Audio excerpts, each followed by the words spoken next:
ವಿಘ್ನರಾಜನ ಪಿರಿದು ಸಂಸ್ಕೃತಿಸಿ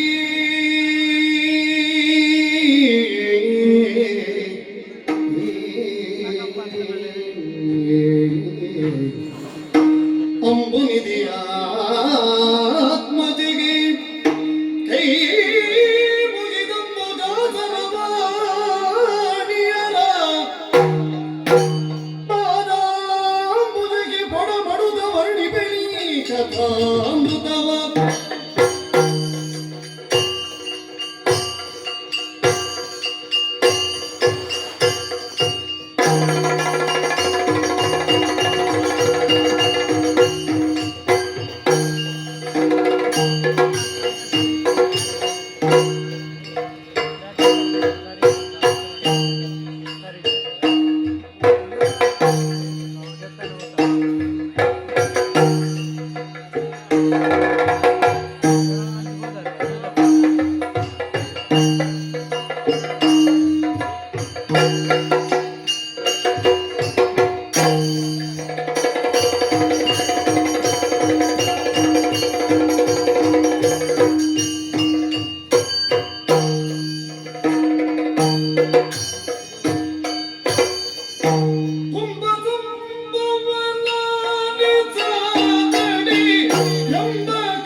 ಬೆಳ್ಳಿ ಬೆಟ್ಟವೆಂಬುದಾಗಿ ನಿಗಳತೆಯನ್ನು ಪಡೆಯಿತು, ರಜತಾದ್ರಿ ಎಂಬುದಾಗಿ ಕೊಂಡಾಡಿದರು.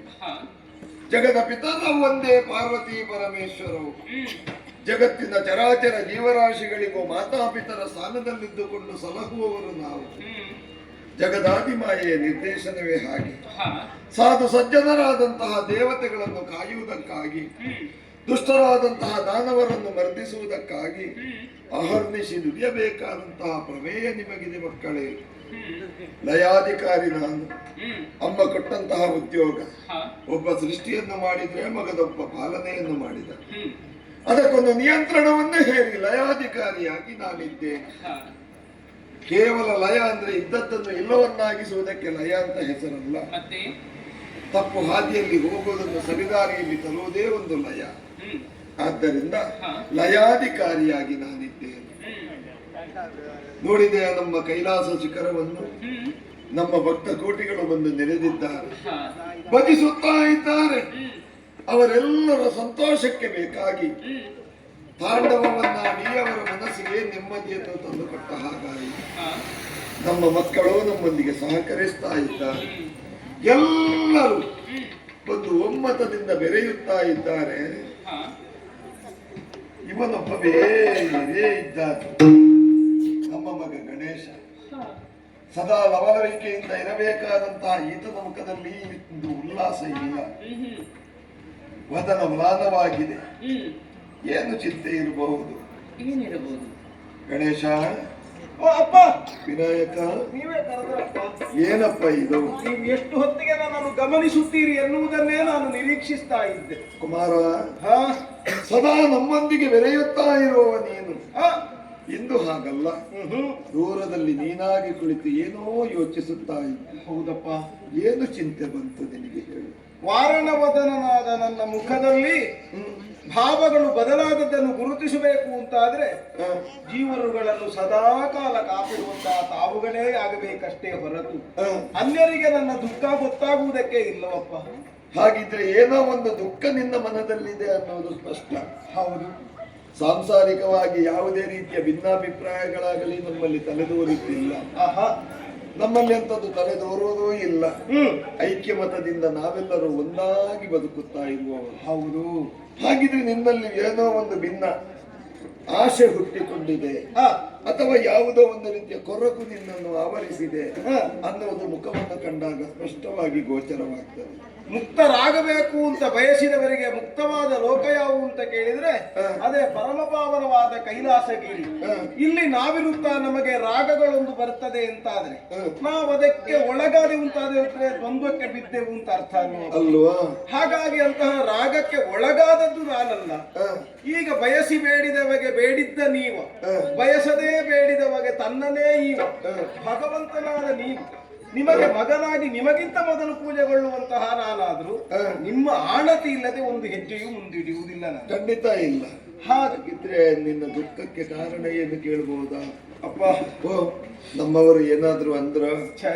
ಹಿಂದಿನಿಂದ ಯಾರಾದ್ರೂ ನಮ್ಮ ವಿಷಯ ಮಾತನಾಡ್ತಾರ? ಸಾಧಾರಣ ಮಾತಾಡುವುದು ಹಿಂದಿನಿಂದಲೇ, ಮುಂದಿನಿಂದ ಮಾತಾಡಿದ್ರೆ ಸಮಸ್ಯೆ ಆಗುವುದಿಲ್ಲ. ಹಾಗೆಂದು ಹಿಂದೆ ಮುಂದಿನ ವಿಷಯ ಅಲ್ಲ. ನನಗೆ ಮೇಳ ಸಾಕಪ್ಪ. ಅಷ್ಟು ಜಿಗುಪ್ಸೆ ಏನದು? ಬರಬೇಕು ಅಂತ ಹಪಹಪಿಸುವವರು ಎಷ್ಟೋ ಮಂದಿ ಇರುವಾಗ ಎಲ್ಲರಿಗೂ ಅವಕಾಶ ಸಿಗದೆ ಕೆಲವೇ ಮಂದಿಗೆ ಇಲ್ಲಿ ಅವಕಾಶ ಸಿಕ್ಕಿದೆ. ಹೌದು. ಅಂತಲ್ಲಿ ಮೇಳವೇ ಬೇಡ ಅನ್ನುವ ಜಿಗುಪ್ಸೆ ಯಾಕೆ ಮಗು? ಅದರ ಅರ್ಥ ಮೇಳ ಸಾಕು ಅಂತ ಹೇಳಿದ್ರೆ ಹಾಗೆ ಯೋಚನೆ ಮಾಡಿದ್ದಲ್ಲ. ಮತ್ತೆ ಮೇಳ ಇದುವೆ, ಪ್ರಧಾನ ಇದುವೆ. ಇದರಿಂದ ಒಂದು ಸ್ವಲ್ಪ ಇವತ್ತಿನ ಮಟ್ಟಿಗೆ ಒಂದು ಸಣ್ಣ ಚಿಕ್ಕ ಮೇಳ ಮಾಡಿದ್ರೆ ಹೇಗೆ? ಒಂದು ಚಿಕ್ಕ ಮೇಳ ಮಾಡಿ ಸಂಪಾದನೆಯ ದೃಷ್ಟಿಯಿಂದ ದೊಡ್ಡ ಮೇಳಕ್ಕಿಂತ ಚಿಕ್ಕ ಮೇಳವೇ ಒಳ್ಳೆದು. ಹೌದು. ಆದರೆ ಈ ಚಿಕ್ಕ ಮೇಳ ಮಾಡಬೇಕಾದ ಅವಶ್ಯಕತೆ ಏನು ಅಂತ ಬೇಕಲ್ಲ. ಈಗ ಯೋಚನೆ ಮಾಡಿ, ನಿಮಗೆ ಮನಸ್ಸು ಸಂತೋಷವಾಯಿತು ಅಂತ ಆದ್ರೆ ಲಾಸ್ಯ ತಾಂಡವ ಆಡುತ್ತೀರಿ, ನಿಮಗೆ ಕೋಪ ಬಂತು ಅಂತ ಆದ್ರೆ ರುದ್ರ ತಾಂಡವ ಆಡುತ್ತೀರಿ. ಎಲ್ಲಿಯಾದ್ರೂ ನಾವು ಭಕ್ತಿಯಿಂದ ಬೇಡಿಕೊಂಡಾವಾಗ ನಮ್ಮ ಮನಸ್ಸಿಗಾಗಿ ತಾಂಡವ ನೃತ್ಯವನ್ನ ಆಡುತ್ತೀವಿ. ಕೆಲವು ಬಾರಿ ಇವರೆಲ್ಲ ಭೋಂ ಭೋಂ ಭೋಂ ಭೋಂ ಭೋಂ ಭೋಂ ಭೋಂ ಭೋಂ ಶಂಕರ ಶಂಕರ ಶಂಕರ ಅಂತೆಲ್ಲ ಹೇಳುವಾಗ ನಾವು ಜೊತೆಯಲ್ಲಿ ಅದಕ್ಕೆ ಕುಣಿಯುತ್ತೇವೆ. ಆದ್ರೆ ಇದೇ ಮಾತ್ರವೋ? ಇದಕ್ಕಿಂತ ಹೊಸದಾದ ಒಂದು ಕುಣಿತದಲ್ಲಿ ಹೊಸದಾದ ಆಟವನ್ನು ಮಾಡುವುದಕ್ಕೆ ನಮ್ಮ ಒಂದು ನಿಮ್ಮನ್ನು ಬಿಟ್ಟು ಅಂದ್ರೆ ಚಿಕ್ಕ ಮೇಳಕ್ಕೆಲ್ಲ ಇನ್ನು ನೀವು ಬರಬಾರದು. ಖಂಡಿತ ಇಲ್ಲ. ಬರುವ ಕಾಲದಲ್ಲೇ ನಾನು ಬರಲಿಲ್ಲ. ಹಾಗೆಂದು ನಮ್ಮ ಚಿಕ್ಕ ಮೇಳಕ್ಕೆ ಒಂದಾಗುವುದಕ್ಕೆ ಅಮ್ಮನೂ ಬೇಡ. ಈ ನಮ್ಮ ಚಿಕ್ಕ ಮೇಳಕ್ಕೆ ಅಮ್ಮನೂ ಬೇಡ. ಪ್ರಧಾನ ಪಾತ್ರಗಳು ಚಿಕ್ಕ ಮೇಳಕ್ಕೆ ಬೇಡ. ಬೇಡ ಬೇಡ ಬೇಡ.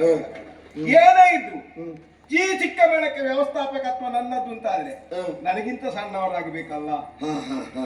ನನಗಿಂತ ದೊಡ್ಡವರನ್ನು ನಾನು ಸೇರಿಸಿಕೊಳ್ಳುವುದೇ ಇಲ್ಲ.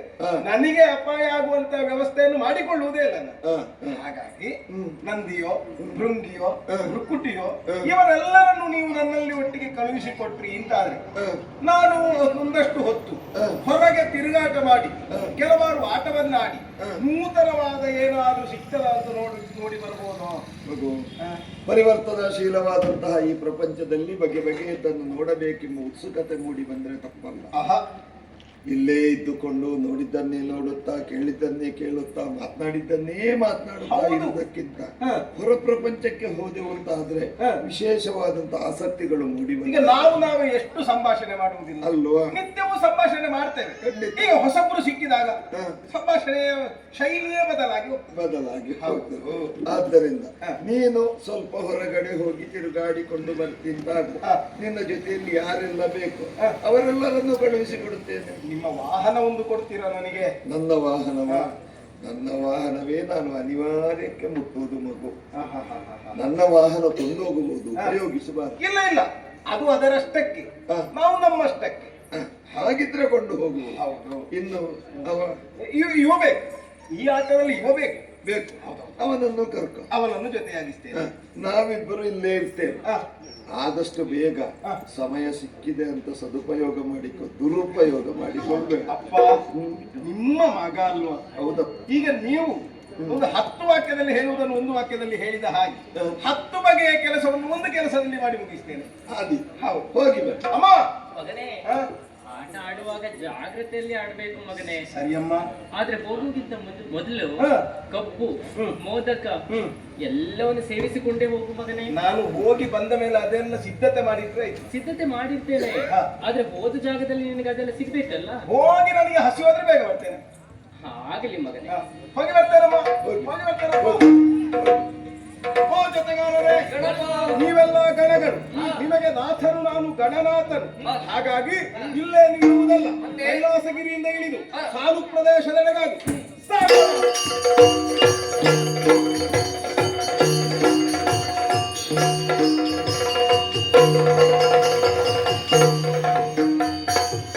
ಒಂದು ದಿನದಲ್ಲಿ ಬಾಲಕ ಜಮುಕ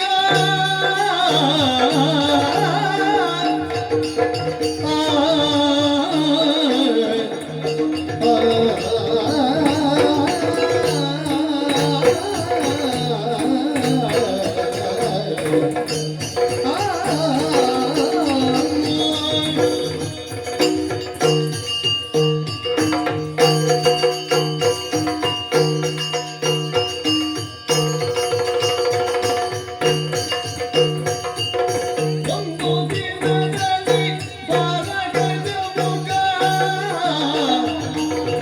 ಒಂದು ಗೂಡು ತಗಣರ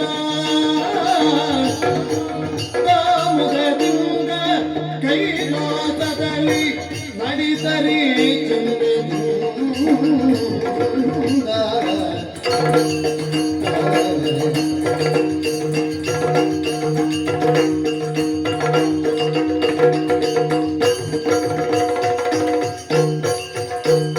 ಮುಖದಿಂದ ಕೈಲಾಸದಲ್ಲಿ ನಡೆದರೆ ಚಂದ್ರದಿಂದ ಒಂದು ದಿನದಲ್ಲಿ ಬಾಲಕನ ಮುಖ ಒಂದು ಗೂಡು ಸಕಲರ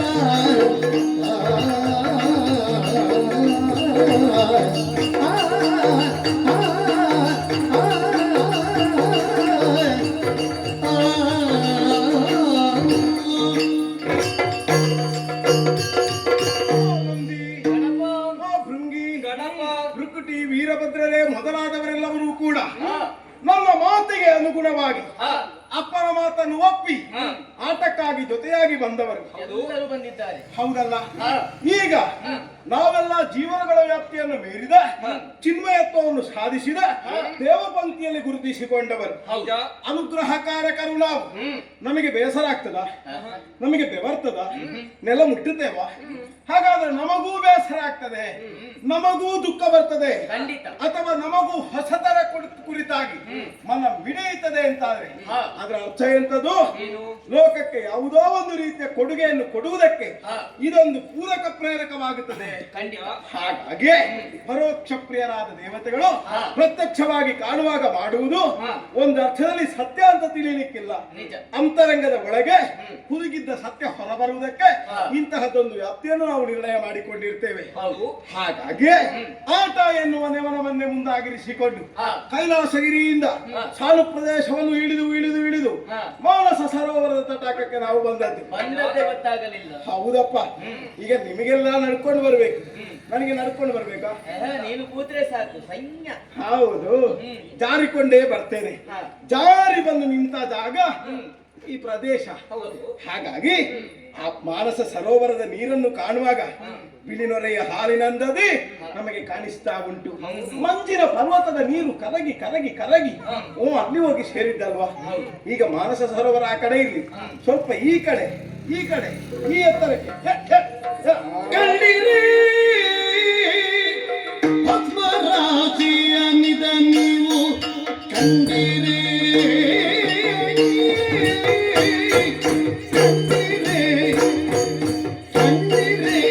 ನೀವು ಕಂಡಿರೇ ಏ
ನೋಡಂತೆ. ಆಹಾ. ಓ ಅಲ್ಲಿ ಓಲಿ ಅಂದ್ರೆ ನನ್ನ ಬೆರಳಿನ ತುದಿಯನ್ನೇ ನೋಡಂತೆ. ಬೆರಳ ತುದಿ ನೋಡು. ಬೆರಳ ತುದಿ ಉಗುರುಂಟು. ಹೆಕ್. ಇವ ಒಂದು ಹೆಚ್ಚು ಕಲ್ತದ್ದಕ್ಕೂ ಇವ ಮಾಡುದಕ್ಕೂ ಹಾ. ಬೆರಳಿನ ತುದಿಯಲ್ಲಿ ಉಗುರ ಇರುವುದು. ಮತ್ತೆ ಓಲಿ ನೋಡು ಅಂತ ಹೇಳಿ. ಹಾಗಲ್ಲ, ಹಾ. ಬೆರಳಿನ ತುದಿಯಿಂದ ನೇರವಾಗಿ ದೃಷ್ಟಿಯನ್ನು ಹಾ.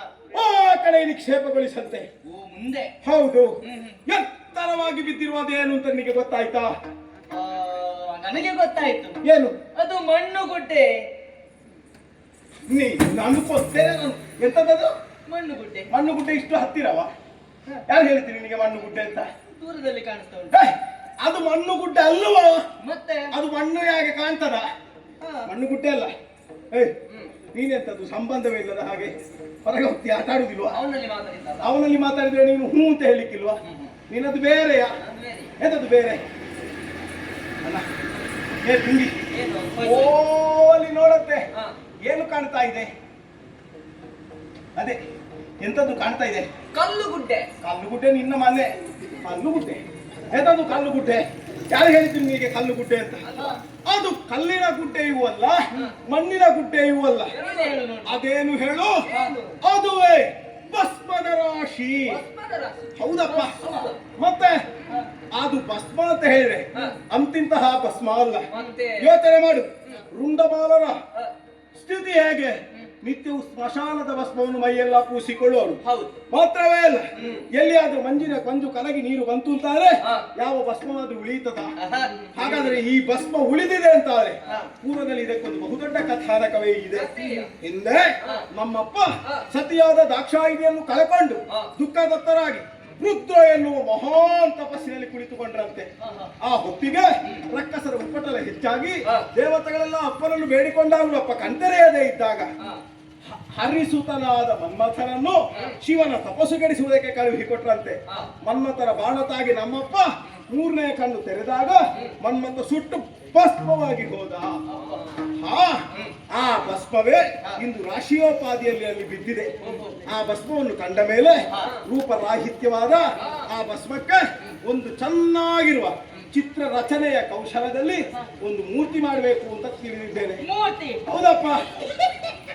ಎಂತದ ಮೂರ್ತಿ ಮಾಡುದು. ಮೂರ್ತಿ ಮಾಡೋದೇನು? ನೀನು. ಅಪಾಸ್ಯ ಮಾಡೋದೇನು? ನಾವು ಹಾ. ಈ ಮಣ್ಣಿನಲ್ಲಿ ಮೂರ್ತಿ ಮಾಡುವುದನ್ನು ಕೇಳಿದ್ದೇವೆ. ಹಾ. ಕಲ್ಲಿನಲ್ಲಿ ಮೂರ್ತಿ ಮಾಡುವುದನ್ನು ಕೇಳಿದ್ದೇವೆ. ಮರದಲ್ಲಿ ಕೇಳಿದ್ದಿ? ಹೌದು. ಹೌದು. ಮರಳಿನಲ್ಲಿ ಕೇಳಿದ್ಯಾ? ಹಾ? ಮರಳಿನಲ್ಲಿಯೂ ಆಗ್ತದೆ. ಮರಳಿನಲ್ಲಿ ಕೊಂಡೋಗ್ಲಿಕ್ಕೆ ಆಗುದಿಲ್ಲ. ಶಾಶ್ವತವಾಗಿ ಉಳಿಯುವುದಿಲ್ಲ. ಇಲ್ಲ. ಆಹಾ. ಹಾ. ಹಾಗಿರುವಾಗ ಭಸ್ಮದಲ್ಲಿ ಆಗ್ತದೆ ಕೇಳುದಲ್ಲಿ. ಆಗ್ತದ? ಏ, ನಿನಗೆ ಯಾರು ಹೇಳು? ನಾನು ಈಗಲೇ ಹೇಳಿದ್ದೇನೆ, ಘನೀಕೃತಗೊಂಡ ಭಸ್ಮ. ಹಾಗಾದ್ರೆ ಅದರಲ್ಲಿ ರೂಪ ಮಾಡ್ಲಿಕ್ಕೆ ಆಗ್ತದೆ ಅಂತ ನಾನು ತಿಳಿದಿದ್ದೇನೆ. ಹೌದಾ? ರುಂಡಮಾಲನ ಪ್ರೀತನು ಈ ಗಣಪನು ಅವನ ಸುತನು ಮಾತೆಯೇ ಎನ್ನನ್ನು ಮೂರ್ತಿ ಭವಿಸಿದವಳು. ಹಾಗಿರುವಾಗ ನನಗೊಂದು ಚಿತ್ರರಚನೆ ಮಾಡ್ಲಿಕ್ಕೆ ಆಗುದಿಲ್ವಾ? ಹೌದಾ? ನೀವೇನು ಮಾಡ್ಬೇಕಾದ್ದಲ್ಲ, ಹಾ. ನನಗೆ ಇಂತಿಷ್ಟು ಸಹಾಯ ಮಾಡಿದ್ರೆ ಆಯ್ತು. ನಾವಿಲ್ವಾ? ಹೌದು, ನೀವು ಬೇಕು. ಹಾ. ನೀವು ನೇರವಾಗಿ ಆ ಕಡೆಗೆ ಹೋಗಿ ಹಾ. ಅಲ್ಲಿರುವ ಮಾನಸ ಸರೋವರದಿಂದ ಸ್ವಲ್ಪ ನೀರನ್ನು ತಂದು ಕೊಟ್ಟಿರಿ ಅಂತಾದ್ರೆ ನಾನು ಅದರಲ್ಲಿ ಮೂರ್ತಿ ಮಾಡ್ತೇನೆ. ಹೇ ಏ ನಂದಿ, ಯಾರು ಕರೆಯುವುದು? ಏ ನಂದಿ, ಹಾ. ಎಂತದ್ದು? ಏನು? ನೀನು ಅಲ್ಲಿ ನೋಡುದು ಎಂತದ್ದು?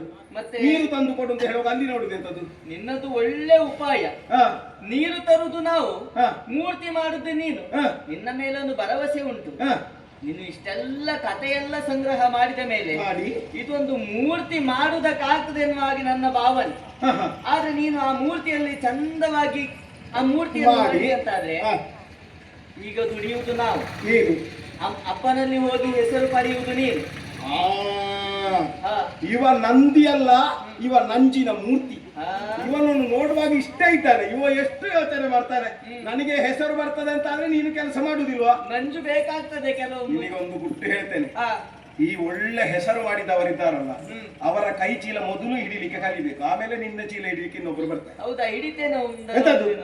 ಎಂತದ್ದು ಹಿಡಿತಾರೆ? ಹಾ. ನನಗೆ ಹೆಸರು ಬರ್ತದೆ ಅಂತ ಹೇಳಿದ್ರೆ ಇವನಿಗೆ ನಂಜಿನಲ್ಲಿ ಮಾತಾಡ್ತಾರೆ. ಹಾ. ನೀನು ತರುದಿಲ್ವಾ? ನೀರು ತರುವುದಕ್ಕೆ ಆಗುದಿಲ್ಲ. ಬೇಡವೋ? ಏ ತಂಗಿ, ನೀನು ತಂದು ಕೊಡ್ತೀಯಾ ನೀರು? ನೀರು ಹೌದು. ನನಗೆ ಕಾಲು ನೋವು ಗಣಪ. ಅದನ್ನು ಮುರಿದು ಮನೆಯಲ್ಲಿ ಇಟ್ಟು ಬರ್ಬೇಕಿತ್ತು. ಕೆಲಸ ಎಷ್ಟು ಮಾಡ್ತೇನೆ ಗೊತ್ತಿಲ್ಲ. ನೀನು ಕೆಲಸ ಎಷ್ಟು ಮಾಡ್ತೀನಿ ಅಂತ ಸರಿ ಕೆಲಸ ಕಾಣ್ತದೆ. ಮಾಡಿ ಮಾಡಿ ಕಾಲು ಅಯ್ಯೋ, ನೀನು ಮಾಡುವ ಕೆಲಸ ನೋಡಿದ್ರೆ ನೀನೊಂದೊಂದು ಕೆಲಸ ಮಾಡ್ತಿ, ಅಯ್ಯೋ, ಪೆಟ್ಟು ತಿನ್ನುವುದೇ ಮಾಡುದು ನೀನು. ಆ ಕಾಲಲ್ಲೇ ತರ್ತಾನೆ ನೀರು. ಎಂತದ್ದು? ಕಾಲಲ್ಲಿ ನೀರು ತರುವುದು ಎಂತದ್ದು? ಆಗುದಿಲ್ವಾ? ಬೇಡ, ನಿಮ್ಮಿಂದ ಯಾರಿಂದಲೂ ಆಗುವುದಿಲ್ಲ ಅಂತಾದ್ರೆ ನೀವಿಲ್ಲೇ ನಿಲ್ಲಿ. ಆ ಭಸ್ಮವನ್ನು ನಾನಾಗೆ ಹೊತ್ತು ನೀರಿರುವ ಜಾಗಕ್ಕೆ ಕೊಂಡು ಹೋಗಿ ಆದಷ್ಟು ಬೇಗ ಮೂರ್ತಿ ಮಾಡಿ ನಿಮ್ಮ ಮುಂದೆ ಬರ್ತೇನೆ. ಏನು ಮಾಡ್ತೀರಿ ಗೊತ್ತಲ್ಲ? ಆಗುದಿಲ್ಲ ಅವನತ್ರ. ಸುಮ್ಮನೆ ಹೇಳ್ತಷ್ಟೇ. ನೋಡುವ ಮಾತಾಡೋದು.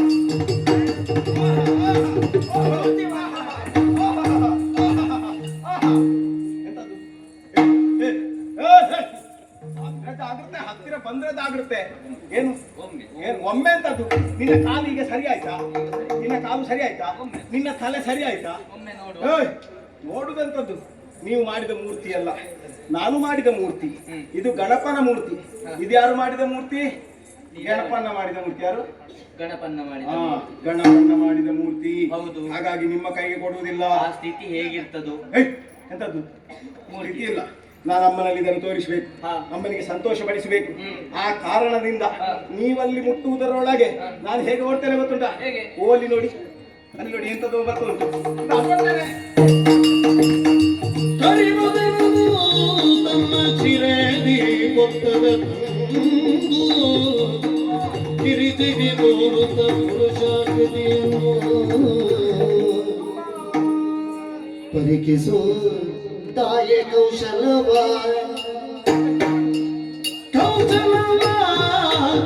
ಪರಿಕಿಸು ತಾಯೇ ತಾಯೇ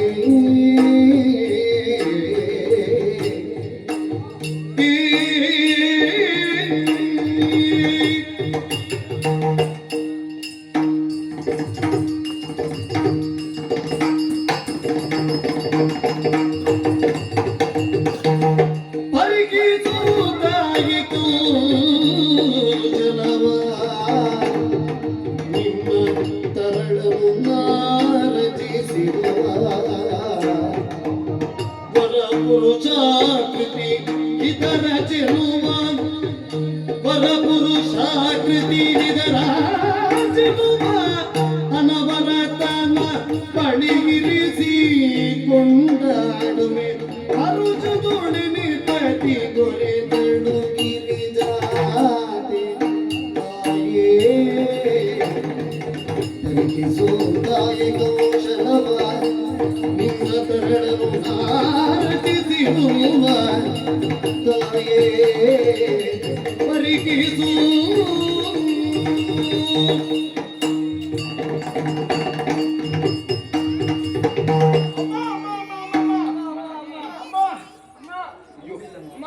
ಇವ ಎಲ್ಲಿಯೂ ಇಷ್ಟರವರೆಗೆ ಕಾಲು ಹಿಡಿಯುವುದಿಲ್ಲ. ಜಾಗ ಸಿಕ್ಕಿದಲ್ಲಿ ಏನಾದ್ರೂ ಹೆಸರು ಮಾಡಬೇಕು ಅಂತಂದ್ರೆ ಮೊದಲು ಕಾಲು ಹಿಡಿಯುತ್ತಾರೆ. ಅದು 4-5 ಬಾರಿ. ಹೀಗೆ ನಿನಗೆ ನನ್ನ ವಸನವೇ ಆಗಬೇಕಾ ನಿನ್ನ ಆಯಾಸಕ್ಕೆ?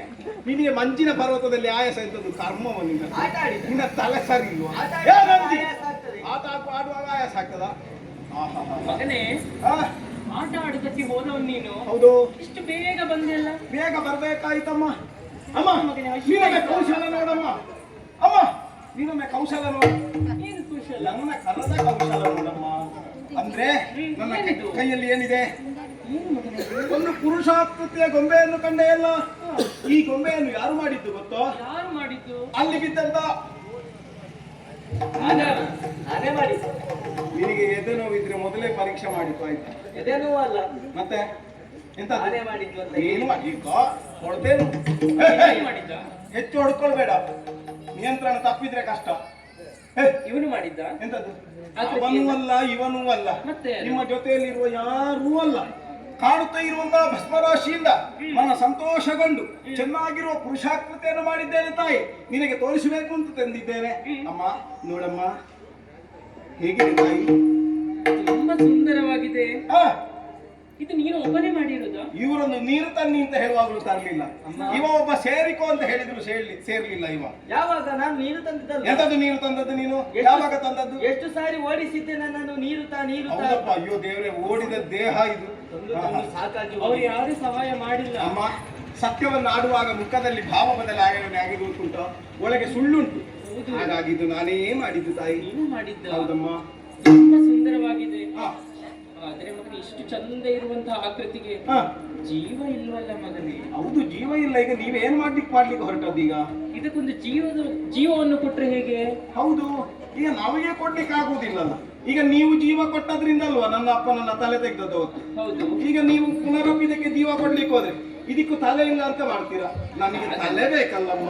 ಹಾಗೆಲ್ಲ ಮತ್ತೆ? ಇದಕ್ಕೆ ಒಂದು ಜೀವ ಬರಬೇಕು ಅಂತ ಅದನ್ನ ನಾವು ನಮ್ಮವರಲ್ಲಿ ಹೇಳಬೇಕು. ಅವರ ಹತ್ರ ಹೇಳಿ ಮಾತಾಡಿಸಿದ್ರೆ ಮಾತಾಡಿ. ಗಣಪತಿ ಕೊರೆದಳು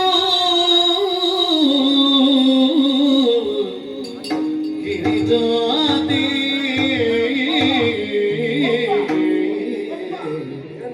ಒಬ್ಬ ಮತ್ತೆ ಕೈ ಮುಗಿಸಿದನಪ್ಪ. ಪ್ರಾಣನಾಯಕ ದೇವ ಮೀನಾಕರಣಿ ಹರಣಿ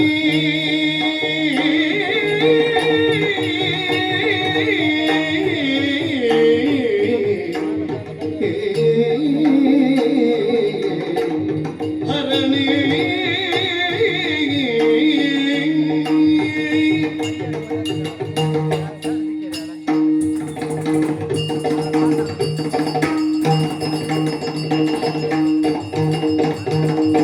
ಪ್ರಾಣನಾಯಕ ದೇವ ಮೀನಾಕರಣಿ ಗಜಾನನ ಸುಕುಮಾರನ ಗಜಾನನ ಸುಕುಮಾರನ ಜಾನತನವ ನೀನೋಡು ಸುಕುಮಾರನ ಜಾನತನವ ನೀನೋಡು ಕೌತುಕ ಏನಿಂಗೆ ನಿಮೆ ರಮಣ ಗಿನಿ ರಮಣ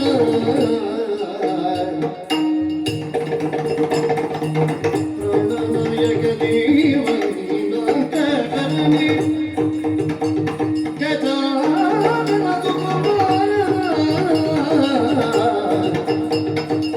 ಹರಣಿ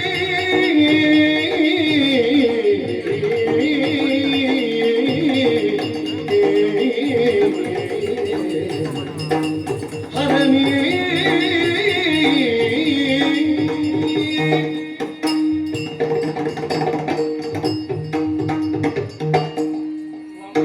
ಗಿರಿಜೆ ನಮ್ಮ ಮಗ ಗಣಪ ಹ, ನಮ್ಮ ಅಪ್ಪಣೆಯನ್ನೇ ಪಡೆದು ಗಣಗಳನ್ನೆಲ್ಲ ಕೂಡಿಕೊಂಡು ಕೈಲಾಸದ ತಪ್ಪಲಿನಲ್ಲಿ ಆಟ ಆಡೋದಕ್ಕೆ ಹೋದವನಲ್ಲವೇ? ಹೌದು. ಆಟ ಆಡುವಂತಹ ಸಂದರ್ಭದಲ್ಲಿ ಹ, ಭಸ್ಮದ ರಾಶಿಯನ್ನು ಕಂಡು ಹ. ಆ ಭಸ್ಮದಿಂದ ಒಂದು ಆಕೃತಿಯನ್ನು ರಚಿಸಿದ್ದಾನೆ ಸ್ವಾಮಿ. ಆಕೃತಿ ಹಾ. ಏನು ವಿಶೇಷ ಅದ್ರಲ್ಲಿ? ಒಮ್ಮೆ ನೋಡಿ ನೀವು. ಹಾ ಹಾ ಹಾ ಚಂದಾಗಿದೆ ಚಂದಾಗಿದೆ. ಅಪ್ಪ ನಾನೇ ಮಾಡಿದ್ದಪ್ಪ. ಒಳ್ಳೇದಾಗಿದೆ ಒಳ್ಳೇದಾಗಿದೆ. ಹೇಗುಂಟು ನೋಡಿ ಎಲ್ಲಪ್ಪ. ಅದು ಭಸ್ಮದ್ದು. ಭಸ್ಮ. ನೀವೊಮ್ಮೆ ಗಟ್ಟಿ ಮುಟ್ಟಿದ್ರೆ ಹ. ನನ್ನ ತಲೆಗೆ ಅವತ್ತು ಹೋಗಿದೆ. ಇನ್ನು ಇದಕ್ಕೊಂದು ತಲೆ ಬೇಕಲ್ಲ. ಎಷ್ಟು ಜಾಣ ನೋಡಿ ಸ್ವಾಮಿ ನಮ್ಮ ಗಣಪ. ಹಾ, ಒಳ್ಳೇದಾಗಿದೆ ಒಳಗೆ ಕೊಂಡು ಆದ್ರೆ ಒಂದು ಬೇಸರ ಸ್ವಾಮಿ. ಎಂತದ್ದು ವಸ್ತು ಸಂಗ್ರಹಾಲಯದಲ್ಲಿ ಇಟ್ಟು ನೋಡ್ಲಿಕ್ಕೆ ಅಂತ ಹೇಳಿದ್ದ. ಮತ್ತೆ ಬೊಂಬೆ ಯಾಕೆ ಇಟ್ಟುಕೊಳ್ಳಿಕ್ಕಂದು ಯಾವುದು? ಆಟ ಆಡುದು. ಸ್ವಾಮಿ. ಗೊಂಬೆಯಲ್ಲಿ ಹೇಗಪ್ಪ? ಇಷ್ಟು ಸುಂದರವಾದಂತಹ ಗೊಂಬೆಗೆ ಹ. ಒಂದು ಜೀವ ಇದ್ದರೆ ಒಳ್ಳೇದಲ್ವಾ? ಅವರಿಗೆ ಈಗ ಆಟ ನಿಜ ಆಡ್ಲಿಕ್ಕೆ ನೋಡಿದ್ರೆ ಸ್ವಾಮಿ. ನಾವೆಲ್ಲ ಗೊಂಬೆಗಳಲ್ವ. ಹ. ನಮಗೊಂದು ಪ್ರಾಣ ಸ್ವರೂಪ ಇರುವುದರಿಂದ ಚಿನ್ಮಯರಾದ್ರೂ ನಾವು ಆಚೆ ಈಚೆ ಓಡಾಡುವುದಿಲ್ಲ. ಹೌದು ಹೌದು. ಈಗ ಇದಕ್ಕೆ ನೀನು ಹೇಳುದು ಜೀವದಾನ ಮಾಡಿ ಜೀವದಾನ ಮಾಡಬೇಕು. ಮಾಡೋಣ ಮಾಡೋಣ. ಅಗತಿಯ ನೋಡಿ ಕೇಳಿ ಅದರನು ಸುರಿದ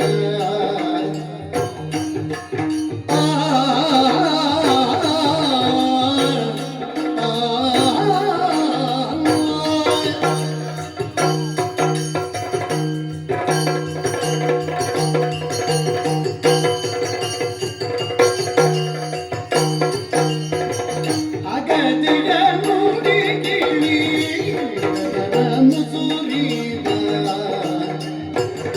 ಮಗನ ತೂಕ ಗುರುಡಿಸಿ ಪುನಗ ವಿಮೋಚನೆ ಪ್ರತಿಗೆ ಜೀವವನ್ನೀವ ಮಗ ವಿಮೋಚನೆ ಪ್ರತಿಗೆ ಜೀವವನ್ನೀವ ಬಗೆಯ ನೀನದ ನೀತಿಸಿ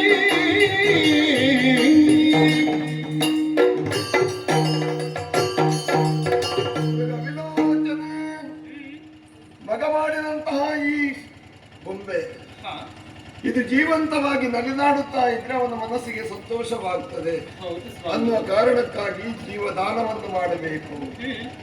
ನಿಗ್ರಹ ಅನುಗ್ರಹ ಶಕ್ತಿಯನ್ನು ಹೊಂದಿದ ಮೃತ್ಯುಂಜಯ ನಾನು.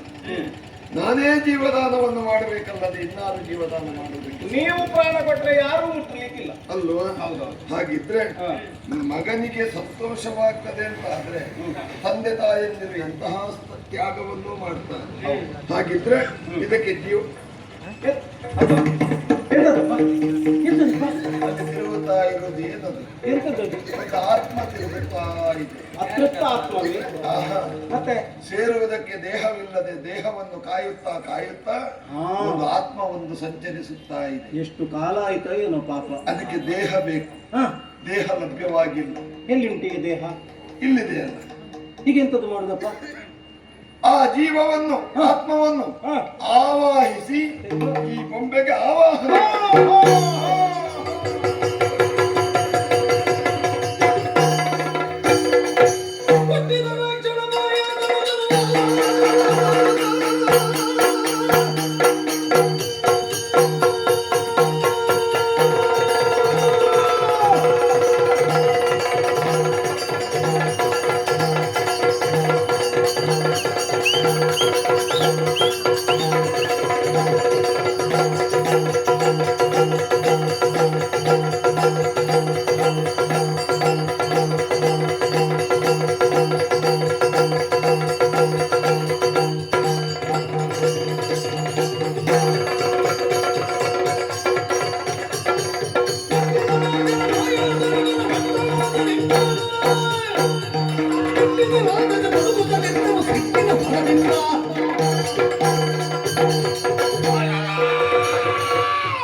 ನಾ ಇಲ್ಲಿಗೆ ಹೇಗೆ ಬಂದೆ?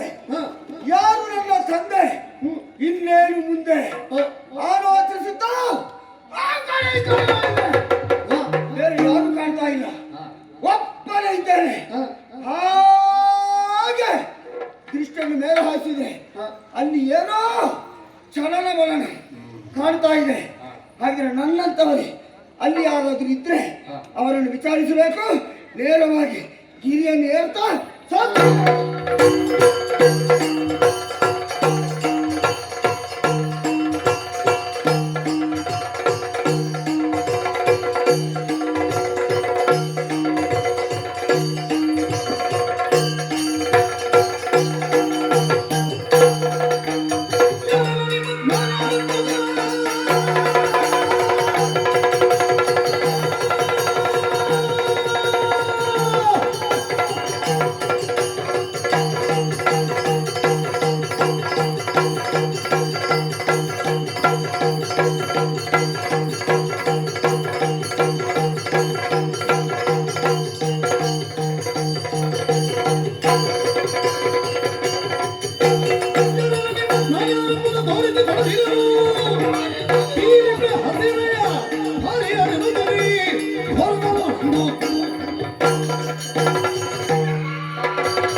ಕೆಳಗೆ ಕೊಂಡದಲ್ಲಿ ನಾಡಿದವ ಮೇಲೆ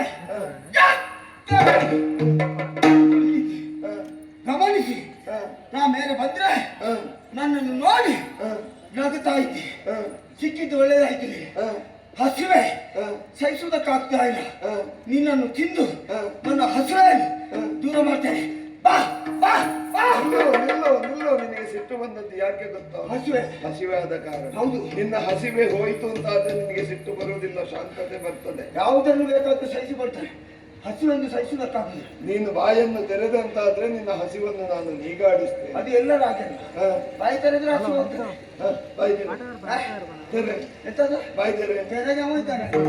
ಬಾಯಿಯನ್ನು ತೆರೆ. ಬಾಯಿ ತೆರೆ. ಹಸಿವು ದೂರ ಮಾಡ್ತೇನೆ. ದೂರ ಮಾಡ್ತೇನೆ. ಖಂಡಿತ ಖಂಡಿತ. ಹೌದಲ್ಲ?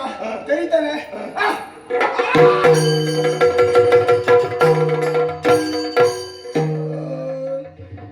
ಹೇಗಾಯ್ತು? ನೋಡ ನಿನ್ನ ಕೈ. ಬಾಯಿ ತೆರೆದದ್ದೇ ತಡ. ಆ ಕೈಯಿಂದ ಹೀಗೆ ಮಾಡಿದೆ. ಒಮ್ಮೆಗೆ ಹೊಟ್ಟೆ ತುಂಬಿತು. ತೇದು ಮೇಲೆ ಬಂತು. ಹಾಗಿದ್ರೆ ಈಗ ಕೇಳ್ತಾನೆ, ಈಗ ಹೇಳಿದೆ, ಓ ಅಲ್ಲಿ ನಾನಿದ್ದವ, ನೀನು ಇಲ್ಲಿದ್ದವ, ಮೇಲೆ ಬಂದವ ನಾನು, ಚಿಂತೆ ಅಂತ ಹೊರಟದ್ದು ನಾನು, ಹಸುವನ್ನು ದೂರ ಮಾಡಿದವನಿ. ಹಾಗಿದ್ರೆ ನಾನು ಯಾರು, ನೀನು ಯಾರು? ಕೋಪಿಸದಿರು ಕೋಪಿಸದಿರು ಬಾಲ ಎನ್ನ ಪ್ರತಾಪದ ಗುಣಶೀಲ, ಎನ್ನ ಪ್ರತಾಪದ ಗುಣಶೀಲ.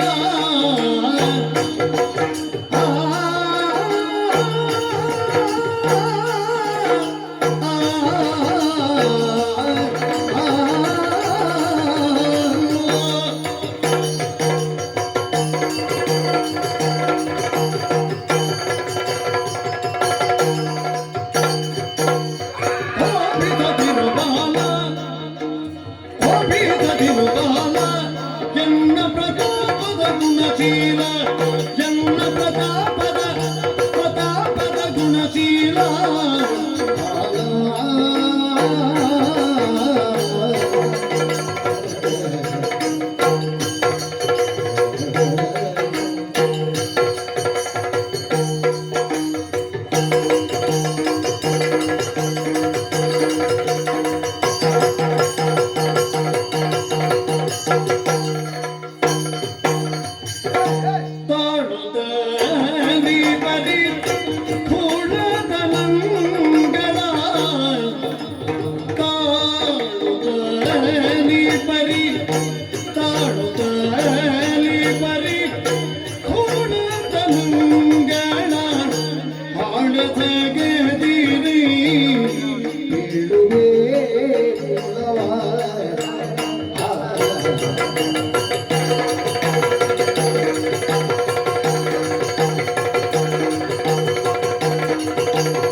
ಕೋಪಿಸದಿರು ಬಾಲ ಎನ್ನ ಪ್ರತಾಪದ ಗುಣಶೀಲ, ಎನ್ನ ಪ್ರತಾಪದ ಗುಣಶೀಲ.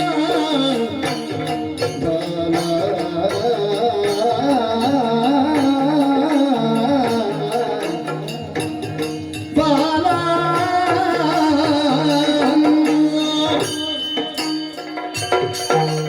ಕೋಪಿಸದಿರು ಬಾಲ, ಕೋಪಿಸದಿರು ಬಾಲ. ಲೋಕಬೀಸು. ಏಯ್, ಒಳ್ಳೆ ಮಾತಿನಲ್ಲಿ ನೀನ್ಯಾರು ನಾನ್ಯಾರು ಅಂತ ನೀನು ಒದರದಿದ್ರೆ ನಿನ್ನ ತಲೆಗೆ ಬಡಿತಾರೆ ಈಗ. ಮಗು, ಹಾ, ನಿನಗೆ ಸಿಟ್ಟು ಬಂದದ್ದು ಯಾಕೆ ಗೊತ್ತಾ? ಸಿಟ್ಟು ನಿನ್ನನ್ನು ನೋಡಿದ್ರೆ ಸಿಟ್ಟು ಬಾಳಿದವನಿಗೆ ಬಂದಿತ್ತು. ಪರಿಸರ ಯಾವುದು? ಪರಿಸರ ಯಾವುದು? ಪರಿಸರದಲ್ಲಿರುವ ವ್ಯಕ್ತಿ ಯಾರು? ಅದು ಗೊತ್ತಿಲ್ಲ ನನಗೆ. ಇದು ಯಾವುದೋ ನಿನಗೆ ಗೊತ್ತಿಲ್ಲದ ಕಾರಣ ನಾನಲ್ಲಿ ಕೆಳಗಿದ್ದೆ, ಈಗ ಮೇಲೆ ಬಂದೆ. ಈ ಪ್ರದೇಶಕ್ಕೆ ಹೆಸರೇನು ಗೊತ್ತಾ? ಏನ್ ಹೆಸರು? ಇದು ರಜತಾದ್ರಿ. ಹ? ರಜತಾದ್ರಿ. ರಜತಾದ್ರಿ. ಹ. ಇಲ್ಲಿಗೆ ಹೆಸರಾ? ಕೈಲಾಸ. ಅದೆಲ್ಲಿ? ಅದು ಇದೆ. ಹ? ಇದಕ್ಕೆ ಹೆಸರು. ನಿನಗೆ ನಾನು ಹೇಗೆ ಕಾಣ್ತೇನೆ? ಎಂತದ್ದು ರಜತಾದ್ರಿ ಅಂತ ಇಲ್ಲಿಗೆ ಹೆಸರು ಹೌದಾ? ಒಂದು ಹೆಸರು. ಮತ್ತೆ ಮತ್ತೊಂದು ಎಂತದ್ದು? ಕೈಲಾಸ. ಅದು ಇಲ್ಲಿಗೆ ಹ. ಎರಡು ಹೆಸರು. ಬೆಳ್ಳಿ ಬೆಟ್ಟ. ಅದು ಯಾವುದು? ಅದು ಇದೆ. ಹ? ಈಗ ಸರಿ ನಾನಿಲ್ಲದ ನೀನ? ನಾನು ಸರಿ ಇದ್ದೆ. ಅಲ್ಲ, ನಾನು ಸರಿ ಇಲ್ಲದ ಕಾಣ್ತೇನೆ? ಖಂಡಿತ ಅಲ್ಲ. ಮತ್ತೆ ಇಲ್ಲಿಗೆ ಒಂದೇ ಹೆಸರು ಅಂತ ಹೇಳಿದ್ರೆ ಒಂದು ಇಷ್ಟುದ್ದ ಹೆಸರು ಹೇಳ್ತಾನೆ, ಎಲ್ಲ ಇಲ್ಲಿ ಇಲ್ಲಿ ಅಂತ.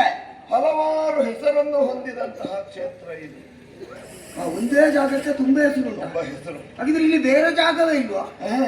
ಇದೇ ಜಾಗ ಮತ್ತೆ ಇದ್ದ ಹೆಸರೆಲ್ಲ ಇದೇ ಜಾಗಕ್ಕಾದ್ರೆ ಇನ್ನು ಉಳಿದ ಜಾಗಕ್ಕೆ ಹೆಸರು ಇಲ್ವಾ? ಹಾಗಿದ್ರೆ ಉಳಿದದ್ದಕ್ಕೂ ಉಂಟು, ಇದಕ್ಕೆ ಹೆಚ್ಚು. ಇದಕ್ಕೆ ಹೆಚ್ಚು. ಹೆಚ್ಚು. ಉಳಿದದಕ್ಕೆಲ್ಲ ಒಂದೊಂದು. ಒಂದೊಂದು. ಹಾ. ಇದಕ್ಕೆ ತುಂಬಾ ಹೆಸರು. ಯಾವುದೆಲ್ಲ? ರಜತಾದ್ರಿ, ಬೆಳ್ಳಿ ಬೆಟ್ಟ, ಬೆಳ್ಳಿ ಬೆಟ್ಟ, ಮಂಜಿನ ಪರ್ವತ. ಮಂಜಪ್ಪ. ಮಂಜಪ್ಪ ಅಲ್ಲ, ಮಂಜಿನ ಪರ್ವತ. ಮಂಜಿನ ಪರ್ವತ. ಪರ್ವತ ಅಂತ ಇದಕ್ಕೆ ಹೆಸರು. ಇಲ್ಲಿರುವವರು ಯಾರು? ಯಾರು? ಪರಶಿವ. ಪರಾಶಿವ. ಪರಶಿವ ಅಲ್ಲ, ಪರಶಿವ. ಯಾರವ? ಅದು ನಾನು. ನಿನ್ನ ಹೆಸರು? ಪರಶಿವ. ಪರಶಿವ. ಪರಮೇಶ್ವರ. ಅದು ಯಾರು? ಅದು ನಾನು. ಮಹಾಲಿಂಗೇಶ್ವರ. ಅದು ಯಾರು? ಅದು ನಾನು. ಇಲ್ಲಪ್ಪ, ಚಂದ್ರಶೇಖರ. ನಾನು ಸರಿ ಇದ್ದೇನೆ, ನೀನೇ ಸರಿ ಇಲ್ಲ. ಅಲ್ಲ, ನಿನಗೆ ಪೂರ್ತಿ ಹುಚ್ಚ. ಇಲ್ಲದಿದ್ರೆ ಅಲ್ಲಿ ಒಂದು ಈ ಜಾಗಕ್ಕೊಂದು ಅಷ್ಟು ಹೆಸರು ಹೇಳಿದ್ದೆ, ಸರಿ ಒಪ್ಪಿಕೊಳ್ಳುವ. ಈಗ ಉಳಿದ ಹೆಸರೆಲ್ಲ ಹೇಳ್ತೀನಿ, ನೀ ಆಗ ಉಳಿದವರಿಗೆ ಆಗ ನಿನ್ನ ಹೆಸರು ಇಲ್ವಾ? ಉಳಿದವರಿಗುಂಟು, ನನಗೆ ಸಾವಿರಾರು ಹೆಸರು. ನಿನಗೆ ಅಂತ ಚಂದ್ರಶೇಖರ,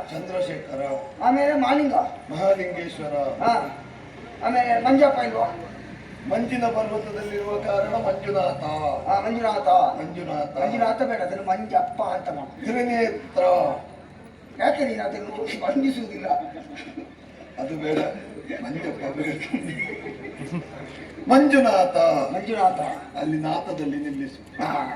ನಿನ್ನಲ್ಲಿ ನಾಥ ಉಂಟು. ನಾಥ ಉಂಟು. ಆದ್ದರಿಂದ ಮಂಜುನಾಥ. ಮಂಜುನಾಥ. ತ್ರಿನೇತ್ರ. ಅದು ಯಾಕೆ? 3 ಕಣ್ಣು ಉಂಟು. ಯಾರಿಗೆ? ನನಗೆ. ಅದು ಕಣ್ಣ ಮುಚ್ಚಿಕೊಂಡದ್ದು ನಾನು. ಹತ್ತಿರದಿಂದ ಹಿಡಿದ್ರೆ ಗೊತ್ತಾಗ್ತದೆ. ಹೆಚ್ಚು ಕಣ್ಣು ಬಿಡುವುದಿಲ್ಲ ನಾನು. ಯಾವಾಗಲೂ ಬಿಡುವುದಿಲ್ಲ. ಅಲ್ಲಲ್ಲ, ಕೆಲವು ಸಲ ಬಿಡ್ತೇನೆ. ಅಲ್ಲ, ಯಾವ ಕಣ್ಣೇ ಬಿಡುವುದಿಲ್ಲ ನೀನು. ಕಣ್ಣು ಬಿಡ್ತೇನೆ, 3ನೇ ಕಣ್ಣನ್ನು ಒಂದೊಂದು ಸಲ ಬಿಡ್ತೇನೆ. 2 ಕಣ್ಣು ಬಿಡ್ತಿ. ಅಲ್ಲ, ನೀನು 2 ಕಣ್ಣು ಯಾವಾಗಲೂ ಬಿಡುವುದಿಲ್ಲ, ಕಣ್ಣೇ ಬಿಡದಾಗಿರ್ತೀಯ. ಆಗಲ್ಲ ಆಗಲ್ಲ, 2 ಕಣ್ಣು ಬಿಡ್ತೇನೆ, 3ನೇ ಕಣ್ಣನ್ನು ಅಪರೂಪಕ್ಕೊಮ್ಮೆ ಬಿಡ್ತೇನೆ. ಈಗ ನಮಗೆಲ್ಲ 2 ಕಣ್ಣು, ನಿನಗೊಂದು ಹೆಚ್ಚಿನ ಕಣ್ಣು. ಅದು ಯಾಕೆ ಬಿಡುವುದಿಲ್ಲ ಅದನ್ನು? ಅದು ಬಿಟ್ಟು ಸಿಟ್ಟು ಬಂದಾಗ ಮಾತ್ರ ಬಿಡುವುದು. ಹೌದಾ? ಸಿಟ್ಟು ಬರ್ಲಿಲ್ಲಲ್ಲ. ಬರ್ತದ ನಿನಗೆ ಸಿಟ್ಟು? ಒಮ್ಮೆಮ್ಮೆ ಬರ್ತದೆ. ಬರುವಾಗ ಬಿಟ್ಟಿದ್ಯಾ? ಒಮ್ಮೆಮ್ಮೆ ಬಿಟ್ಟಿದ್ದೇನೆ, ಬಿಟ್ಟದ್ದು ಬರಕ್ಕೆ ಬರಲಿಲ್ಲ. ಹೌದಾ? ಆಯ್ತು, ಇರ್ಲಿ, ನಿನ್ನ ಕಣ್ಣಲ್ವ, ನನಗೆ ಯಾಕೆ ಸಂಬಂಧ? ಅದು ಬಿಟ್ರೆ ಏನಾಗ್ತದೆ ಗೊತ್ತಾ? ಏನಾಗ್ತದೆ? ಸಕಲ ಪ್ರಪಂಚವು ಸುಟ್ಟು ಹೋಗ್ತದೆ. ಹೌದಾ? ಆದ್ದರಿಂದ ಹೆಚ್ಚು ಸಮಯ ಬಿಡ್ಲಿಕ್ಕೆ ಹಾಗಿದ್ರೆ ನೀನು ಸಾಯ್ತಿ. ಮತ್ತೆ ಸಕಲ ಪ್ರಪಂಚ ಹೇಳುವಾಗ ನೀನು ಅದರೊಳಗೆ. ನಾನದ್ರೆ ಸ್ವಲ್ಪ ಬದಿಯಲ್ಲಿ ನಿಂತು ಮುಂದೆ ಬಿಡು. ಮುಂದೆ ನೀನು ಅದಕ್ಕೆ ಬಲ ಪಡುವುದಿಲ್ಲ. ಇಲ್ಲ ಇಲ್ಲ, ಅದಕ್ಕಿಂತ ಮುಂದೆ ಬಿಡು. ನಿನಗಿಂತ ಹಿಂದೆ ಸುಡುವುದಿಲ್ಲ, ಹಿಂದೆ ಸುಡುವುದು. ಇದಕ್ಕಿಂತ ಮುಂದೆ ಮುಂದೆ ಇದ್ದವು. ಒಳ್ಳೆ ವಿಷಯ. ಆದ್ದರಿಂದ ಜಗದ ಪಿತರವು ಒಂದೇ ಪಾರ್ವತಿ ಪರಮೇಶ್ವರ.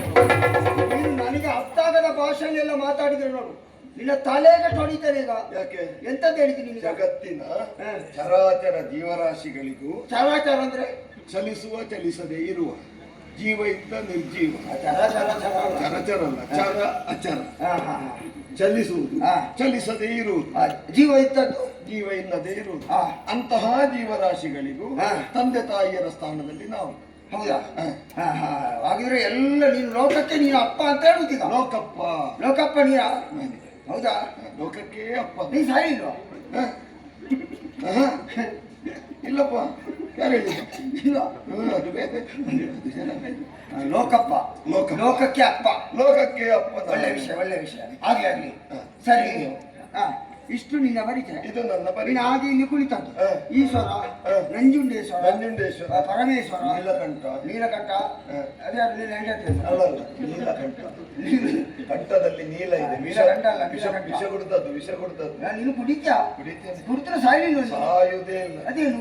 ಅದು ವಿಷ ಉಂಟಲ್ಲ, ಅದೇನು ಅಲ್ಲೇ ನಿಂತದ್ದು? ಅದು ಕೆಳಗೆ ಹೋಗ್ಲಿಕ್ಕೆ ಬಿಡ್ಲಿಲ್ಲ. ಯಾರು ಬಿಡ್ಲಿಲ್ಲ? ಹೆಂಡತಿ ಬಿಡ್ಲಿಲ್ಲ. ಯಾಕೆ? ಅದು ಎಲ್ಲಿಯಾದ್ರೂ ಒಳಗಿದ್ದವರು ಸತ್ತರೆ ಗಂಡ ಕುಡಿದ್ರೆ ಹೆಂಡತಿ ಹಾಗೆ ಗಂಟ್ಲಲ್ಲಿ ಹಿಡಿಬೇಕಲ್ಲ, ಗಂಟ್ಲಲ್ಲಿ ಹಿಡಿಬೇಕು. ಒಳಗೋಗ್ಬಾರ್ದು. ಅದಕ್ಕೆ ಅದು ತೋರಿಸಿಕೊಟ್ಟದ್ದು. ನಂಜಲ್ಲಿ ಉಳಿದ ಕಾರಣ ನಂಜುಂಡ. ನಂಜುಂಡ. ನಿನಗೆ ಹೆಸರಾಯ್ತಲ್ಲ ಅಲ್ವಾ? ನಿನ್ನದ್ದು ಆಯ್ತಲ್ಲ ಇಷ್ಟು. ಹ. ಅಬ್ಬಾ, ನಿನ್ನದೊಂದು ಅವಸ್ಥೆ ಮಾರ. ಏನು? ಎಂತ ಇದು? ಭೋಗಿ ಭೂಷಣ. ನೀನು ಭೋಗಿ ಭೂಷಣಲ್ಲ, ರೋಗಿ ಭೂಷಣನಾಗೆ ಕಾಣ್ತೀನಿ. ಎಂತದು? ಎಂತದ್ದು ಇದೆಲ್ಲ ಭಸ್ಮ ಹಿಡಿದು ಎಂತದ್ದಾಯ್ತು? ಭಸ್ಮ ಎಲ್ಲ ಪೂಜೆ ಹೊಂಡದಿಂದ ಎದ್ದು ಬಂದ ಹಾಗೆ. ಭಸ್ಮ ಲೇಪನದ ಮಾಡುವುದು. ನಿನಗೆ ಲೇಪನ ಎಲ್ಲ ಭಸ್ಮ? ಲೇಪನ ಉಂಟು, ಲೇಪನ. ಹೌದಾ? ಎಂತದ್ದು ಗಂಟು ನೋವಿಗ? ಅಲ್ಲ, ಭಸ್ಮ ಲೇಪನ. ಹೌದಾ? ನಿನ್ನ ಬದಿಗೆ ಅಲ್ಲಿ ಬೇರೆ ಕಾಣ್ತಾ ಉಂಟು, ಅದರ ಬಗ್ಗೆ ಹೇಳಿ ಕೊಟ್ಟು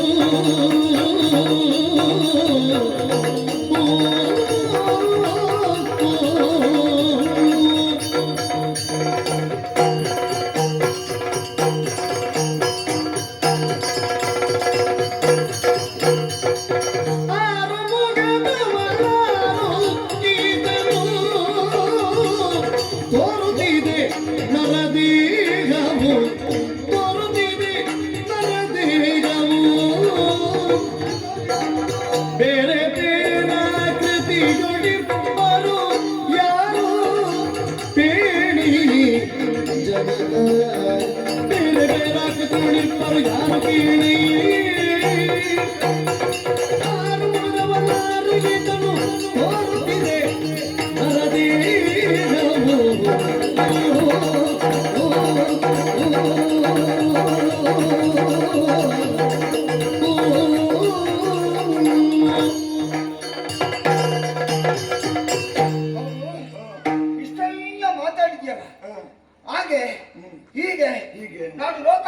ಯಾಕಪ್ಪ? ನನಗೆ ನೀನೇನಾಗ್ಬೇಕು ಅಂತ ಹೇಳಿರಲ್ಲ ನೀನು. ನಿನಗೆ ನಿನಗೆ ನಾನು ಅಪ್ಪ. ಸರಿ ಅದು. ಹ, ನಾನು ಲೋಕದೊಳಗಿದ್ದೇನೆ ಇದೆಯಲ್ಲ? ನೀನು ಲೋಕಕ್ಕೆ ಅಪ್ಪ, ಹ, ಹಾಗಿದ್ರೆ ನನಗೂ ಅಪ್ಪ. ನಿನಗೂ ನಾನಪ್ಪ. ಏ ಕೆಪ್ಪ, ಏ ಕೆಪ್ಪ, ಕೆಪ್ಪಲ್ಲ ಏಕಪ್ಪ, ಏಕ ಅಪ್ಪ. ಏಪ್ಪ, ಏ ಅಪ್ಪ. ಹಾ. ಹ, ಯಪ್ಪ. ಯಪ್ಪ, ಏ ಅಪ್ಪ. ಕೆಪ್ಪ, ಕೆಪ್ಪಲ್ಲ. ಯಪ್ಪ. ಯಪ್ಪ. ಹೌದಾ? ಹ. ಏಪ್ಪ, ಓ. ಆಶ್ಚರ್ಯ. ಹ, ಓ ಅಲ್ಲಿ ನೋಡಿದೆ, ಹ, ನೋಡಿ, ಹ, 1 2 3 4 5 6 ಹ, ನಮಗೆಲ್ಲ ಒಂದೇ ಮುಖ, ಹ, ಅಲ್ಲಿ 6 ಮುಖ, ಹ, 6 ಮುಖದವ ನೀತ. ಹ. ನಾನು ಅವ ನನ್ನ ಮಗ. ಹಾ? ನನ್ನ ಮಗ. ಅವ್ನು ನಿಮ್ಮ ಮಗ? ನನ್ನ ಮಗ. ಯಾರವ? ಷಡಾನನ. ಸಡನ್ ಸಡನ್ನಲ್ಲ, ಷಡಾನನ. ಸಡನ್. ಅವನ ಹೆಸರು ಕಾರ್ತಿಕೇಯ. ಕಾರ್ತಿಕೇಯ. ಕಾರ್ತಿಕೇಯ. ಅದು ನಮಗೆಲ್ಲ ಒಂದೇ ಮುಖ, ಅವನಿಗೆ 6 ಮುಖ. 6 ಮುಖ ಅಂದ್ರೆ ಒಂದೇ ಸಾಕ. ಹುಟ್ಟಿದಾಗ ವಿಶೇಷ ಅದು. ಹೌದಾ? ನಿನಗೊಂದು ಅವನ ಹುಟ್ಟಿನಲ್ಲಿ ವಿಶೇಷ ಉಂಟ. ವಿಶೇಷ ಉಂಟು. ಏನು? ತಾರಕನೆನ್ನುವಂತಹ ದೈತ್ಯನೋರ್ವ ನಾಕವನ್ನಡರಿ ದೇವತೆಗಳನ್ನು ದೆಸೆಗಡಿಸಿದಂತ. ನಿನಗೆ ತಲೆ ಸರಿ. ನಾನು ಅವ ಯಾರು ಅಂತ ಕೇಳ್ತೀನಿ, ಯಾರದೋ ಕಥೆ ಪ್ರಾರಂಭ ಮಾಡಿ. ಆ ಕಥೆ ಬರದಿದ್ರೆ ಈ ಕಥೆ ಬರುವುದಿಲ್ಲ. ಮೂಲ ಅಲ್ಲಿ ಉಂಟಾ? ತಾರಕನೆಂಬ ದೈತ್ಯ ನಾಕವನ್ನು ಸ್ವಾಧೀನಪಡಿಸಿಕೊಂಡ. ಹಾ. ಶಿವಕುಮಾರನಿಂದ ಮಾತ್ರವೇ ಮರಣ ಎಂಬ ಹಾಗೆ ವರವನ್ನು ಪಡೆದಿದ್ದ. ಅದು ಯಾರು? ಶಿವಕುಮಾರ. ನನಗೆ ಹುಟ್ಟಿದ ಮಗ ಶಿವಕುಮಾರ. ನಿನ್ನ ಮಕ್ಕಳೆಲ್ಲ ಶಿವಕುಮಾರ. ಶಿವಕುಮಾರ. ಶಿವನ ಕುಮಾರ. ಕುಮಾರ. ಶಿವನ ಕುಮಾರ. ಆ ಸಂದರ್ಭದಲ್ಲಿ ಏನಾಗಿತ್ತು ಗೊತ್ತಾ? ಯಾರಿಗೆ ಗೊತ್ತು? ನೀನೇ ಹೇಳ್ಬೇಕು. ನಾನು ಹೇಳ್ತೇನೆ. ಹೇಳು. ದಕ್ಷ ಯಜ್ಞದಲ್ಲಿ ದಾಕ್ಷಾಯಿಣಿ ದತ್ತನಾಗಿ ಹೋದಂತಹ ಸಂದರ್ಭ. ಹೇಳು. ಜೀವನದಲ್ಲಿ ವೈರಾಗ್ಯವನ್ನು ತಾಳಿಕೊಂಡಂತಹ ನಾನು ಹಾ. ಯಾವುದು ಬೇಡ ಅಂತ ತಪಶ್ಚರ್ಯೆಯಲ್ಲಿ ನನ್ನನ್ನು ನಾನು ತೊಡಗಿಸಿಕೊಂಡಿದ್ದೆ. ಆಹಾ. ಆಗ ತಪಸ್ಸನ್ನು ಕೆಡಿಸಿ ಹಾ. ಆ ಮೂಲಕವಾಗಿ ಗಿರಿಜೆಯೊಂದಿಗೆ ನನ್ನ ಪರಿಣಯ ಆಗುವಂತಹ ಸುಸಂದರ್ಭ ಮೂಡಿ ಬಂತು. ಪರಿಣಯ ಆಗುವ ಸುಸಂದರ್ಭ. ಸುಸಂದರ್ಭ ಮೂಡಿ ಬಂದು ಹಾ. ಶರವಣ ಪ್ರದೇಶದಲ್ಲಿ ದಂಪತಿಗಳನ್ನು ನಾವೀರವರು ಸಹಸ್ರ ವರ್ಷಗಳವರೆಗೆ ಕ್ರೀಡಿಸಿದಾಗ ಹಾ. ಕಲಿಸಿದಂತಹ ವಜ್ರವೀರ್ಯವನ್ನು ಹಾ. ಧರಿಸಿಕೊಳ್ಳುವುದಕ್ಕೆ ಗಿರಿಜೆಗೆ ಕಷ್ಟವಾಗಿ ಹೋಯಿತು. ಆವಾಗ ಆವಾಗ ಹಾ. ಅಹಂಕಾರದಿಂದ ಗಂಗೆಯೇ ಮುಂದೆ ಬಂದಳು. ಹಾ. ನಾನು ಧರಿಸಿಕೊಳ್ತೇನೆ. ಹಾ. ಅವಳಿಂದಲೂ ಆಗಲಿಲ್ಲ. ಹಾಗೇನು? ಅಗ್ನಿ ಬಂದ. ಹಾ. ನಾನು ಧರಿಸ್ತೇನೆ ಅಂತ ಹೇಳಿ. ಹಾ. ಅಗ್ನಿಗೂ ಆಗ್ಲಿಲ್ಲ. ಯಾರಿಂದ ಆಗದಿದ್ರೆ ಜಾಸ್ತಿ ಬಿಸಾಡಬೇಕು. ತೆಗೆದು ಬಿಸಾಡಿದ್ದು ದರ್ಬೆಯ ಮೇಲೆ. ಬಿಸಾಡಿದ್ರ? ಶರವಣ ಪ್ರದೇಶದಲ್ಲಿ ದರ್ಬೆಯ ಮೇಲೆ ಚೆಲ್ಲಲ್ಪಟ್ಟಿತು. ಹಾ. ತಂಪಾದ ಚಂದ್ರನ ಕಿರಣಗಳು ಅದರ ಮೇಲೆ ಬಿದ್ದಾಗ, ಆ ಚಂದ್ರ ಅಲ್ಲಿಗೂ ಒಂದಲ್ಲ. ಚಂದ್ರನಿಂದ ಮೇಲೆ ಇದ್ದ. ಹಾ. ಚಂದ್ರ ಮೇಲೆ. ಚಂದ್ರ ಮೇಲೆ ಅಲ್ಲಿಂದ ತಂಪಾದ ಕಿರಣಗಳು ಬಿದ್ದಾಗ ಬಿದ್ದಾಗ ಶಿಶುವೊಂದರ ಆವಿರ್ಭಾವವಾಯಿತು. ಮಗು. ಮಗು. ಹಾ. ಹೌದಾ? ಆ ಮಗು ಹುಟ್ಟಿದ ಕ್ಷಣವೇ ಹಾ. ಶಾಪಗ್ರಸ್ತರಾದಂತಹ 6 ಮಂದಿ ಕೃತಿಕಾ ಕನ್ಯೆಯರು ಅಲ್ಲಿಗೆ ಬಂದು ಏಕಕಾಲದಲ್ಲಿ ಆ ಮಗುವಿಗೆ ಸ್ತನ್ಯಪಾನವನ್ನು ಮಾಡಬೇಕು ಅಂತ ಆಶೆಯನ್ನು ವ್ಯಕ್ತಪಡಿಸಿದರು. ಹಾ. ಆ ಸಂದರ್ಭ ಈ ಶಿಶು ಹಾ. 6 ಮುಖದಿಂದ ಶೋಭಿಸಿ ಹಾ. ಅವರ ಸ್ತನ್ಯವನ್ನು ಉಂಡ ಕಾರಣ ಹಾ. ಇವನಿಗೆ ಕಾರ್ತಿಕೇಯ ಅಂತ ಹೆಸರಾಯಿತು. ಕಾರ್ತಿಕೇಯ. ಷಡಾನನೆಂಬ ಬಿರುದಾಯಿತು. ಷಡಾನನ. ಸುಬ್ರಹ್ಮಣ್ಯ. ಸುಬ್ರಹ್ಮಣ್ಯ ಅಂತ ಹೇಳ್ತಾರೆ. ಮಹಾಜ್ಞಾನವನ್ನು ಹೊಂದಿದಂತಹ ಈತ ಬ್ರಹ್ಮದಲ್ಲೂ ವಿಹರಿಸತಕ್ಕವನಾದ್ದರಿಂದ ಸುಬ್ರಹ್ಮಣ್ಯ. ಭಯಂಕರ ಬುದ್ಧಿವಂತ ಅಲ್ವಾ? ಧರಿಸಿದಂತ ಆಯುಧದಿಂದಲೇ ಅವನಿಗೊಂದು ಹೆಸರುಂಟು. ಅಲ್ಲ, ನೋಡುವಾಗ ಗೊತ್ತಾಗುದಿಲ್ಲ, ಭಯಂಕರ ಬುದ್ಧಿವಂತ ಅಲ್ಲ? ಹೌದಪ್ಪ. ಆ? ಧರಿಸಿದ ಆಯುಧದಿಂದ ಹೆಸರೇನು ಗೊತ್ತಾ? ಏನು? ವೇಲಾಯುಧ. ವೇಲಾಯುಧ. ವೇಲಾಯುಧ. ವೇಲ್ ಆಯುಧ. ಆಗೊಂದುಂಟಲ್ಲ, ಹಾ. ವೇಲಾಯುಧ. ವೇಲಾಯುಧ. ಅವನ ಆಯುಧ ಉಂಟಲ್ಲ. ಇನ್ನು ಕುಮಾರ. ಕುಮಾರ. ನನ್ನ ಮಗನಾದ್ದರಿಂದ ಕುಮಾರ. ಸಣ್ಣವ, ಕಾಣುವುದಕ್ಕೆ ಚಂದ ಇದ್ದಾನೆ, ಹೌದು. ಪುಟ್ಟ ಬಾಲ. ಪುಟ್ಟ ಬಾಲ. ಆದ ಕಾರಣ ಆ ಮುಖದಲ್ಲಿ ಒಂದು ನಗು ನೋಡಿ, ಮುಗ್ಧತೆ ನೋಡಿ. ಅವ ಕುಮಾರ. ಕುಮಾರ. ನನಗೇನಾಗ್ಬೇಕು ಹೇಳಿ? ಅಣ್ಣ. ನನಗಿಂದ ಮೊದಲು ಹುಟ್ಟಿದವ. ಹುಟ್ಟಿದವ. ನಾ ಮಾತಾಡಿಸ್ರ? ಹಾ. ಮಾತಾಡ್ತಾಳ? ಮಾತಾಡ.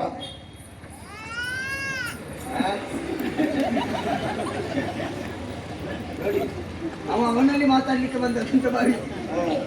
ಅಲ್ವಾ? ಮತ್ತೆ ಏ ಕುಮಾರಣ್ಣ, ನಮಸ್ಕಾರ. ಎಂತ ಒಂದು ವಿನಯ, ನಯ ವಿನಯ ನೋಡಿ, ಒಂದು ನಗು. ಮತ್ತೆ ಹೇಗಿದ್ದೆ? ಯಾವಾಗಲೂ ಬೇಗ ಬರ್ತೇ, ಇಂದು ಮಾತ್ರ ಇದರಂತೆ ಬೇಗ ಬಂದೇ ಇದೆಯಲ್ಲ. ಒಳ್ಳೆ ಮಾತಾಡ್ತಾನೆ, ಮತ್ತೆ ಮಾತಾಡಿ ಅಲ್ಲಪ್ಪ. ಒಳ್ಳೆ ಯಪ್ಪ, ಇದೆಂತದಪ್ಪ ಇದು? ಎಂತದು? ಅಲ್ಲ ನೋಡಿ, ದೇಹ ಎಲ್ಲ ನಮ್ಮ ಹಾಗೆ. ಹೌದಾ? ಮುಖ ನೋಡಿ, ಏಕನ ಮುಖ, ದೊಡ್ಡ ಕಣ್ಣು, ಇಷ್ಟು ಉದ್ದ ನಾಲಿಗೆ, ಹೋದ್ರೆ ಹಲ್ಲು, ಎಂತ ದಪ್ಪ ಕೆಂಪು ಕೆಂಪು ಕೆಂಪು. ಅವ ಯಾರು? ಯಾರಮ್ಮ? ನನ್ನ ಮಗ. ಆ? ನನ್ನ ಮಗ. ಅವನು ನಿಮ್ಮ ಮಗನೇ? ಹಾ. ನಿಮ್ಗೆ ಸರಿಯಾದ್ದು ಒಂದಿಲ್ವ ಮಗ? ಸರಿ ಉಂಟು, ಸರಿ ಉಂಟು. ಎಲ್ಲ ಸರಿ ಉಂಟು ಕಾಣುವಾಗ ಹಾಗೆ. ಅಲ್ಲ, ಅದಕ್ಕೆ ಹಾಳು ಮುಖ. ಇದಕ್ಕೆ ನೋಡಿ, ಆ ನಾಲಿಗೆ ನೋಡಿ ಒಂದು ಇಷ್ಟು ಉದ್ದ ಕೆಂಪು ಕೆಂಪು. ಹೊರಗೆ ಹಾಕಿ. ಅಪ್ಪ, ನಿನಗೆ ಭಯ ಆಗ್ತದೆ ಅವನನ್ನು ನೋಡುವಾಗ. ಹೆದರಬೇಡ. ಅವ ನಿಮ್ಮ ಮಗ ಹೌದು. ಅವ ಯಾರವ? ಅವ ಯಾಕೆ ಹಾಗೆ? ಅವ ಹಾಗಂದ್ರೆ ಹುಟ್ಟುವುದಕ್ಕೆ ಕಾರಣ ಉಂಟು. ಹಾ, ಹುಟ್ಟುವಾಗಲೇ ಹಾಗೆ. ಹೌದಾ? ಅವನಿಗೆ ವೀರಭದ್ರ ಅಂತ ಹೆಸರು. ಅವನ ಹೆಸರ? ಅವನ ಹೆಸರು. ಹಾ. ದಕ್ಷ ಯಜ್ಞದಲ್ಲಿ ನನ್ನ ಮಡದಿಯಾದ ದಾಕ್ಷಾಯಿಣಿ ದಗ್ಧಳಾಗಿ ಹೋದ ವಿಚಾರ ನನಗೆ ಗೊತ್ತಾದಾಗ ಸಿಟ್ಟು ಬಂದು ಹಾ. ಜಟೆಯನ್ನು ಹಿಡಿದು ನೆಲ ಕಪ್ಪಳಿಸಿದಾಗ ಹಾ. ಹುಟ್ಟಿಕೊಂಡವ ಅವ. ವೀರಭದ್ರ. ಅವ ಹೌದಾ? ವೀರಭದ್ರ. ನಿಮಗೆ ಮಗ? ನನಗೆ ಮಗ. ನನಗೇನಾಗ್ಬೇಕು? ಅಣ್ಣ. ಮಾತಾಡಿದ್ರ? ಮಾತನಾಡಿ. ಅವನು ನೋಡುವಾಗ ಹೆದರಿಕೆ ಆಗ್ತದೆ. ಮಾತಾಡ್ತಾನ? ಮಾತನಾಡಿಸಿ ನೋಡು. ಆ? ಮತ್ತೆ ಬಿಡ್ಲಿಕ್ಕಿಲ್ಲ ನೀನು. ಹೌದಾ? ಹಾ. ನೋಡು, ಮಾತಾಡುವ.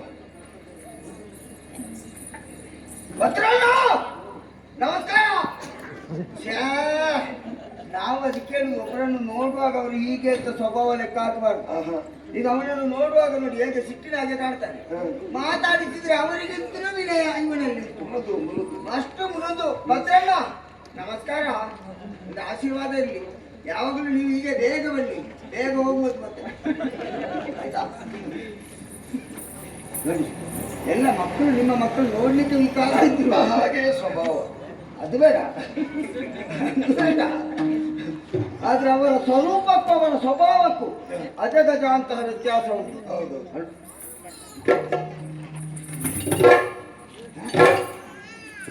ಅಪ್ಪ, ಎಲ್ಲರೂ ಮುಂದೆ ಹೀಗೆ ಮಾಡಿದ ರೀತಿ ಹಿಂದೆ ಹೀಗೆ ಮಾಡ್ತಾರಲ್ಲ. ಅದು ಹಿಂದೆ ತೆತ್ತು ಮತ್ತೆ ಮುಂದೆ ಬಂದು.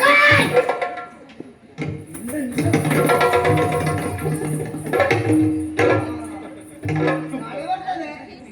ಕಂಬಕ್ಕೆ ಬುದ್ಧಿಯ. ಅಪ್ಪ, ಇದನ್ನು ನೋಡುವಾಗ ಅದರ ಅವರ ಹಾಗೆಲ್ಲ ಇದೊಂದು ಸ್ವಲ್ಪ ಬೇರೆ ಕಾಣ್ತದೆ. ಹೌದು. ತಲೆಯಲ್ಲಿ 2 ಕೋಡು ಉಂಟು. ಕೋಡು ಉಂಟು. ಕಂಬ ತಾಯಿಲಿದೆ. ಈಗ ಹಾಯ್ಲಿಕ್ಕೆ ನನಗೆ ಬಂದದ್ದು. ಮತ್ತೆ ತಿರುಗಿ ಕಂಬಕ್ಕೆ ಏನಾದ್ರೂ ಸಾಧನೆ ಮಾಡುವ ಯೋಚನೆ ಉಂಟು ಅಂತ ಪ್ರಚಾರಕ್ಕೆ ಬರುವ ಕಂಬಕ್ಕೆ ತಲೆ ಉಂಟು. ಯಾರದು? ಅದು ನನ್ನ ವಾಹನ. ಹಾ? ನನ್ನ ವಾಹನ. ನಿಮ್ಮ ವಾಹನ? ನೀವು ಅದರಲ್ಲೇ ಹೋಗುದಾ? ನಾನದ್ರಲ್ಲೇ ಹೋಗುದು. ಹೌದಾ? ಹಾಗಿದ್ರೆ ಈಗ ನಾನು ನನ್ನ ವಾಹನವನ್ನು ಯಾರು ಮುಟ್ಟಬೇಡಿ. ನನ್ನ ಅಪ್ಪ, ವಾಹನವನ್ನು ನಿಮ್ಮ ವಾಹನ ನಿಮ್ಮ ಮಗ ಒಮ್ಮೆ ಕೊಂಡು ಹೋಗ್ತೇನೆ. ಇಲ್ಲ, ನಾನೇ ಕೊಂಡೋಗುದು ಅಪರೂಪಕ್ಕೆ. ನೀವು ಯಾವಾಗಲೂ ತಿರುಗಾಟ ಮಾಡ್ತಾ ಇರ್ತೀರಲ್ಲ. ನಿಮ್ಮ ವಾಹನ ಅಪರೂಪಕ್ಕೆ ಕೊಂಡು ಹೋದ್ರೆ ಮತ್ತೆ ನೀವು ತಿರುಗಾಟ ಮಾಡುದು? ಉಳಿದವರಲ್ಲಿ ವಾಹನ ಉಂಟಲ್ಲ, ಅದರಲ್ಲಿ ಹೋಗುದು. ನೀವು ನಿಮ್ಮಲ್ಲಿ ವಾಹನ ಇದ್ರು ನೀವು ಅದನ್ನು ಕೊಂಡು ಹೋಗುದಿಲ್ಲ. ಹೋಗುದು ಯಾರ್ಯಾರ ವಾಹನದಲ್ಲಿ. ಹೌದಾ? ನಿಮ್ಮ ವಾಹನ ಮನೆಯಲ್ಲಿ? ಅದು ಮನೆಯಲ್ಲಿ ಬೇಕು, ಅಲಂಕಾರ ಅಷ್ಟೇ. ನೀವು ಹಾಗೆ ಮನೆಯಲ್ಲೇ ಇಡಿ. ನಿಮಗೆ ಗೊತ್ತಿಲ್ಲದ ಹಾಗೆ ನಿಮ್ಮ ಮಗ ನಾನು ಕೊಂಡು ಹೋಗ್ತಾನೆ ಒಂದು ದಿವಸ. ಕೊಂಡು ಹೋಗಿ ಅದನ್ನು ಹೊಂಡಾಟ ಹಾಕಿ ಮತ್ತೆ ನಮಗೆ ಕೊಡಿ ಅದನ್ನು ಕೊಂಡು ಹೋಗಿ. ಧರ್ಮದ ದ್ಯೋತಕವಾದಂತಹ ನಮ್ಮಲ್ಲಿ ಸ್ವಂತ ವಾಹನ ಇರುವಾಗ ನಾವು ಯಾರ್ಯಾರ ವಾಹನದಲ್ಲಿ ಹೋಗಬಾರ್ದಪ್ಪ. ಆಯ್ತಪ್ಪ. ಈಗ ನನಗಾದ್ರೂ ವಾಹನ ಇಲ್ಲ ನೋಡಿ. ಹೌದು. ನಾನಾದ್ರೂ ಹೋಗ್ಬೋದು ಯಾರ ವಾಹನದಲ್ಲಿ. ಈಗ ನಿಮ್ಮಲ್ಲಿ ಕೇಳ್ಬೋದು, ತಪ್ಪಲ್ಲ. ಈಗ ನಿಮ್ಮಲ್ಲಿ ಇತ್ತು ನೀವು ಮನೆಯಲ್ಲಿಟ್ಟು ಕೊಂಡೋಗ್ತೀನಿ. ಕೊಂಡೋಗ್ತೀರಾ? ಕೊಂಡೋಗ್ತೀನಿ. ಏನದ್ರ ಹೆಸರು? ನಂದಿ. ಏನಂದಿ? ಏನಂದಿ ಅಲ್ಲ, ನಂದಿ. ಅದೇ ಏನಂದಿ ಅಂತ. ನಂದಿ ಹೆಸರೇ ನಂದಿ. ನಂದಿಕೇಶ್ವರ. ನಂದಿಕೇಶ್ವರ. ಮೇಳ ಉಂಟಾ? ಅವನ ಜೊತೆಯಲ್ಲಿ ಕೆಲವಾಗುತ್ತೆ. ಅದೇ ಹೇಳಿದ್ದು, ಒಬ್ಬನೇ ತುಂಬಾ ಜನ ಇದ್ದಾರೆ. ನಂದಿಕೇಶ್ವರ. ಹೌದಾ? ಮಾತಾಡ್ತಾರ? ನಂದಣ್ಣ, ನಮಸ್ಕಾರ. ಪ್ರತಿ ನಮಸ್ಕಾರ. ಸ್ವಲ್ಪ ಗಂಭೀರತೆ ಉಂಟು, ಆದ್ರೂ ಮಾತಾಡುವ ಲಕ್ಷಣ ಉಂಟು ಅಲ್ವಾ?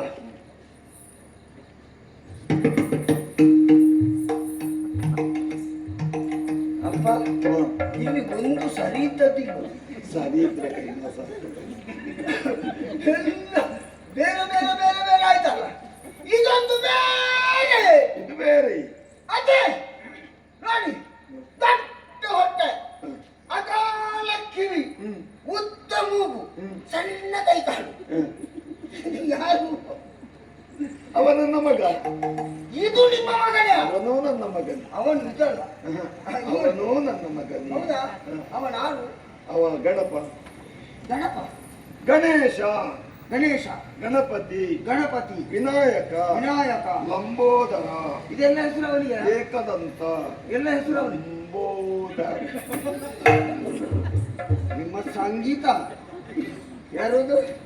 ಲಂಬೋದರ ಗಣಪತಿ ಅಂತ ಹೆಸರ? ಅವನ ಹೆಸರು ಗಣೇಶ. ನಿಮ್ಮ ಮಗನ? ನನ್ನ ಈಗ ಮಗ. ಇವರೆಲ್ಲ ಈಗ ಅವನದ್ದು ಏನು, ಅವನದ್ದೆಲ್ಲ ಮೂಗು ಇಷ್ಟು ಉದ್ದ, ತಲೆಯಿಂದ ಮೇಲೆ ಒಂದು ಬೇರೆ. ಅವನ ಹುಟ್ಟಿನಲ್ಲೇ ವಿಶೇಷತೆ ಇದೆ. ಏನ್ ವಿಶೇಷ? ಒಂದು ದಿನ ಪಾರ್ವತೀ ದೇವಿಯು ಸ್ನಾನಗೃಹಕ್ಕೆ ಹೋಗುವಾಗ ಹಾ.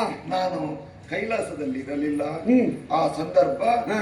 ಮಣ್ಣಿನಿಂದ ಪ್ರತಿಮೆಯೊಂದನ್ನು ಮಾಡಿ ಜೀವದಾನವನ್ನು ಮಾಡಿ ಹಾ. ಸ್ನಾನಗೃಹದ ಬಾಗಿಲಲ್ಲಿ ನಿಲ್ಲಿಸಿ ಹೋದ್ರು. ಹಾ, ಹೊರಬಾಹೆಯಿಂದ ಬಂದಂತಹ ನಾನು ಕೈಲಾಸಕ್ಕೆ ಪ್ರವೇಶ ಮಾಡುವಾಗ ಹಾ. ನನ್ನನ್ನು ತಡೆಯಿತ ಶಿಶು. ಪ್ರವೇಶ ಬೇಡ ಅಂತ. ಪ್ರವೇಶ ಬೇಡ. ಹೌದಾ? ಎಂತ ತಗದಲ್ಲಿ ಬರ್ಬೇಕು? ಅಲ್ಲ, ನೇರ ಬಂದೆ, ನಿಧಾನಕ್ಕೆ ಬಂದು. ಹಾ. ಆಗ ಸಿಟ್ಟು ಬಂತು ನನಗೆ. ಹಾ. ಸಿಟ್ಟು ಬಂದು ಹಿಡಿದ ಆಯುಧದಲ್ಲಿ ಅದರ ಶಿರವನ್ನು ಕತ್ತರಿಸಿದೆ. ತಪ್ಪಿದ್ದೀರಿ. ಯಾಕೆ? ಸಿಟ್ಟು ಬರುವಾಗ ಬಿಡ್ಲಿಕ್ಕೆ ಕಣ್ಣಿತ್ತಲ್ಲ. ಕಣ್ಣಿನಲ್ಲಿ ಬಿಟ್ಟರೆ ಎಲ್ಲ ಸುಟ್ಟು ಹೋಗ್ತದಲ್ಲ, ಹಾ, ಅದು ಮಾತ್ರ ಸಾಯ್ಬೇಕು. ಹಾಗೆ. ಶಿರವನ್ನು ಕತ್ತರಿಸಿದ್ನ. ಹಾ. ಆಗ ಸ್ನಾನಗೃಹದಿಂದ ಗಿರಿಗೆ ಬಂದು ಹಾ.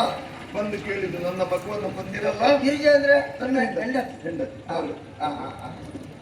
ಜೀವದಾನ ಮಾಡಿ. ಹಾಗೆ ಆಗ್ಬೇಕು. ಆಮೇಲೆ ಗೊತ್ತಾಯ್ತು ಅದು ನಮ್ಮ ಕುಮಾರ. ನಿಮಗೆ ಮಗ ಅಂತ ಗೊತ್ತಿರ್ಲಿಲ್ಲ? ಗೊತ್ತಿರ್ಲಿಲ್ಲ. ಈಗ ನಿಮ್ಮ ಮಗನಂತೆ ಅಲ್ಲ, ಎಲ್ಲಿಗೆ ಗೊತ್ತಿದ್ದು? ಇಷ್ಟೆಲ್ಲ ಮಕ್ಕಳಿದ್ರೆ ಯಾರು ಹೋಗುವಾಗ ಇರ್ಲಿಲ್ಲ. ಅದೇ ಒಂದು ಮನೆಯಲ್ಲಿ ಇಷ್ಟು ಮಕ್ಕಳಿದ್ರೆ ಯಾರು ನಿಮ್ಮ ಮಕ್ಕಳು ಅಂತ ಹೇಗೆ ಗೊತ್ತಿರ್ತದೆ? ಹಾಗೆ ಗೊತ್ತಿಲ್ಲ. ಆದ್ದರಿಂದ ಅದಕ್ಕೆ ಪುನರಪಿ ಜೀವ ಕೊಡಬೇಕೋ ಬೇಡವಾ? ಕೊಡ್ಬೇಕಲ್ಲ. ತಲೆಯನ್ನು ಹುಡುಕಿದ್ರೆ ಎಲ್ಲೂ ತಲೆ ಇಲ್ಲ. ತಲೆ ಎಲ್ಲಿ ಹಾರಿ ಹೋಗಿದೆ? ತಲೆ ಕೊಂಡು ಹೋಗಿ ಅವ ಪದಾರ್ಥ ಮಾಡಿದ್ರ? ಇಲ್ಲ, ಯಾವುದೋ ಒಂದು ಕ್ಷೇತ್ರವಾಗಿದೆ ಅಂತ ಸುದ್ದಿ ಸಿಕ್ಕಿದೆ. ಎಲ್ಲೋ ಬಿದ್ದಿದೆ. ಇಲ್ಲಿಲ್ಲ, ತಲೆ ಮಾಂಸ ತಿನ್ನುವವರಿಲ್ಲ, ಎಲ್ಲೋ ಹೋಗಿ ಬಿದ್ದಿದೆ. ಹಾಗಿದ್ರೆ ತಲೆಯ ಅವಶ್ಯಕತೆ ಉಂಟೋ ಇಲ್ವೋ? ಉಂಟು. ತಲೆಯನ್ನು ತರಬೇಕಲ್ಲ. ಅದಕ್ಕಾಗಿ ನನ್ನ ಗಣಗಳನ್ನೆಲ್ಲ ಕರೆದು ಗಣಗಳಂದ್ರೆ ಅದೇ ಭೂತಗಳು ನಿಮಗೆ ಇರುವ ನಮ್ಮ ಹಾಗಲ್ಲ, ಸ್ವಲ್ಪ ವಿಕಾರ. ನಿಮ್ಮ ಜನ, ನಮ್ಮ ಜನ, ಅದಕ್ಕೆ ಗಣಗಳು ಅಂತ ಹೇಳಿ. ಅವರಿಗೆ ತಲೆ ಮಾಂಸ ಹುಡುಕೋ ಕೆಲಸ. ನಾನು ತಲೆಯನ್ನು ಹುಡುಕಿ ತನ್ನಿ ಅಂತಲ್ಲ, ತಲೆಯನ್ನು ತನ್ನಿ, ಬೇರೆ ತಲೆ, ಬೇರೆ ತಲೆ ತನ್ನಿ. ತಲೆಗೆ ಪರ್ಯಾಯ ವ್ಯವಸ್ಥೆ, ಪರ್ಯಾಯ ವ್ಯವಸ್ಥೆ. ಹುಡುಕಿದ್ರ? ಉತ್ತರಕ್ಕೆ ತಲೆ ಹಾಕಿ ಯಾರು ಮಲಗಿದ್ದಾರೋ ಅಂತವರ ತಲೆಯನ್ನು ಕಡಿದು ಅದು ತನ್ನಿ. ಉತ್ತರಕ್ಕೆ ಯಾಕೆ ಪ್ರಶ್ನೆಗೆ ಆಗುದಿಲ್ವಾ? ಹಾಗಲ್ಲ, ಉತ್ತರ ದಿಕ್ಕಿಗೆ. ಅದೊಂದು ದಿಕ್ಕುಂಟ, ಹಾ, ಉತ್ತರ ದಿಕ್ಕು. ಉತ್ತರ ದಿಕ್ಕು. ಅದ್ಯಾಕೆ ಅಲ್ಲಿಗೆ ತಲೆ ಹಾಕಿದೆ ಆಗಬೇಕು? ಅದು ಯಾಕಂದ್ರೆ ಆ ಕಡೆಗೆ ತಲೆ ಹಾಕಿ ಮಲಗಬಾರದು. ಹಾ, ಹಾ, ರಕ್ತ ಸಂಚಾರ ಹೆಚ್ಚಾಗ್ತದೆ. ಹಾ, ಹಾ. ಆದ್ದರಿಂದ ನೀವು ಮಲಗಿ ನೋಡಿದಿರಾ? ಅಲ್ಲಲ್ಲ, ಅದು ಶಾಸ್ತ್ರವೇ ಹಾಗೆ. ಆದ್ದರಿಂದ ಉತ್ತರಕ್ಕೆ ತಲೆ ಹಾಕಿ ಮಲಗಬಾರದು. ಸರಿ. ಅವರಿಗೆ ಆಯುಷ್ಯ ಕ್ಷೀಣಿಸ್ತದೆ. ಹಾ. ಅವನ ತಲೆಯನ್ನು ಕತ್ತರಿಸಿ ತನ್ನಿ. ಹಾ. ಹುಡುಕಿ ಹೊರಟಂತಹ ಗಣಗಳಿಗೆ ಸಿಕ್ಕಿದ್ದು ಹಾ. ಉತ್ತರಕ್ಕೆ ತಲೆ ಹಾಕಿದ ಮಲಗಿದಂತ ಆನೆಯ ತಲೆ. ಆನೆ. ಆನೆ, ಹಾ, ಹಾ. ಆನೆಯ ತಲೆಯನ್ನು ಕತ್ತರಿಸಿ ಕತ್ತರಿಸಿ ತಂದೊಪ್ಪಿಸಿದ್ರು. ಅದನ್ನು ಜೋಡಿಸಿ. ಓ, ಇದು ಆನೆ. ಆ ಆನೆ ಮುಖ. ಆನೆ ಅಂದಿನಿಂದ ಇವನಿಗೆ ಹಾ. ಕರಿವದನ. ಎಷ್ಟುಂಟು? ಯಾವುದು? ಕರಿವದನ. ಕರಿವದನ ಅಲ್ಲ, ಮತ್ತೆ? ಕರಿವದನ. ಕರಿ ಅಂದ್ರೆ ಆನೆ. ಆನೆ. ಕರಿವದನ. ವದನ. ಇಲ್ಲ. ಗಣೇಶ. ಹೌದಾ? ಇಷ್ಟೆಲ್ಲ ವಿಶೇಷತೆ ಉಂಟಾ? ಗಣಗಳಿಗೆಲ್ಲ ಅದೀಶ.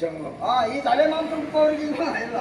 ಎಲ್ಲರಿಗೂ ಅವನು ಮೊದಲ ಪೂಜೆಯ ಗೊಂಬವ. ಮೊದಲು ಪೂಜೆ ಇವನಿಗೆ. ಮೊದಲು ಪೂಜೆ ಇವನಿಗೆ. ಯಾಕೆ ಅದು? ಅದು ಅವನಿಗೆ ವರವೇ ಹಾಗೆ. ಹಾ, ಹಾ, ಹಾ. ಇನ್ನು ಯಾರು ಪೂಜೆ ಮಾಡದೇ ಇರ್ತಾರ ಅವರಿಗೆ ವಿಘ್ನವನ್ನು ತಂದೊಪ್ಪಿಸ್ತಾರೆ. ವಿಘ್ನ ನಿವಾರಕ. ವಿಘ್ನ ನಿವಾರಕ. ಇವಲ್ವಾ? ಹೌದು. ಮಾತಾಡಿಸಲ್ಲ ನಾನು. ಮಾತಾಡ್ತಾನ? ಮಾತಾಡ್ತಾನ? ಖಂಡಿತ. ಅಲ್ಲ, ಮಾತಾಡಿದ್ರೆ ಮಾತನಾಡಿದ್ರೆ ನಿಲ್ಲಿಸುದು. ಅದು ಅಪಾಯ. ಅದಕ್ಕೊಂದು ಕೆಲಸ ಮಾಡುವ. ಸ್ವಲ್ಪ ಮಾತನಾಡಿ. ಬೇಡ, ಮಾತೇ ಬೇಡ. ಒಂದು ನಮಸ್ಕಾರದಲ್ಲಿ ನಿಲ್ಲಿಸು. ಅಷ್ಟರಲ್ಲಿ ಹೇಗೆ?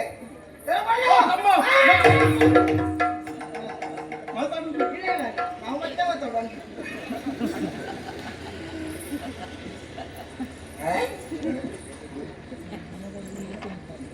ಅಪ್ಪ, ಇದೊಂದು ಎಂತದ್ದು? ಅದು ಅವರು ಯಾರು? ಅವರು ಯಾರು? ಅವಳು ನನ್ನ ಹೆಂಡತಿ. ನನ್ನ ಹೆಂಡತಿಯಲ್ಲಿ ನಿನಗೆ ಹೆಂಡತಿ ಇಲ್ಲ? ಈಗ ನನಗೆ ಹೆಂಡತಿ ಇಲ್ಲ, ನಿಮಗೆ ಮಾತ್ರ ಹೆಂಡತಿ. ನಿನಗೆ ಮಾತ್ರ, ಇಲ್ಲಿ ಬೇರೆ ಯಾರಿಗೂ ಹೆಂಡತಿ ಇಲ್ಲ. ನಿಮ್ಮ ಹೆಂಡತಿಯನ್ನು ನನಗೆ ಕೊಡ್ತೀರಾ? ನಿನಗೆ ಅಮ್ಮ ಅಲ್ವಾ? ನಿನಗೆ ಯಾಕೆ? ನನಗೆ ಅಮ್ಮ. ನಾನು ಅಪ್ಪ ಆಗುವಾಗ ಅವಳು ಅಮ್ಮ ಅಲ್ವಾ? ನೀವು ಅಪ್ಪ ಆಗುವಾಗ ಅವಳ ಅಮ್ಮ. ಅಮ್ಮ. ಹಾಗಿದ್ರೆ ನನಗೆ ಹೆಂಡತಿ ಇಲ್ವಾ? ನೀನು ಸಣ್ಣ ಮಗು, ಮಗುವಿಗೆ ಹೆಂಡತಿ ಇಲ್ಲ. ನೀನು ಪ್ರಾಪ್ತ ವಯಸ್ಕನಾದಾಗ ನಿನಗೆ ಮದುವೆ ಆಗ್ತದೆ. ಮಗುವಿಗೆ ಹೆಂಡತಿ ಇಲ್ವಾ? ಮಗುವಿಗೆ ಹೆಂಡತಿ ಇಲ್ಲ. ಅಪ್ಪನಿಗೆ ಮಾತ್ರ ಹೆಂಡತಿ. ಅಪ್ಪನಿಗೆ ಮಾತ್ರ. ಪ್ರಾಪ್ತ ವಯಸ್ಸು ಮೂಡಬೇಕು. ನನಗೆ ಆಗ್ತದೆ ಮದುವೆ. ಆಗ್ತದೆ. ಈಗಲ್ಲ, ನಿನಗೆ ಮದುವೆ ಖಂಡಿತ. ಅಪ್ಪ, ಈಗ ಅವರ ಮಕ್ಕಳು ಅಂತ ಗೊತ್ತಾಯ್ತು, ಅವರಿಗೆ ಹೆಸರು ಅಂತ ಗೊತ್ತಾಯ್ತು.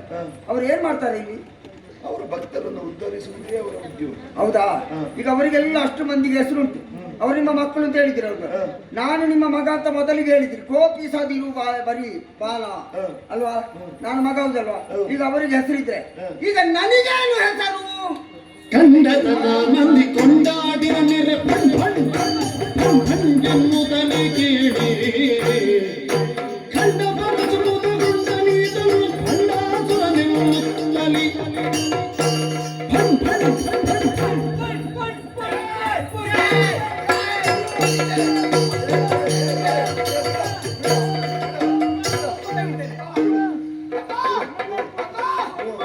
ಏ ಮಗ, ಬಿಡು ಮಗ, ಬಿಡು ಮಗ.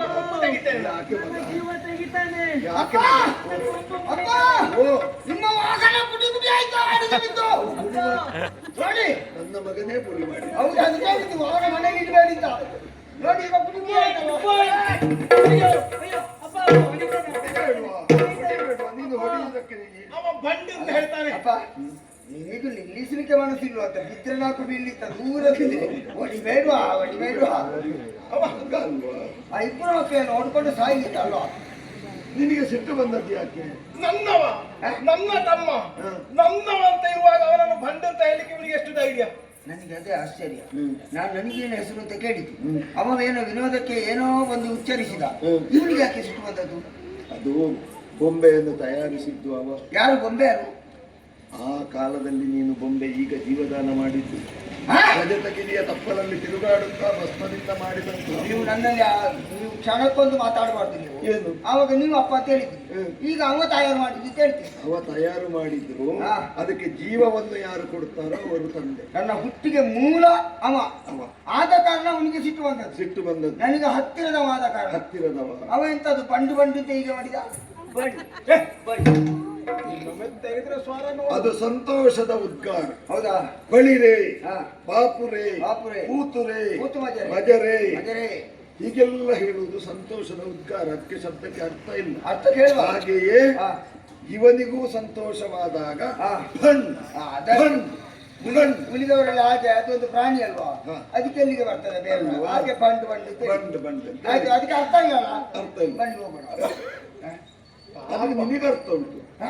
ಅದಕ್ಕೆ ನಿನಗರ್ಥ ಉಂಟು. ನನಗೆ ಅರ್ಥ ಉಂಟ. ಅವ ಹೇಳಿದ ಆ ಶಬ್ದವೇ ಹಾ. ನಿನಗೆ ಹೆಸರಾಗ್ತದೆ. ಹೇಗೆ? ಬಂಡ. ಬಂಡನ್ನು ಬಂಡ ಮಾಡುವ ಹಾ. ಪ್ರವೃತ್ತಿಯಲ್ಲಿ ಅಸುರ. ಹಾ. ಬಂಡಾಸುರ. ಹೇಗೆ? ಬಂಡಾಸುರ. ಹೇಗೆ? ಬಂಡಾಸುರ. ನಿನಗೆ ಹೆಸರು. ಒಳ್ಳೆ ಹೆಸರು. ಬಂಡಾಸುರ ಅಂತ ಹೆಸರು. ಹೌದು. ಆದ್ರೆ ನೀವೇ ಹೇಳಿದ್ದೀರಿ ಅವರಿಗೆಲ್ಲರಿಗೂ ಒಂದೊಂದು ಉದ್ಯೋಗ ಉಂಟು. ಉದ್ಯೋಗ ಉಂಟು. ಅವರಿಗೆಲ್ಲ ಉದ್ಯೋಗ ಉಂಟು ಅಂತಾದ್ರೆ ನನಗೇನು ಉದ್ಯೋಗ? ಗಿರಿಜಾತಿಗರು ಚದಲಿ ಕರೆದು ಲಂಬೋದರನ ತರಳ ಬಂಡಾಸುರನ ನಿರತ ನೀನೊಡಗೊಂಡು ಮೆರೆದಾಟ ಪಾಠಗಳು ಎರಕವಾಗಿ ಹುದಿರುತ್ತ ಗಿರಿಜಾತಿಗರು ಚದಲಿ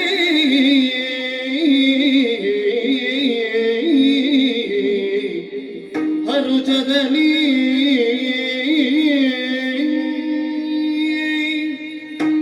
ಮಗನೇ, ನಿನಗೇನು ಬೇಕು? ಕೆಲಸ ಬೇಕು. ಹೌದು, ಕೆಲಸ ಅಲ್ಲ, ಉದ್ಯೋಗ. ಉದ್ಯೋಗ ಬೇಕು. ಹೌದು. ಉದ್ಯೋಗ ಕೊಡಿಸ್ತೇನೆ. ಅಲ್ಲಿ ಮನೆ ಉಂಟಾ ತುಂಬಾ? ಏನಾದ್ರು ಕೊಡ್ಬೇಕಾಗ್ತದ? ಆ? ಏನು? ಅಲ್ಲ, ನಿಮಗೆ ಉದ್ಯೋಗ ಉಂಟಾ? ಈಗ ಅಮ್ಮನಿಗೆ ನನಗೆ ಉದ್ಯೋಗ ಉಂಟು. ಅದರಲ್ಲಿ ಈಗ ಉದ್ಯೋಗ ಇಲ್ಲದ ನೀನೊಬ್ಬನೇ ಅಲ್ಲ ಇಲ್ಲಿ. ನಿಮ್ಮ ಉದ್ಯೋಗ ಇದ್ದದಲ್ಲಿ ನನಗೆ ಕೊಡುದು ಬೇಡ. ಅಲ್ಲ, ನನ್ನದಲ್ಲ, ಹಾ. ಬೇರೆ ಉದ್ಯೋಗವನ್ನೇ ಕೊಡ್ತೇನೆ ನಿನಗೆ. ನೀವು ಗಣಪನಲ್ಲಿ ಮಾತಾಡಿ. ಅಮ್ಮ ಮಗನೇ, ಏನಮ್ಮ? ನಿನಗೊಂದು ಆಟವಾಡುವುದಕ್ಕೆ ಜನ ಬೇಕಲ್ಲವೇ? ಹೌದು. ಆತನಿಗೆ ಕೆಲಸ ಬೇಕು. ಹಾಗಾಗಿ ಮಗನೇ, ಆಟ ಪಾಠ ಊಟದಲ್ಲೂ ಸಹ ನೀವಿಬ್ಬರು ಅವ ಒಟ್ಟಾಗಿ ಕೂಟಕ್ಕೂ ಬರ್ತಾನ? ಬರ್ತಾನೆ. ಸಾಮರ್ಥ್ಯ ನೋಡುವಾಗ ಕೂಟದಲ್ಲಿ ಇರ್ತಾರೆ ಅವು. ಹೌದೌದು, ನೀನೆಲ್ಲ ಕೂಟಕ್ಕೆ ಮೊದಲು ತಯಾರಾಗಿ ಬಂದದ್ದು. ನೀವಿಬ್ಬರು ಈಗ ತಯಾರಾಗ್ಲಿಕ್ಕೆ ಆಗ್ತದಂತ ಇನ್ನು ನಾನು ಅಯ್ಯೋ, ತಯಾರಾಗ. ನೀನು ತಯಾರಾಗುದಂತದ್ದು ಈಗಲೇ ತಯಾರಾದಂತೆ ಹೆಚ್ಚಾಗಿದೆ. ನೀನು ಸಿಕ್ಕಿದ್ರೆ ಮುಗೀತಲ್ಲಿಗೆ. ಮಗನೇ, ಓ, ಪ್ರತಿ ಕ್ಷಣದಲ್ಲೂ ನೀವಿಬ್ಬರು ಒಟ್ಟಾಗಿಯೇ ಇರಬೇಕು ಮಗನೇ. ಅವನಲ್ಲಿ ಏನು? ಅವನಲ್ಲಿ ಹೇಳಿದ್ದೇನಲ್ಲ ಈಗ. ಅವನಲ್ಲಿ ಹೇಳಿದ್ರೆ ಅವ ಅಮ್ಮ, ಕರ್ಮ. ಆಟಕ್ಕಾಗ್ಬೋದು, ಊಟಕ್ಕಾಗ್ಬೋದು, ಹಾ. ಊಟದಲ್ಲಿ ಒಂದು ಜೊತೆ ಇಲ್ಲ. ಊಟ ನೀನೇ ಮಾಡುದಿಲ್ಲ ಅಂತ ಗೊತ್ತು ನನಗೆ. ನಾನೆಂತದ್ದು? ನಿಮಗೆ ಸಾಕಾಗುದಿಲ್ಲ. ಅಲ್ಲ, ವೆಚ್ಚ ಮಾಡಿ ನಮ್ಮದೆಲ್ಲ ಊಟಕ್ಕೆ ಇನ್ನ ಹೊಟ್ಟೆ ನೋಡೋರು ಅರ್ಥ ಆಯ್ತು. ಊಟದಲ್ಲಿ ಪಾಲು ಕೊಡ್ಲಿಕ್ಕಿಲ್ಲ ನೀನು. ಹಾ. ಅದನ್ನು ನಾನು ಬಯಸುವುದಿಲ್ಲ. ಆಟದಲ್ಲಿ, ಊಟದಲ್ಲಿ ಮತ್ತೆ ಊಟದಲ್ಲಿ ಅದನ್ನು ಊಟ ಬಿಡುವ. ಆಟ ಪಾಠ ಕೂಟ ಹೌದು. ಮೂರಲ್ಲಿ ನಾವು ಒಟ್ಟಿಗೆ. ಮೂರರಲ್ಲಿ ಒಟ್ಟಿಗೆ ಅಮ್ಮ ಹೇಳಿದ್ದು. ಅಮ್ಮ ಹೇಳಿದ. ಇನ್ನು ಇಲ್ಲ ಅಂತ ಹೇಳಿಕ್ಕೆ ಇಲ್ಲ, ಇಲ್ಲ, ಇಲ್ಲ. ಒಪ್ಪಿದ್ಯಲ್ಲ? ನಾನು ನೀನು. ಅಪ್ಪ, ನೀವೇ ಇದ್ದದ್ದು. ಏನಿಲ್ಲ, ಮತ್ತೆ ನಿಮಗೆ ನೀವು ಹೋಗದೆ ನನಗೆ ಹೋಗ್ಲಿಕ್ಕೆ ಆಗುದಿಲ್ಲ. ನೀವು ಹೋಗದೆ ನಮಗೆ ಹೋಗ್ಲಿಕ್ಕೆ ಗೊತ್ತಿಲ್ಲ. ಒಳ್ಳೆದಾಗಿ ಮಗ, ಒಂದು ಕೆಲಸ ಮಾಡುವ, ನಾವು 4 ಮಂದಿ ಒಟ್ಟಿಗೆ ಹೋಗುವ. ಒಟ್ಟಿಗೆ ಹೋಗುವ. ಮತ್ತೆ ದಾರಿ ಬೇರೆ ಮಾಡುವ.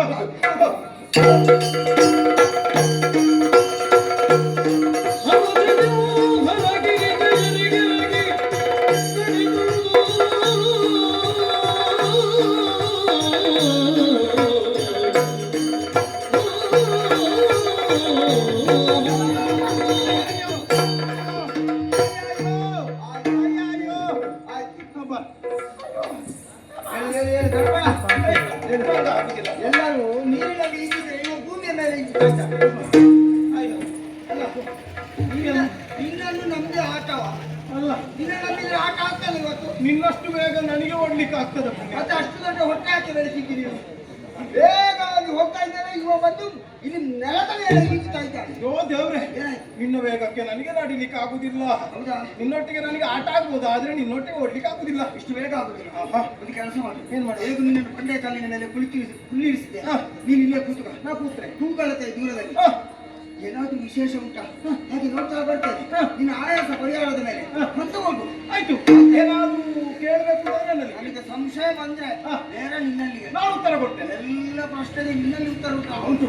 ಆಯ್ತಾ? ನಾನು ಉತ್ತರ ಕೊಡ್ತೇನೆ. ನಾನು ಆಚೆ ಹೋಗುವಾಗ ಇನ್ನು ಸ್ವಲ್ಪ ತಯಾರು ಮಾಡಿ. ಎಂತದಕ್ಕೆ? ಏನಾದ್ರೂ ಪ್ರಶ್ನೆ ಬೇರೆ ಕೇಳಿದ್ರೆ ನೀನೇನು ಕೇಳಬಹುದು? ಗೊತ್ತಾಯ್ತಾ? ಪ್ರತಿಭಾನವರು ಭಕ್ತಿಯಿಂದಲೂ ತಿರುತ್ತಿರಲದ ಕಾಣುತ್ತಾ ಕೈಲಾಸದಿ ಪರಿಗಿಸಿ ದೂರದಲ್ಲಿ ಭಂಡಾಸುರನು ಭಮೆಯ ತಾಡಿ ಭಂಡಾಸುರನು ಭಮೆಯ ತಾಡಿ ಭಮೆಯ ತಾಡಿ ಭಮೆಯ ತಾಡಿ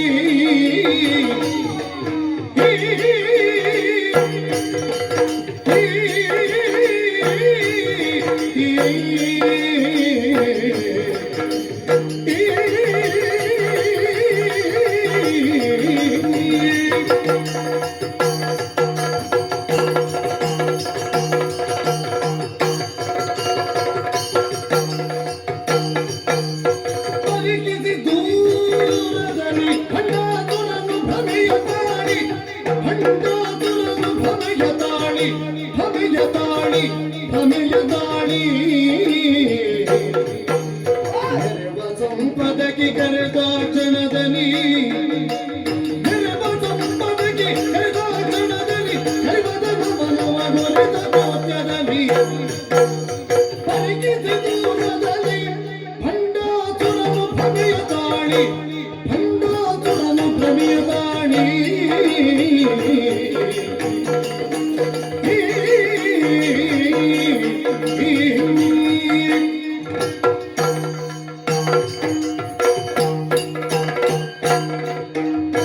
ಯಾರಿಗಳನಾಥ ಮಿತ್ರನೆ ಭೂರಿ ಭಾಗ್ಯ ಭರಿತ ಮಿತ್ರನೆ ಭೂರಿ ಭಾಗ್ಯ ಭರಿತ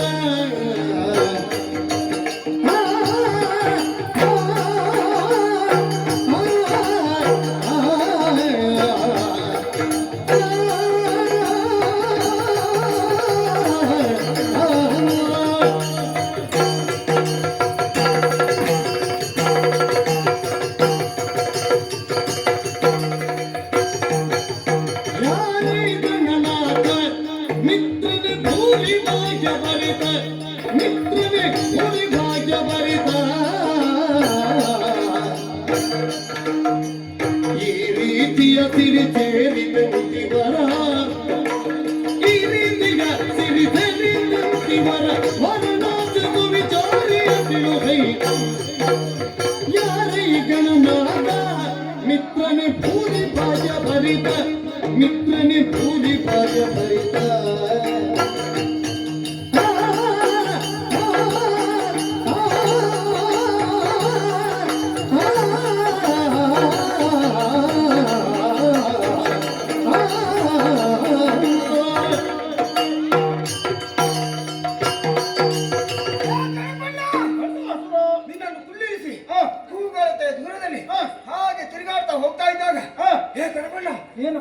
ವಿಶೇಷ, ಏನು ಒಂದು ವಿಚಿತ್ರ. ವಿಚಿತ್ರವೇ? ಹಾ, ಯಾವುದಪ್ಪ? ಎಲ್ಲ ವಿಶೇಷತೆ ಏನು. ಹಾ, ನೋಡ್ತಾ ನೋಡ್ತಾ ಮುಂದೆ ಮುಂದೆ ಹೋಗಿ ಹೋಗಿ ನನ್ನ ದೃಷ್ಟಿ ಹಾ, ಮೇಲ್ಮುಖವಾಗಿ ಹರಿಯಿತು.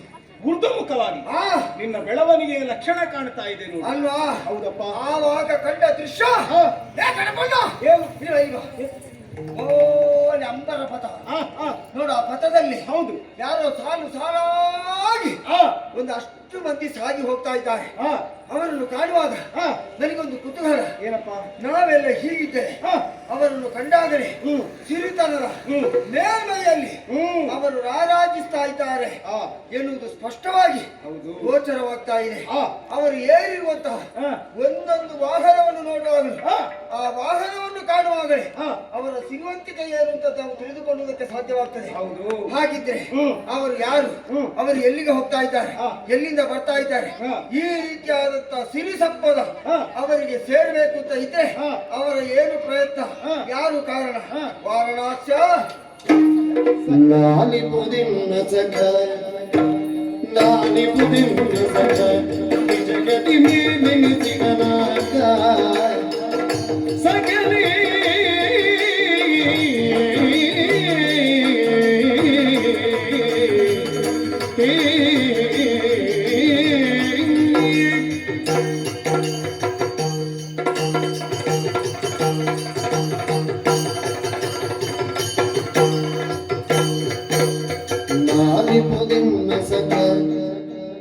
ನಾನಿಪುದಿನ್ನ ಸಖ ತ್ರಿಜಗತಿ ಮೇಲಿನಿಸಿಗನಾಗ ತ್ರಿಜಗತಿ ಮೇಲಿನಿಸಿಗನಾಗ ಪಾಲಕರಿ ಫಣಿಮಾನನು ಸತ್ಯವ ಪಾಲಿಸಿಗನು ಕರುಣಾನುತಿದ ಚರಿಗೆ ಫಣಿಮಾನನು ಸತ್ಯವ ಪಾಲಿಸಿಗನು ಕರುಣಾನುತಿದ ಚರಿಗೆ ನಾನಿಪುದಿನ್ನ ಸಖ ತ್ರಿಜಗತಿ ಮೇಲೆನಿಸಿಗನಾಗ ತ್ರಿಜಗತಿ ಮೇಲೆನಿಸಿಗನಾಗ ಸಕಲೇ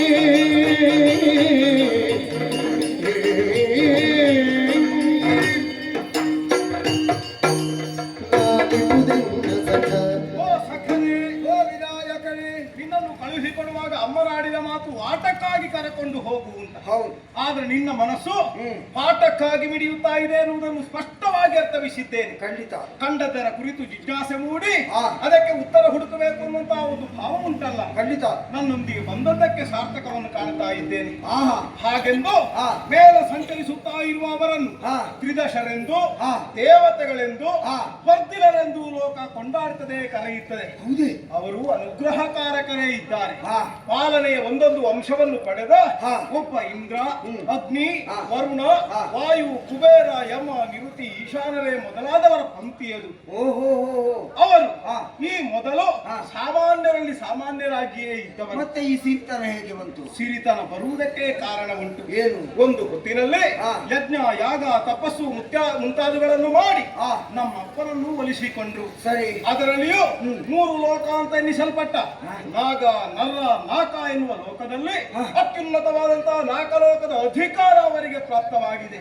ಕಾಮಿಸಿದ್ದನ್ನು ಕೊಡುವ ಕಾಮಧೇನು, ಹಾ. ಕಂಪಿಸಿದ್ದನ್ನು ಕೊಡುವ ಕಲ್ಪವೃಕ್ಷ, ಹಾ. ಇಚ್ಛಿಸಿದಲ್ಲಿಗೆ ವಿಹಾರ ಮಾಡಬಹುದಾದ ಉಚ್ಚೈಶ್ರವಸ್ಸು, ಹಾ. ಏರಿ ಹೋಗುವುದಕ್ಕೆ ಐರಾವತ. ಹಾ. ಇಷ್ಟೆಲ್ಲ ಕೊಟ್ಟದ್ದು ಯಾರು ಗೊತ್ತುಂಟ? ಯಾರು? ನನ್ನ ಅಪ್ಪ.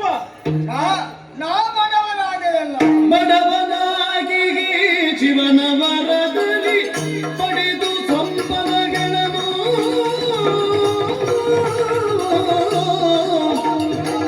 ಬಡವನಾಗಿ ಜೀವನ ವರದಲ್ಲಿ ಪಡೆದು ಸಂಪದಗಳನ್ನು ಸುಮನದ ನುಡಿಯನನ್ನು ಮಿಗಿಸುವ ಮುಕ್ತಿಯ ಕೊಡು ಗಣೇಶ, ಕೊಡು ಗಣೇಶ.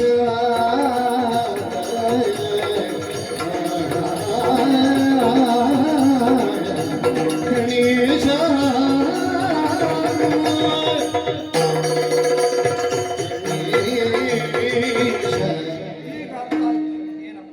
ಸಾಧನೆ ಎನ್ನುವುದು ವೇದನೆ ಆಗಬಾರದೊಂದು ಶೋಧನೆ ಆಗಬೇಕು. ಬದುಕಿನಲ್ಲಿ ಶೋಧನೆಯನ್ನು ಮಾಡಿ ಆಮುಖೇನವಾಗಿ ಸಾಧನೆಯನ್ನು ಮಾಡಿ ಇಂತಹ ಸಂಪದವನ್ನು ಪಡೆದಿದ್ದಾರೆ. ಪರಶಿವನನ್ನೇ ತಪಸ್ಸಿನ ಮುಖೇನ ಮೆಚ್ಚಿಸಿದ್ದಾರೆ. ಆ, ಈ ಸತ್ಯಾಸತ್ಯತೆಯನ್ನು ತಿಳಿಯದೆ ಆ, ಪರಶಿವನ ಮಗನಾಗಿ ನಾ ಉಳಿದು ಆ. ನನ್ನ ಬದುಕಿನಲ್ಲಿ ನಾ ಬಡವನಾದೆ ಗಣೇಶ. ಈಗ ಅರ್ಥ ಆಯ್ತು ನನಗೆ. ಏನಪ್ಪ? ಇದಕ್ಕಿಂತ ಮೊದಲೇ ಸಾಧನೆ ಎನ್ನುವುದನ್ನು ಕೈಗೊಳ್ಳಬೇಕಿತ್ತು ನಾನು. ಆ, ಭಕ್ತಿಯ ಪರಾಕಾಷ್ಠೆ ಎನ್ನುವುದನ್ನು ತಿಳಿದು ಆ, ಆ ಮುಖೇನವಾಗಿ ಆ, ನಾ ಮುಂದುವರಿತಿದ್ರೆ ಆ, ಬಹುಶಃ ಇವತ್ತು ಅವರ ಹಾಗೆ ನಾನು ಈ ಪ್ರಪಂಚದಲ್ಲಿ ಮೆರೆಯುವುದಕ್ಕೆ ಸಾಧ್ಯ ಇತ್ತು. ಆ, ಆದರೆ ಆ, ತಡವಾಗಿ ಆದರೂ ನೀನು ತಿಳಿಸಿದ ಮೇಲೆ ಆ. ನನ್ನ ಮನ ಎನ್ನುವುದು ಎಚ್ಚೆತ್ತುಕೊಂಡಿದೆ. ಏನಾಗಬೇಕು? ಅದಕ್ಕಾಗಿ ಕರವನ್ನು ಜೋಡಿಸಿ ಆ, ನನ್ನ ಹುಟ್ಟಿಗೆ ಮೂಲ ಕರ್ತೃವಾದ ನಿನ್ನಲ್ಲಿ ಕೇಳ್ತಾ ಇದ್ದೇನೆ. ಆ, ಸಾಧನೆ ಮಾಡಬೇಕು ಅಂತ ಅಪೇಕ್ಷೆ ಇದೆ. ಅವರನ್ನು ಮೀರಿಸಿ ಆ. ನಿಲ್ಲುವಂತ ಯೋಗ್ಯತೆಯನ್ನು ನಾ ಪಡಿಬೇಕು ಅಂತ ಇದ್ರೆ ನಾನು ಏನು ಮಾಡಬೇಕು, ಯಾವ ಸಾಧನೆಯನ್ನು ಮಾಡಬೇಕು ನನಗೆ ಹೇಳ್ತೀಯ ಗಣಪಣ್ಣ? ಅಯ್ಯ, ಲೇಸುಗಾಜವು ಸಕನೆ ನಿನಗೆ ಮಗೇಶನುಲಿಗನೆ ಮುತ್ತಾಗ ಲೇಸುಗಾಗ ಸಕನೆ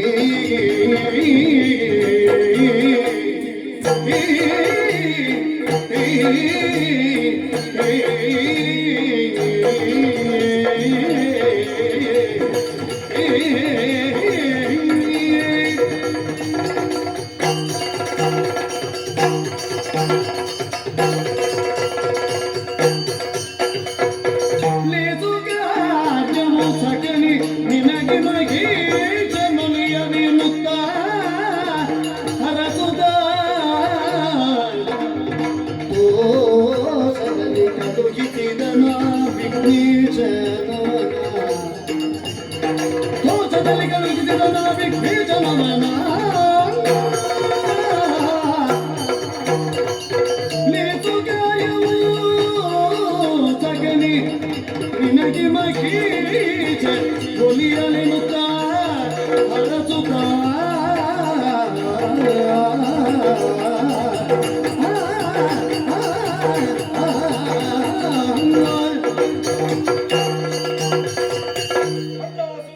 ಓ ಗಣಪ, ಹುಟ್ಟಿದ್ರೆ ಸಾಕಾಗದು, ಆಹಾ. ಬದುಕಿದ್ರೆ ಸಾಲದು. ಸಾಲದು. ಸಾವುವನ್ನು ಬರುವುದರ ಒಳಗಾಗಿ ಆ. ತಾವು ಏರಬೇಕಾದ ಸ್ಥಾನಮಾನವನ್ನು ಏರಬೇಕು ಅನ್ನುವುದು ಆ. ಜಂತುವಾಗಿ ಜನ್ಮಿಸಿದ ಜೀವರುಗಳ ಬಗೆಯೊಳಗೆ ಬಗೆಯೊಡೆದಂತಹ ಆಸೆ ಎನ್ನುವಂತಹ ಭಾವ. ಅದರೊಳಗೆ ನಾನು ಒಳಪಟ್ಟಿದ್ದೇನೆ. ಹೌದು. ಆ, ನಮಗಾದ್ರೆ ರಾಗದ್ವೇಷಾದಿಗಳಿಲ್ಲ, ಆ, ಆಶಾ ಗೋಪುರಗಳಿಲ್ಲ. ಆ. ಆದ್ರೆ ನೀನು ಹಾಗಲ್ಲ. ಹ್ಮ್.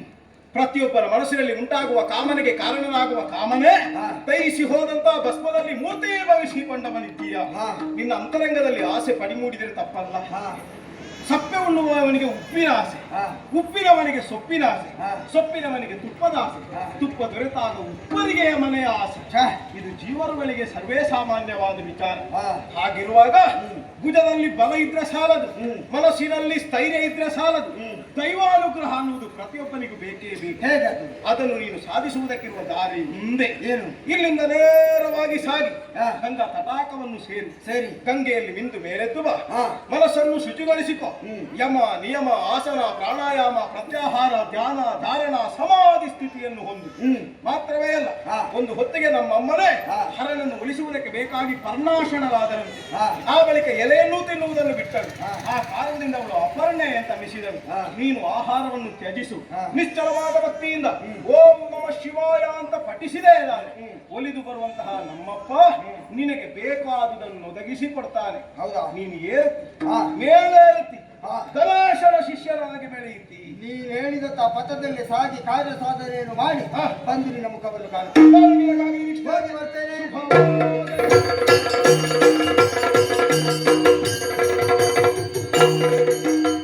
ಸಾರಿ ಭಂಡಾರನು ಗಂಗಾ ತೀರದಲ್ಲಿ ಶುಚಿಯಾಗಿ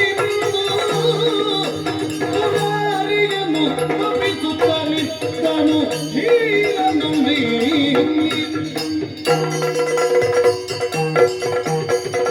ನೇರವಾಗಿ ಕೈಲಾಸಲೋಕವನ್ನು ತೊರೆದು ಗಂಗಾ ತೀರವನ್ನು ಸೇರಿಕೊಂಡಿದ್ದೇನೆ. ದೇಹವನ್ನು ಶುಚಿಗೊಳಿಸುವುದಕ್ಕೆ ಹರಿಯುತ್ತಿರುವಂತಹ ನದಿಯಲ್ಲಿ ಸ್ನಾನವನ್ನು ಪೂರೈಸಿದ್ದೇನೆ. ಆತ್ಮಶುದ್ಧಿಗಾಗಿ ಅಗ್ನಿಕುಂಡವನ್ನು ಪ್ರತಿಷ್ಠಾಪನೆ ಮಾಡಿ 3 ಪ್ರದಕ್ಷಿಣೆ ಬಂದು ಒಂಟಿ ಕಾಲಿನಲ್ಲಿ ನಿಂತು ತಪೋಮಗ್ನಾಗ್ತೇನೆ. ನೋಡೋಣ. ಕಾಲಕಂದರ ಕಾಲ ಕಾಲಾದಿ ಚಾಪಟ ಫಲನಯನ ಶಂಕರ ಕುಂಡಮಾಲ ಸದಾಶಿವ ಶೂಲಿಗಿರಿ ಚಂದ್ರ ಅಲಗಂಧರ ಕಾಲ ಕಲದಿ ಚಾಪಟ ಅಲನಯನ ಶಂಕರ ಶಂಕರ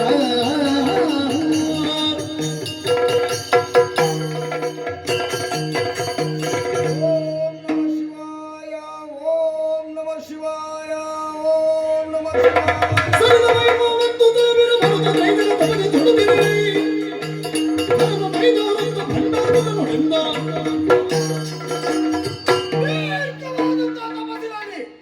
ಭಕ್ತಿ ಎನ್ನುವುದು ಪರಿಪಕ್ವವಾಗಿಲ್ಲ, ಪರಮೇಶ್ವರ ಪ್ರತ್ಯಕ್ಷರಾಗಿಲ್ಲ ಅಂತಾದ್ರೆ ನನ್ನ ಗಣಪಣ್ಣನಿಗೆ ನಾನು ಮುಖ ತೋರಿಸುವುದು ಹೇಗೆ? ಬದುಕು ವ್ಯರ್ಥ ಅಂತ ಆಯಿತು. ಹಾಗಿದ್ರೆ ದೇಹವು ವ್ಯರ್ಥವೇ. ಕಾಣುತ್ತಿರುವಂತಹ ಅಗ್ನಿಕುಂಡಕ್ಕೆ ಹಾರಿ ಈ ದೇಹವನ್ನು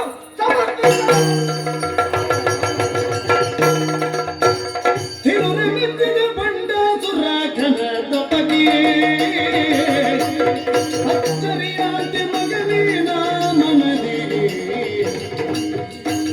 ಉರಿಗುಳುತ್ತಿದೆ ಜಗ ತೊರೆದು ತಮವ ಬೇಗ ಅರುವಂಗನದಿರವ ನೀತಿಗದಿ ತಿರುರೆ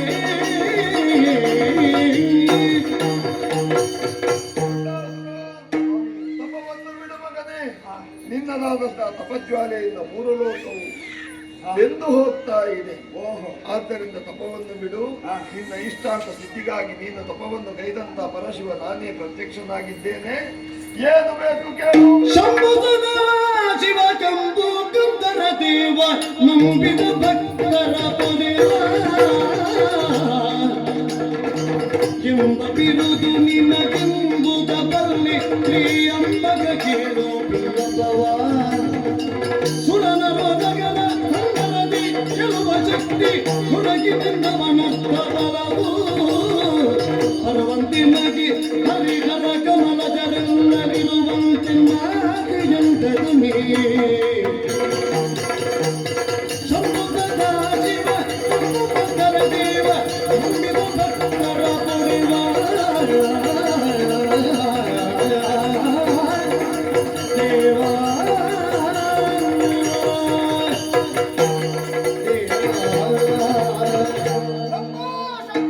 ಪರಮೇಶ್ವರ ಕಂದ, ನಂಬಿದಂತಹ ಭಕ್ತರನ್ನು ಸದಾ ಕಾಲ ಪಡೆಯುವವ ನೀನು ಎನ್ನುವ ಬಿರುದನ್ನು ಪಡೆದವ ಎನ್ನುವ ಸತ್ಯವನ್ನು ನಾ ತಿಳಿದವನಿದ್ದೇನೆ. ಆಗಲಿ ಮಗು.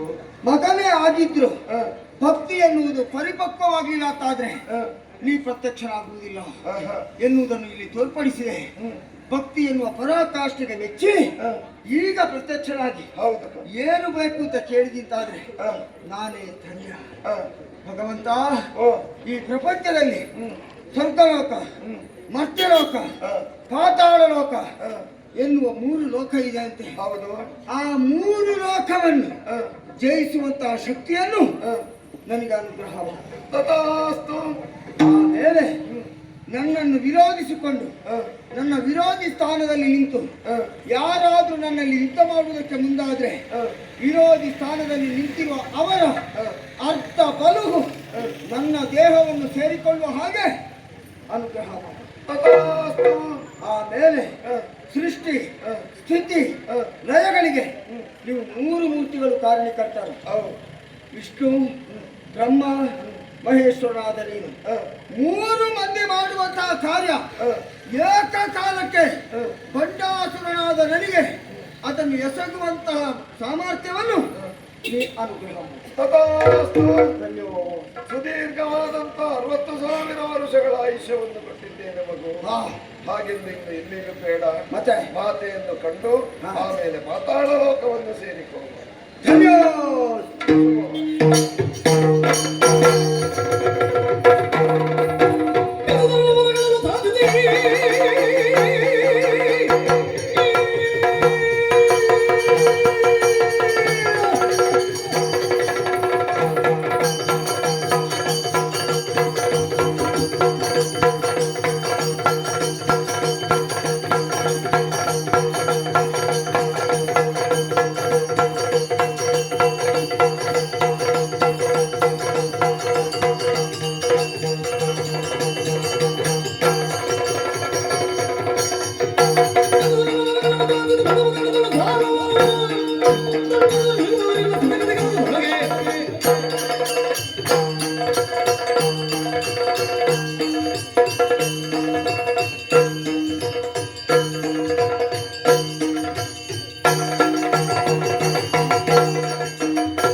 ನನ್ನ ಅಮ್ಮನಲ್ಲಿ ತಿಳಿಸಿದೆ.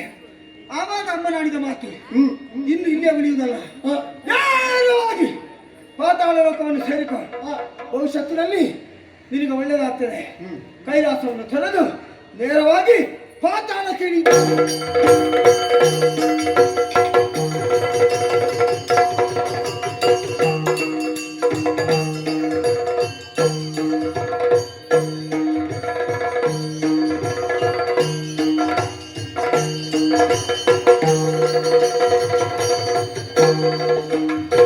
ಹರನಗರುಣದಿಂದ ಮೆರೆಯುತ್ತ ನಿಜ ಪುಣ್ಯಾಸುರನೆಂಬ ವಾರ್ತೆಯನ್ನು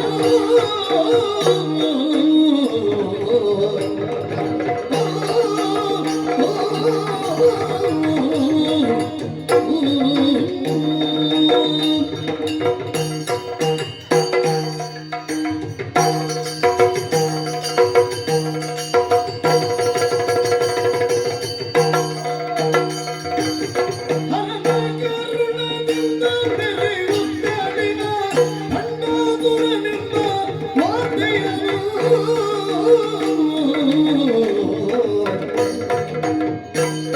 ಅರಿತು ಸುಜ್ಞಾನದಿ ಕರೆಸಿದನೆಲ್ಲ, ಅರಿತು ಸುಜ್ಞಾನದಿ ಕರೆಸಿದನೆಲ್ಲ ದೈತ್ಯರನ್ನು ಶುಕ್ರಾಚಾರ್ಯನು.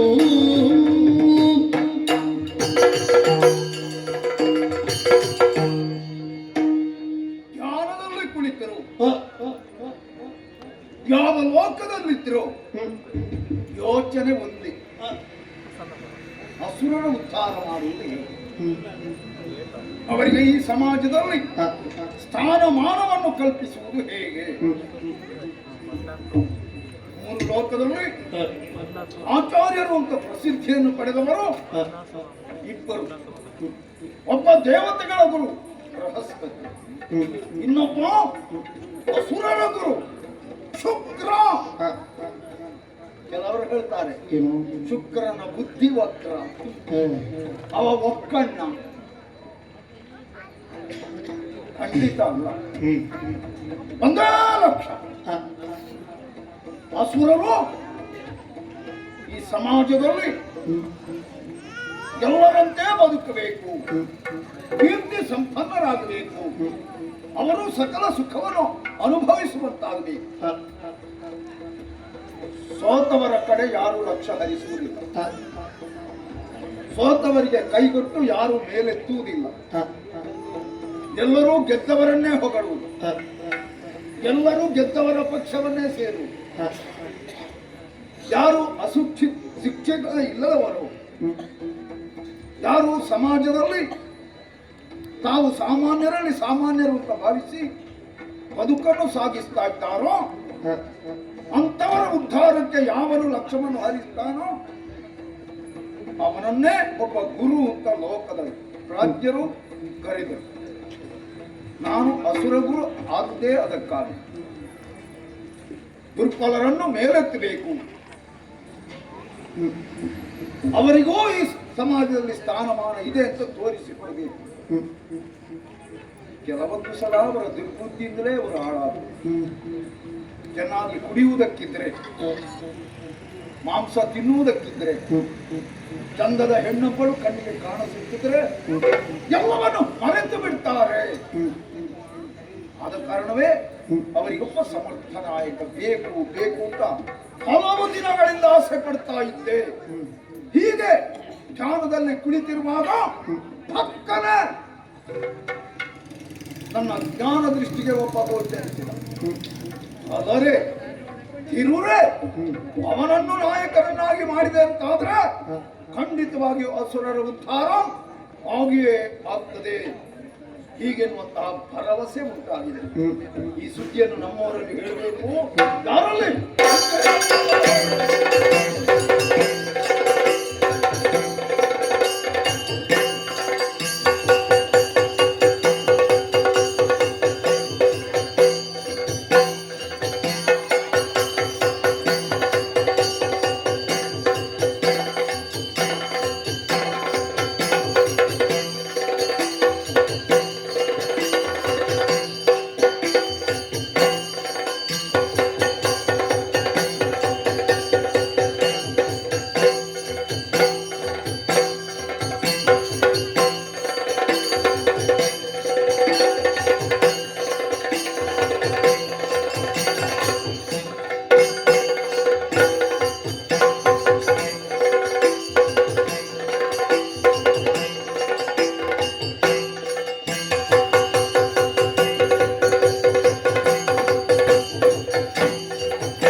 ಮೊದಲಾಗಿ ಬಂಧಿಸಿಕೊಂಡಿದ್ದೆ. ಒಮ್ಮಿಂದೊಮ್ಮೆಲೆ ಅಮಿತ್ರಜ್ಞ ಯುದ್ಧಗಡೆ ಬಾ ಎಂಬ ಕರೆಯಾಯಿತು. ಗುರುದೇವ, ಓಡೋಡಿ ಬಂದಿದ್ದೇನೆ. ಯಾಕೆ ಕರೆ? ಯಾಗಕ್ಕೆ ಸಮಿತಿ ಏನಾದ್ರೂ ಕಮ್ಮಿ ಆಯಿತೆ? ಏನಾಗಬೇಕು ತಿಳಿಸಿ.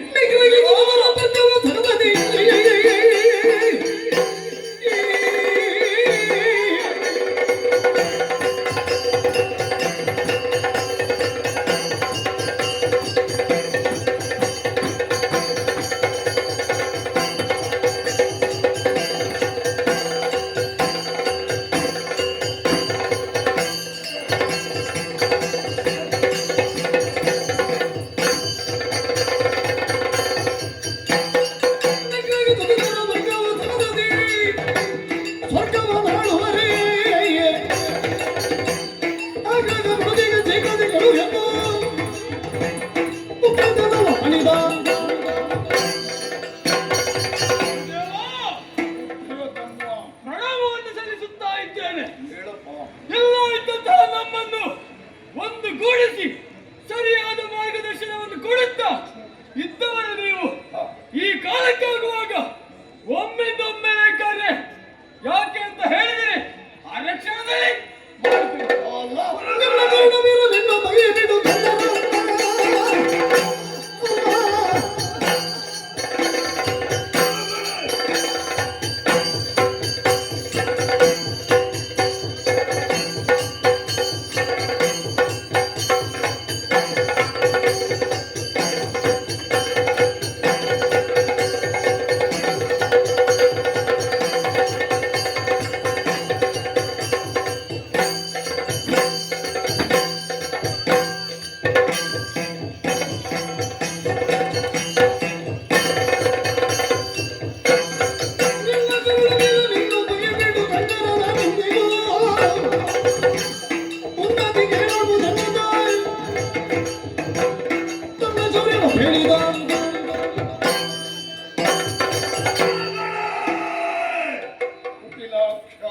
ಪವಿತ್ರ ಪಾದಗಳಿಗೆ ಉತ್ತಂಡ ನಮಸ್ಕಾರವನ್ನು ಸಲ್ಲಿಸ್ತಾ ಇದ್ದೇನೆ.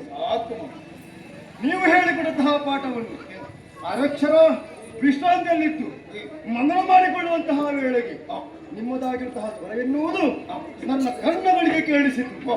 ಕೇಳಿಸಿದರನೇ ತಡಮಾಡಿನ ಗುರುಗಳೇ, ನಾನು ಅಲ್ಲಿಂದ ಎತ್ತರೋ ಬಿದ್ದರೆ ಎಂಬಂತೆ ಇತ್ತಗಳಿಗಾವಿಸಿ ಬಂದಿದ್ದೇನೆ. ಏನಾಗಬೇಕು ಗುರುಗಳೇ? ಕುಡಿಬೇಕೆ? ಕುಡ್ದೇ ಮಲಗಿದ್ದ. ಹಾಗಲ್ಲ ಗುರುಗಳೇ, ಸಪ್ತ ಶರದಿ ನೀರನ್ನು ಕುಡಿದು ಬತ್ತಿಸಲೇ? ಅದು ಉಪ್ಪು ನೀರು ಮಗನೇ, ಕುಡಿಲಿಕ್ಕೆ ಬೇಡವಾ? ಬೇಡ. ಕುಡಿಗೈಯಲೇ ಪರ್ವತಗಳಲ್ಲಿ ಕುಡಿಗೈಯಲೇ ಬೇಕೋ ಬೇಡವೇ? ಪರ್ವತವೂ ಬೇಕು, ಮೂರೂ ಬೇಕು. ಆಗಿತ್ತು.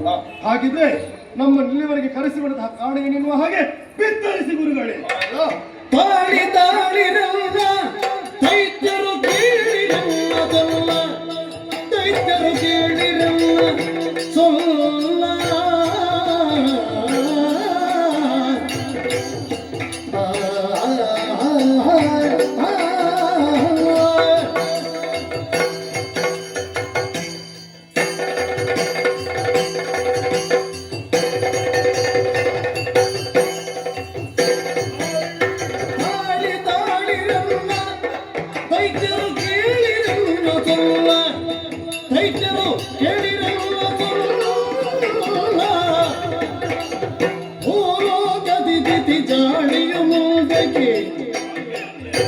ಏಳಿಗೆ ಹೊಂದುವ ಕಾಲ ಸಂಭವಿಸಿತು. ಸುರನಿಲ್ಲುವ ಭಟರುಳು ಗಂಡ ಕರಿಯು ಮೆರವ ರಚಿಸಲ ಖಂಡವಾದ ತಪವ ಕಿತ್ತಿಗ ಖಂಡ ಪರಶುವರವ ತೆರಳುದ ಕಂಡ ಮರಿ ಗೊಂಡದಾದವರ ಕಂಡವ ಕರೆಯಳು ಹಿಂದಕ್ಕೆ ಮೆರೆಸುವ ತಾಳಿ ತಾಳಿರಲ್ಲ ಕೇಳಿರಲ್ಲ ಸುಲ್ಲ.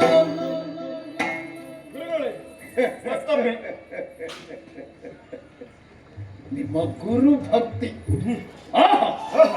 ಸಂತೋಷವಾಯಿತು. ನಾನು ಇಲ್ಲದೇ ಇದ್ದಾಗ ಬೇಡದು ಮಾಡ್ತೀರಿ ಅಂತ ನನಗೆ ಗೊತ್ತು. ಹೌದಾ? ನನಗೆ ಕೆಲವರು ಬಂದು ಹೇಳ್ತಾರೆ ಅದು ಗಾಳಿ ಸುದ್ದಿ, ಅದನ್ನೆಲ್ಲ ನಂಬಿಕೆ ಹೋಗ್ಬೇಡಿ. ಕುಟಿಲಾಕ್ಷ ಕುಡಿದು ಮಲಗಿದ್ದಾನೆ. ಅಯ್ಯೋ ದೇವರೇ, ನಾನು ಕುಡಿಯುವುದು ಏನನ್ನು? ದೇವರಿಗೆ ಅಭಿಷೇಕ ಮಾಡಿದಂತಹ ತೀರ್ಥವನ್ನು. ಹೌದಾ? ಮತ್ತೆ ಹಾಲು ಅದನ್ನು ಯಾರು ನಂಬುದಿಲ್ಲ ಅಂತ. ಮದ್ಯ ಕುಡಿಯುತ್ತಂತೆ. ಅದು ಹಾಗಲ್ಲ ಗುರುಗಳೇ, ನಾನು ಮಧ್ಯದಲ್ಲಿ ಕುಡಿಯುವುದಾ, ಅದನ್ನು ಮಧ್ಯದಲ್ಲಿ ಅಂತ ಹೇಳಿದ್ರು ಅವರು. ಒಂದು ಅಕ್ಷರ ವ್ಯತ್ಯಾಸ ಆಯ್ತಾ, ಹೋಯ್ತು. ಅಮಿತ್ರಜ್ಞ ಗುರುದೇವ, ಮಾಂಸ ತಿಂತಾನೆ ಅಂತ ವಿಷಯ ಹೌದು ಗುರುಗಳೇ, ನನಗೆ ಗೊತ್ತಿಲ್ಲದೆ ಅದು ತಿನ್ನುವುದು. ಗಾಳಿ ಸುದ್ದಿ ಗುರುಗಳೇ. ಗೆಡ್ಡೆ ಗೆಣಸು ಬಿಟ್ಟು ಬೇರೆ ತಿನ್ನುದು. ಉಗ್ರ ಧನ್ವ ಕಂಬಕ್ಕೊಂದು ಸೀರೆ ಸುತ್ತಿದ್ರು ಅಲ್ಲೇ ನಿಲ್ತಾನೆ ಅಂತ ಹೇಳ್ತಾರೆ. ಅದಿಲ್ಲ ಗುರುಗಳೇ, ಅದು ಸತ್ಯ. ಇವನಾದ್ರೆ ಹೌದು. ಗುರುಗಳೇ, ಇದ್ದಂತಹ ವಿಚಾರವನ್ನು ಸ್ಪಷ್ಟವಾಗಿ ಹೇಳಿದ್ರಿ ಗುರುಗಳೇ. ಮಕ್ಕಳೇ, ಎಲ್ಲರಲ್ಲಿಯೂ ದೌರ್ಬಲ್ಯ ಇರುವುದಿಲ್ಲ.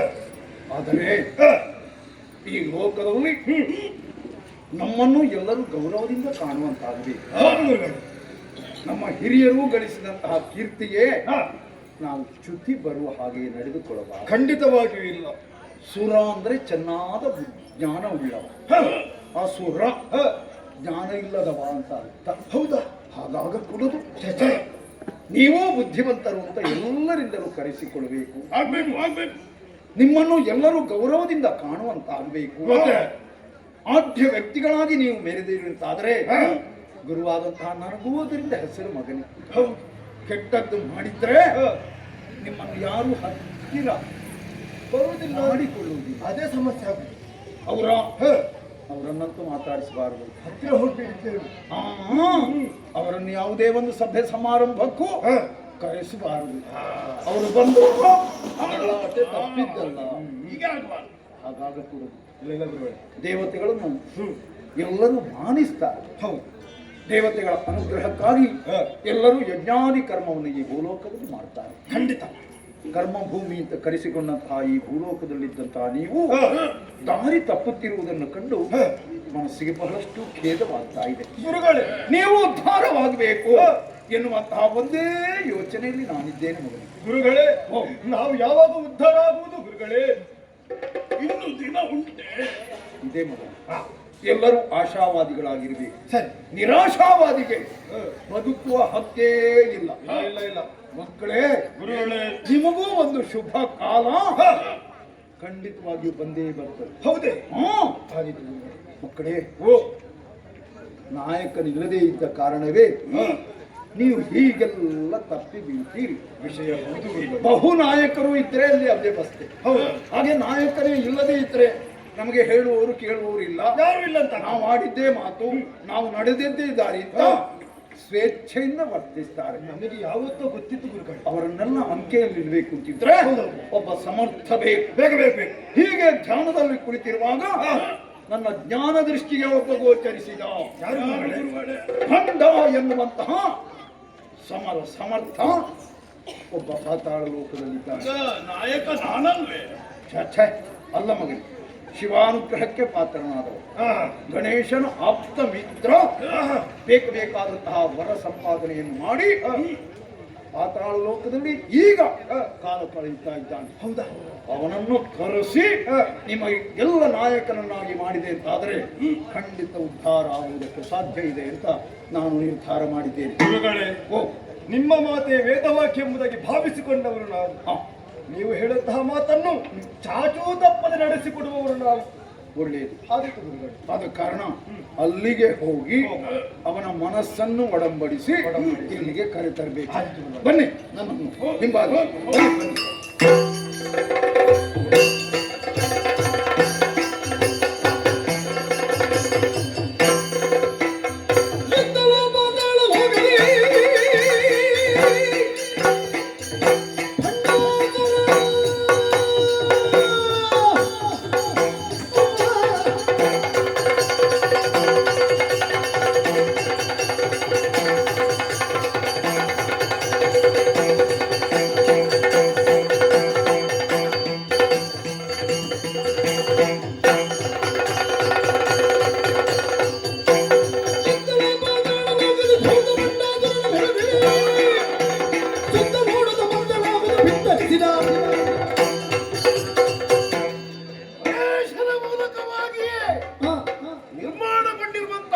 ಮಾಡಿದೆ.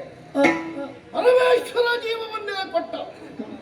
ಪಾರ್ವತೀ ದೇವಿಯ ಸಲಹೆ, ಗಣೇಶನ ಪ್ರೇರಣೆ, ಭಗವಂತನಾದ ಪರಶಿವನ ಸಾಕ್ಷಾತ್ಕಾರ, ವರಪ್ರದಾನ.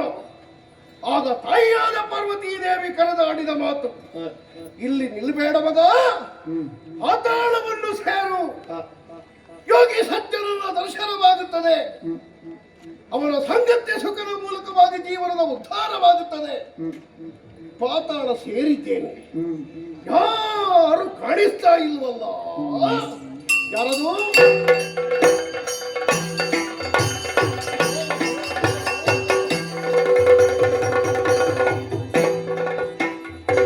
ಕಂಡನವರ ಮುಖ ಕೊಂಡನು ಮನಗಳು ಉತ್ತಂಡ ಪ್ರಣಾಮವಾಗಿರು.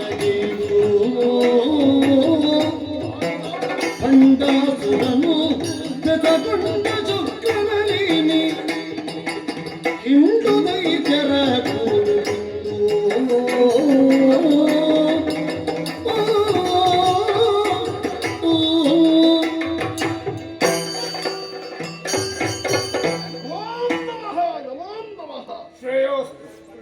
ಗಗನಾಂಗಣದಿಂದ ದಿವ್ಯ ದಿವಾಕರನೇ ಕೆಳಗಿಳಿದರು ಎನ್ನುವ ಹಾಗೆ ಪ್ರಪೂರ್ಣವಾಗಿರುವಂತಹ ಪ್ರಕಾಶಪುಂಜವನ್ನು ಹೊತ್ತು ಪ್ರಕಟರಾದ ನಿಮ್ಮನ್ನು ಕಂಡಾಗ ತಾನಾಗಿಯೇ ಕೈ ಓಡಲ್ಪಡುತ್ತದೆ, ತಲೆ ಬಾಗುತ್ತಾವು. ವರ್ಚಸ್ವಿಗಳು ಮಾತ್ರ ಅಲ್ಲ, ಈ ಪ್ರಪಂಚದಲ್ಲಿ ಗುರುತ್ತರವಾಗಿರುವಂತಹ ಹೊಣೆಗಾರಿಕೆಯನ್ನು ಹೊತ್ತು ಗುರುಸ್ಥಾನವನ್ನು ಅಲಂಕರಿಸಬಹುದಾದಂತಹ ಪೂರ್ಣ ಯೋಗ್ಯತೆ ತಮ್ಮಲ್ಲಿ ಉಂಟು ಎನ್ನುವುದು ನನ್ನ ಅಂತರಂಗಕ್ಕೆ ವೇದ್ಯ ಅಲ್ಲ. ಆದರೆ ತಾವಾರು ಅಂತ ಪರಿಚಯ ಇಲ್ಲ. ಹೆಣ್ಣು ದೈತ್ಯರ ಗಣವನ್ನೆಲ್ಲ ಸೇರುತ್ತಾ ಇಲ್ಲಿಗೆ ಬಂದಿದ್ದೀರಿ ಅಂತಾದ್ರೆ ತಾವು ಯಾರು, ಇವರು ಯಾರು, ನನ್ನನ್ನು ಕಾಣುವ ಉದ್ದೇಶ ಏನು, ದಯಮಾಡಿ ತಿಳಿಸಿ. ನೀನು ಖಂಡಾಸುರನಲ್ವೇ? ಖಂಡಾಸುರ ತೀರ ಸಮರ ಪ್ರಚಂಡ ಕುಲೋದ್ಧಾರ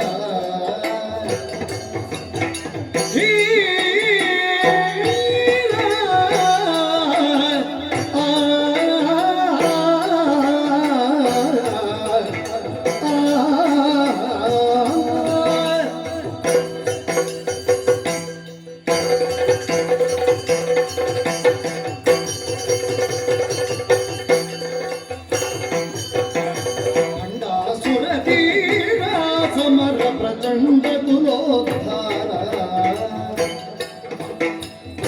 ದಂಡಧರಾರಿಯ ಕರುಣಾಮೃತವ ದಂಡಧರಾರಿಯ ಕರುಣಾಮೃತವನ್ನುಂಡು ದಾನವರ ದಂಡವ ಮುಳುಗಿದೆ. ದಂಡಧರಾರಿಯ ಕರುಣಾಮೃತವನ್ನುಂಡು ದಾನವರ ದಂಡವ ಮುಳುಗಿದೆ. ಖಂಡಾಸುರ ತೀರ ಖಂಡಾಸುರ ತೀರ ಗುರುವನ ಅಸುರ ಗುರು ಶುಕ್ರಾಚಾರ್ಯನಂದ್ರೆ ನಾನು. ನೀವೇ? ಹೌದಪ್ಪ. ನಮ್ಮಮ್ಮ ಹೇಳಿದ್ರು, ಒಬ್ಬ ಪುಣ್ಯಾತ್ಮನಿಗೆ ದರ್ಶನ ಕೊಡ್ತಾರೆ, ಆಗೊಂದು ಹೆಸರು ಬಂದಿತ್ತು. ಆದ್ರೆ ತಾವೇ ಅವರು ಎನ್ನುವುದು ನನಗೆ ಪರಿಚಯವಾಗಲಿಲ್ಲ, ಕ್ಷಮಿಸಿ. ನನ್ನನ್ನು ಕಂಡ ಕ್ಷಣ ವಿನಯದಿಂದ ಕೈ ಮುಗಿದು ಮಾತನಾಡಿಸಿ, ಸರಿ, ವಿದ್ಯಾ ದದಾತಿ ವಿನಯಂ, ಇದರಿಂದಲೇ ಅರ್ಥ ಮಾಡಿಕೊಂಡೆ. ನೀನೊಬ್ಬ ವಿದ್ಯಾವಂತ, ಖಂಡ ಸಮರ ಪ್ರಚಂಡ. ಮಗನೇ, ನಿನ್ನನ್ನು ಕಾಣುವುದಕ್ಕಾಗಿಯೇ ಅಸುರ ವೀರರನ್ನೆಲ್ಲ ಕೂಡಿಕೊಂಡು ನಾನು ಬಂದಿದ್ದೇನೆ. ಹೌದೇ? ನಿಜ. ಈಗ ಅವ ಅಮಿತ್ರಜ್ಞ, ಉಗ್ರಧನ್ವ, ಕುಟಿಲಾಕ್ಷ. ಅವರ ಕಣ್ಣು ನೋಡಿದ್ರೆ ಗೊತ್ತಾಗ್ತದೆ ಕುಟಿಲಾಕ್ಷ. ಅನೇಕ ಮಂದಿ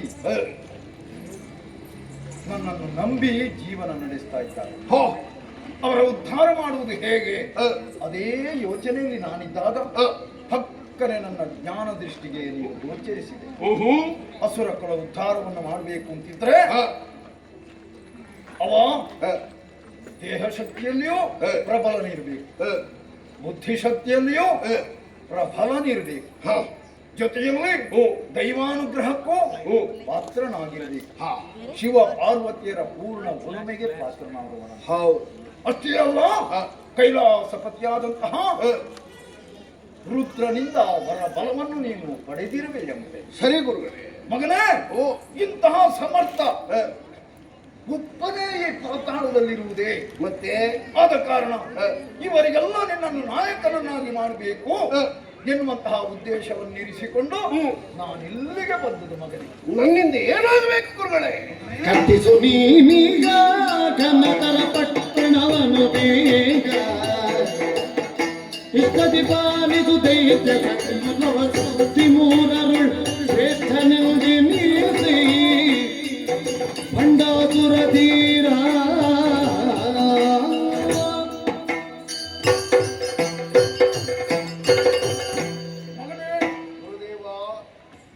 ಭೂಲೋಕದಲ್ಲಿ ಎಲ್ಲಿಯೂ ಯಾರಿಗೂ ಬದುಕಬಹುದಾಗಿದೆ. ಆದರೂ ತಮ್ಮ ಸಂತೋಷಕ್ಕಾಗಿ ತಮ್ಮ ಹೆಂಡತಿ ಮಕ್ಕಳ ಜೊತೆಯಾಗಿ ನೆಲೆಸುವುದಕ್ಕೆ ಒಂದು ಮನೆ ಅಂತ ಕಟ್ಟಿಕೊಂಡಿರ್ತಾರೆ. ಹೌದು. ಆಕಾಶದಲ್ಲಿ ಹಾರುತ್ತಿರುವ ಹಕ್ಕಿಗಳಾದರೂ ಮರದಲ್ಲೊಂದು ಗೂಡನ್ನು ಕಟ್ಟಿಕೊಂಡಿರ್ತಾರೆ. ಹಕ್ಕಿಗಾದರೂ ಗೂಡೊಂದಿದೆ. ಹಾಗೆ ಅಸುರರಿಗೆ ಸರಿಯಾದಂತಹ ಒಂದು ತಾಣ ಬೇಕು. ಈ ಮೊದಲು ಶೋಣಿತಾಪುರವಿತ್ತು. ಅಸುರರಿಗಂದು ವಾಸಸ್ಥಳ ಅದು. ಎಲ್ಲರೂ ಅಲ್ಲೇ ನೆಲೆಸ್ತಾ ಇದ್ರು. ಅಲ್ಲಿದ್ದುಕೊಂಡೇ ತಮ್ಮ ಕಾರ್ಯವನ್ನು ಮಾಡಿ ಪೂರೈಸ್ತಾ ಇದ್ರು.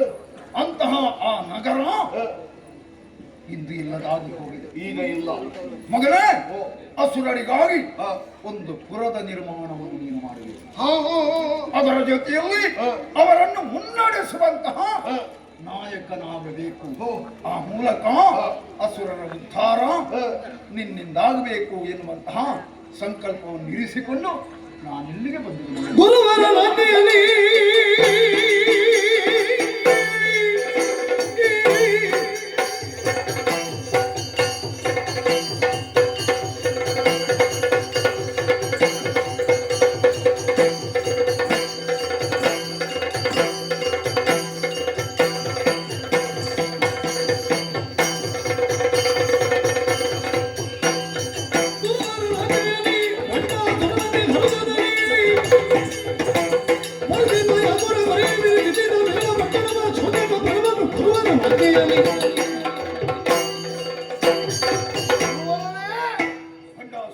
ಇಷ್ಟ ಮುಖ್ಯವನ್ನು ಸೃಷ್ಟಿ ಮಾಡುವಂತಹ ಸಾಮರ್ಥ್ಯ, 60,000 ವರ್ಷಗಳ ಕಾಲ ಆಯುರ್ಮಾನ, ಇದೆಲ್ಲವೂ ಪರಮೇಶ್ವರನಿಂದ ಪ್ರದತ್ತವಾದಂತಹ ವಿಶೇಷತೆ. ಈ ಕಾಲಕ್ಕೆ ಕಟ್ಟಿಸಬೇಕೆ ಇವರೆಲ್ಲರಿಗೂ ಒಂದು ವಸತಿಯ ವ್ಯವಸ್ಥೆ. ಹೌದು, ಇದೋ ಇದೋ ಇದೋ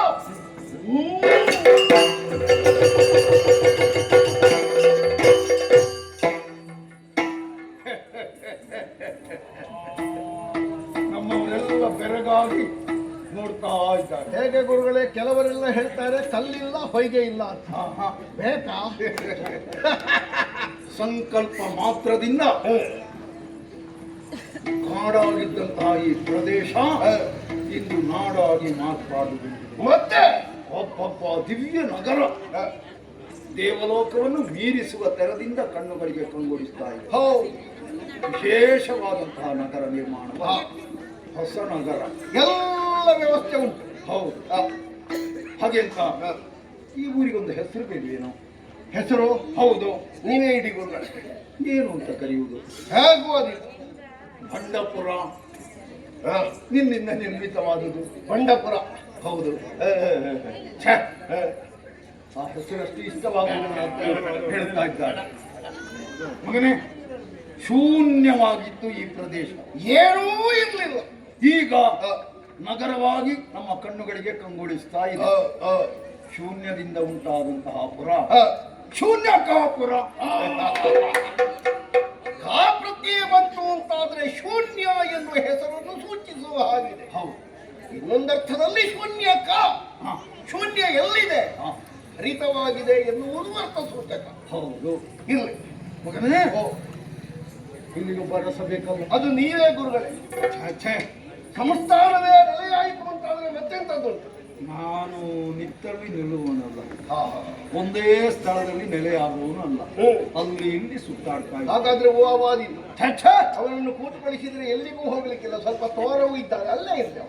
ಅವ ತಿನ್ನುವುದಕ್ಕೆ ಕುಳಿತರೆ ಮತ್ತೆ ಏಳುವುದೇ ಇಲ್ಲ, ಅಷ್ಟು ಅವನಿಗೆ ಬೇಕು, ಅವಾಗ್ಲಿಕ್ಕಿಲ್ಲ. ಮತ್ತೆ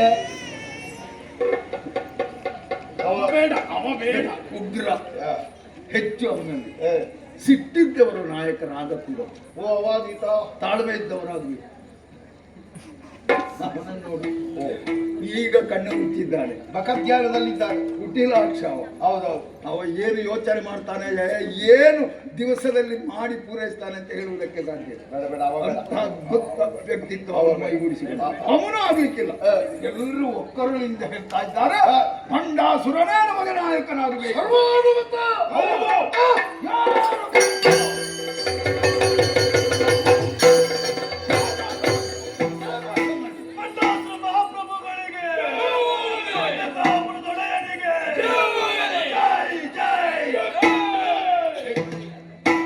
ಕಿರೀಟ ಬೇಡವೇನೋ?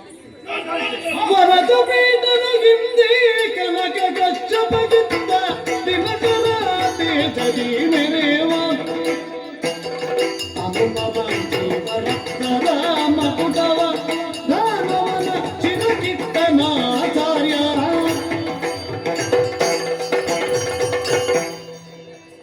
ಭಂಡಾಸುರ, ಈ ಕಿರೀಟವನ್ನು ಧರಿಸುವಂತಹ ಯೋಗ್ಯತಾ ಸಂಪನ್ನರು ಹುಟ್ಟಿಲ್ಲ ಮನೆ. ಓಹೋ, ಸೃಷ್ಟಿಕರ್ತನಾದಂತಹ ಬ್ರಹ್ಮದೇವ ಈ ಕಿರೀಟವನ್ನು ಸೃಷ್ಟಿ ಮಾಡಿ ಆದಿದೈತ್ಯನಾದಂತಹ ಹಿರಣ್ಯಕಶಿಪುವಿನ ತಲೆಯಲ್ಲಿ ಧರಿಸುವ ಹಾಗೆ ಅನುಗ್ರಹ ಮಾಡಿದ್ದ. ಹೋ ಹೋ ಹೋ ಹೋ, ಅವ ಅಳಿದು ಹೋದ ಮೇಲೆ ಈ ಕಿರೀಟವು ಹಾಗೆ ಉಳಿದಿತ್ತು. ಅಂತಹ ಒಬ್ಬ ಸಮರ್ಥ ಎಂದು ಹುಟ್ಟುತ್ತಾನೆ ಎನ್ನುವಂತಹ ಪ್ರತೀಕ್ಷೆಯಲ್ಲಿ ನಿರೀಕ್ಷೆಯಲ್ಲಿ ಇವರೆಲ್ಲ ಇದ್ದರು. ಇದೋ ಅದನ್ನೇ ಎತ್ತಿ ತಂದಿದ್ದಾರೆ, ಅದನ್ನ ನಿನ್ನ ತಲೆಯ ಮೇಲಿಡ್ತೇನೆ, ಧರಿಸು.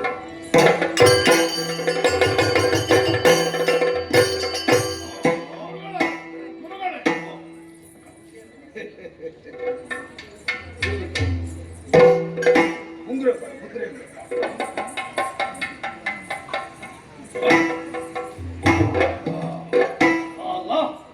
ನೋಡು, ರಾತ್ರಿ ಹೊತ್ತು ಆಕಾಶದಲ್ಲಿ ನಕ್ಷತ್ರಗಳ ಮಧ್ಯೆ ಚಂದ್ರ ಹೇಗೆ ಕಣ್ಣುಗಳಿಗೆ ಕಂಗೊಳಿಸ್ತಾನೋ ಹಾಗೆ ಅಸುರರ ಸಮ್ಮುಖದಲ್ಲಿ ನಾಯಕನಾಗಿ ನೀನು ಕಂಗೊಳಿಸ್ತಿರುವಂತಹ ಚಂದ್ರವನ್ನು ಕಂಡು ಮನಸ್ಸಿಗಂತೂ ಸಮಾಧಾನ. ಇವರಿಗೆಲ್ಲ ಒಂದೊಂದು ಪದವಿ ಕೊಡು ಗುರುಗಳೇ. ಹೌದು,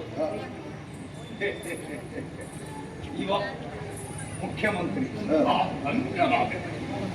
ಇವ ಸೇನಾಧಿಪತಿ, ಅಮಿತ್ರಜ್ಞ ಮುಖ್ಯಮಂತ್ರಿ, ಕುಟಿಲಾಕ್ಷ ಸೇನಾಪತಿ, ಹೌದು, ಇವ ಉಗ್ರಧನುವ ಉಪಮುಖ್ಯಮಂತ್ರಿ. ಇವನ ಜೊತೆಯಲ್ಲಿ ಇರ್ತಾನೆ. ಹೇಗೋ ನಿಮ್ಮ ಕಾರ್ಯವನ್ನು ನಿಷ್ಠೆಯಿಂದ ಶ್ರದ್ಧೆಯಿಂದ ನಿರ್ವಹಿಸಬೇಕು. ಈ ಕಾರ್ಯಕ್ರಮಕ್ಕೆ ಬಂದವರಿಗೆಲ್ಲರಿಗೂ ಊಟ ಕೊಡಿ. ಹೋಗಿ ಅಲ್ಲಿ ಊಟದ ವ್ಯವಸ್ಥೆ ಮಾಡಿ. ನೀವು ಮತ್ತೆ ಊಟ ಮಾಡಿ.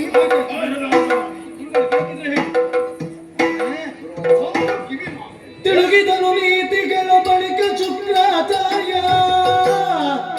ಒಲಿದು ದಾನವ ತಿಲಕ ಕೇಳು ತಿಳಿಯಲಿ ಸದಾಚಾರಗಳ ಕೀರ್ತಿಯನು ತಲೆ ಬರದು ಮೇಲೆ ನಿಬಮಾಡು ನಿತ್ಯದಲ್ಲಿ ಶಿವ ಪೂಜೆ ಮತ್ತೆ ವೇದಾಧ್ಯಯನ ಮೃತ್ಯುವರನು ಬದೇಜವಿದ್ದ ಶಾಸ್ತ್ರಾನುಸಾರ ಅನುವರ್ತಿಸುತ್ತ ಬಿಡದಗ್ನಿಹೋತ್ರಾದಿಗಳನ್ನು ನಡೆಸುತ್ತ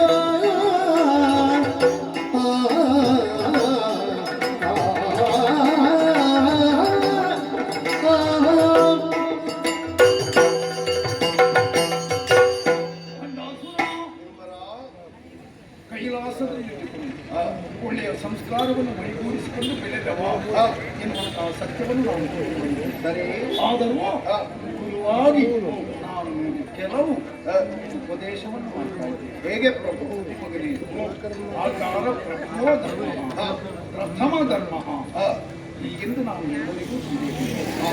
ಆಚಾರ ಇಟ್ಟಮ ಖಂಡಿತವಾಗಿಯೂ ಈ ಸಮಾಜದಲ್ಲಿ ಯಾವುದೇ ಒಂದು ಸ್ಥಾನಮಾನವನ್ನು ಹೊಂದುವುದಕ್ಕೆ ಸಾಧ್ಯ ಇಲ್ಲ. ಸರಿ, ಸದಾಚಾರ ಸಂಪನ್ನನಾಗಿರಲಿ. ಅರಸನಾದವ ತಪ್ಪಿ ನಡೆದ ಅಂತಾದರೆ ಮಗನೇ ಅವನನ್ನು ಅನುಸರಿಸಿದ ಉಳಿದವರು ದಾಳಿ ತರುತ್ತಾರೆ. ಅಸುರ ವೀರರು ಎಲ್ಲಿ ಎಡರುತ್ತಾರೆ ಗೊತ್ತಾ? ಮದ್ಯ, ಮಾಲಿನಿ, ಮಾಂಸ ಇದು ಸಿಕ್ಕಿತ್ತು ಅಂತಾದ್ರೆ ಇದ್ದ ಸ್ಥಳವನ್ನು ಬಿಟ್ಟು ಮತ್ತೆಲ್ಲೋ ಹೋಗ್ತಾರೆ, ಅಲ್ಲೇ ನೆಲೆ ಆಗ್ತಾರೆ. ಆದ ಕಾರಣ ಅದರ ಕಡೆ ಹೆಚ್ಚು ಲಕ್ಷ್ಯ ಹರಿಸಬೇಕು. ಹೆಣ್ಣನ್ನು ಗೌರವದಿಂದ ಕಾಣಬೇಕು. ಹೆಣ್ಣು ಸಮಾಜದ ಕಣ್ಣು. ಮಗನೇ, ಸ್ತ್ರೀಯನ್ನು ತಾಯಿ ಅಂತ ಭಾವಿಸಬೇಕು. ಯಾವತ್ತೂ ಆಕೆಯನ್ನು ಗೌರವ ಭಾವದಿಂದ ಮಾತನಾಡಿಸಬೇಕು. ಹೆಣ್ಣು ಸುಖವನ್ನು ಕೊಡುವಂತಹ ಯಂತ್ರ ಹೀಗೆಂದು ಭಾವಿಸಬೇಕು. ಅದರ ಜೊತೆಯಲ್ಲಿ ಯಜ್ಞಾದಿ ಕರ್ಮಗಳನ್ನು ನಿರಂತರ ನೀನು ನಡೆಸ್ತಾ ಇರಬೇಕು. ಶಿವ ಪೂಜೆಯನ್ನು ತ್ರಿಸಂಧ್ಯಗಳಲ್ಲಿ ಎಡೆ ಬಿಡದೆ ನೀನು ಮಾಡ್ತಾ ಇರಬೇಕು. ಹಾಗೆಯೇ ಅನುಷ್ಠಾನವೇ ಮೊದಲಾದಂತಹ ಕರ್ಮ ಕ್ರಮವನ್ನು ಎಡೆ ಬಿಡದೆ ನೀನು ಮಾಡುತ್ತಾ ಇರಬೇಕು. ಜೊತೆಯಲ್ಲಿ ದೇವತೆಗಳ ಪ್ರೀತ್ಯರ್ಥವಾದಂತಹ ಯಜ್ಞಾದಿ ಕರ್ಮಗಳು ನಿರಂತರವಾಗಿ ನಮ್ಮ ಶೂನ್ಯಕಾಪುರದಲ್ಲಿ ನಡೆಯುವುದು. ಅಧಿಕಾರ ಎನ್ನುವುದು ಹರಿತವಾದ ಕತ್ತಿಯ ಹಲಗಿಗೆ ಜೇನನ್ನು ಸವರಿ ನಾಲಿಗೆಯಿಂದ ಸವರಿದ ಹಾಗೆ ಬಹಳಷ್ಟು ಕಷ್ಟ ಇದೆ. ಪ್ರಜೆಗಳ ಮನಸ್ಸಿಗೆ ನೋವಾಗದ ರೀತಿಯಲ್ಲಿ ಆಡಳಿತವನ್ನು ಮಾಡಿದೆ ಅಂತಾದರೆ ಎಲ್ಲರ ಮೆಚ್ಚುಗೆಗೆ ಪಾತ್ರನಾಗ್ತಿ. ಹಾಗೆ ದೇವತೆಗಳನ್ನು ಸಂತೃಪ್ತಿ ಪಡಿಸಿದೆ ಅಂತಾದರೆ ಸದಾ ಅವರು ಅನುಗ್ರಹ ದೃಷ್ಟಿಯಿಂದ ನಿನ್ನನ್ನು ಕಾಣ್ತಾರೆ. ನಮ್ಮ ನಾಡಿನಲ್ಲಿ ಶಾಂತಿ ನೆಮ್ಮದಿ ಉಳಿಯುವುದಕ್ಕೆ ಸಾಧ್ಯ ಇದೆ. ಆ ಮೂಲಕ ಅಸುರರ ಉದ್ಧಾರವನ್ನು ಮಾಡುವುದಕ್ಕೆ ನಿನ್ನ ಮನಸ್ಸನ್ನು ಅರಿಯಗೊಳ್ಳಬೇಕು. ಕುಮಾರ, ಎಲ್ಲಾದರೂ ತಪ್ಪಿ ನಡೆದೆ ಅಂತಾದರೆ ಗುರುವಾದಂತಹ ನಾನು ಸಿಟ್ಟಾದೆ ಅನ್ನೋದಕ್ಕೆ ತಾವು ಹೇಳಿದಂತೆ ನಾನು ಬದುಕುತ್ತೇನೆ. ಎಲ್ಲಿಯಾದರೂ ನನ್ನ ಜೀವನದಲ್ಲಿ ಏರುಪೇರು ನಿಮಗೆ ಕಂಡು ಬಂತು ಅಂತಾದ್ರೆ ತಿದ್ದಿ ನನ್ನನ್ನು ಮುನ್ನಡೆಸಬೇಕು ಅಂತ ಪದಮೂಲದಲ್ಲಿ ಪ್ರಾರ್ಥನೆ. ಖಂಡಿತ. ಹಾಗಾದ್ರೆ ಇನ್ನು ಸಭಾ ವಿಸರ್ಜನೆ ಮಾಡೋಣವೇ? ಈ ಹೊಸ ವಿಶ್ರಾಂತಿಯನ್ನು ಸರಿ, ನಾಳೆ ಸಭೆ ವಿಶೇಷ. ಸರಿ ಗುರುಗಳೇ.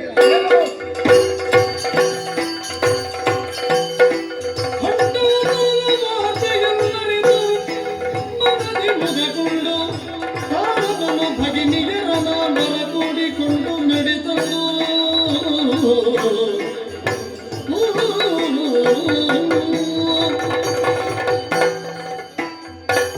ಶೂನ್ಯಕಾಪುರದ ಸಾಮ್ರಾಟನಾಗಿ ಬರೆಯುತ್ತಿರುವಂತಹ ನನ್ನ ವಿಶೇಷವನ್ನು ಗುರುತಿಸಿದಂತಹ ತಾರಕಾಸುರ ತನ್ನ 4 ಮಂದಿ ತಂಗಿಯಂದಿರನ್ನು ಕೊಟ್ಟು ನನಗೆ ಮದುವೆ ಮಾಡಿದ.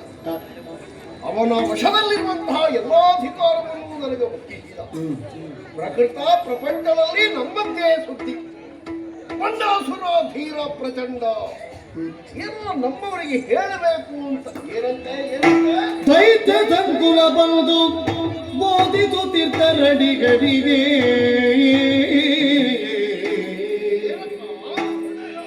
ಕೇಳು ಬಂಡಾಸುರ ನುಡಿಯ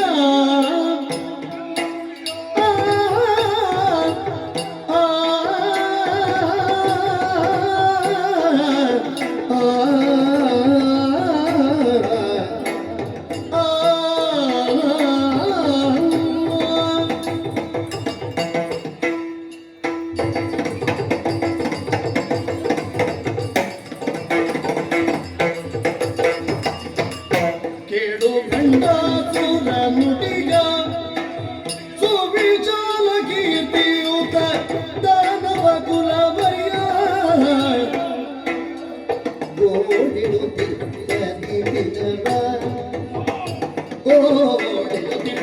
ದಿಪಿದರ ಕುಲದಿ ಏಳಿಗೆಯಾಯ್ತು ನಿನ್ನಿಂದ ನಮ್ಮವರ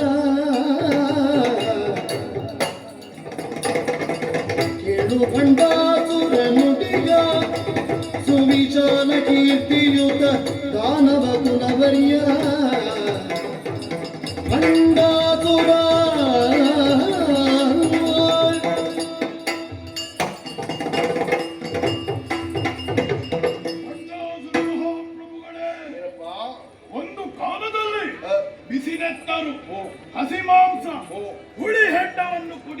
ಮಾಡುತ್ತಿದ್ದಂತಹ ಕಾಟು ರಕ್ಕಸರಾಗಿದ್ದೆವು ನಾವು. ಆದರೆ ಇಂದು ಹಾಗಲ್ಲ. ಒಂದೊಂದು ಸ್ಥಾನಮಾನ ಹೇಳುವುದಕ್ಕೆ ಹೆಸರು ಎಲ್ಲವೂ ನಿನ್ನ ಕೃಪಾ ಕಟಾಕ್ಷದಿಂದ ನಮ್ಮವರ ಪಾಲಿಗೆ ಬಂದಿದೆ. ಆದರೆ ಏನಿದ್ದರೇನು ಪ್ರಯೋಜನ ಸ್ವಾಮಿ? ಅಂದ್ರೆ ಹಿಂದೆ ಆದಂತಹ ಅನ್ಯಾಯದ ಬಗ್ಗೆ ಏನು ಹೇಳೋಣ? ಅದನ್ನು ನೆನಪಿಸಿ ಸಾಕಾಗಿದೆ. ಅನ್ಯಾಯ ಹೌದಪ್ಪ. ಯಾರಿಂದ ಯಾವ ರೀತಿ? ಹೇಗೆ? ಆದಿಯುಳ್ ರಕ್ಷಿಪಿ ವಿನೂತ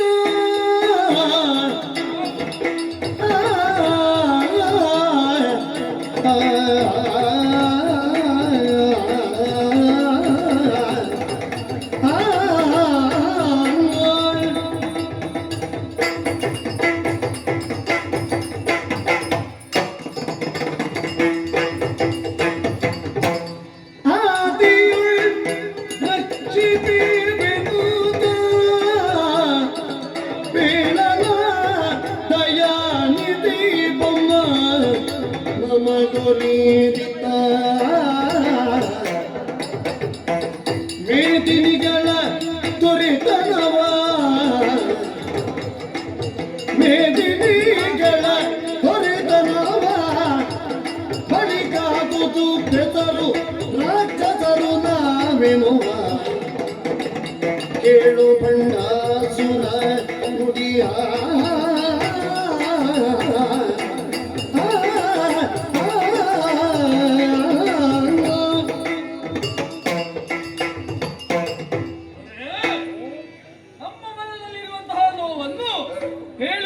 ಮನಸ್ಸನ್ನು ಮಾಡಿದ್ದೇವೆ. ಈ ಹಿಂದೆ ಸೃಷ್ಟಿಕರ್ತನಾದಂತಹ ಬ್ರಹ್ಮದೇವ ನಮ್ಮೆಲ್ಲರನ್ನು ಸೃಷ್ಟಿಸಿದರಂತೆ. ಆಮೇಲೆ ಎರಡು ಪಂಗಡಗಳಾಗಿ ವಿಂಗಡಿಸಿದರಂತೆ. ಒಂದನ್ನು ದಾನವರು ಎಂಬುದಾಗಿ, ಇನ್ನೊಂದನ್ನು ದೇವತೆಗಳು ಎಂಬುದಾಗಿ ಕರೆದರಂತೆ. ಆಮೇಲೆ ಒಂದು ಪ್ರಶ್ನೆಯನ್ನಿತ್ತರಂತೆ. ಯಾರು ರಕ್ಷಣೆಯನ್ನು ಮಾಡುತ್ತಾರೆ ಮಾತ್ರವಲ್ಲ, ಯಾರು ಭಕ್ಷಣೆಯನ್ನು ಮಾಡುತ್ತಾರೆ ಎಂಬುದಾಗಿ. ಆ ವೇಳೆ ದೇವತೆಗಳು ಭಕ್ಷಣೆ ಮಾಡುತ್ತೇವೆ ಎಂಬುದಾಗಿ ಹೇಳಿದರಂತೆ. ಆ ಕಾಲದಲ್ಲಿ ದಾನವರಾದಂತಹ ನಾವು ವಯಂ ರಕ್ಷಾಮಹ ಎಂಬುದಾಗಿ ಹೇಳಿದೆವು.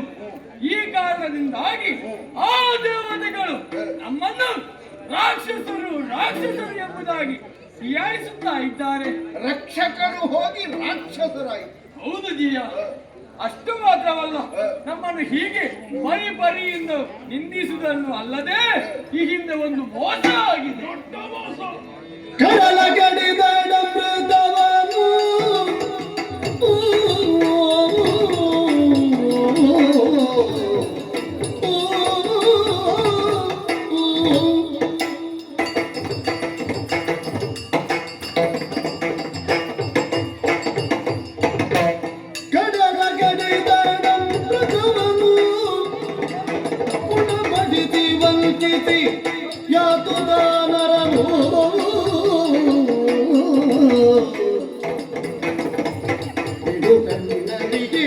ದೈತ್ಯ ಕುಲವ ರಾಜಪಡಿಸಿ ಕಪಟದಿ ತರುವದಿ ಹರಿ ಮೆರೆವ ಕೇಳು ಖಂಡಾಸುರ ನುಡಿಯ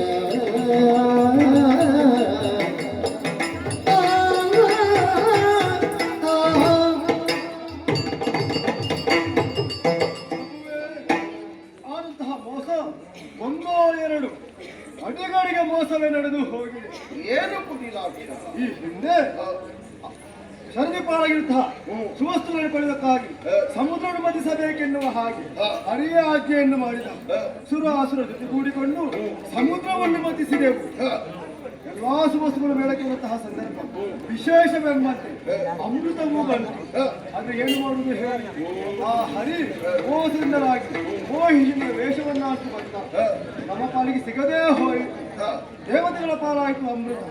ಅದನ್ನು ಹೋಗಿದ್ದ ಸ್ವರ್ಪಾಣಿ ಎಂಬಾತ ಅದು ಮುಚ್ಚಿ ದೇವತೆಗಳ ಪಕ್ಷವನ್ನು ಸೇರಿದ, ಅಮೃತವನ್ನು ಕುಡಿದ. ಆದ್ರೆ ಏನು ಮಾಡುವುದು? ಆ ಸೂರ್ಯಚಂದ್ರರು ಸೂಚನೆಯನ್ನು ಕೊಟ್ಟರು. ಅಲ್ಲಿಗೆ ಶ್ರೀಹರಿಯು ಚಕ್ರದ ಶಿರವನ್ನು ಕತ್ತರಿಸಿ ಬಿಟ್ಟ. ಸಾಯಲಿಲ್ಲ, ಬದುಕಿದ್ದಾನೆ. ಈ ಸಂದರ್ಭ ರಾಹುಕೇತುವಾಗಿ ಆ ಸೂರ್ಯಚಂದ್ರನ ಅಡಿಗಡಿಗೆ ಪೀಡಿಸ್ತಾ ಇದ್ದಾರೆ. ಅಲ್ಲಿ ಏನು ಮಾಡುವುದು ಹೇಳು? ಸಮುದ್ರ ಮತದಲ್ಲಿ ನಾವು ದುಡ್ಡಿದ್ದೇವೆ. ಇದಂತಹ ನಮಗೆ ಏನು ಕೊಡದೆ ಹೋಗಿದ್ದಾರೆ. ಆ ದೇವತೆಗಳು ಸ್ವರ್ಗದಲ್ಲಿ ಅಧಿಕಾರವನ್ನು ಸ್ಥಾಪನೆ ಮಾಡಿಕೊಂಡು ಬಂದಿದ್ದಾರೆ. ಅಡಿಗಡಿಗೆ ನಮಗೆ ಮೋಸವೇ ಆಗಿದೆ ಹೊರತು ನಮ್ಮ ಅನ್ಯಾಯದ ವಿರುದ್ಧ ಧ್ವನಿ ಎತ್ತಿದವರೇ ಇಲ್ಲ.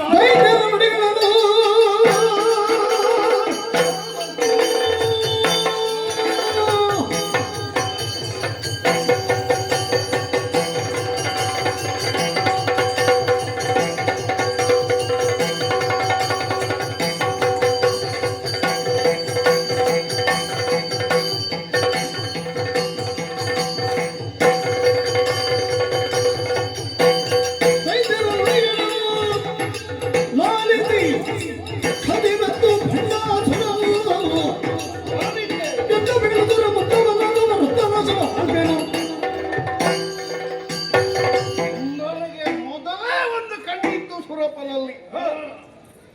ನಮ್ಮ ಗಣೇಶನಲ್ಲಿ ನಾನು ಆ ಕಾಲಕ್ಕೆ ಕೇಳಿದ್ದೆ, ಅವರೆಲ್ಲ ಏನು ಆಡಂಬರದಿಂದ ವಿಜೃಂಭಣೆಯಿಂದ ಹೋಗುವುದು ಅಂತ. ಆಗ ಗಣೇಶ ಹೇಳಿದ್ದ, ಏನು ನಮ್ಮ ತಂದೆಯವರನ್ನು ಪ್ರಾರ್ಥಿಸುವುದಕ್ಕೆ ಹೋಗುವುದು, ಇದ್ದೆಲ್ಲ ಅವರೇ ಕೊಟ್ಟ ಕೊಡುಗೆ. ಹಾಗಾದ್ರೆ ಇದರ ಹಿನ್ನೆಲೆಯಲ್ಲಿ ಯಾರ್ಯಾರನ್ನು ನುಡಿಸಿ ಮತ್ತೆ ಯಾರ್ಯಾರ ತಲೆಮಂಡೆ ಬಡಿದು ಯಾರ್ಯಾರಿಗೆ ಮೋಸ ಮಾಡಿ ತಾನು ಇದ್ದಕ್ಕೆಲ್ಲ ಯಜಮಾನ ಅಂತ ಮೇಲೆ ಹೋಗಿ ಕೂತಿದ್ದಾನೆ. ಸಂತ್ರಸ್ತರಾದಂತಹ ನಿಮ್ಮ ಗೋಳನ್ನು ಕೇಳುವುದಕ್ಕೆ ಯಾರು ಇಲ್ಲ ಅಂತ ಇದ್ದಾರೆ. ಹಾಗಾದ್ರೆ ನನ್ನಲ್ಲಿ ಹೇಳಿದ ಉದ್ದೇಶ ನಮಗೆ ನ್ಯಾಯ ಒದಗಿಸಿಕೊಡಬೇಕು ಅಂತ ಆ ನಂಬಿಕೆ ನಿಮಗುಂಟು. ಖಂಡಿತ ಪರಿಹಾರ ಬೇಕು. ಹಾಗಾದ್ರೆ ಅದನ್ನು ನಾನು ಉಳಿಸಬೇಡವೇ? ಉಳಿಸಬೇಕು. ನಿಮ್ಮ ನೇತಾರನಾಗಿ ಇದೋ ನಾನೇ ಮುಂಚೂಣಿಯಲ್ಲಿರ್ತೇನೆ. 10 ವರ್ಷದಿಂದ ತೊಡಗಿದ ಯುದ್ಧ ದೇವಭೂಮಿಯವರೆಗೆ ವ್ಯಾಪಿಸಬೇಕು. ನಡೆಯೋಣ.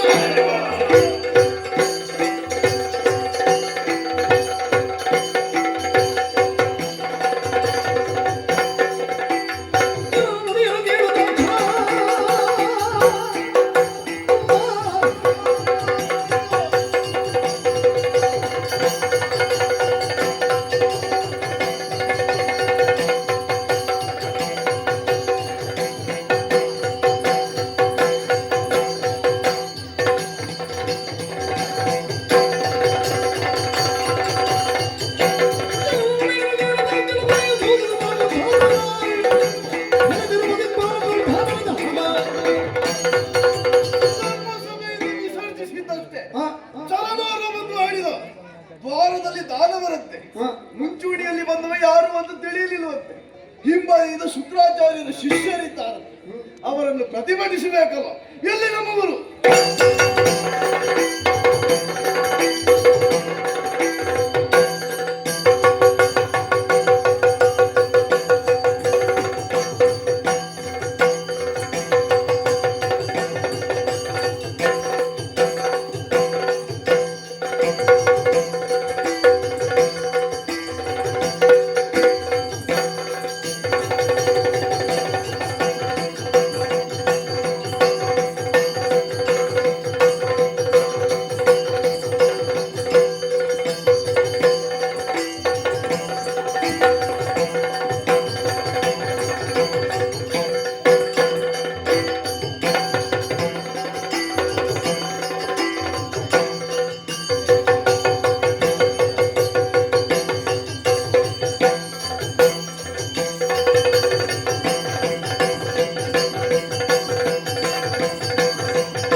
ಶಿಷ್ಯರನ್ನು ಒಡಗಿಕೊಂಡು ಒಬ್ಬ ಬಂದಿದ್ದಾರೆ. ಅವರನ್ನು ವಿರೋಧಿಸಬೇಕು. ಏನು ಅಭಿಪ್ರಾಯ?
ದೇವೇಂದ್ರ, ಈ ಬಗ್ಗೆ ಚಿಂತಿಸಬೇಕಾದ ಅಗತ್ಯವೇ ಇಲ್ಲ.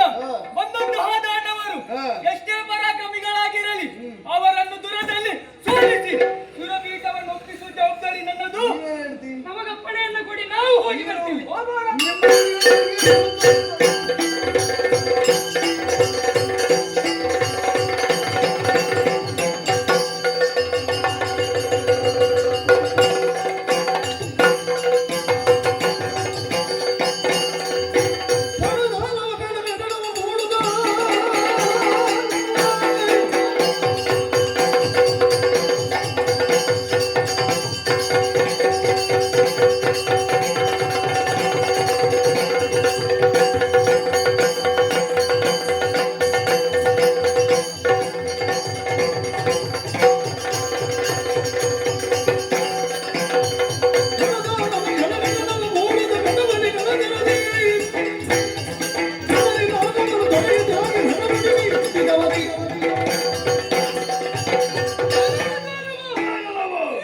ಕೂಡಿಕೊಂಡು ದುರಕ್ಕೆದುರಾಗಿ ಬಂದೆಯೋ? ಹೆದರುವವರು ನಾವಲ್ಲ. ನಾವಿಗೆ ಹಲ್ಲಿನಲ್ಲಿ ವಿಷ, ಜೇನಿಗೆ ಬಾಳದಲ್ಲಿ ವಿಷ, ಇನ್ನೊಂದು ದಾನವರಿಗೆ ಮೈಯೆಲ್ಲ ವಿಷ. ಒಂದು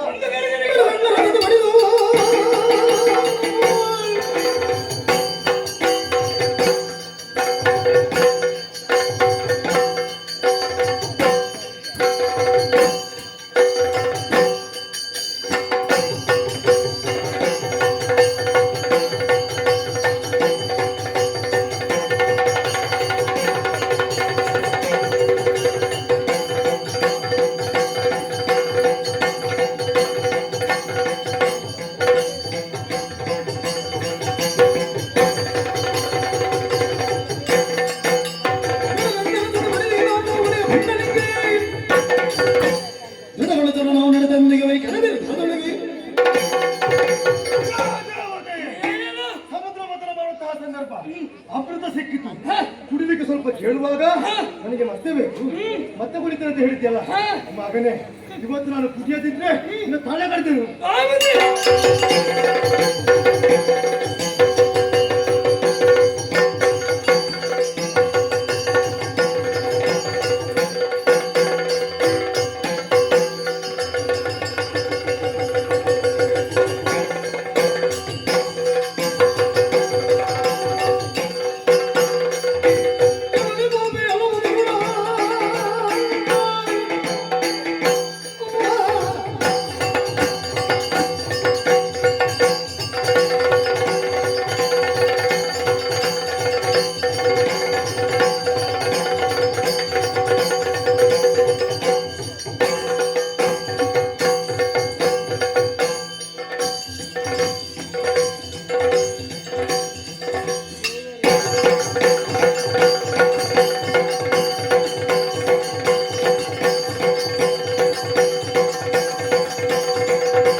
ಕಟ್ಟುವೆ ಯಮನಾದ ಕೆಟ್ಟುವೆನು. ಮಂಜುಬಾಯಿ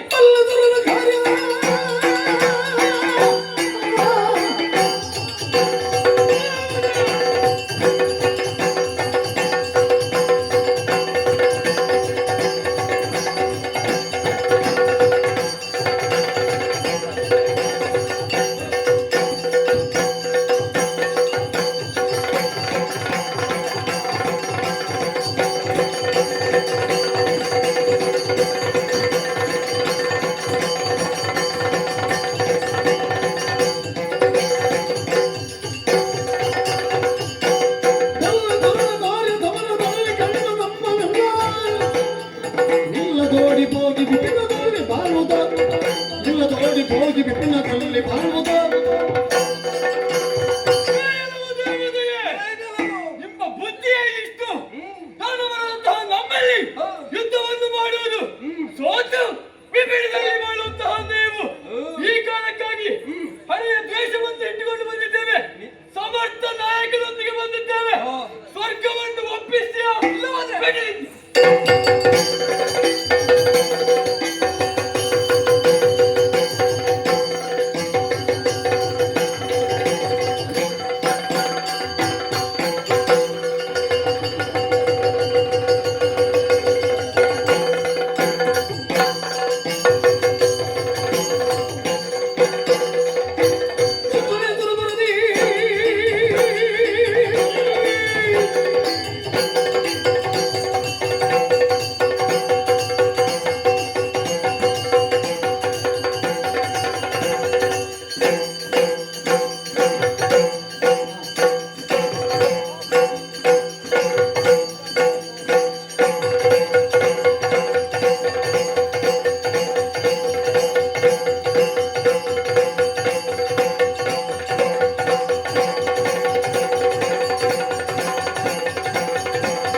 ನಮ್ಮ ಸಿರುಲೋಕದ ಸಂಬಂಧ ನಾಚಿಸಿ ಬಂದೆಯ ಸತ ಅದ್ಭುತಗಳನ್ನು ಮಾಡುವುದರ ಮುಖೇನವಾಗಿ ಮೂಲ ಮೂರ್ತಿಗಳನ್ನು ಮೆಚ್ಚಿಸಿ ಈ ಸ್ವರ್ಗವನ್ನು ಪಡೆದುಕೊಂಡವರಿದ್ದೇವೆ. ಮಾಡಿದ್ದು ತಪ್ಪಾಯಿತು ಎಂದು ಕಾಳಿಗೆರಗು ಇಲ್ಲದಿದ್ದರೆ ಶಿರಚ್ಛೇದನ ಮಾಡಿ.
ಕಾಣಿಸಿಕೊಳ್ಳುವವರು ಯಾವತ್ತೂ ಈ ಇಂದ್ರನ ಮುಂದೆ ಭವನಕ್ಕೆ ಬರುವುದು. ಆದ್ರೆ ಬಂದವ ಯಾರು ಅಂತ ಗೊತ್ತಾಗಲಿಲ್ಲ. ಮುಖದ ವರ್ಚಸ್ಸನ್ನು ದೇಹದ ಆಕಾರವನ್ನು ಕಾಣುವಾಗ ಸಾಮಾನ್ಯನಲ್ಲ, ರಾಕ್ಷಸರಲ್ಲಿಯೂ ಸ್ವಲ್ಪ ಸಂಸ್ಕಾರವನ್ನು ಪಡೆದವ ಎನ್ನುವುದು ಅರ್ಥವಾಗಿದೆ. ನಿನ್ನನ್ನು ಬಹಳ ಮೊದಲೇ ನೋಡಿದವನ. ಹಾಗಾದ್ರೆ ಹೇಳು, ನಾನು ಮೊದಲಿದ್ದ ಜಾಗಕ್ಕೆಲ್ಲ ನೀನು ದಿನಾ ಬಂದು ಹೋಗುತ್ತಿದ್ದವ. ಓಹೋ, ಆ ರೀತಿಯ ಒಂದು ಪ್ರಕರಣ ಉಂಟು. ಇರಲಿ, ನನಗೆ ನಿನ್ನ ಪರಿಚಯ ಆಗಬೇಕು. ನನ್ನಲ್ಲಿ ಏನು ಹಾಗೆ, ನಿನ್ನ ಹೆಸರೇನು, ಇವರನ್ನು ಕೂಡಿಕೊಂಡು ಬಂದವರು ಯಾರು, ಅಥವಾ ಬಂದವರೊಂದಿಗೆ ನೀನು ಬಂದವನು, ನಿನ್ನ ವಿಲಾಸ ಏನು ಹೇಳಪ್ಪ.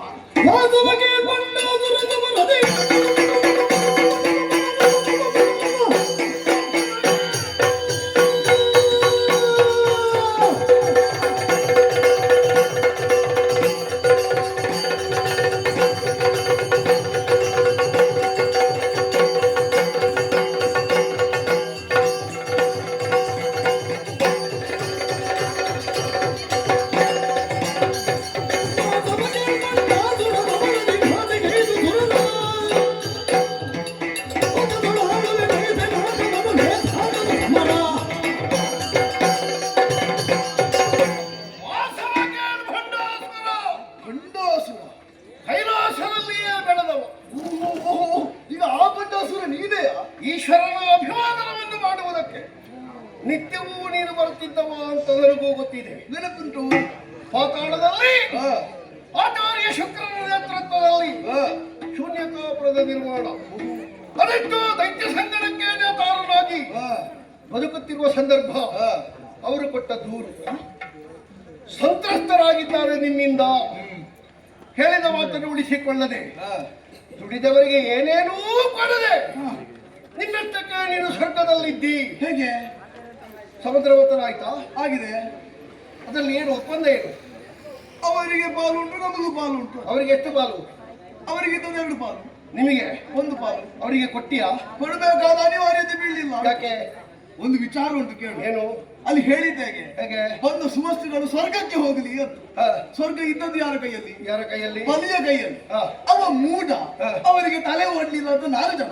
ಯಾರು ತಲೆ ಓಡ್ಲಿಲ್ಲ? ಹೇಗೆ ತಲೆ ಓಡ್ಲಿಲ್ಲ? ಮತ್ತೆ ಅವ ಆಗ್ಲೇ ಆಕ್ಷೇಪಿಸಬೇಕಿತ್ತು, ಸ್ವರ್ಗಕ್ಕೆ ಹೋಗಬಾರ್ದು, ಅವರಿಗೆ ಸಿಗಬೇಕು. ಇಲ್ಲ, ಸ್ವರ್ಗವೇ ಅವನ ಕೈವಶ ಇತ್ತು. ಅವನು ನೀನು ಸ್ವರ್ಗದಿಂದ ಕಿತ್ತದ್ಯಾರು? ನಾವೇ. ನೀವಂದ್ರೆ ದೇವರಲ್ಲಿ ದೂರಿದ್ದು. ಹೌದಾ? ಹಾಗಾದ್ರೆ ಹರಿನಿರೂಪದಲ್ಲಿಯೇ ಸಮುದ್ರ ಪತನವನ್ನು ಮಾಡಿ ಹರಿಯೇ ನಿನ್ನನ್ನು ಮುಂದೆ ಇರಿಸಿಕೊಂಡು ಎಲ್ಲ ನಿನ್ನ ಮೂಲಕ ಮಾಡಿಸಿದ. ಅಲ್ಲಿಂದಲೇ ವಿರೋಧ ಉಂಟು. ಮತ್ತೊಂದುಂಟು. ಏನು? ಧರ್ಮಕ್ಕೆ ಬೇಕಾಗಿ ಮಾಡಿದ್ದು. ಧರ್ಮ ನಮ್ಮಲ್ಲಿದ್ದ, ಅಧರ್ಮ ಅವರಲ್ಲಿದ್ದ. ಗೆಲ್ಲಬೇಕಾದದ್ದು ಯಾವುದು? ಬಲಿ ಚಕ್ರವರ್ತಿಯಲ್ಲಿ ಅಧರ್ಮ ಮಾಡಿದ್ದಾರೆ ಹೇಳು. ಮತ್ತೆ ಎಲ್ಲಿ? ಸ್ವರ್ಗಲೋಕಕ್ಕೆ ದಾಳಿ ಮಾಡ್ಲಿಲ್ವಾ? ಸ್ವರ್ಗಲೋಕಕ್ಕೆ ದಾಳಿ ಮಾಡಿದ್ದು ಯಾಕೆ? ಯಾಕೆ? ನಾರದರ ಪ್ರೇರಣೆಯಿಂದ. ನಾರದರು ಏನು ಹೇಳಿದ್ರು? ನಾರದರು ಯಾಕೆ ಬಂದ್ರು? ನೀನು ಏನು ಮಾಡಿದ್ದೆ ಅದಕ್ಕಿಂತ ಮೊದಲು? ದುರ್ವಾಸರದ್ದು ಶಾಪ. ಯಾಕೆ? ಅದು ಮಾಲೆಯ ವಿಷಯದಲ್ಲಿ. ನಿನ್ನ ದುರ್ಬುದ್ಧಿ ಅಲ್ವಾ ಅದು? ದುರ್ಬುದ್ಧಿ ಅಂತಲ್ಲ, ಅದು ಆ ಹೊತ್ತಿಗೆ ಆಗಿ ಹೋದ. ಅದು ಇದು ಆ ಹೊತ್ತಿಗೆ ಹೌದು. ಬಾಯಿ ಮೇಲೆ ಮಾಡ್ತಾರೆ ಪಾಪಿ. ಇದ್ದದ್ದನ್ನು ಕೊಡದೆ ಇದ್ರೆ ಪೂರ್ತಿ ತೆಗೆದೇನು ನಿನ್ನ ಬೆನ್ನಿನ ಉಪ್ಪು ತೆಗೆಯುವುದು.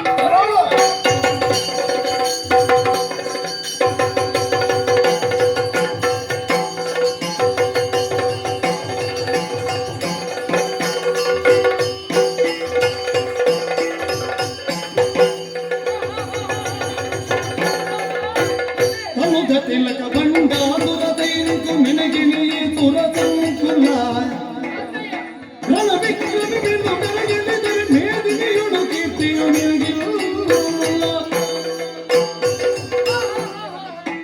ಬಂಡಾಸುರ ತಡೆ ತಡೆ, ಅಸುರ ಕುಲ ತಿಲಕ ವೀರ ಬಂಡಾಸುರ.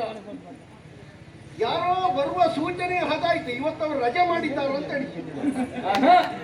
ನಿನ್ನ ಸಾಮರ್ಥ್ಯ ಏನು, ನಿನ್ನ ಶಕ್ತಿ ಎಷ್ಟು ಎನ್ನುವುದನ್ನು ಇಂದಿನ ದಿನದಲ್ಲಿ ನೀನು ತೋರಿಸಿಕೊಡಬೇಕಾಗಿಲ್ಲವಲ್ಲ. ಮತ್ತೆ ನಿನ್ನ ಸಾಮರ್ಥ್ಯವನ್ನು ಈ ಲೋಕದವರೆಲ್ಲರೂ ಮೆಚ್ಚಿದವರಿದ್ದಾರೆ. ಹಾಗಿರುವಾಗ ನೀನು ಇಂದು ನಡೆಸುತ್ತಿರುವಂತಹ ಈ ಸಂಗ್ರಾಮದಲ್ಲಿ ನಿನ್ನ ಸಾಮರ್ಥ್ಯವನ್ನು ನೀನು ತೋರಿಸಬೇಕು ಎನ್ನುವಂತಹ ಉದ್ದೇಶದಿಂದ ನೀನು ಬಂದವನಲ್ಲ. ಈ ಸ್ವರ್ಗದಲ್ಲಿರುವಂತಹ ಸುವಸ್ತುಗಳು ನಿನಗೂ ಬೇಕು ಎನ್ನುವಂತಹ ಉದ್ದೇಶದಿಂದ ನೀನು ಬಂದವನು ಎನ್ನುವ ಹಾಗೆ ನಾನು ಅರಿತು ಇಲ್ಲಿಗೆ ಬಂದವನಿದ್ದೇನೆ. ಹಾಗಂತ ಇಂದು ನಾನು ಬಂದವನು ಯಾಕೆ? ಇಲ್ಲಿ ನಡೆಯುತ್ತಿರುವಂತಹ ಈ ಸಂಗ್ರಾಮವನ್ನು ಬಿಟ್ಟು ನೀನು ಸಂಧಾನವನ್ನು ಮಾಡಬೇಕು ಎನ್ನುವಂತಹ ಉದ್ದೇಶವನ್ನು ಹೇಳುವುದಕ್ಕಾಗಿ ನಾನು ಇಲ್ಲಿಗೆ ಬಂದವ. ಹಾಗಂತ ನೀನು ಬಂದವನನ್ನು ಬರಿಗೈಯಲ್ಲೇ ಕಳಿಸ್ತೇನೆ ಎನ್ನುವ ಹಾಗೆ ಯೋಚಿಸಬೇಕಾದದ್ದಿಲ್ಲ. ಈ ಸ್ವರ್ಗದಿಂದ ನಿನಗೆ ಏನು ಬೇಕು, ಎಷ್ಟು ಬೇಕು, ಹೇಗೆ ಬೇಕು ಅಂತ ನೀನು ಕೇಳಿದೆ ಅಂತಾದ್ರೆ ಕೊಡುವಂತಹ ಸಕಲ ವ್ಯವಸ್ಥೆಯನ್ನು ನಾನು ಮಾಡಿಸ್ತೇನೆ. ಈಗ ಅವನನ್ನು ಗೆದ್ದರೆ ನೀನು ಕೊಡಿಸುವುದು ಯಾಕೆ? ನಾನೇ ತಗೊಂಡು ಹೋಗುದಿಲ್ಲ ಬೇಕಾದದ್ದು, ನಿನ್ನದ್ದು ಮಧ್ಯವರ್ತಿಗೆ ಯಾಕೆ? ಇದಕ್ಕೂ ಕಾರಣ ಉಂಟು. ಈಗ ನೀನು ದೇವೇಂದ್ರನನ್ನು ಗೆದ್ದಿ ಅಂತಾದ್ರೆ ಅದು ನಿನಗೆ ಗೆಲುವಲ್ಲ. ಯಾಕಾಗಿ ನಡೆದಂತಹ ಅದೆಷ್ಟೋ ಪ್ರಸಂಗದಲ್ಲೂ ಕೂಡ, ಯಾವ ಪ್ರಕರಣದಲ್ಲೂ ಕೂಡ ಈ ದೇವೇಂದ್ರ ಗೆದ್ದು ಕೈ ಮೇಲ್ ಮಾಡಿದ್ದುಂಟ? ಇನ್ನು ಬಾವಿಗೆ ಬಿದ್ದೀಯಾ? ನೀವೆಂತ ಹೇಳುವುದು? ನನ್ನ ಪರವಾಗಿ ಮಾತಾಡುದು, ನನ್ನ ವಿರೋಧ ಮಾಡುವುದು, ಕೆಲವೊಮ್ಮೆ ಹೇಳುವುದು, ನಿನ್ನ ಸನ್ಮಾನದ ಅಭಿನಂದನಾ ಭಾಷಣ ಮಾಡುವುದು ಪಾಪಿ. ಕೆಲವೊಮ್ಮೆ ನಾವು ಗೆಲ್ಲಬೇಕು ಅಂತಾದ್ರೆ ಕೆಲವೊಮ್ಮೆ ನಾವು ಕೆಳಗಾಗಬೇಕಾಗುತ್ತದೆ. ನೀನು ಸ್ವಲ್ಪ ಅವಸರ ಮಾಡಬೇಡ. ವಾಣಿ ರಮಣ ವಾಣಿ ರಮಣನೇ ನಿನ್ನ ನುಡಿ ಮಾನ್ಯವೆನಗೆ ಗೀರ್ವಾನರಿಯುವುದು ನಂದನವನ ಅಪ್ಸರೆಯರ ಇಂದ್ರಾಣಿ ಹಿಂಸೆಗಿದ ಕಪ್ಪವ ಬಳಿಕ ಸಂಧಾನ ಕೊಪ್ಪುವಿನು ನಾನಿನುತ್ತೇನೆ. ವಾಣಿ ರಮಣನೆ ನಿನ್ನ ನುಡಿ ಮಾನ್ಯ ಜನಗೆ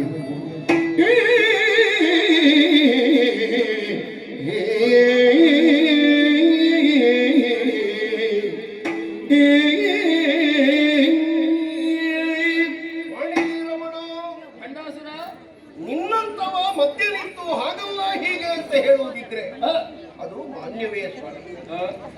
ನಿನಗೆ ಗೌರವವೂ ಇದೆ, ಪ್ರೀತಿಯೂ ಇದೆ, ಭಕ್ತಿಯೂ ಇದೆ. ನಾನು 3 ವಿಚಾರಗಳನ್ನು ಕೇಳಿಬಿಡ್ತೇನೆ, ಆಮೇಲೆ ಸಂಧಾನವೋ ಸಂಗ್ರಾಮವೋ ನಿರ್ಣಯಿಸೋಣ. ಧಾರಾಳ. 1 ನಂದನವನ,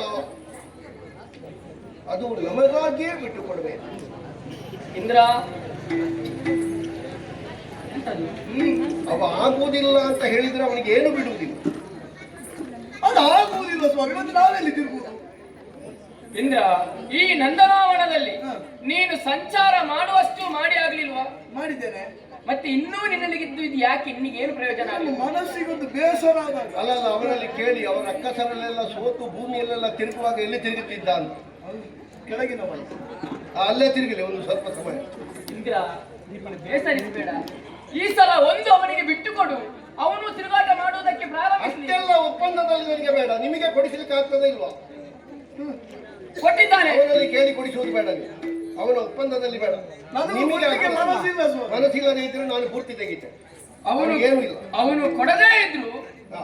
ಮುಂದೆ ನಿಂತು ನಾನು ಕೊಡುವಂತಹ ವ್ಯವಸ್ಥೆಯನ್ನು ಮಾಡಿಯೇ ಬಿಡಿ. ಮಧ್ಯವರ್ತಿಯಾಗಿ ನಿಂತು ಸಂಧಾನವನ್ನು ಮಾಡುವುದಕ್ಕೆ ಬಂದ ಮೇಲೆ ಹೌದು. ಅವನ ಒಪ್ಪಿಗೆ ಅಗತ್ಯವೇ ಇಲ್ಲ. ಈ ಕೊಟ್ಟಿದ್ದಾನಂತಲ್ಲ, ಬಿಟ್ಟಿದ್ದಾನೆ. ಹಾ, ಹೌದು. ಹೌದಾ? ಹೌದು. ಆಮೇಲೆ ಇಲ್ಲಿ ಕೆಲವು ಹೆಣ್ಮಕ್ಕಳೆಲ್ಲ ಇದ್ದಾರಂತೆ, ಒಂದು ಮೇಳ ಉಂಟಂತೆ ಇಲ್ಲಿ. ಮುಂದೆ ಬೇಡ ಇರುವುದು. ಹೌದು ನಮ್ದೆ ಹೌದು. ಚಿತ್ರಸೇನ ಹಾ, ಇವರದ್ದು ಬೇಡ. ಅವರನ್ನೇ ಕೇಳುತ್ತಿರುವುದು. ಅದಾಗುವುದಿಲ್ಲ.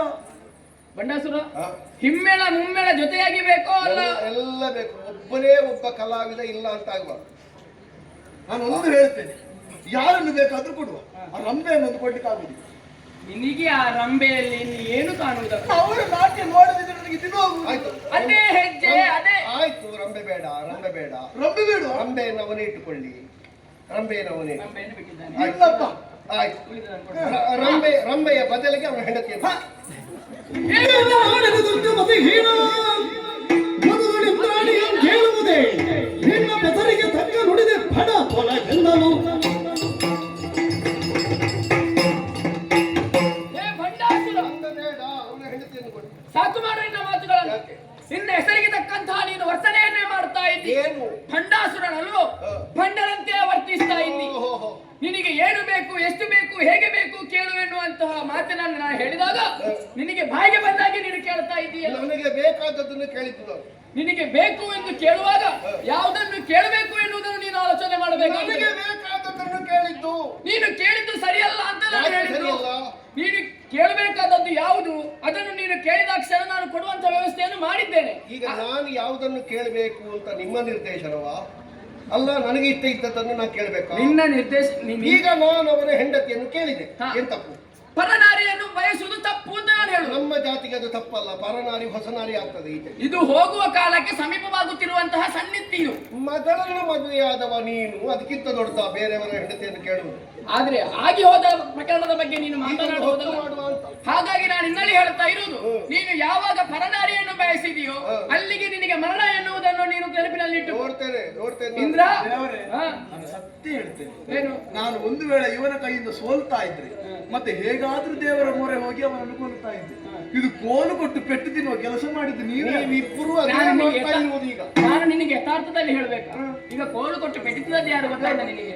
ಅವರ ರಮ್ಮೆ ಕೇಳಿದಾಗ ನಿನಗೆ ಅವನನ್ನೇ ಕೊಡ್ಬೋ ಇತ್ತಲ್ಲ, ನಿನಗೆ ಈಗ ಬೇಕಿತ್ತ ಇದು? ಬಿಡು, ಈಗ ಇವನ ಯೋಗ್ಯತೆ ಏನೆನ್ನುವುದನ್ನು ನಾವು ಅರ್ಥವಿಸಿಕೊಂಡು ಆಯ್ತಲ್ಲ, ಇನ್ನು ನಾವಿಲ್ಲಿ ಇರುವುದು ಸರಿಯಲ್ಲ. ಬಾ ಹೀಗೆ. ಒಬ್ಬ ಅರೆ ಹುಚ್ಚ, ಇನ್ನೊಬ್ಬ ಪೂರ್ತಿ ಹುಚ್ಚ. ನನಗೆ ಬೇಕಾದ ಶಚಿಯನ್ನು ಇವರು ಕೊಡಬೇಕಾ? ದೇವಲೋಕದಲ್ಲಿ ಇರುವವಳು ಶಚಿ ಎಲ್ಲಿದ್ದಾಳೆ ನೋಡು.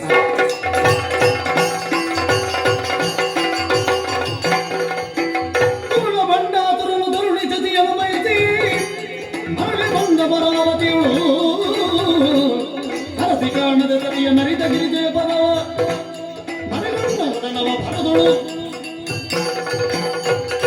ದೇವಲೋಕದ ಮೂಲೆ ಮೂಲೆಗಳಲ್ಲಿ ಸಂದಬಂಧುಗಳಲ್ಲಿ ಎಲ್ಲಿ ನೋಡಿದರು ಶಚಿಯ ಪತ್ತೆಯೇ ಇಲ್ಲ ಅಂತ.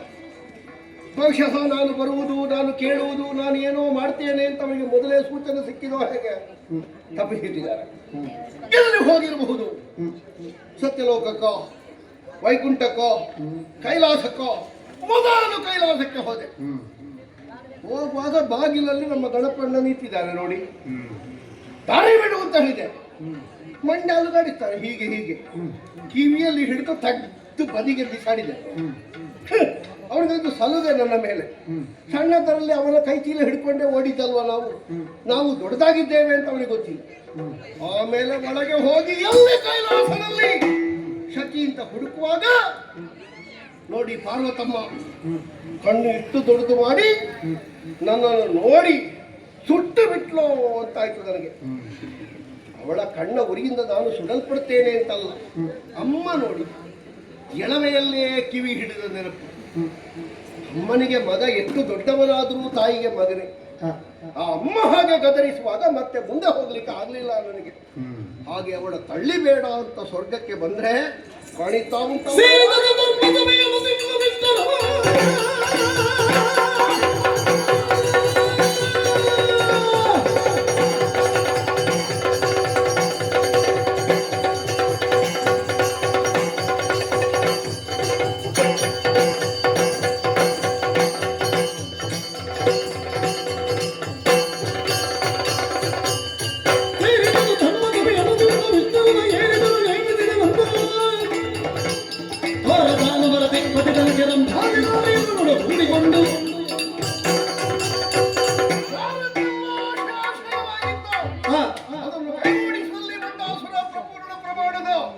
ಜಯವನ್ನು ಸಾಧಿಸಿದ್ದಾನೆ ಎನ್ನುವಂತಹ ನೆಮ್ಮದಿ ಎಲ್ಲರಿಗೂ ಬಂತಾ ಇಲ್ವೋ? ಆಯಕಟ್ಟಿನ ಜಾಗದಲ್ಲಿ ಉಗ್ರದರುವ ಕುಟಿಲಾಕ್ಷ ಮಿತ್ರಗ್ರಹವನ್ನು ನಿಲ್ಲಿಸಿದ್ದೇನೆ. ಯಾರು ಯಾರು ಸಂಕೋಚ ಬೇಡ, ಬೇಕಾದಷ್ಟು ಅನುಭವಿಸಿ ಅಂತ ಅಪ್ಪಣೆ ಕೊಟ್ಟಿದ್ದೇನೆ. ಸುಧರ್ಮ ಸಿಂಹಾಸನವನ್ನು ಏರಿ ಕುಳಿತುಕೊಂಡಾಗ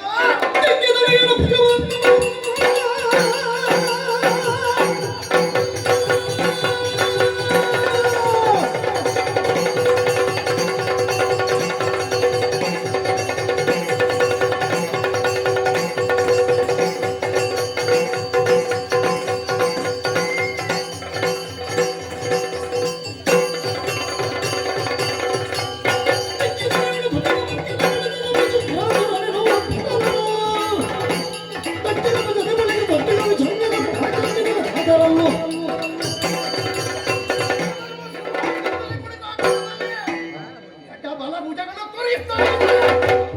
ಪೌರುಷದ ಸಂಕೇತವಾಗಿ ಬಲಗೈಯಿಂದಲೂ ಎಡಗೈಯಿಂದಲೂ ಭುಜವನ್ನು ಬಡಿದುಕೊಳ್ಳಬಹುದು.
ಪರಮೇಶ್ವರನ ಪರಮಾನುಗ್ರಹದಿಂದ ಗಣೇಶನ ಕೃತಿಯಂತೆ ಹುಟ್ಟಿಕೊಂಡವು. ಈ ಈಶ್ವರನ ಪರಮಾನುಗ್ರಹದ ಮೂಲಕವಾಗಿ ಪಾತಾಳವನ್ನು ಸೇರಿ ದೈತ್ಯಗುರುವಾದಂತಹ ಶುಕ್ರಾಚಾರ್ಯರ ಮೂಲಕವಾಗಿ ಬೆಳಗಿ ದೇವಲೋಕವನ್ನು ಗೆದ್ದು ಸುಧರ್ಮ ಸಿಂಹಾಸನವನ್ನಡರಿ ಕುಂತಾಗ ಭುಜ ಸ್ಫುರಿಸಿತು. ಎಡಬಲ ಭುಜವನ್ನು ತೀಡಿದೆ. ಆಗ ನೀವೇರುವರು ಹುಟ್ಟಿಕೊಂಡಿರಿ. ನನ್ನ ಬಲಭುಜದಿಂದ ಹುಟ್ಟಿದವನೇ ವಿಶುಕ್ರಾಸುರ, ಎಡಭುಜದಿಂದ ಹುಟ್ಟಿದವನೇ ವಿಷಂಗಾಸುರ. ಮೂರು ಲೋಕದ ಅಧಿಕಾರವನ್ನು ನೋಡಿಕೊಳ್ಳುವುದಕ್ಕೆ ನನಗೂ ಸ್ವಲ್ಪ ಕಷ್ಟವಾಗ್ತದೆ. ನಿನಗೆ ಭೂಲೋಕ, ನಿನಗೆ ಪಾತಾಳ ಲೋಕ ಪರಿಪಾಲಿಸುವಲ್ಲಿ ಏನು ಅಭಿಮತ ಹೇಳಿ.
ನಿನ್ನ ಅಪ್ಪಣೆ ಎಂದು ಹೊತ್ತು ಆ ಪಾತಾಳವನ್ನು ಕ್ಷೇಮವಾಗಿ ನೋಡಿಕೊಳ್ಳುವುದು ನನ್ನ ಹೊಣೆಗಾರಿಕೆ.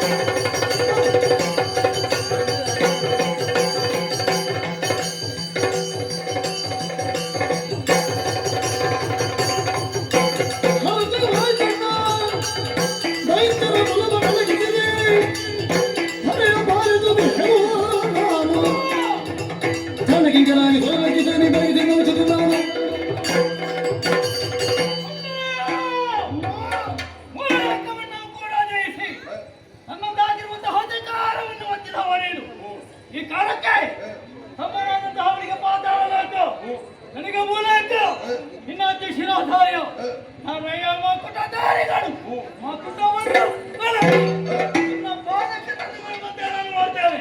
ನಿನಗೆ ಬೇಕಾಗಿ ಯಾರನ್ನು ಕಲ್ಲುವುದಕ್ಕೂ ಯಾರನ್ನು ಪೀಡಿಸುವುದಕ್ಕೂ ಹೇಸುವ ನಾನಲ್ಲ. ಅಪ್ಪಣೆ ಅವನು ಹೋಗಿ ಅಧಿಕಾರ ಗ್ರಹಿಸಿ.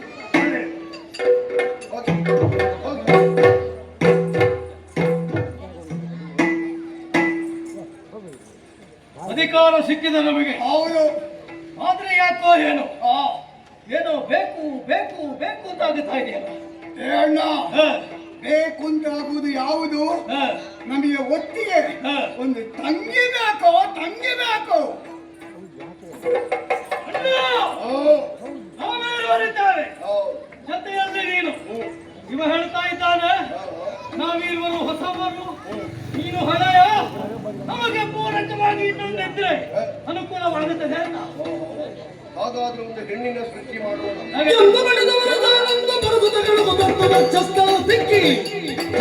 ಪಡೆದು ಧೂಮಿನಿಯಮ ಭಗಿನಿಯಮ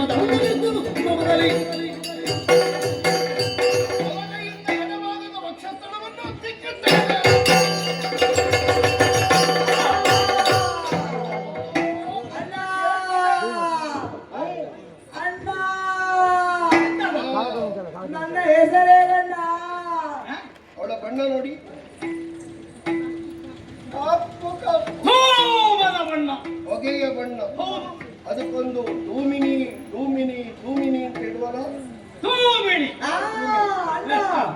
ನನಗೆ ಹೋಗಿದಿ ಬೇಡ. ಹುಟ್ಟುವಾಗಲೇ ವಿಕಲ್ಪ ಕಲ್ಪನೆಯ ಕೂಗುಗಳೆಲ್ಲ ಕೇಳುವುದು. ನಾವು ಧೂಮಿನಿ ಅಂತ ಹೇಳಿದ್ರೆ ಅವಳೆಂತ ಹೇಳ್ತಾಳೆ? ಹೋಗಿದಿ ಬೇಡ, ಒಳ್ಳೆಯದು ಬೇಕು. ಧೂಮಿನಿ ಧೂಮಿನಿ ಏನು? ಧೂಮಿನಿ ಧೂಮಿನಿ. ಅಣ್ಣ, ನನಗೆ ಮದುವೆ ಮಾಡಣ್ಣ. ಸಮಾಧಿಯಾದಂತಹ ನೀವು ಹುಟ್ಟಿಕೊಂಡಾಗ ಏನು ಕರ್ತವ್ಯ ಅಂತ ಕೇಳಿದ್ವಿ. ಹೆಣ್ಣು ಹುಟ್ಟಿದ ಕ್ಷಣ ನನಗೆ ಮದುವೆ ಮಾಡಣ್ಣ. ಅವಳ ದೇಹಾಕೃತಿ, ಅವಳ ಮೈ ಬಣ್ಣ ನೋಡಿದ್ರೆ ಕಪ್ಪು, ಕಠೋರ ಶರೀರ ನೋಡುವ ಅಂತವರು ಯಾರಾದರೂ ನಮಗೆ ಸಿಕ್ಕಿದ್ರೆ ಅವರನ್ನು ಬಿಡಬೇಡಿ, ಹಿಡ್ಕೊಂಡು ಬನ್ನಿ, ಅವಳಿಗೊಂದು ದಂಡ ಮಾಡು. ಆದಷ್ಟು ಬೇಗ ಮಾಡೋಣ. ಆಯ್ತು ಆಯ್ತು ಆಯ್ತು, ಬೇಡ, ಒಂದು ವ್ಯವಸ್ಥೆ ಮಾಡ್ತೇನೆ. ನಿನ್ನ ಅಪ್ಪಣೆಯಂತೆ ಪಾತಾಳಕ್ಕೆ ಹೋಗೋದಕ್ಕೆ ಅನುಮತಿ ಕೊಡೋಣ. ಒಳ್ಳೆದ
ಗಮನಿಸಲಿಲ್ಲ ಅಂತ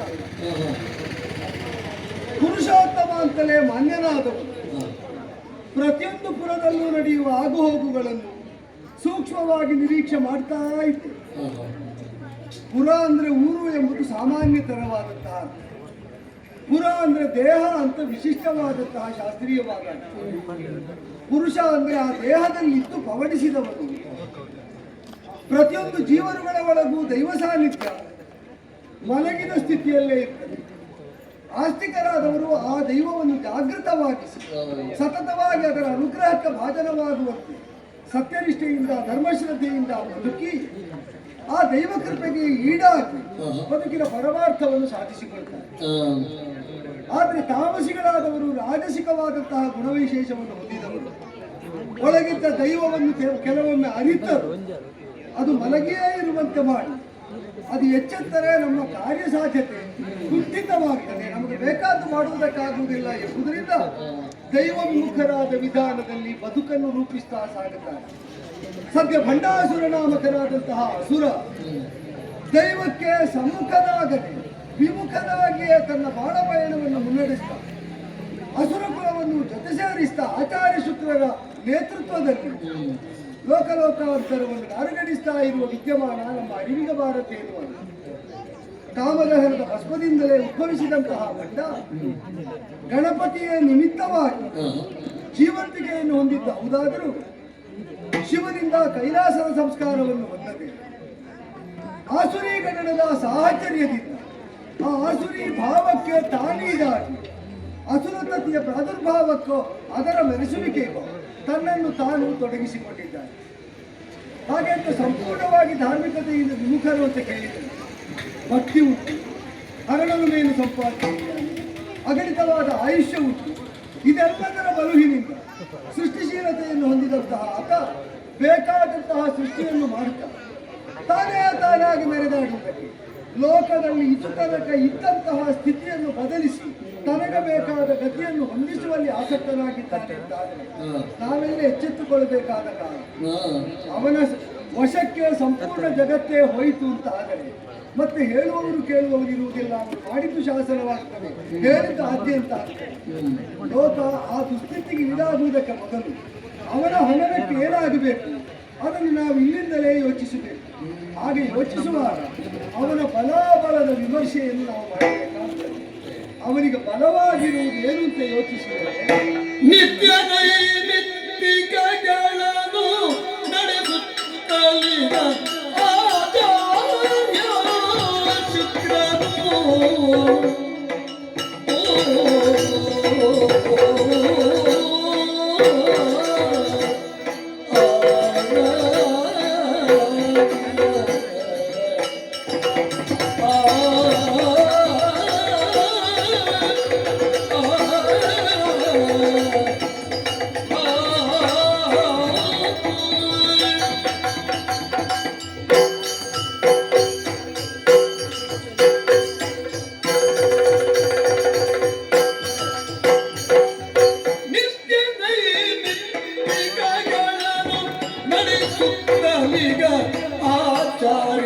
ಶುಕ್ರನು ಇತ್ತಾರೇವದಿ ವೃತ್ತಿಜನು ಒಂದು ಪಾಲಿಗನು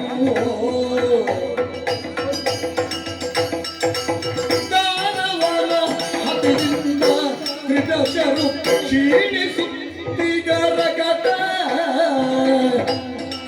ದೈತ್ಯನ ಹಾನಿಗೊಳಿಸುವ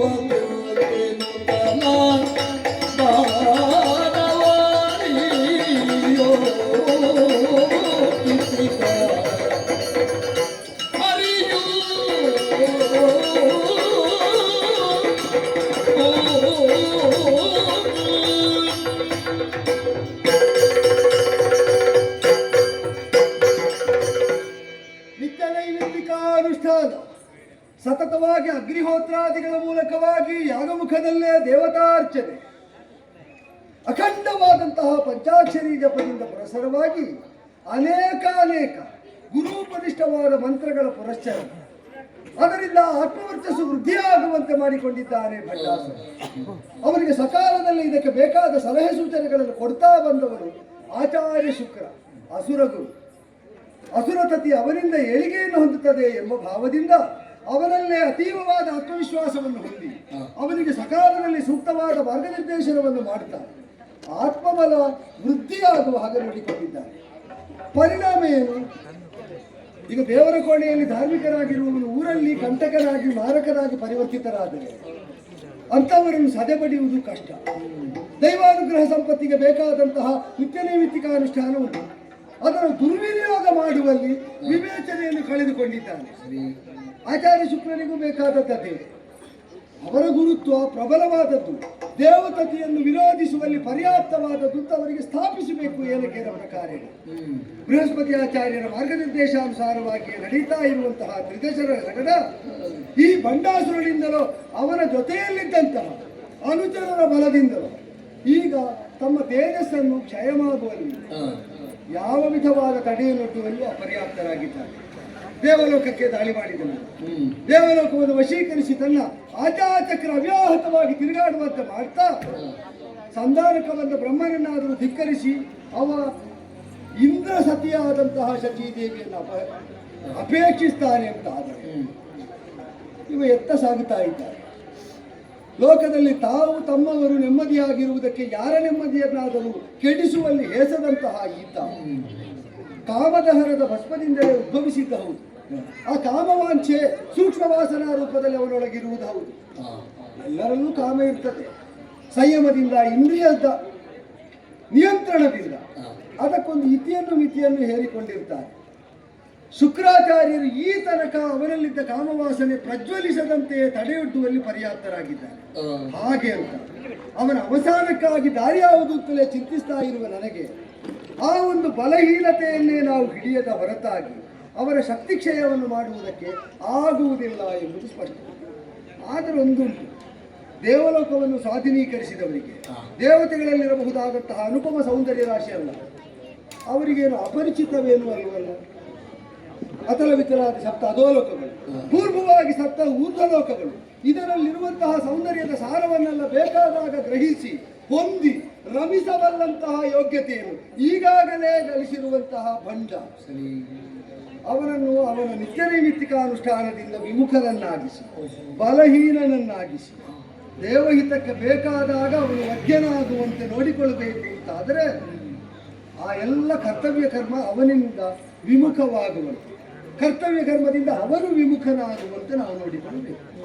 ಅದಕ್ಕೆ ಕಾಮಕ್ಕಿಂತ ಪ್ರಬಲವಾದ ಸಾಧನೆ ಇಲ್ಲ. ಅದನ್ನು ಸಾಧಿಸುವುದಕ್ಕೆ ಕಾಮಿನಿಯೇ ನಮಗೆ ಮಾಧ್ಯಮವಾಗಿ ಎಲ್ಲ ಕಾಲದಲ್ಲೂ ಒದಗಬೇಕಾದವು. ಆದರೆ ಕಾಮಿನಿ ಮಣಿಯರು ಸಾಮಾನ್ಯರಾಗಿದ್ದರೆ ಆಕರ್ಷಿತರಾಗುವುದಿಲ್ಲ ಅಂತಾದಾಗ ಅಸಾಮಾನ್ಯವಾದ ಸೌಂದರ್ಯ ರಾಶಿಯನ್ನೇ ಅವನ ಕಣ್ಣ ಮುಂಭಾಗದಲ್ಲಿ ನಲಿದಾಡುವಂತೆ ಮಾಡಬೇಕು. ಲೋಕೋತ್ತರವಾದಂತಹ ಸೌಂದರ್ಯಕ್ಕೆ ವಿಸ್ಮಿತನಾಗಿ ವಿಮೋಹಿತನಾಗಿ ಅವನು ವಶವರ್ತಿಯಾಗಿ ತಾನು ಯಾರು, ತಾನೇನು ಮಾಡಬೇಕಾದ್ದು ಎಂಬುದನ್ನು ಮರೆಯುವಂತೆ ಮಾಡಬೇಕು. ಈಗ 14 ಲೋಕಗಳು ಅಲ್ಲಿದ್ದದ್ದು ಯಾವುದೂ ಪರ್ಯಾಪ್ತ ಅಲ್ಲ ಅಂತ ಆದರೆ ಅದೆಲ್ಲಕ್ಕೂ ಅತೀತವಾದ ವೈಕುಂಠದಿಂದಲೇ ಅಂಥ ಒಂದು ಸೌಂದರ್ಯವನ್ನು ಹೊರಹೊಮ್ಮಬೇಕು ಅಂತ ನಿರ್ಣಯ ಅಲ್ವ. ಇಲ್ಲಿಗೆ ಇದ್ದದ್ದನ್ನು ಕಳಿಸುವ ಹಾಗಿಲ್ಲ, ಇಲ್ಲದ್ದನ್ನು ಕಳಿಸಲಿಕ್ಕೆ ಆಗುವುದೂ ಇಲ್ಲ. ಮನದಲ್ಲಿದ್ದದ್ದು ಆಕಾರ ಪಡೆದು ಸರಿ. ಮೈಯೆತ್ತು ನಿಲ್ಲುವಂತೆ ಮಾಡಿದರೆ ಅದೇ ಒಳ್ಳೆಯದು. ಸಂಕಲ್ಪಕ್ಕೆ ಆಕಾರ ಬರಿಸುವುದಕ್ಕೆ ನಮಗೆ ಹೆಚ್ಚು ಗೊತ್ತು ಬೇಕೋ, ಪರಿಶ್ರಮ ಬೇಕು.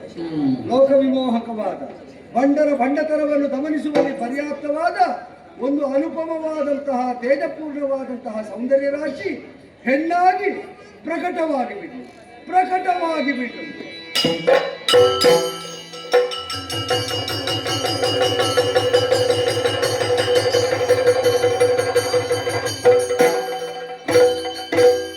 ಪರಮ ಪುರುಷ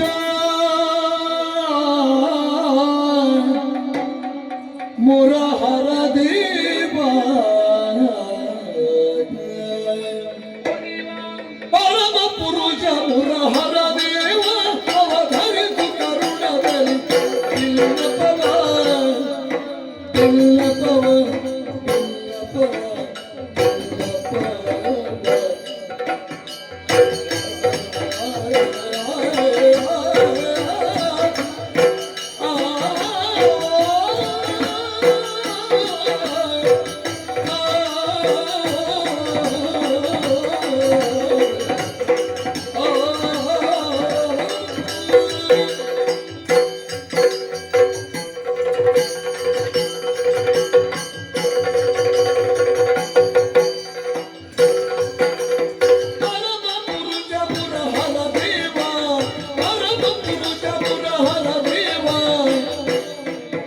ಅವಧರಿಸು ಕರುಣದಲ್ಲಿ ತಿಲ್ಲಪವ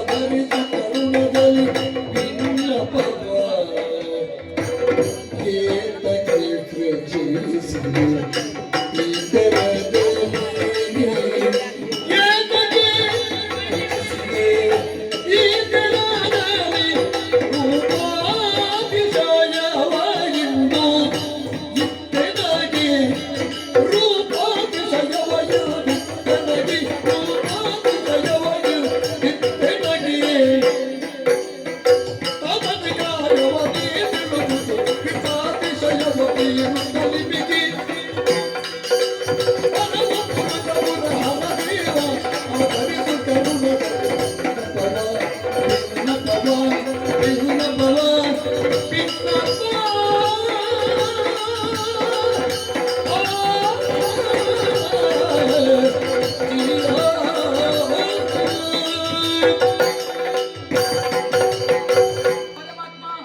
ದಿವ್ಯ ಚರಣಾರವಿಂದಗಳಿಗೆ ವಂದಿಸಿಕೊಳ್ತಾ ಇದ್ದೇನೆ. ಹೇಳಮ್ಮ ಏನು? ನಿಮ್ಮ ವದನಾರವಿಂದವನ್ನು ಕಂಡಾಗ ನನ್ನ ಬುದ್ಧಿ ಎನ್ನುವುದು ಜಾಗೃತಗೊಂಡಿದೆ. ನನ್ನ ಸೃಷ್ಟಿಗೆ ಕಾರಣೀಕರ್ತರು ನೀವೆನ್ನುವುದನ್ನು ತಿಳಿದಿದ್ದೇನೆ. ಅಷ್ಟು ಜ್ಞಾನವನ್ನು ಸೃಷ್ಟಿಯ ಜೊತೆಯಲ್ಲೇ ಕರುಣಿಸಿದೆ. ಹಾಗಾದ್ರೆ ಇಂಥ ಸೃಷ್ಟಿ ಯಾಕೆ ಅಂತ ಗೊತ್ತಾಗಲಿಲ್ಲ ನನಗೆ.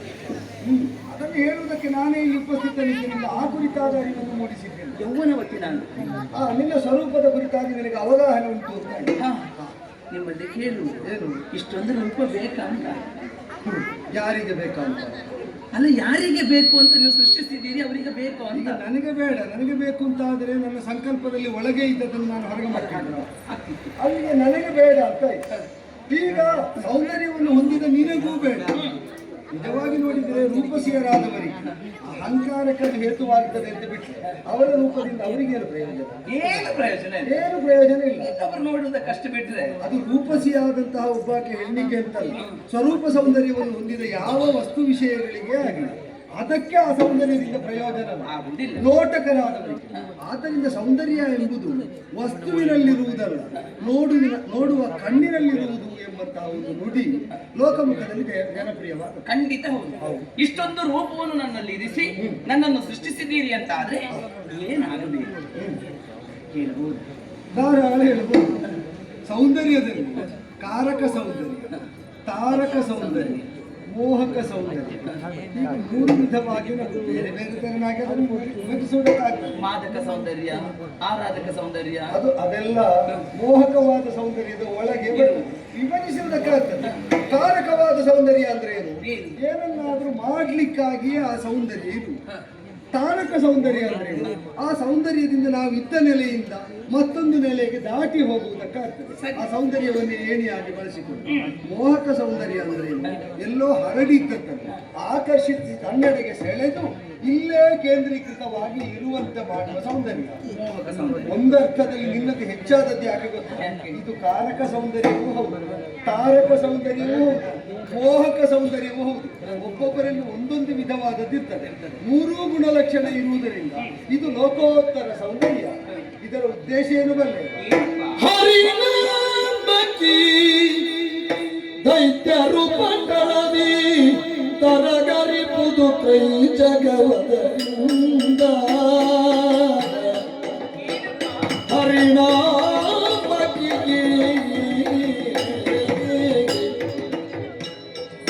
ಆ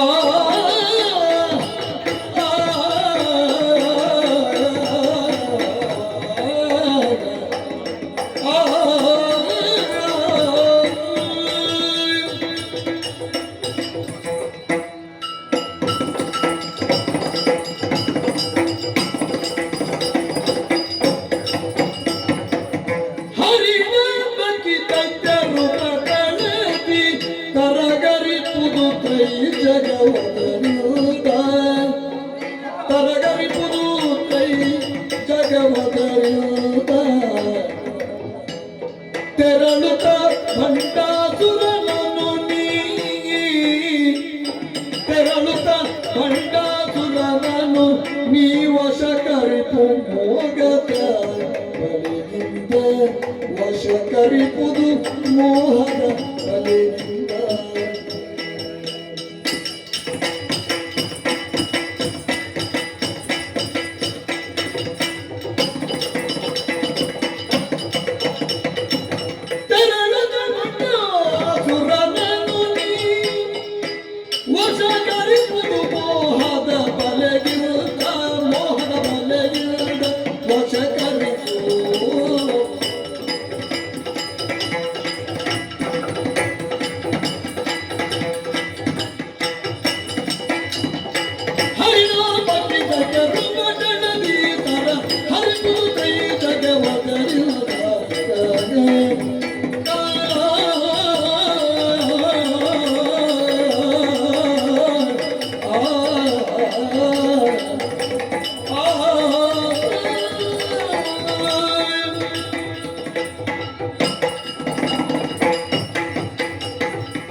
ಲೋಕೋಪಕಾರಕವಲ್ಲದಿದ್ದರೆ ವೈಕುಂಠದಲ್ಲಿ ಹೊಸದಾಗಿ ಸೃಷ್ಟಿ ಮಾಡುವ ಪ್ರಮೇಯ ನನಗೂ ಇರಲಿಲ್ಲ.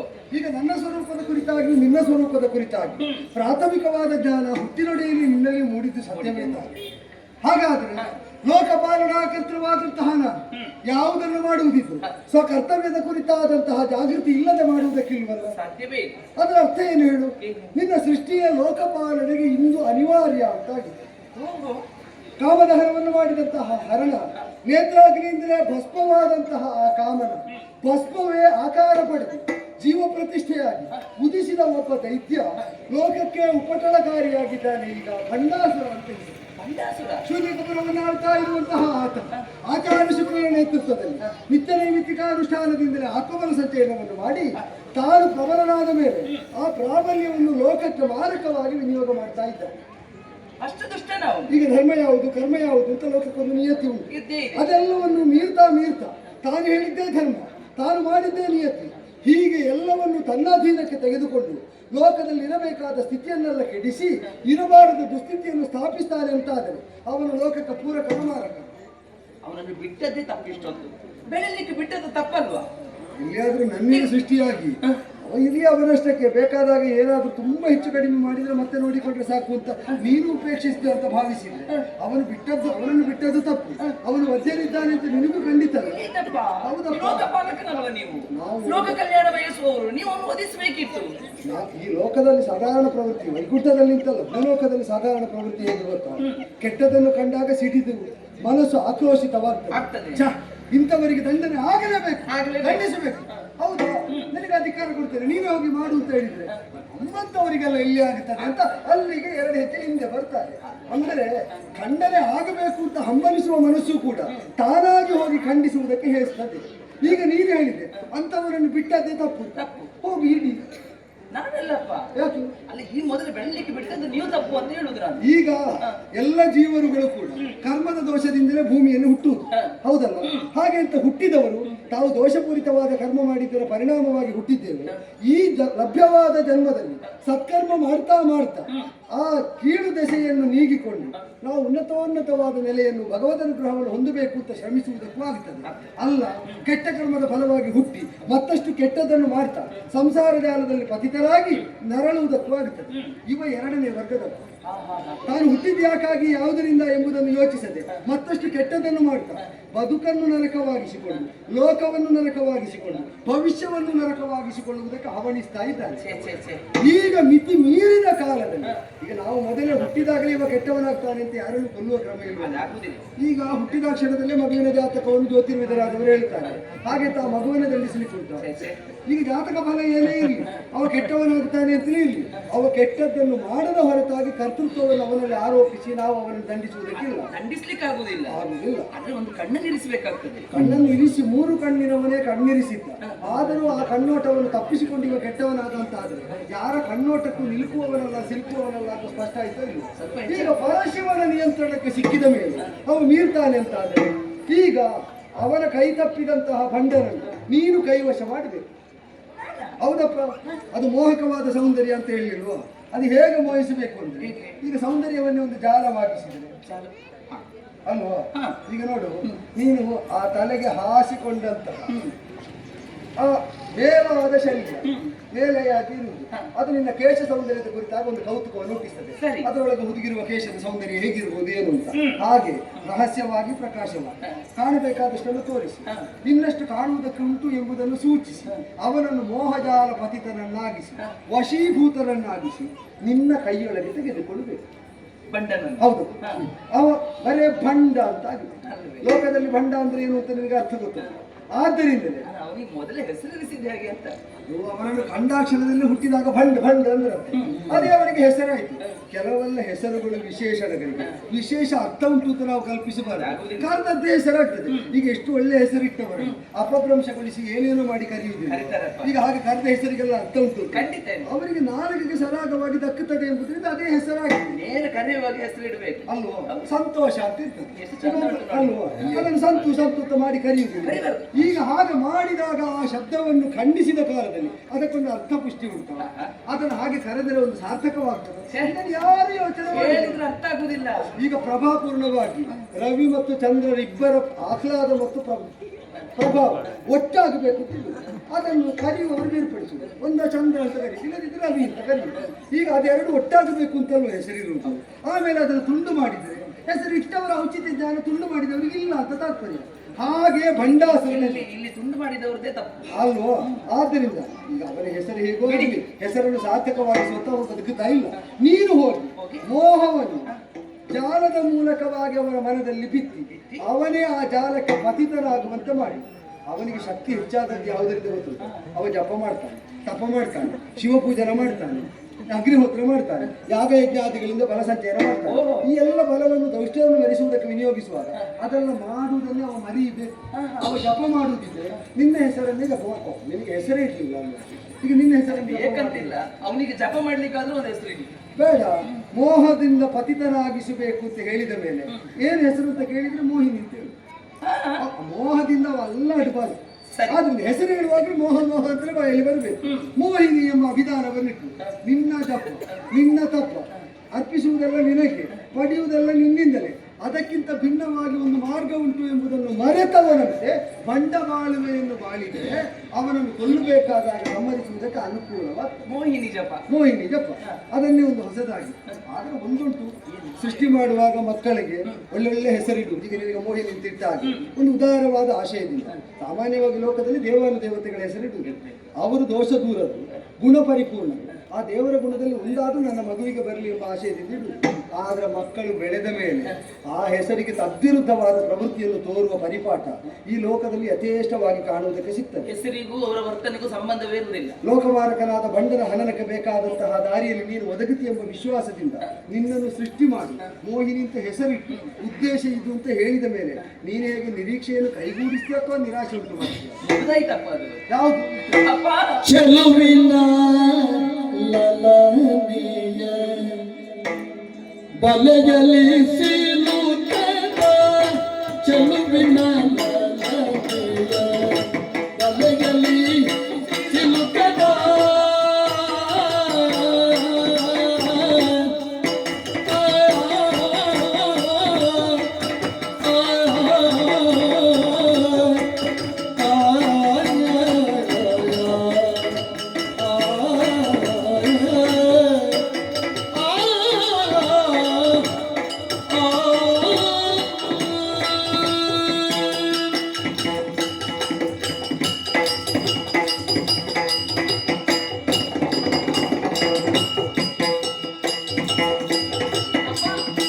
ಚೆಲುವಿನ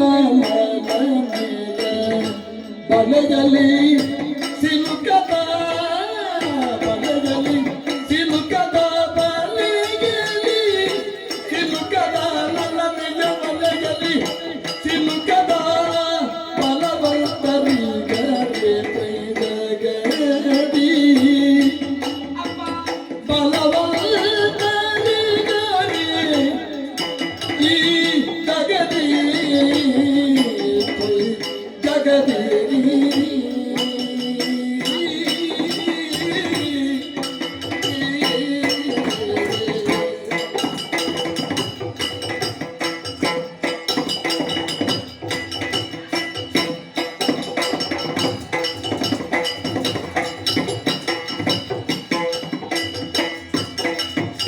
ಕನನವೊಲಿಸಿ ಕ್ಷಣದಲ್ಲಿ ವಾಸಗೊಳಿಸುವೆ ಆ ಕ್ಷಣದ ಒಲಿಸಿ ಕ್ಷಣದಲ್ಲಿ ವಶಗೊಳಿಸುವಿ ಕ್ಷಣದಲ್ಲಿ ವಶಗೊಳಿಸುವಿ ವಶಗೊಳಿಸುವಿ ವಶಗೊಳಿಸುವಿ ಕ್ಷಣದಲ್ಲಿ ವಶಗೊಳಿಸುವಿ ಕಳುಗೆಲ್ಲನು ಹರಸುತ್ತ ಮೊದಲಿ ಕಳುಗೆಲ್ಲನು ಹರಸುತ್ತ ಮೊದಲೇ ಹರಸುತ್ತ ಮೊದಲೇ ಹರಸುತ್ತ ಮೊದಲೇ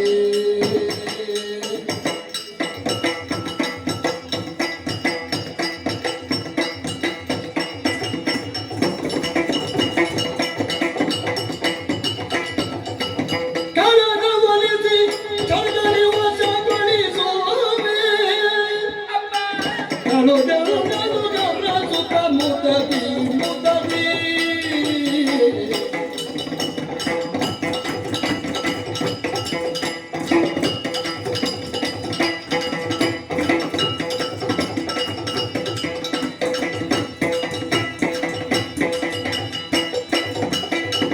ಚೆಲುವಿನ ಬಲೆಯಲ್ಲಿ ಸಿಲುಕಿದ ಬಲವಂತರಿಗರಿತ ಜಗದಿ ಕ್ಷಣದಲ್ಲಿ ಕನನವೊಲಿಸಿ ಕನದಲ್ಲಿ ವಶಗೊಳಿಸುವೆ ಕಳುಗೆಲ್ಲನು ಹರಸುತ್ತ ಮುದದಿ ಹರಸುತ್ತ ಮುದದಿ ಹರಸುತ್ತ ಮುದದಿ ಈ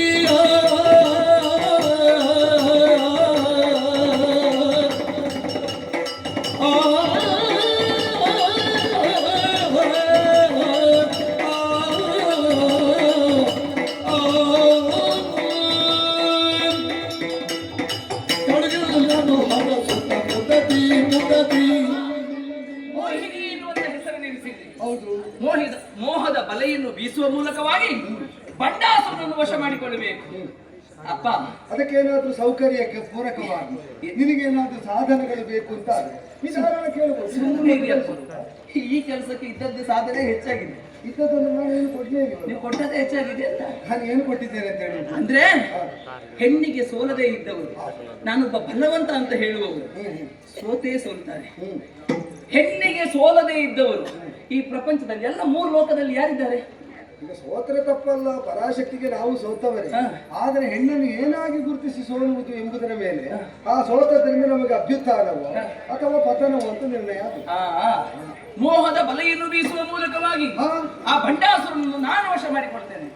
ಕ್ಷಣ ಕ್ಷಣ ಮಾತ್ರದಲ್ಲಿ ಒಂದು ಕಣ್ಣ ನೋಟ ಅವನಿಗೆ ಯಾರಂತ ಅವನಿಗೆ ಹೇಳ್ಕೊಡ್ಬೇಕು. ಹೇಳುವವರು ತುಂಬಾ ಜನರನ್ನು ಕೇಳಿದ್ದೇನೆ ನಾನು, ಗುಣದೋಷಗಳ ಕುರಿತಾಗಿ ಯೋಚನೆ ಮಾಡದೆ ಈಗ ಯಾವುದು ಧರ್ಮ ಯಾವುದು ಅಧರ್ಮ ಎಂಬುದನ್ನು ಯೋಚಿಸದೆ ನಾನು ಮಾಡ್ತೇನೆ ಅಂತ ಹೊರಡುವುದು ಮತ್ತೆ ಮಧ್ಯದಲ್ಲಿ ಕೈ ಬಿಡುವುದು, ಅಂತವರನ್ನು ನರಲೋಕದಲ್ಲಿ ನರಾಧವರು ಅಂತ ಗುರುತಿಸುವುದು. ಆತ್ಮವಿಶ್ವಾಸ ಕೆಲವೊಮ್ಮೆ ಉತ್ಸಾಹಕ್ಕೆ ಎಲ್ಲೋ ತಣ್ಣೀರು ಎರಚುವುದಕ್ಕೆ ಬೇಕಾದ ವಾತಾವರಣವನ್ನು ನಿರ್ಮಿಸಿ ಕೊಡ್ತದೆ.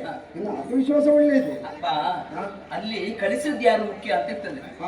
ಈಗ ನೀವು ಕಳಿಸಿ ಕೊಟ್ಟದ್ದು. ಹೌದು. ಸಂಕಲ್ಪದಲ್ಲಿ ನನ್ನನ್ನು ಸೃಷ್ಟಿಸಿದ್ದೀರಿ ಅಂತ ಆದ್ರೆ ಈ ಕೆಲಸ ಹಾಗೆ ಆಗ್ತದೆ. ನಾನು ಕೇಳಿದ ಅದಕ್ಕೆ ಇಷ್ಟೊಂದು ರೂಪ ಬೇಕಾ ಅಂತ. ಸರಿಯಾದ ವ್ಯಕ್ತಿಗಳು ಕಳಿಸಿದ್ರೆ ಕಾರ್ಯ ಯಶಸ್ವಿ ಆಗುತ್ತದೆ ಎಂಬ ವಿಶ್ವಾಸ ಈ ಲೋಕದಲ್ಲಿ ಬರುವುದಕ್ಕೆ ಕಾರಣ ಏನು ಗೊತ್ತು? ಸರಿಯಾದ ವ್ಯಕ್ತಿಗಳು ಕಳಿಸುವಾಗ ಸರಿಯಾದ ಕ್ರಮದಲ್ಲಿ ಕಳಿಸ್ತಾರೆ.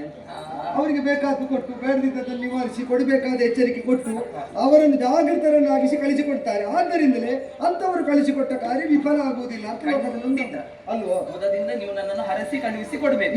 ಇಷ್ಟು ಕೆಲಸ ನಿನ್ನಿಂದ ಆಗಬೇಕು ಅಂತ ಒಂದು ಒಳ್ಳೆ ಆಶೀರ್ವಾದ ಮಾಡಿದ್ರೆ ಖಂಡಿತ ಹಾಗೆ ಆಗ್ತದೆ. ಲೋಕದಲ್ಲಿ ಅವನು ಹೆಣ್ಣು ಮಕ್ಕಳನ್ನು ನೋಡಿದವನೇನು ಅಲ್ಲ. ಸೌಂದರ್ಯ ರಾಶಿಯ ಮೈವೆತ್ತು ನಿಂತರೂ ಕೂಡ ಅವನಿಗೆ ಅದನ್ನೆಲ್ಲ ಉಪೇಕ್ಷಿಸುವಷ್ಟು ಶೃಂಗಾರ ರಾಸಿಕ್ಯ, ಅದರಲ್ಲಿ ಅನುಭವಿಸಿ ಪಕ್ವತೆ ಇದೆಲ್ಲ ಇದ್ದವನ ಆದದ್ದರಿಂದ ನೀನು ಎಷ್ಟು ಹೇಳಿದ್ರು ಕೂಡ ಅನನುಭವಿಯಾದ ನೀನು ಹೋಗಿ ಯಾವುದು ತೊಡಕಾದ್ರೆ ಅಂತ ನನಗೊಂದು ಸಣ್ಣ ಆತಂಕ ಇಲ್ಲದಿಲ್ಲ. ನಿನ್ನ ಅನುಭವ ಇಲ್ಲದಿರುವಿಕೆ. ಈಗ ನಿನ್ನಲ್ಲಿ ರೂಪ ಉಂಟು, ಜಾಣ್ಮೆ ಉಂಟು, ಕೌಶಲ ಉಂಟು, ಆದ್ರೆ ಅನುಭವ ಇಲ್ವಲ್ಲ. ಅದನ್ನ ಬಲಾತ್ಕಾರವಾಗಿ ಹೇರುವುದಕ್ಕೂ ಆಗುದಿಲ್ವಲ್ಲ. ಬಂಡಾಸುರನ ಬಗ್ಗೆ ನೀವು ಯೋಚನೆ ಮಾಡುದು ಬೇಡ. ಮತ್ತೆ ಅವನನ್ನು ನಾನು ವಶ ಮಾಡಿಕೊಳ್ತೇನೆ. ಅದು ಈಗಲೂ ನೀನು ಹೇಳ್ತೀನಿ. ಖಂಡಿತ. ಮತ್ತೆ ನಿನಗೆ ಯಾರ ಬಗ್ಗೆ ಚಿಂತೆ ಇರುವುದು? ಅವನೊಬ್ಬನೇ ಇರುವುದು, ಆಚೆ ಈಚೆ ಜನ ಇರುವುದಿಲ್ಲ. ಇಲ್ಲ, ಈಗ ಕಾಣ್ಲಿಕ್ಕೆ ಹೋಗುವಾಗ ಅದು ದೊಡ್ಡ ದೊಡ್ಡವರ ಮುಂಭಾಗದಲ್ಲಿ ಮುಂದೆ 4 ಜನ ಹಿಂದೆ 4 ಜನ ಇಲ್ಲದ ಅವರು ಹೊರಡುವುದೇ ಇಲ್ಲ. ಯಾರನ್ನು ಬೇಕಾದ್ರೂ ಸುಧಾರಿಸಬಹುದು. ಆ ಹಿಂದೆ ಮುಂದೆ 4 ಜನ ಇರ್ತಾರಲ್ಲ, ಅವರನ್ನು ಸುಧಾರಿಸುವುದು ಕಷ್ಟ. ಈಗ ನೀನು ಅದಕ್ಕೆ ವ್ಯವಸ್ಥೆ ಮಾಡಿದ್ರೆ ಇವನನ್ನು ಸುಧಾರಿಸ್ತೀಯಾ? ಒಳ್ಳೆ ಅನುಭವ ಯಾಕಾದ್ರೂ ಇದ್ದಾರಪ್ಪ. ಬೆಂಬಲಗೆ ಹರಿಯುವ ಬಿಂಬಲಕ್ಕೆ ಹರಿ ಅಕ್ಷರೆಯರೊಳ ಲಲನೆ ವಿಶ್ವಾಚಿಯ ಅಕ್ಷರೆಯರ ನೊಡಲನೆ ವಿಶ್ವಾಚಿಯ ಆಲಂಬ ಸಾಧ್ಯರ ಸವಿತ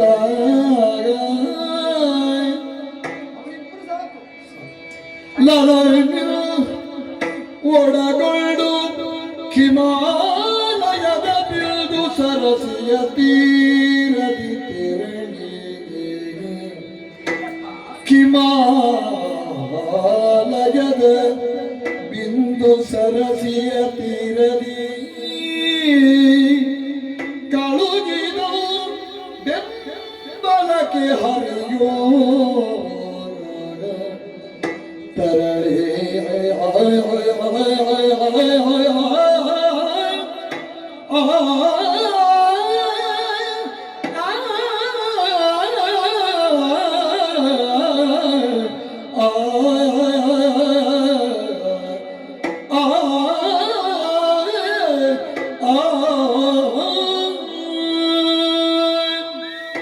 ಸ್ವರ್ಗಕ್ಕೆ ದಾಳಿ ಮಾಡಿ ಸ್ವರ್ಗದ ಸೌಂದರ್ಯವೆಲ್ಲವನ್ನು ಕಂಡನುಭವಿಸಿರಬಹುದಾದ ಅವನಿಗೆ ಈಗ ಅನುಭವಸ್ಥರಾದ ಅಪ್ಸರಾಂಗನೆಯರ ಗಡದಿಂದ ಮುಂಭಾಗದಲ್ಲಿ ಯಾರನ್ನಾದರೂ ಎಬ್ಬಿಸಿ ಕಳಿಸಿದ್ರು. ಇವರನ್ನು ನೋಡಿದ್ದೇನೆ ಮೊದಲು ಎಂತ ಪಕ್ಕ ಗೊತ್ತಾಗ್ತದೆ. ಆದ್ದರಿಂದ ಅಪ್ಸರೆಯರಾಗಬೇಕು, ಇಲ್ಲದಿದ್ದರೆ ಅನುಭವ ಇರುವುದಿಲ್ಲ. ಅಪ್ಸರೆಯರಲ್ಲಿ ಅನುಭವಿಗಳಾದರೂ ಕೂಡ ಮುಂಪಂಕ್ತಿಯಲ್ಲಿ ಇಲ್ಲದವರಾಗಬೇಕು. ಸ್ವಲ್ಪ ಕಡಿಮೆ ಕೇಳಿದ ಹೆಸರಾಗಬೇಕು. ಅನುಭವ ಒಳ್ಳೇದಿರ್ಬೇಕು, ಹೆಸರು ಹೆಚ್ಚು ಕೇಳಿದ್ರು ಕಾಣಿಸಿಕೊಂಡಿರ್ಬಾರ್ದು. ಅಂದ್ರೆ ಹಿಂದಿನಿಂದಲೇ ಕೆಲಸ ಮಾಡುವವರಾಗಬೇಕು ಅಂತ ಅರ್ಥ ಆಯ್ತಾ? ಲಲನೆ ವಿಶ್ವಾಚಿ ಅಲಂಬುಷೆ ಅಪ್ಸರೆಯರ ಗಣದಲ್ಲಿ ಇದ್ದವರು ಇದ್ದಾರೆ ಅಂತಲೇ ಈಗ ಪಕ್ಕನೆ ಯಾರಿಗೂ ಗೊತ್ತೇ ಹೋಗ್ಲಿಕ್ಕೆ. ಆದರೆ ಸ್ವರೂಪ ಸೌಂದರ್ಯದಿಂದ, ಸ್ವಭಾವ ವೈಶಿಷ್ಟ್ಯದಿಂದ, ತಂತ್ರದಿಂದ, ಕೌಶಲದಿಂದ ನಿನಗೆ ಸಮರ್ಥವಾಗಿ ಜೊತೆಯಾಗಬಲ್ಲರು. ಅವರಿಗೆ ಉಚಿತವಾದಂತಹ ಗಣನ ಅಪ್ಸರಾಂಗನೆಯರ ಗಣನ ನಿನ್ನ ಜೊತೆಗೆ ಬರಲಿ. ಹಾಗೆಂತ ಅವರು ಸ್ವರ್ಗದಲ್ಲಿರುವುದಲ್ಲ, ನೀನು ವೈಕುಂಠದಲ್ಲೂ ಉಳಿಯುವುದಲ್ಲ. ನೀವೆಲ್ಲ ಜೊತೆಯಾಗಿ ಪರಸ್ಪರ ಮಾತಾಡಿಕೊಂಡು ಅದೋ ಹಿಮವತ್ ಪ್ರಾಂತ್ಯದೆಡೆಗೆ ಹೋಗಬೇಕು. ಹೌದಪ್ಪ, ಭೂಖಂಡದಲ್ಲಿದ್ದಂತಹ ಹಿಮವತ್ ಪರ್ವತ, ಪರಶಿವನ ಆವಾಸ ಸ್ಥಾನವಾದ ಧವಳಗಿರಿಯ ತಪ್ಪಲು ಪ್ರದೇಶದಲ್ಲಿರುವ ಬಿಂದು ಸರೋವರ, ಅದರ ದಡದಲ್ಲೊಂದು ಸಂಪಿಗೆ ವೃಕ್ಷ ಉಂಟು. ಕಾಮಭ್ರಾಂತನಾದಂತಹ ಬಂಡನಿಗೆ ಆಗಾಗ ಬಂದಾಗ ನದಿಯಲ್ಲಿ ವಿಶ್ರಮಿಸುವಂತಹ ಒಂದು ಅಭ್ಯಾಸ. ಸಂಪಗೆ ಅಂತ ಅಂದ್ರೆ ಸೂಚಕವಾಗಿ ಅದು ಈ ಕೆಂಡ ಸಂಪಗೆ ಅಂತ ಹೇಳುವುದು, ಅದು ಕಾಮಿಗಳಾದವರಿಗೆ ಅದರ ಕೆಂಬಣ್ಣ ವಿಶೇಷ ಉತ್ತೇಜನವನ್ನು ಕೊಡ್ತದೆ. ಅದರ ಸುವಾಸನೆ ವಿಶೇಷವಾದಂತಹ ಉತ್ಕಂಠಿತತೆಯನ್ನು ಸೃಷ್ಟಿಸ್ತದೆ. ಆದ್ದರಿಂದ ಸಂಪಗೆಗೂ ಕಾಮಕ್ಕೂ ಎಲ್ಲಿಯೋ ಅವಿನಾಭಾವ. ಆ ಸಂಪಗ ವೃಕ್ಷದ ಅಡಿಯಲ್ಲಿ ನೀವು ಹೀಗೆ ವಿಹರಿಸ್ತಾ ಇದ್ರೆ ಅವ ಆಗಾಗ ಅಲ್ಲಿಗೆ ಬರುವ ಅಭ್ಯಾಸ ಇದ್ದದ್ರಿಂದ ಜೊತೆಗಿದ್ದವರನ್ನು ಅವರು ನೋಡಿಕೊಳ್ತಾರೆ. ಇವರನ್ನು ಸರಿ ನೀನು ನೋಡಿಕೊಳ್ಬೇಕು. ನೋಡಿಕೊಳ್ಳುವುದಂದ್ರೆ ಅವ ನಿನ್ನನ್ನು ನೋಡಿದ ಮೇಲೆ ನಿನ್ನಿಂದ ಕಣ್ ತೆಗೆಯ ಕೂಡದು. ನಿನ್ನಲ್ಲಿ ಅವನ ದೃಷ್ಟಿ, ಮನಸ್ಸು, ಶರೀರ ಎಲ್ಲ ನೆಟ್ಟು ಹೋಗಬೇಕು. ಹಾಗೆ ಮಾಡ್ತೇನಪ್ಪ. ಆಗ ಮಾಡಬೇಕು. ಈ ಸಲ ಅವನು ಬಿಡುದಿಲ್ಲಪ್ಪ ನಾನು. ಅಲ್ಲ, ಈ ಸಲ ಬಿಡುದಿಲ್ಲ ಅಂತ ನಿನ್ನನ್ನು ನೀನು ನೋಡುದಲ್ಲ, ಅವನನ್ನು ನೋಡ್ಬೇಕು. ಅವನನ್ನು ನೋಡ್ತೇನೆ ಅಂತ. ಅವನಿಗೆ ಅವ ಯಾರು, ಅವ ಮಾಡುತ್ತಿರುವಂತ ಕೆಲಸ ಯಾವುದು ನೆನಪಾಗಬಾರದು. ಹಾಗಾದರೆ ಲೋಕವಿಮೋಹಕವಾದ ಸೌಂದರ್ಯವನ್ನು ಹೊಂದಿದ ಮೋಹಿನಿಯಿಂದ ಅವನು ಮೋಹಿತನಾಗಿ ಲೋಕವೇ ಮೋಹಿಸುವ ಸತ್ಫಲ ಇದರ ಪರಿಣಾಮವಾಗಿ ಸಿದ್ಧಿಸ್ತದ ಹೌದು ತಾನೆ. ಪರಿಪೂರ್ಣ ಆಶೀರ್ವಾದ ಮಾಡಿದೆ. ಹೋಗಿ ಯಶಸ್ವಿಯಾಗಿ ಲೋಕ ಕಲ್ಯಾಣ.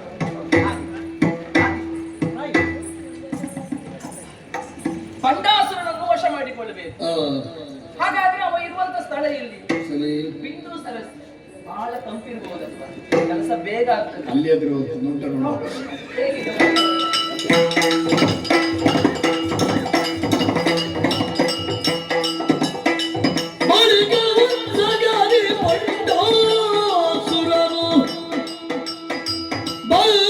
ಸರಸಿ ತೀರಗಲ್ದು ಬರಲು ಕರ್ಣಾನಂದ ಗಾಯನವ ಕೇಳುತ್ತಾ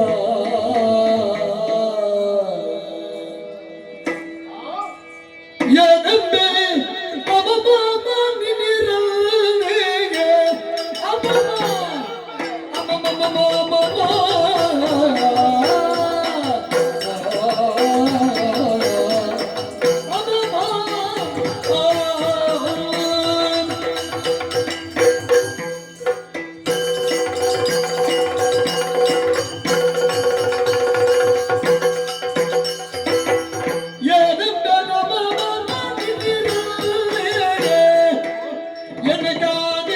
ಜಗಮನ ಮೋಹನ್ನೇ ಎನೆಗಾದಿತ್ರಿ ಜಗಮನ ಮೋಹನ್ನೇ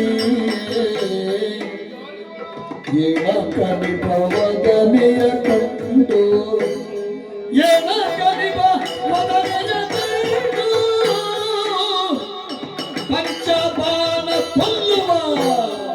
ಪಂಚಬಾಣ ಕೊಲ್ಲುವ ನೆಚ್ಚು ಶರಗುಂಟು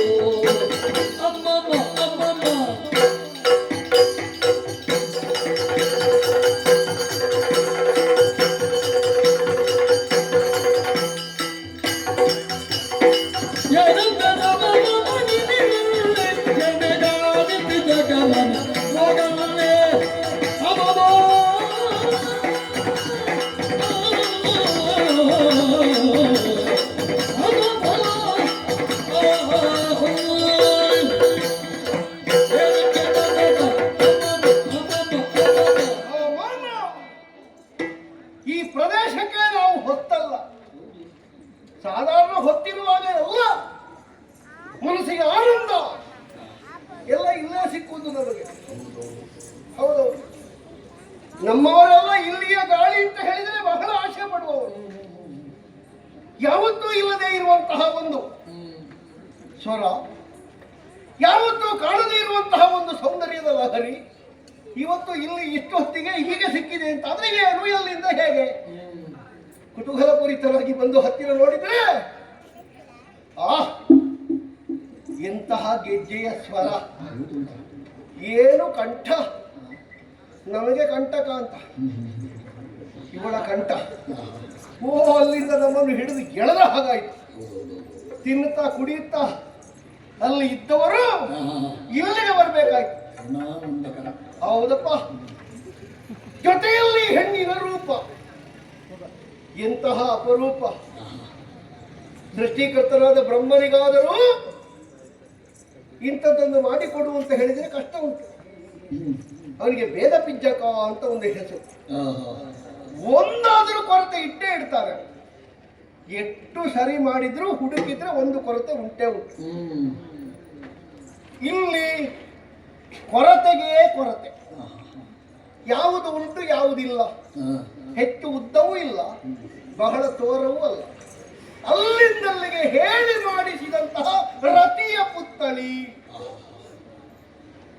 ರತಿಯ ಪುತ್ತಳಿ ಅಂತ ಹೇಳಿದ್ರೆ ಸೌಂದರ್ಯದ ನಿಧಿ ಅಂತ. ಮನ್ಮಥರ ಹೆಂಡತಿಯೇ ರತಿ, ರತಿಯನ್ನೇ ಇಲ್ಲಿ ವಿಗ್ರಹವಾಗಿ ಕೆತ್ತಿದ್ದಾರೆ, ಕಳೆದಿದ್ದಾರೆ ಅಂತದರ ಅರ್ಥ ಅಲ್ಲ. ಇವಳು ಯಾರಿರಬಹುದು? ಅಲೆಯ ಮಗಳಾಗಿರಬಹುದೇ? ನಿಮಗೆ ಅರ್ಥ ಆಯ್ತಾ ಅಲೆಯ ಮಗಳಂದ್ರೆ ಯಾರು ಅಂತ? ಲಕ್ಷ್ಮೀದೇವಿ ಕಡಲನ್ನು ಕಡೆಯುವ ಹೊತ್ತಿನಲ್ಲಿ ಹುಟ್ಟಿದವಳು, ಅಲೆಯ ಮಧ್ಯದಿಂದ ಹುಟ್ಟಿದವಳು. ಹಾಗಾಗಿ ಅಲೆಯ ಮಗಳು ಲಕ್ಷ್ಮೀದೇವಿ. ಮಲೆಯ ಮಗಳಾಗಿರಬಹುದೇ ನಮ್ಮಮ್ಮ ಪಾರ್ವತೀ ದೇವಿ. ಅವಳು ಈಶ್ವರ ದೇವರನ್ನು ಬಿಟ್ಟು ಬರುವವಳೇ ಅಲ್ಲ. ಯಾವಾಗ ನೋಡಿದ್ರು ನಮ್ಮ ಅಪ್ಪನಿಗೆ ಅಂಟಿಕೊಂಡೇ ಕೂತ್ಕೊಳ್ಳೋದು. ಅವಳಲ್ಲ. ಹಾಗಾದ್ರೆ ಕಲೆಯ ಮಗಳೇ ಶಾರದಾದೇವಿ. ಅವಳ ಕೈಯಲ್ಲಿ ಒಂದು ತಂಬುರಿ ತಪ್ಪಿದ್ರೆ ಮತ್ತೆ ಅವಳಿಲ್ಲ. ಯಾವಾಗ ನೋಡಿದ್ರೆ ಆ ವೀಣೆ ಒಂದು ಇದ್ದೇ ಇರ್ತದೆ ಅವಳಲ್ಲಿ. ಅವಳಲ್ಲ. ಇವಳ ಕೈಯಲ್ಲಿ ಪುಸ್ತಕವೂ ಕಾಣುವುದಿಲ್ಲ, ವೀಣೆಯೂ ಕಾಣುವುದಿಲ್ಲ. ಹಾಗಾಗಿ ಪುಸ್ತಕದಲ್ಲಿ ಯೋಚಿಸಿದ್ರೆ ಇವಳು ಅವಳಲ್ಲ. ಇವಳು ಯಾರಿರಬಹುದು? ನಾನು ಯಾಕೆ ಸುಮ್ಮನೆ ನನ್ನಷ್ಟಕ್ಕೆ ತಲೆ ಹಾಳು ಮಾಡಿಕೊಳ್ಳುವುದು? ಚಿಂತನೆ ಇವಳು ಜೀವಂತ ಇಲ್ವಾ ಇಲ್ಲಿ? ಇಲ್ವಾ? ಜೀವಂತ ಇದ್ದಾಳೆ ಅಂತಾದ್ರೆ ಇವಳು ಇರುವಾಗ ನಾನು ಬೇರೆಯವರಲ್ಲಿ ಇವಳ ಬಗ್ಗೆ ಯಾಕೆ ಕೇಳುವುದು? ಈಗ ಅವಳಲ್ಲೇ ಕೇಳಬೇಕು ಅಂತಾದ್ರೆ ಅವಳನ್ನು ಕರೀಬೇಡ್ವಾ? ಹೇಗೆ ಕರೆಯುವುದು? ಕರೀಲಿಕ್ಕೆ ನನಗೆ ಹೆಸರು ಗೊತ್ತುಂಟಾ? ಓ ಹೋಯ್ ಓ ಹೋಯ್ ಅಂತ ಕರೆಯುವುದಾ? ಅದು ಗಂಡ ಹೆಂಡತಿಯನ್ನು ಮಾತ್ರ ಕರೆಯುವುದು ಓ ಹೋಯ್. ಯಾವ ಸಂಸಾರದಲ್ಲಿಯೂ ಗಂಡ ನಿಜವಾದ ಪ್ರೀತಿ ಇರುವವರಾದ್ರೆ ಹೆಂಡತಿಯ ಹೆಸರನ್ನು ಹೇಳುವುದಿಲ್ಲ. ಯಾವ ಮನೆಯಲ್ಲಿ ಹೆಂಡತಿಯ ಹೆಸರನ್ನು ಯಾವ ಗಂಡ ಹೇಳ್ತಾನೆ ಅವನಿಗೆಲ್ಲೋ ಬದಿಯಲ್ಲಿ ಪ್ರೀತಿ ಬೇರೆ ಉಂಟು ಅಂತ. ಅದು ನಿಮಗೆ ಬಿಟ್ಟದ್ದು, ನಾನೇನು ಇವಳ ಮುಖ ನೋಡಿದ್ರೆ ಕಾವಲಿಯ ಹಾಗೆ ಕಾಣ್ತದೆ. ಒಂದು ನೀರಿನ ಮುಖಿ ಅಂತ ಕಾಣ್ತೇವೆ. ನೀರಜ ಮುಖಿ ವಯ್ಯಾರದ ಸತಿ ನೀಯಾರನ ತಲುಪೇಳೆ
ವಿಚಾರವ ತಿಳುಗಿಸು ಕಾರಣ್ಯವ ತಳೆ ಮರಣಯಾನಿಕ ಪಾರಸವ ವಿಧವ ತಿಳುಗಿಸು ಕಾರುಣ್ಯವ ತಳೆ ನೀರದ ಮುಖಿ ವೈಯಾರದ ಸತಿ ನೀಯಾರನ ತಲುಪೇಳೆ ನೀಯಾರು ಯಾರು ಯಾರನ್ನು ತಲುಪೇಳೆ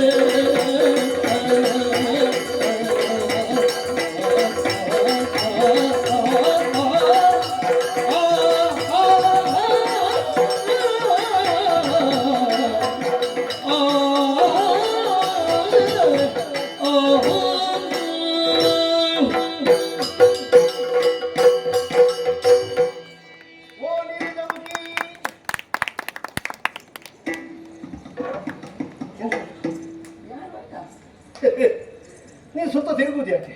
ಆಚೆಗೆ ಯಾರಿದ್ದಾರಂತ? ನೀನೇ ನನ್ನನ್ನ? ಹಾ. ಹಾ. ನಿನ್ನ ಮುಖವನ್ನು ನೋಡುವಾಗ ಒಂದು ಕೊಡುವ ಅಂತ ಆಯ್ತಾ? ಏನು ಹೆಸರು? ಹೆಸರು? ಹಾ. ನಿನ್ನ ತಲೆಯಿಂದ ಕಾಲಿನವರೆಗೆ ಹಾ. ಒಂದೊಂದು ಹೆಸರು ಕೊಡುವ. ಎಂತದ್ದು? ಅಷ್ಟು ಚಂದ ನೀನು. ಕಾಲಿಗೊಂದು ಹೆಸರು, ತಲೆಗೊಂದು ಹೆಸರು. ಹೌದಪ್ಪ. ನಿನ್ನ ಕಾಲು ನೋಡಿದ್ರೆ ನೋಡು, ಹಂಸಪಾದವೇ ಅಂತ ಕರೀಲೆ. ಹಂಸಪಾದ? ಹೌದು. ಹಾ. ನಿನ್ನ ತುಂಬು ಯೌವನದ ಎದೆಯನ್ನು ನೋಡಿದ್ರೆ ಹಾ. ಬಂಗಾರದ ಕಲಶ ಹೊತ್ತವಳೆ ಅಂತ ಕರೀಲೆ. ನಿನ್ನ ಕಂಠ ನೋಡಿದರೆ ಬಲಮುರಿ ಶಂಕ ಅಂತ ಹೇಳಲೆ, ನಿನ್ನ ಕಣ್ಣು ನೋಡಿದರೆ ನೋಡಿದ್ರೆ ಮರಿಗಾಂಬಕಿ ಅಂತ ಹೇಳಲೆ, ನಿನ್ನ ಮುಂಗುರುಳು ನೋಡಿದ್ರೆ ಮರಿದುಂಬ ಗುರುಳೆ ಅಂತ ಹೇಳಲೆ. ಹಾಗೆ ನಿನ್ನ ತಲೆಯಿಂದ ಕಾಲಿನವರೆಗೆ, ಕಾಲಿನಿಂದ ತಲೆಯವರೆಗೆ ಎಷ್ಟು ಹೆಸರು ಬೇಕಾದ್ರೂ ಕೊಡುವುದು. ಮಾನನ ಮದದಾನೆ, ವಯ್ಯಾರದ ಸುದತಿ, ಬಿಂಕದ ಬೆಳಗಿನ ಬಿನ್ನಾಣದ ನಿನ್ನ ಹೊಟ್ಟೆಯ ಮಡಿಕೆ ನೋಡಿದ್ರೆ ಅಲ್ಲ ಹೇಳಿದ್ದು ಅದು ಬಹಳ ಚಂದ ಅಂತೆ. ಮನ್ಮಥನ ವಿಹಾರದ ಪಥಗಳು ಅಂತ ಕೆಲವೆಲ್ಲ ಕಾವ್ಯದಲ್ಲಿ ಹೇಳುವ ಕ್ರಮ ಉಂಟು.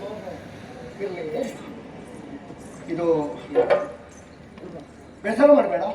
ಬೇಸರ ಬಗ್ಗೆ ಏನು ಹೇಳ್ಬೇಡಿ. ನಿನ್ನ ಅಪ್ಪ ಇದ್ರೆ, ನಿನಗೆ ಗೊತ್ತಿದ್ರೆ ಯಾರು ಅಂತ ಹೇಳ್ಬೋದೆ? ನಿನ್ನ ಅಮ್ಮ, ನಿನ್ನನ್ನು ಹೆತ್ತವಳು, ನಿನ್ನನ್ನು ಸಾಕಿದವಳು ಬದುಕಿದ್ರೆ ಯಾರು ಅಂತ ಹೇಳಬಹುದೇ? ನಿನ್ನ ಅಮ್ಮನಿಗೆ ಎಷ್ಟು ಜನ? ಎಂತದ ಹಾಗಲೇ ಕೇಳ್ತಾರೆ ಯಾರಾದ್ರೂ? ಎಂತ ಅಮ್ಮನಿಗೆ ಎಷ್ಟು ಜನ ಅಂತ ಕೇಳಿದ್ರೆ ನೀವು ಮಕ್ಕಳು ಎಷ್ಟು ಅಂತ? ಅಮ್ಮನಿಗೆ ಎಷ್ಟು ಮಂದಿ ಮಕ್ಕಳಂತ? ಅದು ಹಾಗೆ ಕೇಳುದು, ಯಾರಲ್ಲಾದ್ರೂ ಕೇಳು. ಹೌದಾ ಮಗ, ನಿಮ್ಮ ಅಮ್ಮನಿಗೆ ಎಷ್ಟು ಜನ ನೀವು ಅಂತ ಕೇಳಿದ್ರೆ ಮಕ್ಕಳು ಎಷ್ಟು ಅಂತ. ಅದನ್ನೇ ಕೇಳ್ಬೋದಲ್ಲ, ನಿಮ್ಮ ಅಮ್ಮನಿಗೆ ಮಕ್ಕಳು ಎಷ್ಟು ಅಂತ. ಮಕ್ಕಳೆಷ್ಟು ಅಂತ ಕೇಳುವ ಕ್ರಮ ಇಲ್ಲ. ನೀವು ಎಷ್ಟು ಜನ ಅಂತ ಕೇಳಿದ್ರು ಮಕ್ಕಳೆಷ್ಟು. ನಿಮ್ಮೂರಲ್ಲೆಲ್ಲ ಹಾಗೆ? ನಿಮ್ಮ ಅಮ್ಮ, ಹೌದು, ನಿಮ್ಮ ಅಮ್ಮನಿಗೆ ಎಷ್ಟು ಜನ ಮಗ ಅಂತ ಕೇಳಿದ್ರೆ ಮಕ್ಕಳೆಷ್ಟು ಅಂತಿಲ್ಲ ಅದರ ಅರ್ಥ. ನೀನು ಏನಾದ್ರೂ ಗ್ರಹಿಸಿಕೊಳ್ಬೇಡ. ಎಲ್ಲ ಕಡೆಯಲ್ಲಿ ಹೋಗಿ ಹಾಗೆ ಕೇಳಿದ್ರೆ ನಮ್ಮ ಭಾಷೆ ನಾವು ಎಲ್ಲ ಕಡೆಯಲ್ಲೇ ಹೇಳ್ತೇವೆ. ಅದಲ್ಲದೆ ಇದ್ರೆ ತಿದ್ದಿ ನೀವು ಬೇರೆ ಹೇಳಿ. ನಮ್ಮ ಊರಿನ ಭಾಷೆ ಬಿಟ್ಟು ನಮ್ಮ ವ್ಯವಹಾರ ಎಲ್ಲ ಕಡೆಯಲ್ಲಿ ನಮ್ಮ ಭಾಷೆ ನಡೀತದಲ್ಲ. ಇಂಥದವರೆಗೆ ನಡೆಸಿದ್ದೇವೆ, ಬದುಕಿದ್ದೇವೆ, ಇನ್ನೂ ಗೊತ್ತಿಲ್ಲ. ಇದು ಹೇಳಿದ ಹಾಗೆ ನಿನಗೆ ಮದುವೆ ಆಗಿಲ್ಲ, ಮಕ್ಕಳು ಎಷ್ಟು? ಮದುವೆ ಆಗಿದ್ರೆ, ಆಗದೆ ಇದ್ರೆ ಇದ್ರು ಹೇಳಿದ ಅಲ್ಲ, ಹೇಳಿದ್ದು ಅಲ್ಲ. ಮದುವೆ ಆಗಿದ್ರೆ ಮಕ್ಕಳು ಎಷ್ಟು? ಇಲ್ಲದಿದ್ರೆ ಬೇಡ. ನೀನು ಹೆಣ್ಣು ಸಂತಾನವೇ ಪೂರ್ತಿ. ನಿನ್ನಮ್ಮನಿಗೆ ಬಹಳ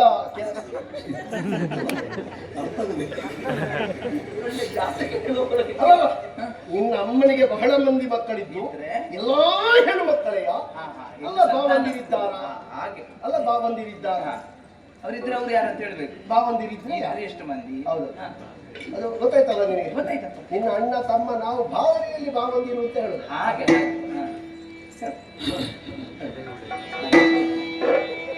ಕೇಳು ದೈತ್ಯ ತಿಲಕ ಹೇ ರಸಿಕ ರಸಿಕ ದೈತ್ಯ ತಿಲಕ ಕೇಳು ದೈತ್ಯ ತಿಲಕ ಹೇ ರಸಿಕ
ಕೇಳು ದೈತ್ಯ ಕೇಳುವ ನುಡಿಯನು ಆಲಸ್ಯ ಕೊಡದೆ ಲೀಲೆಯೊಳ ಎಲ್ಲವ ಕೇಳದೈತ್ಯ ಬೇಡರ ನುಡಿಯನು ಆಲಸ್ಯವ ಕೊಡದೆ ಲೀಲೆಯೊಳ ಎಲ್ಲವ ಕೇಳದೈತ್ಯ ತಿಲಕ ರಸಿಕ ರಸಿಕ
ಪೆತ್ತವರಲ್ಲರಿಗೆ ಸುಜನರು ಎತ್ತಿ ಮುದದಿ ಪೊರೆ ಸುಜನರು ಎತ್ತಿ ಮುದದಿ ಪೊರೆ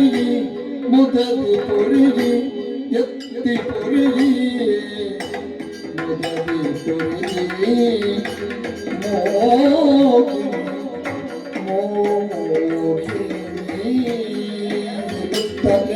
ಕರಿಗೆ ಮೋಗಿನಿ ಎನ್ನುತ್ತಲೆಲ್ಲ ಕರಿಗೆ ಪ್ರಾಯಸ ಮಧ್ಯೆಯಾಗಿ ಮೆರೆಯಿ ಪ್ರಾಯಸ ಮಧ್ಯೆಯಾಗಿ ಮೆರೆಯಿ ಸಮರ್ಥೆಯಾಗಿ ಮೆರೆಗೆ ಸಮರ್ಥೆಯಾಗಿ ನಾ ಅರೆ ಚಿತ್ತದ ಶರಹತಿ ವಿತ್ತು ಪಡಲಿ ಚಿತ್ತದ ಶರಹತಿ ವಿತ್ತು ಪಡಲಿ ಶರಗತಿ ವಿತ್ತು ಚಿತ್ತದ ಶರಗತಿ ವಿತ್ತು ಚಿತ್ತದ ಶರಹತಿ ವಿತ್ತು ಬಡಲಿ ಅರ ಸುತ್ತಲಿ ಬಿಟ್ಟರನು ಅರಸುತ್ತಲಿ ಅರಸುತ್ತಲಿ ಅರಸುತ್ತಲಿ ಅರಸುತ್ತಲಿ ಇತ್ತಲು ಅರಸುತ್ತಲಿ ಬಿಟ್ಟರನು ಇತ್ತಲು ಬಾದಿಗೆ ಇತ್ತಲು ಬಾದಿಗೆ ಇತ್ತಲು ಬಾದಿಗೆ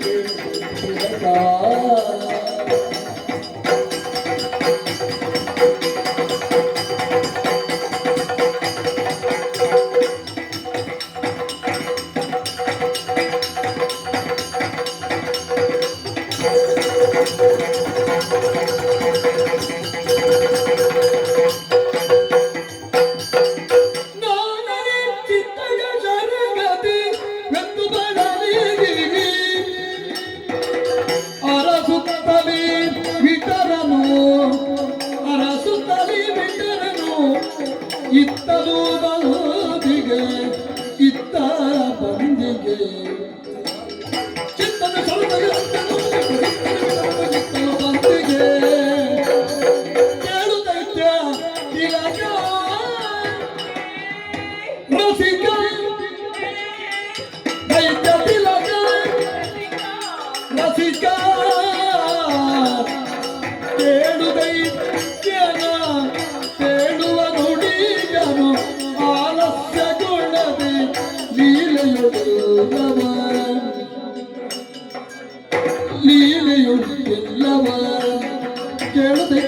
ಬೀಳುವ ನುಡಿಯರು ಆಲಸ್ಯಗೊಳದೆಲ್ಲವ ದೈತ್ಯ ದಿನಕಾಯನ ಹೇ ರಸಿಕ ರಸಿಕ ರಸಿಕ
ಚಿತ್ತದ ಸರಗತಿ ವ್ಯಕ್ತ ಬರಲಿ ಅದ ಸುತ್ತಲಿ ಬಿಡಲು ಮುಗಿತ್ತಲು ಬಂದಿಗೆ ಚಿತ್ತದ ಸರಗತಿ ವ್ಯಕ್ತ ಬರಲಿ ಅದ ಸುತ್ತಲಿ ಬಿಡಲು ಮುಗಿತ್ತಲು ಬಂದಿಗೆ ಕೇಳು ದೈತ್ಯ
ಬಿಂದು ಸರಸಿಯ ತೀರ ತುಹಿನಾದ್ರಿಯ ತಪ್ಪಲು ಪ್ರದೇಶ. ಸತ್ಯ. ಇಲ್ಲಿ ಒಳ್ಳೆ ಗಾಳಿ ಬೀಸುವ ಕಾರಣ ಆಯ್ತು. ತುಂಬಾ ಸೆಕೆ ಇರುವ ಜಾಗದಲ್ಲಾದ್ರೆ ತಲೆ ತಿರುಗಿ ಬೀಳುವ ಪ್ರಶ್ನೆ. ನನಗೆ ಕೇಳಿ ಆಗಿದೆ, ನೀನು ನಿಲ್ಲಿಸ್ತೀಯೋ ಇಲ್ವೋ ಅಂತ ನನಗೆ ಹೆದರಿಕೆ ಆಯ್ತು. ಅಂದ್ರೆ ಯಾರೋ ಸಾಮಾನ್ಯದವರು ಕೇಳಿದ್ರೆ ಹೇಳಲಿಕ್ಕೆ ಆಗುದಿಲ್ಲ ಅಂತ ಹೇಳ್ಬಹುದು. ಹೌದು ನಮ್ಮ ಪರಿಚಯವನ್ನು ಕೇಳುವುದು ಯಾರು ಎನ್ನುವುದು ಮುಖ್ಯವಾಗಿರ್ತದೆ. ಹೌದು. ಆಗ ಮಾರ್ಗದಲ್ಲಿ ಸಿಕ್ಕಿದವರೆಲ್ಲ ಕೇಳಿದ್ರೆ ಪರಿಚಯ ಹೇಳಲಿಕ್ಕೆ ಆಗ್ತದೆ? ಇಲ್ಲಪ್ಪ. ಒಂದು ವೇಳೆ ಹೇಳಿ ನಮ್ಮ ಮನೆಯ ವಿಳಾಸ ಹೇಳಿದ್ರೆ ನಾವು ಮನೆ ಮುಟ್ಟುವ ಮೊದಲು ಅವರಲ್ಲಿ ಇರ್ತಾರೆ. ಮತ್ತೆ ಕೆಲವು ಸಲ ಯಾರಾದ್ರೂ ಬಿದ್ದು ಸ್ವಲ್ಪ ಪೆಟ್ಟಾದ್ರೆ ಆ ಪೆಟ್ಟಿನ ನೋವಿಗಿಂತ ಹೇಳಿಕೊಂಡು ಬರುವುದೇ ಕಷ್ಟ. ಬಿದ್ದದ ಅದಕ್ಕೆ ಎದೆಯಲ್ಲಿ ಒಂದು ಫಲಕ ಹಾಕಿಕೊಂಡು ಬರುವುದು. ಇದನ್ನು ಓದಿ ಹೋಗಿ. ಎಂತ ಅನುಭವದ ಮಾತಲ್ಲ. ಅನುಭವ ಅಲ್ವೇ, ತಿಳುವಳಿಕೆ. ಕೆಲವರಿಗೆ ಬಿದ್ದು ಪೆಟ್ಟಾಗಿ ಒಂದು ಕೈ ಮೇಲೆ ಹೋಗುವುದಿಲ್ಲ, ಒಂದು ಸರಿಯಾಗಿ 1 ವರ್ಷ ಎಲ್ಲ ಬೇಕಾದಿಲ್ಲ. ನಾನು ಆಗದಿಂದ ನೋಡುದು ನಿನ್ನ ಎಡದ ಕೈ ಮೇಲೆ ಹೋಗುದಿಲ್ಲ. ನನ್ನದಲ್ಲ, ಯಾರ ಪಾಪ ಹೋದವರದ್ದು ಹೇಳಿದ್ರು ನಾನು. ಇರ್ಲಿ. ಹಾಗಿರ್ತದೆ. ಇಲ್ಲಿ ಕೇಳುವವರು ಯಾರು? ಯಾರು? ಅಂಗ ಆಕಾರ ನಡೆ ನುಡಿ ವರ್ಚಸ್ಸು ಓಜಸ್ಸು ತೇಜಸ್ಸು ಗಾಂಭೀರ್ಯ ಇದನ್ನೆಲ್ಲ ಕಂಡಾಗ ತಿಲಕ ತಿಲಕನಾಗಿ ಕಾಣ್ತೀಯ. ಯಾವ ತಿಲಕ? ದೈತ್ಯ ಕುಲ ತಿಲಕ. ತಿಲಕ ಕೆಲವು ಸಲ ಹಣೆಯಲ್ಲಿ ಇದ್ದದ್ದು ಬೆವರಿದ್ರೆ ಹ. ಮುಖ ತುಂಬಾ ಕುಂಕುಮವೇ ಬರುತ್ತೆ. ಹೌದಪ್ಪ. ನೋಡು, ಇಷ್ಟು ತಂಪಿನಲ್ಲಿ ಬೆವರು ನೋಡು. ಹೌದಪ್ಪ. ಹ. ದೈತ್ಯ ನಿನಗೆ ಬೆವರುವುದೇ ಇಲ್ಲ. ದೈತ್ಯ ಕುಲ ನೀನು ತಿಲಕ. ಬೆವರಿನ ಲೋಕದವಳಲ್ವ? ಹಾಗಲ್ಲ, ದೈತ್ಯ ಕುಲ ತಿಲಕ. ಹೌದು. ಹಾಗೆ ಬಹಳಷ್ಟು ಮಂದಿ ಇದ್ದಾರೆ. ಪರಾಕ್ರಮಿ ಆಗಿರ್ಬಹುದು, ಹೌದು. ಅದೆಷ್ಟೋ ಸಾಹಸಗಾತಿ ಇರಬಹುದು. ಹ್ಮ್. ಆದ್ರೆ ಏನ್ ಮಾಡುದು, ಏನು ಪ್ರಯೋಜನ ಇದೆ? ಹ. ಮಾತಾಡ್ಸ್ಲಿಕ್ಕೆ ಹೋದ್ರೆ ಸರಿ ಮಾತಾಡುದಿಲ್ಲ, ಮುಖ ನೋಡಿ. ಅಯ್ಯೋ, ಹ. ಯಾಕೆ ಅದು ಒಂದೊಂದು ವಿಷಯ ಒಬ್ಬೊಬ್ಬರಲ್ಲಿ ಒಲಿದು ಇರ್ತದೆ. ಇರ್ತದಪ್ಪ. ಕೆಲವರಲ್ಲಿ ಅಷ್ಟೋ ಇಷ್ಟೋ ಅಷ್ಟಕ್ಕಷ್ಟೇ ಅಂತ ಇರ್ತದೆ. ಹ. ಕೆಲವರಿಗೆ ಕುಣಿಲಿಕ್ಕೆ ಬರುವುದಿಲ್ಲ, ಮಾತು ಬರ್ತದೆ. ಬರ್ತದೆ. ಕೆಲವರಿಗೆ ಮಾತು ಬರ್ತದೆ, ಕುಣಿಲಿಕ್ಕೆ ಬರುವುದಿಲ್ಲ. ಹೀಗೆ ಬೇರೆ ಬೇರೆ ವಿಭಾಗದಲ್ಲಿ ಇರ್ತದೆ. ಹೌದು. ಹಾ. ಕೆಲವರಿಗೆ ಎರಡೂ ಸ್ವಲ್ಪ ಸ್ವಲ್ಪ ಬರ್ತದೆ. ಹಾ, ಹಾ. ಇದು ಹಾಗಲ್ಲ. ದೈತ್ಯ ಕುಲ ತಿಲಕನಾದ್ರೂ ರಸಿಕತೆಯನ್ನು ಕಂಡೆ ನಾನು. ನಮ್ಮ ಬದುಕಿನಲ್ಲಿ ಮಾತಾಡುವ ಒಂದು ರೀತಿ, ಆಹಾ, ರಸಿಕತೆ ಇದೆ ನಿನ್ನಲ್ಲಿ. ನಾವು ಎಳವೆಯಲ್ಲಿ ಗಣೇಶನ ಒಟ್ಟಿಗಿದ್ದವು. ಆಹಾ, ಗಣೇಶ ಅಂದ್ರೆ ಲಂಬೋದರ. ಗೊತ್ತಾಯ್ತು, ಗಣಪತಿ. ಹೌದು, ಗಣಪತಿ. ಹ. ಅವ ಸ್ವಲ್ಪ ಹಾಸ್ಯ ಪ್ರಿಯ. ಹಾ. ನೋಡುವಾಗಲೇ ಅವನು ಹಾಸ್ಯವೇ. ಹ್ಮ್. ಒಂದು ಇಷ್ಟಗಲದ ಕಿವಿ, ಒಂದು ಇಷ್ಟು ದೊಡ್ಡ ಹೊಟ್ಟೆ, ಒಂದು ಇಷ್ಟು ದೊಡ್ಡ ಮೂಗು. ಅವನನ್ನು ನೋಡುವಾಗಲೇ ಎಲ್ಲರೂ ಹಾಸ್ಯವೇ ಮಾಡುದು. ಹ. ಏಕದಂತ, ಶೂರ್ಪಕರ್ಣ, ಲಂಬೋದರ, ಹೀಗೆಲ್ಲ ಹೇಳುದು. ಅದು ಹೊಗಳಿಕೆಯ. ದೊಡ್ಡ ಹೊಟ್ಟೆಯವನೇ ಅಂತ ಕರೆದ್ರೆ ಅದು ಹೊಗಳಿಕೆಯ. ಅಲ್ಲಪ್ಪ. ಗಣಪತಿಗೆ ಸ್ತುತಿ ಅದು. ಸತ್ಯ. ಅಂತವನೊಟ್ಟಿಗೆ ಬದುಕಿದವನ. ಒಡನಾಟ ಮಾಡಿದ್ದು ಮಾತ್ರ ಒಳ್ಳೆದಾಯ್ತು. ಹಾಗಾಗಿ ನನಗೆ ಸ್ವಲ್ಪ ಹಾಸ್ಯ ಅಂದ್ರೆ ಬಹಳ ಪ್ರೀತಿ. ನನಗೂ ಇಷ್ಟ ಆಯ್ತು. ಮತ್ತೆ ರಸಿಕನಲ್ಲದನ ಬರಿ ಮಾತು ಒಂದಸಿಯ ಕಿವಿಯೊಳಗೆ ತುರುಕಿದಂತೆ. ಹೌದಪ್ಪ. ರಸಿಕನಾಡಿದ ನುಡಿಯು ಶಶಿ ಉದಯಿಸಿ ಬಂದಂತೆ. ನನಗೆ ಹಾಗಾಯಿತು. ರಸಿಕತೆಯನ್ನು ಕಂಡೆ ನಿನ್ನಲ್ಲಿ. ಓ ರಸಿಕ, ಓ ದೈತ್ಯ ಕುಲ ತಿಲಕ, ಓ ಪರಿಚಯ ಹೇಳ್ತೇನೆ ಹೇಳು. ನಾನು. ಹೇಳಲೇಬೇಕು ನಿನ್ನಲ್ಲಿ. ಯಾರು ನಿನ್ನ ಅಪ್ಪ? ಇದ್ದವರಿಗೆ ಸರಿ ಇದ್ದೆ. ಅಪ್ಪ, ಅಪ್ಪ, ಅಪ್ಪ, ಬೇಡ ಬೇಡ ಬೇಡ ಬೇಡ ಬೇಡ ಬೇಡ. ಅಪ್ಪ. ಓ ದೇವರೇ, ಬಹುಶಃ ಇವಳ ಅಪ್ಪ ಬಾಗಿ ನೀರಿನಿಂದ ಸತ್ತು ಪ್ರೇತ ಆಗಿ ಇವಳನ್ನು ಕಾಣು. ಈ ಕೆಲವು ಸಲ ಕೆಲವರಿಗೆ ಹೆಸರು ಹೇಳಿದ ತಕ್ಷಣ ಮೈಯಲ್ಲಿ ಬರುವುದು.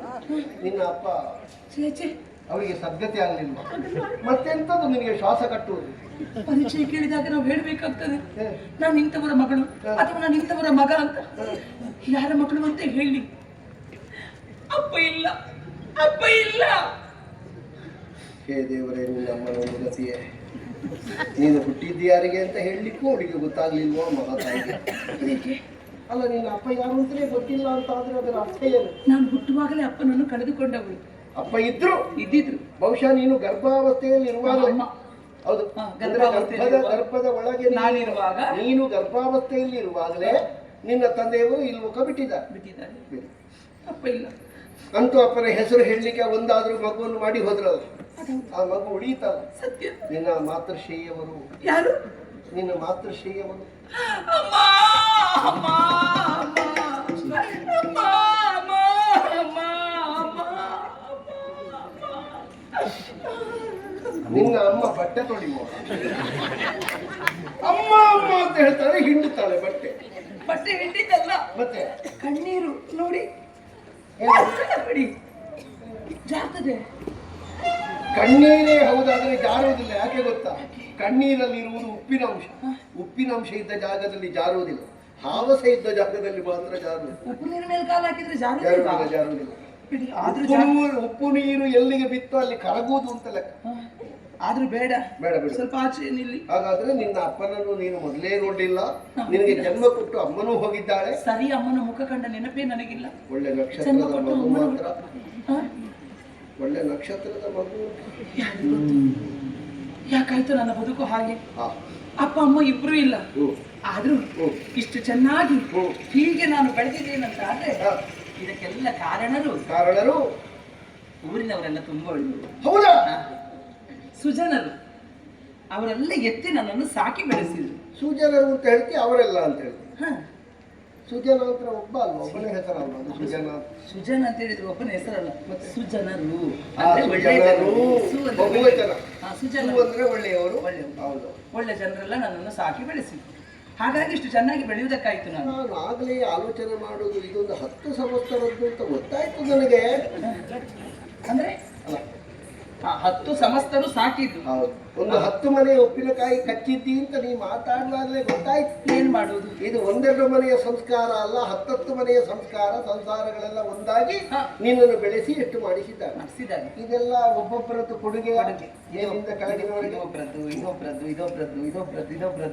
ಕಾಲಿನದ್ದು ಇನ್ನೊಬ್ರದ್ದು ಹಾಗೆ. ಅದೇ ಒಂದರದ್ದೊಂದು ಸಂಬಂಧವೇ ಇಲ್ಲ, ಬೇರೆ ಬೇರೆ ಕಡೆಯಲ್ಲಿ ಮಾಡಿಸಿದಾಗ ಅದು ಹಾಗೆ ಒಬ್ರೊಬ್ರು ಕೊಟ್ಟದಲ್ಲ, ಒಬ್ರು ಯಾರ್ಯಾರೆಲ್ಲ ಮಾಡಿಸಿದ್ರು. ಇರ್ಲಿ ಬಿಡಿ.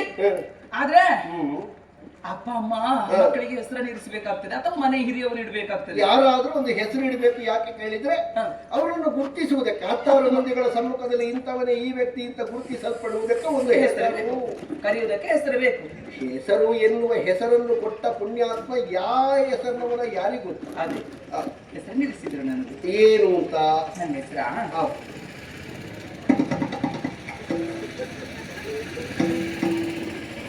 ಇವಳ ಹೆಸರು ಹೇಳಲಿಕ್ಕೆ ಭಾರಿ ಕಷ್ಟ ಅಂತ.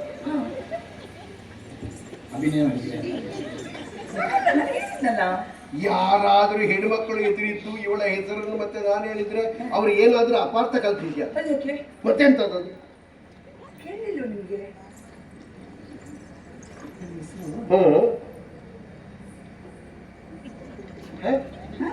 ನಿಮಗೆ ಕೇಳಿ ಇಬ್ಬರಿಗೂ ಕೇಳುದಿಲ್ವಾ? ಕೇಳುದಿಲ್ಲ. ಹೇಳಿದ್ದೆ ಸರಿ, ಯಾರಿಗೂ ಕೇಳಲಿಲ್ಲ. ಟೀಚರ್ ಕೇಳುದಿಲ್ಲ, ಯಾರಿಗೂ ಕೇಳಲಿಲ್ಲ. ಎಲ್ಲ ನನ್ನ ಸರಿ ಉಂಟು, ನಿನ್ನ ಬಾಯಿ ಸರಿ ಉಂಟಲ್ಲ. ನಿನ್ನ ಮುಖ ಎಲ್ಲ ನೋಡಿದ್ರೆ ಎಲ್ಲೋ ಬಿದ್ದು ಹೊಡೆದೋಗಿದ್ದಾರೆ. ಅಲ್ಲಲ್ಲಿ ಕಟ್ಟದ ಹಾಗೆ ಕಾಣ್ತದೆ.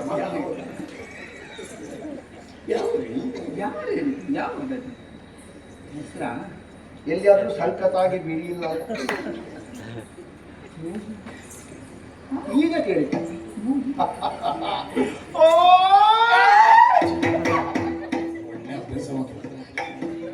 ಕೆಲವರಿಗೆ ಮೋಹಿನಿ ಹೆಸರು ಹೇಳಿದ್ರೆ ಆಗುದಿಲ್ಲ, ಇವ್ರಿಗೂ ಆಗುದಿಲ್ಲ ಅಂತ ಕಾಣ್ತದೆ. ಆ ಮೋಹಿನಿ ನೀನಲ್ಲ ಅಂತ ಗೊತ್ತಾಗ್ತದೆ. ಮತ್ತೇನು ಮೈ ಮೇಲೆ ಹೇಳುದು ನೀವು? ಮದುವೆ ಆಗುವುದಕ್ಕಿಂತ ಮೊದಲು ಬಾಯಿಗೆ ನೀರಿಲ್ಲದೆ ಸತ್ತ ಪ್ರೇತಗಳು ಮೋಹಿನಿ ಅಂತ ಹೇಳಿದ್ರು. ಅದು ಬಿಳಿ ಬಟ್ಟೆ ಮುಟ್ಬೇಡಿ, ಹತ್ರ ಬರಬೇಡಿ. ಮೋಹಿನಿ, ಮೋಹಿನಿ, ಓ ಮೋಹಿನಿ, ಏನು ನನ್ನ ಮನ ಮೋಹಿನಿ. ಹಾಗೆ ಏನ್ ಮಾಡೋಣ? ನೀನೇನು ಹುಡುಗುತ್ತಾ ಬಂದದ್ದು? ಇತ್ತೀಚೆಗೆ ಒಂದು ರೀತಿ ಹೊಸ ಅನುಭವ ನನಗೆ. ಹೇಗೆ? ಏನು ಬೇಕು ಬೇಕು ಬೇಕು ಅಂತ ಅನಿಸುವುದು. ತಕ್ಕೊಳ್ಬೇಕಿತ್ತು. ಏನು ಬೇಕು ಅಂತ ನನಗೆ ಪ್ರಶ್ನಿಸಿದ್ರೆ ಉತ್ತರ ಎನ್ನುವುದು ಸಿಗದು. ಹಾಗಾದ್ರೆ ಬೇಡ, ಸುಮ್ಮನೆ ಕೂತ್ಕೊಂಡು. ಒಮ್ಮೆ ಮೈಯೆಲ್ಲ ಬಿಸಿ ಬಿಸಿ ಬಿಸಿ ಬಿಸಿ ಬಿಸಿ ಆಗುದು. ಯಾಕೆ ಬಿಸಿ ಆಯಿತು ಅಂತ ಯೋಚನೆ ಮಾಡುವಾಗ ಅಲ್ಲಿಗೆ ತಣ್ಣಗಾಗುವುದು. ತಣ್ಣಗಾಯ್ತಲ್ಲ ಯಾಕೆ ಅಂತ ಯೋಚಿಸುವಾಗ ಮತ್ತೆ ಬಿಸಿ ಆಗುವುದು, ಬಿಸಿ ಆಗುದು ತಣ್ಣಗಾಗುದು, ತಣ್ಣಗಾಗುದು ಬಿಸಿ ಆಗುದು. ಯಾಕೆ? ತುಂಬಾ ದಿವಸ ಬಿಸಿ ತಣ್ಣಗಾದ್ರೆ ಮತ್ತೆ ಇಡುವ ಪಾತ್ರೆಯೇ ಹೊತ್ತಿ ಹೋಗ್ತದೆ. ಯಾವುದೊಂದು ಒಲೆ ಮೇಲೆ ಅಡಿ ಹಿಡಿಯುತ್ತದೆ ಅದಲ್ಲ. ಇದೀಗ ನಿಮಗೆ ಸಾಧಾರಣ ಎಷ್ಟು ವರ್ಷ ಆಯ್ತು ಹೀಗಾಗಲಿಕ್ಕೆ ಶುರುವಾಗಿ? ನನಗ ಇತ್ತೀಚೆಗೆ ವಾಸನೆ ಪರಿಮಳ ಉಂಟಾ? ಒಮ್ಮೊಮ್ಮೆ ಗೊತ್ತಾಗ್ತದೆ, ಒಮ್ಮೊಮ್ಮೆ ಗೊತ್ತಾಗುದಿಲ್ಲಪ್ಪ. ನಾಲಿಗೆಗೆ ರುಚಿ ಉಂಟಾ? ರುಚಿ ಉಂಟು, ವಾಸನೆ ಗೊತ್ತಾಗ್ತದೆ. ತಿಂದದ್ದು ಜೀರ್ಣ ಆಗ್ತದ? ವಾಂತಿ ಆಗುದಿಲ್ಲ ಇಲ್ಲ ಅಲ್ಲ? ಒಂದು 4 ವರ್ಷಕ್ಕೆ ಮೊದಲು ಭಯಂಕರ ಒಂದು ರೋಗ ಬಡ್ದಿತ್ತು. ಅದರಲ್ಲೆಲ್ಲ ಹೀಗೆಲ್ಲ ಹತ್ತಿತ್ತು ಕೆಲವರಿಗೆ. ಅದೇನಾದ್ರೂ ಉಳಿದು ಅದರ ಅವಶೇಷ ಅಲ್ಲ? ಹಾಗೇನಿಲ್ಲ. ನಿನಗೆ ಬಿಸಿ ಆಗುದು, ತಂಪಾಗುದು, ಬಿಸಿ ಆಗುದು, ವಾಸನೆ ಪರಿಮಳ ಒಮ್ಮೊಮ್ಮೆ ಮಾತ್ರ. ಖಂಡಿತ ಅಲ್ಲ. ನಾಲಿಗೆಗೆ ರುಚಿಯೂ ಹಾಗೆ. ಯಾಕೆ ಹೀಗೆಲ್ಲ ಆಗುದಕ್ಕೆ ಕಾರಣ ಏನು ಗೊತ್ತಾ? ಒಮ್ಮೆ ನನ್ನ ಸರಿಯಾಗಿ ನೋಡಿ, ನೋಡೋದಕ್ಕೆ ನೋಡು. ಎಂಥದ್ದು ನೀನು ವಸ್ತ್ರದ ಮಳಿಗೆಯ ಪ್ರದರ್ಶನದ ಬೊಂಬೆ. ಅದೊಂದು ತಿರುಗುತ್ತಾ ಇರ್ತದೆ, ಎಲ್ಲರೂ ನೋಡಿ. ಮತ್ತೆಂತದ್ದು? ನೀನು ಯಾಕೆ ಬಂದೆ, ಏನು ಬಂದೆ? ನನಗೊಂದು ಪ್ರಾಯ ಎಷ್ಟಾಗಿರ್ಬೋದು ಈಗ?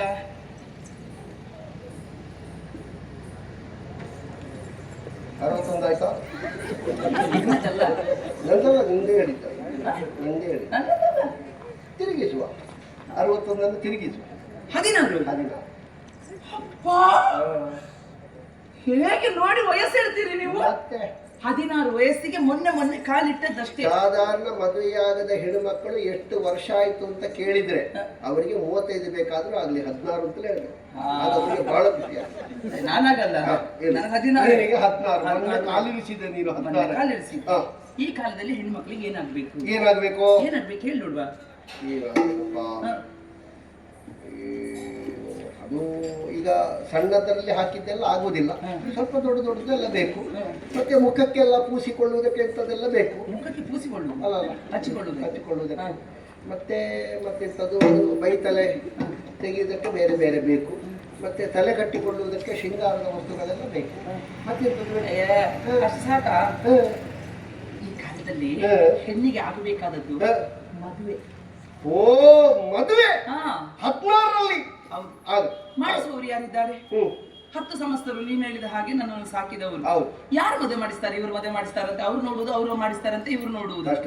ಹಾಗೆ ಅವರಿಂದ 10 ಮಂದಿಗಳು ಒಟ್ಟಿಗೆ ಸೇರಿದ್ರೆ ಮದುವೆ ಆದೀತು. ಅದು 10 ಮಂದಿಗಳು ಒಟ್ಟಿಗೆ ಸೇರ್ಲಿಕ್ಕೆ ಒಂದು ಕೆಲವು ಸಲ ವರ್ಷವೂ ಆಗುದಿಲ್ಲ, 2 ವರ್ಷಕ್ಕೊಮ್ಮೆ 3 ವರ್ಷಕ್ಕೊಮ್ಮೆ ಆಗ್ತದೆ.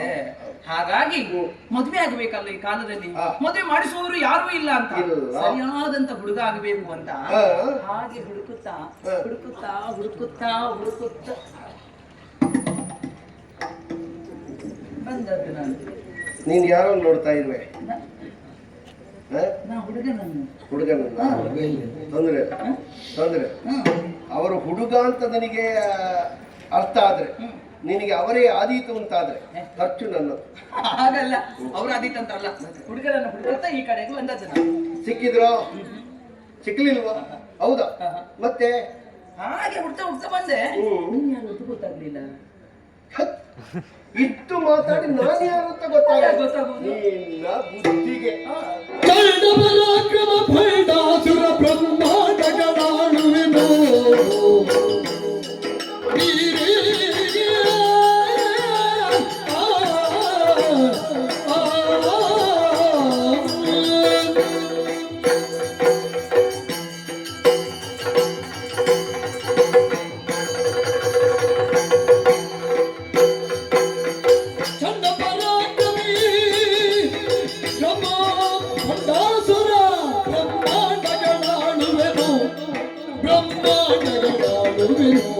ಸುಮನಸ ತಂಡ ಬೆದರಿ ಕೈಗೊಂಡು ಸೇವೆಯನು ಇಂದು ಗೆಲ್ಲುವುದಿಲ್ಲನು ಕಂಡರಿ ನಿನಗೆ ನಿಜವ ನಾಮದಗೊಂಡಿರಿ ನಡೆ ತರುತ್ತಲು ಎಲ್ಲಯ ಕಂಡ ಭಾಗ್ಯಗಳ ಹುಟ್ಟು ನಿತ್ಯ ಸುಖ ಗೊಂಡು ಬಾಳುವುದಲ್ಲಿ ಪುಂಡರ ಕಾಪಕ್ಕೆ ಕೈದ ಪರಾಕರಿ ಭೈಡಾಸುರ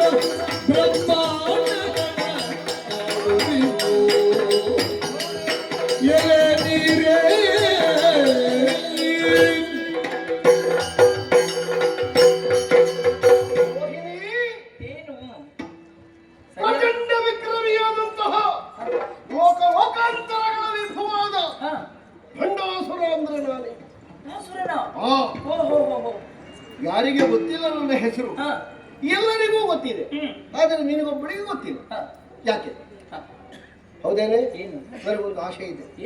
ನಿನ್ನಂತ ಹೆಣ್ಮಕ್ಕಳನ್ನು ಇದು ತನಕ ನಾನು ನೋಡ್ಲಿಲ್ಲ. ಬೇಕು ಎನ್ನುವಂತ ಆಶೆ ನನಗೆ ಆಗ್ಲೇ ಪ್ರಾರಂಭ ಆಗಿದೆ. ಆದದ್ದರಿಂದ ತುಂಬಾ ಒಳ್ಳೆಯದು. ನಿನಗೆ ನಾನು ಗಂಡನಾಗಬಹುದೇ? ನನಗೆ ನೀನು ಹೆಂಡತಿ ಆಗ್ತೀಯ. ನನ್ನ ಸುಖೋಪಭೋಗಗಳಲ್ಲಿ ಸಮಪಾಲನ್ನು ಪಡೆಯುವಲ್ಲಿ ಅರ್ಧಾಂಗಿ ಆಗ್ತೀಯ. ಬಂಡಾಸುರ ನಿನ್ನ ಕೀರ್ತಿಗಳನ್ನು ನಾನು ತಂದಿನೆನು.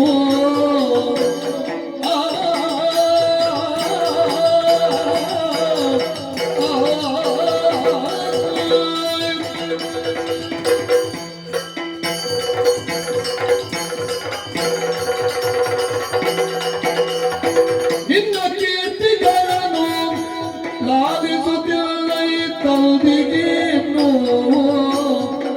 ವರಿಸುವ ನಿರ್ಣಯದಲ್ಲಿ ನಾನು ತವ ಮನದಲ್ಲಿ ಯಾಗಲಿಗೆನು ಅರಚನ ಎಲ್ಲಗಲದೆ ಸುಖವಲ್ಲಿವಿಗೆನು ತಾಯ ಅರಚನ ಎನ್ನಗಲದೆ ಸುಖವಲ್ಲಿವಿಗೆನು ನಿರ್ಣಯ ಭಾಷೆಯ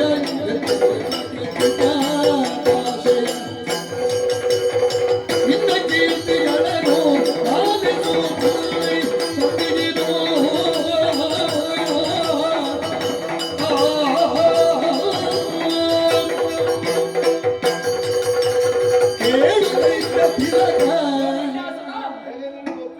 ನಿನ್ನ ಕೀರ್ತಿ ವಾರ್ತೆಗಳನ್ನು ಕೇಳಿ ತಿಳಿದೇ ಬಂದವಳು.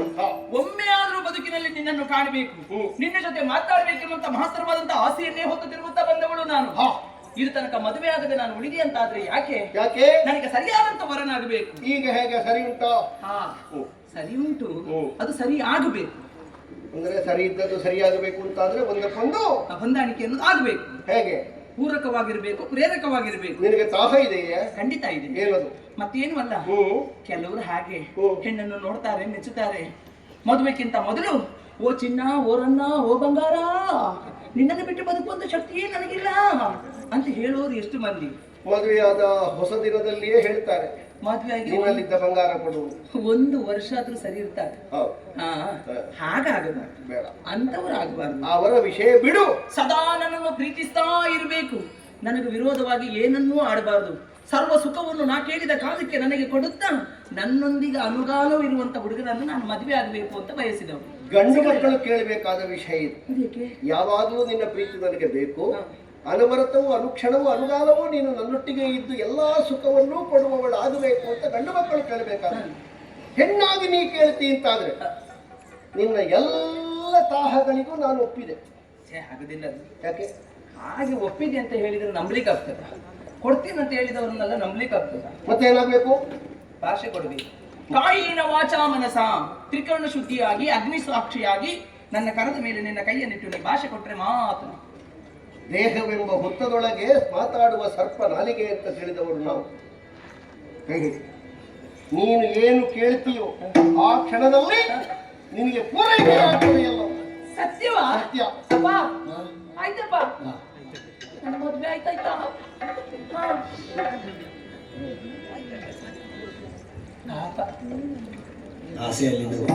ನಿನ್ನ ಅಪ್ಪ ಆಕಾಶವಾಣಿಯಲ್ಲಿ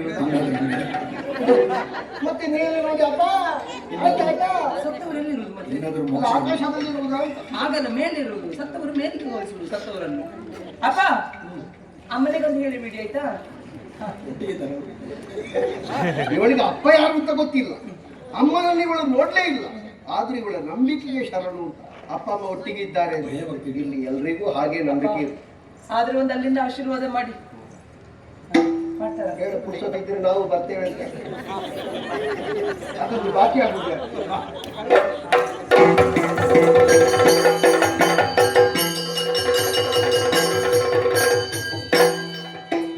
ಸರ್ವ ಮುಖ್ಯವರು ಬೈದಾಸುರನ ಹಿಂಸೆಯ ತಾಳಲಾರದಿಯೇ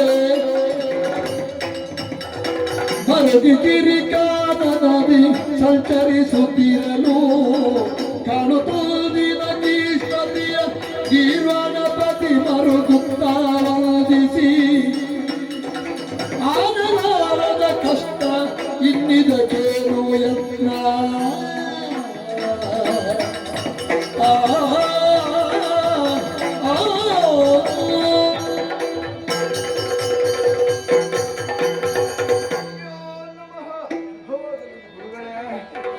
ನಮ್ಮದೊಂದು ಪಾಡು ಏನು ಅಂತ ಹೇಳುವುದು. ಯಾಕೆ?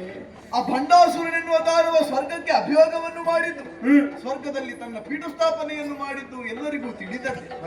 ಈ ವಿಚಾರ ದೇವತೆಗಳಿಗೆಲ್ಲ ವೇದ್ಯವಿದ್ದ ಮೇಲೂ ಕೂಡ ದೇವರಿಂದ ಯಾವ ರೀತಿಯಾದಂತಹ ಕ್ರಮವು ಕೈಗೊಂಡಂತಹದ್ದು ನಮಗೆ ಕಾಣಲಿಲ್ಲ ಸ್ವಾಮಿ. ಸ್ವರ್ಗ ನಮ್ಮ ಕೈ ತಪ್ಪಿ ಹೋಗಿದೆ, ಆತ ಅದನ್ನು ಆಳ್ತಾ ಇದ್ದಾನೆ. ನಮಗೆ ಮುಂದೆ ಗತಿಯೇನು ಸ್ವಾಮಿ?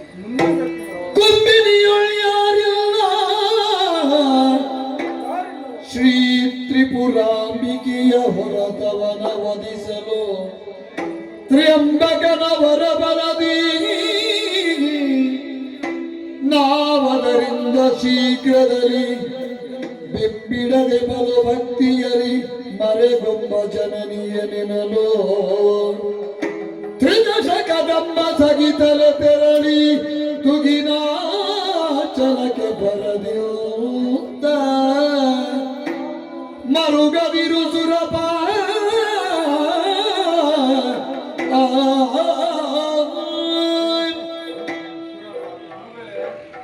ತ್ರಯಂಬಕನ ಹೊರಬಲವನ್ನು ಪಡೆದಂತಹ ಭಂಡಾಸುರನನ್ನು ಸೋಲಿಸಲು ಯಾರಿಂದಲೂ ಸಾಧ್ಯವಿಲ್ಲ, ಯಾರಿಗೂ ಆಗುವುದಿಲ್ಲ, ತ್ರಿಮೂರ್ತಿಗಳಿಂದಲೂ ಸಾಧ್ಯವೇ ಇಲ್ಲ. ಅಯ್ಯೋ, ಹಾಗಾದ್ರೆ ನಮಗೆ ಮುಂದೆ ದಾರಿಯೇನು? ಒಂದು ದಾರಿ ಹೇಗೆ? ಅವರನ್ನು ಕೊಲ್ಲಬೇಕು ಅಂತಾದರೆ ಇರುವುದು ಒಂದೇ ಹಾಗೆ. ಆ ಒಂದು ದಾರಿ ಏನು ಸ್ವಾಮಿ? ತ್ರಿಪುರಾಂಬಿಕೆ ಆಕೆಯನ್ನು ಭಕ್ತಿಯಿಂದ ಭಜಿಸಿ ಸಾಕ್ಷಾತ್ಕರಿಸಿಕೊಂಡೆವು ಅಂತಾದರೆ ಭಂಡಾಸುರನನ್ನು ಕೊಲ್ಲುವುದಕ್ಕೆ ಸಾಧ್ಯವಿದೆ. ಹಾಗಾದ್ರೆ ನಾವೀಗ ಎಲ್ಲಿಗೆ ಹೋಗಬೇಕು? ತಡ ಮಾಡುವುದಲ್ಲ, ನೇರವಾಗಿ ತುಹಿನಾದ್ರಿಯ ತಪ್ಪಲನ್ನು ಸೇರಿ ಅಚಲವಾದಂತಹ ಭಕ್ತಿಯನ್ನು ಪ್ರತಿಷ್ಠಾಪಿಸಿ ದೇವಿಯನ್ನು ಸಾಕ್ಷಾತ್ಕರಿಸಿ ತ್ರಿಂಶತ್ ಕೋಟಿ ನಾಮಗಳು ಬರ್ತಾರೆ. ಅರಿತು ಶುಕ್ರಾಚಾರ್ಯ ಜ್ಞಾನ ದೃಷ್ಟಿ ಕಲಿಯುವುದ ನನ್ನ ಬದಿಯ ನಿನ್ನ ಭಾಗ್ಯದ ಅವಸರ ಪ್ರಸ್ತುತ ಬೀಳುವುದೇನು ಇಂದಿನ ಧ್ವನಿಯಿಂದ ಕೆಡಿಸಲು ಕೆಳಗಿದ ಎಂದರೆ ಇದು ಮೋಹಿನಿಯನ್ನು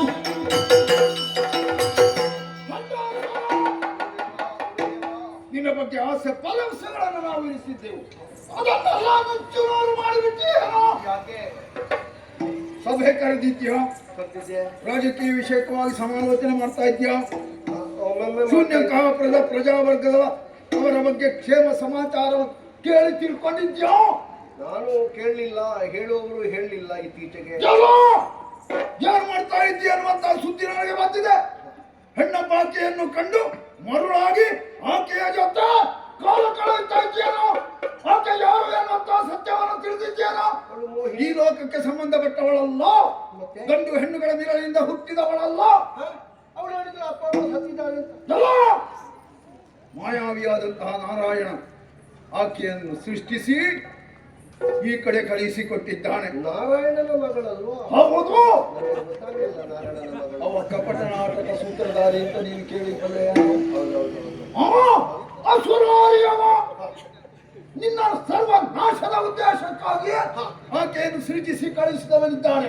ಮಾಯಾಂಗನೆಯಾದಂತಹ ಆಕೆಯನ್ನು ಇದು ಹೊರಳಿಗೆ ಕೈ ಹಾಕಿ ಶೂನ್ಯ ಕಾಮರದಿಂದ ಹೊರದಪ್ಪಬೇಕು.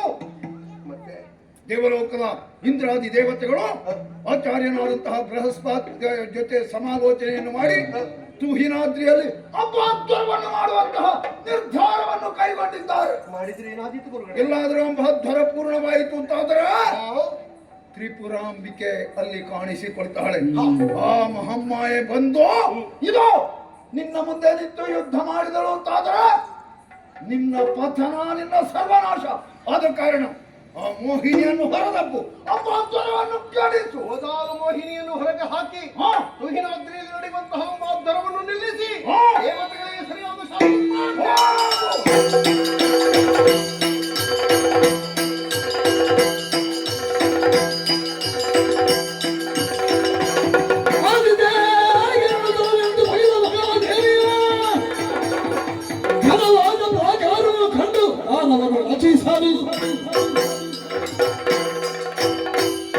ವಿರೋಧಿಯ ತಪ್ಪವನ್ನು ಸಾರಿದೆ ನಡೆಯುತ್ತಿರುವಂತಹ ಮಾಧ್ಯಮವನ್ನು ನಿಲ್ಲಿಸಬೇಕು ಎನ್ನುವ ಹಾಗೆ ಮುಂದೆ ಬಂದರೆ ಎಷ್ಟೋ ಯೋಜನಾಂತರದಲ್ಲಿ ಅಗ್ನಿ ಪ್ರಾಕಾರವನ್ನು ಬಲಿದಿದ್ದಾರೆ.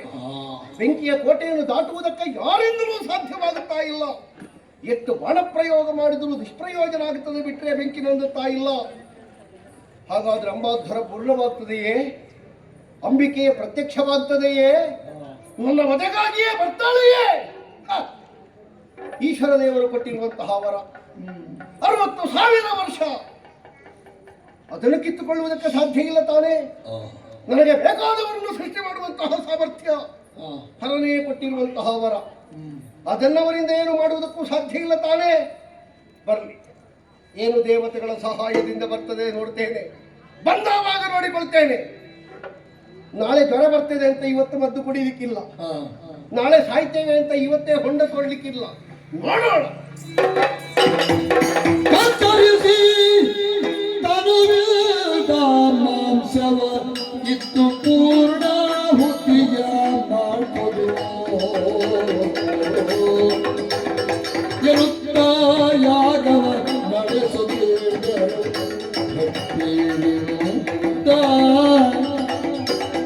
ತಲಗರಿಸಿ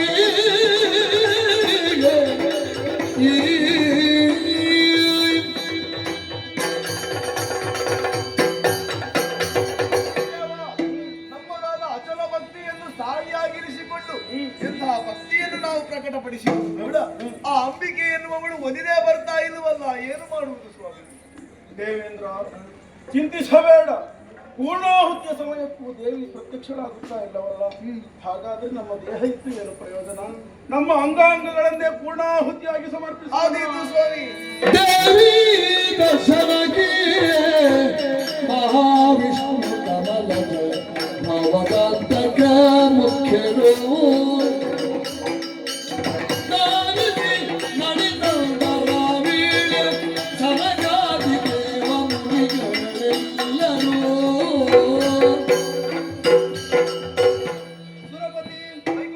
ದೇವಗುರು, ನೀವೆಲ್ಲರೂ ಜೊತೆಯಾಗಿ ಸೇರ್ತಾ ಮಾಡ್ತಾ ಇರುವಂತಹ ಅಂಬಾತ್ಮಕ ಇದರಲ್ಲಿ ಆತ್ಮಾರ್ಪಣೆಯನ್ನೇ ನೀವು ಲಕ್ಷ್ಯವಾಗಿಸಿಕೊಂಡಿದ್ದೀರಿ.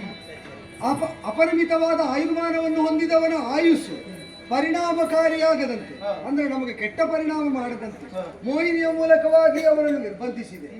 ಅವನು ಎಚ್ಚೆತ್ತುಕೊಳ್ಳುವ ಪೂರ್ವದಲ್ಲೇ ಅಮ್ಮನನ್ನು ಒಲಿಸಿಕೊಳ್ಳುವುದೇ ನಮ್ಮ ದುರ್ಗತಿಯನ್ನು ದಾಟುವುದಕ್ಕಿದ್ದ ಮಾರ್ಗ ಎಂಬುದರಿಂದ ಹೇಗೂ ಬದುಕಿ ಅವನ ಆಳ್ವಿಕೆಗೆ ಒಳಪಟ್ಟು ಪ್ರಯೋಜನ ಇಲ್ಲ ಸ್ವಾಮಿ. ಅದಕ್ಕಿಂತ ಅಮ್ಮನಿಗೆ ನಮ್ಮನ್ನು ನಾವು ಒಪ್ಪಿಸಿಕೊಳ್ಳುವುದು ಒಳ್ಳೆಯದು. ನಮ್ಮ ದೇಹದ ಅಂಗಾಂಗಗಳನ್ನೇ ಸಮರ್ಪಿಸುವುದಕ್ಕೆ ಮುಂದಾಗಿ ಒಂದು ವೇಳೆ ರಕ್ಷಿಸ್ತಾಳಾದರೆ ಅವಳೇ ಕರುಣೆ ತೋಡಿ ರಕ್ಷಿಸಲಿ ಎಂಬ ಭಾವದಿಂದ ನೀವು ತೊಡಗಿದ ಕಾಲದಲ್ಲಿ ನಿಮ್ಮ ಅರಿವಿಗೆ ಬಾರದೆ ಶುಕ್ರನಿಂದ ಎಚ್ಚೆತ್ತಂತಹ ಬಂಡಾಸುರ ನಿಮ್ಮ ಯಜ್ಞವನ್ನು ಭಂಗಗೊಳಿಸುವುದಕ್ಕೆ ಯತ್ನಿಸಿದರೆ ಅಗ್ನಿ ಪ್ರಾಕಾರದ ಮಧ್ಯದಲ್ಲಿ ಅವನು ಸಿಲುಕಿ ಅದನ್ನು ದಾಟಲಾಗದೆ ತಾನು ಸೋತು ಹಿಮ್ಮೆಟ್ಟಿದ.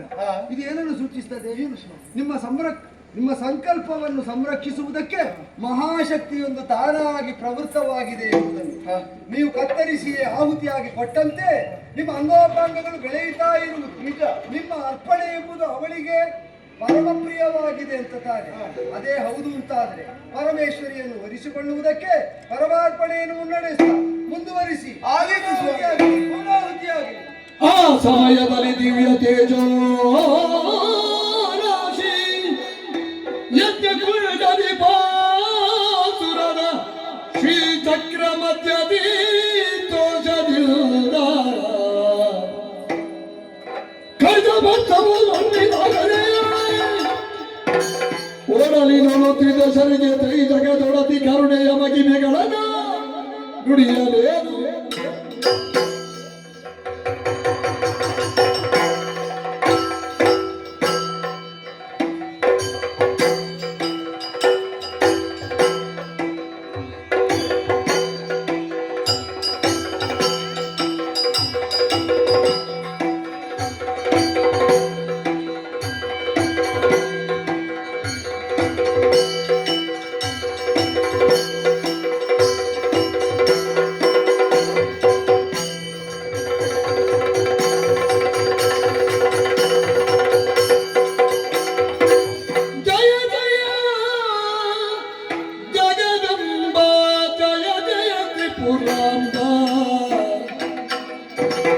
ಜಯ ಜಯ ನಾಯಕಿ ಜಯ ಜಯ ಕಾಮಾಕ್ಷಿ ಜಯ ತುಪರಾತ್ಪರೇ ಜಯ ಜಯ ಕಾಮಾಕ್ಷಿ ಜಯ ತುಪರಾತ್ಪರೇ ದಯದಿಂದ ಸಲಗಿಮ್ಮ ತಾಗಿ ಜಯ ಜಯ ಜಗದಂಬ ಜಯ ಜಯ ತುಪುರಂಬ ಜಯ ಜಯ ಜಯ ಜಯ ಜಯ ಜಯ ಜಯ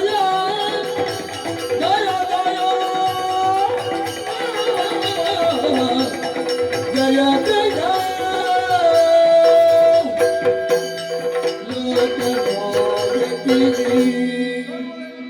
ಸರ್ವೇಶ ಸರ್ವಶಕ್ತಿ ಸಮನ್ವಿತೆ ಭಯಪೇತ್ರಾಯಿನೋ ದೇವಿ ಲಲಿತೆ ದೇವಿ ನಮೋ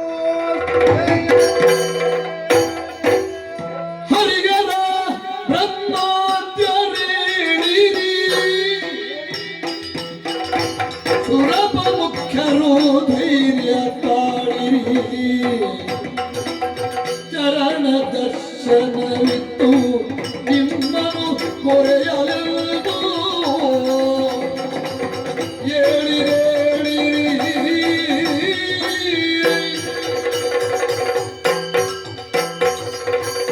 ಹರಿಹರ ಬ್ರಹ್ಮರೇ ಮಹಾಮಾತೆ ಸುರಪ ಮುಖ್ಯ ಅಮರರೇ ಅಮ್ಮ ಏಳಿರಿ ಎದ್ದೇಳಿರಿ ಸಧೈರ್ಯವನ್ನು ತಾಳಿ ಜಯ ಜಯ ಮಣಿ ಮಣಿದ್ವೀಪವನ್ನು ಸೇರಿ ಅಂಬಾದ್ವರವನ್ನು ಮಾಡುವ ಮುಖೇನವಾಗಿ ನನ್ನನ್ನೇ ಪ್ರಸನ್ನೀಕರಿಸಿಕೊಂಡಿದ್ದೀರಿ. ಹೌದಮ್ಮ. ಮಾತ್ರವಲ್ಲ, ನಿಮ್ಮದಾಗಿರುವಂತಹ ಅಂಗಾಂಗವನ್ನು ಕಡಿದು ಯಜ್ಞಕುಂಡಕ್ಕೆ ಹೋಮಿಸಿದ್ದೀರಿ. ಕಳೆದುಕೊಂಡಂತಹ ಅಂಗಾಂಗವನ್ನು ಪುನರಪಿ ದೊರಕಿಸಿದ್ದೇನೆ. ಮಾತ್ರವಲ್ಲ, ಚರಣ ದರ್ಶನವನ್ನಿತ್ತಿದ್ದೇನೆ. ಧೈರ್ಯ ತಾಳಿ ಮಕ್ಕಳೇ. ತಾಯೇ, ನಿನ್ನ ಸಚ್ಚಿದಾನಂದ ಸ್ವರೂಪವನ್ನು ನಾನು ಧ್ಯಾನ ಮಾಡ್ತಾ ಇರುವ ಕಾಲದಲ್ಲಿ ಅದು ಹೋಮಗುಂಡದ ಮಧ್ಯದಿಂದ ಶ್ರೀಚಕ್ರ ಮಧ್ಯಸ್ಥಿತಳಾಗಿದ್ದುಕೊಂಡು ಇಕ್ಷುಜಾಪವನ್ನು ಧರಿಸಿಕೊಂಡು ಸುಮನೋಹರ ಸ್ವರೂಪಳಾಗಿ ನೀನು ಪ್ರಕಟವಾದದ್ದರ ಔಚಿತ್ಯ ಮಹತ್ವ ಅರಿವಿಗೆ ಬಂದಿದೆ. ಅತ್ತಿಯಲಿ ಮಣಿ ದ್ವೀಪದಲ್ಲಿ ನೆಲೆಸುತ್ತಿರುವ ತ್ರಿಪುರಾಂಬಿಕೆಯುರಿದು ಭಕ್ತಿಗೆ ಲಲಿತಾ ಸ್ವರೂಪವನೆತ್ತು ಬಂದೇ.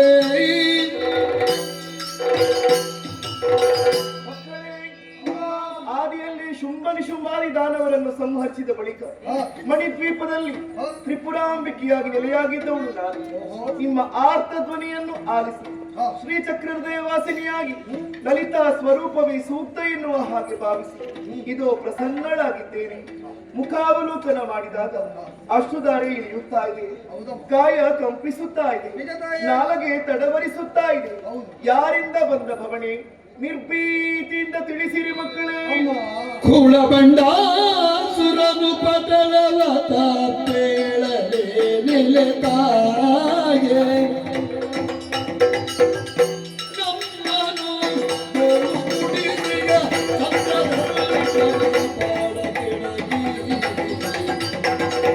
ಅಮ್ಮ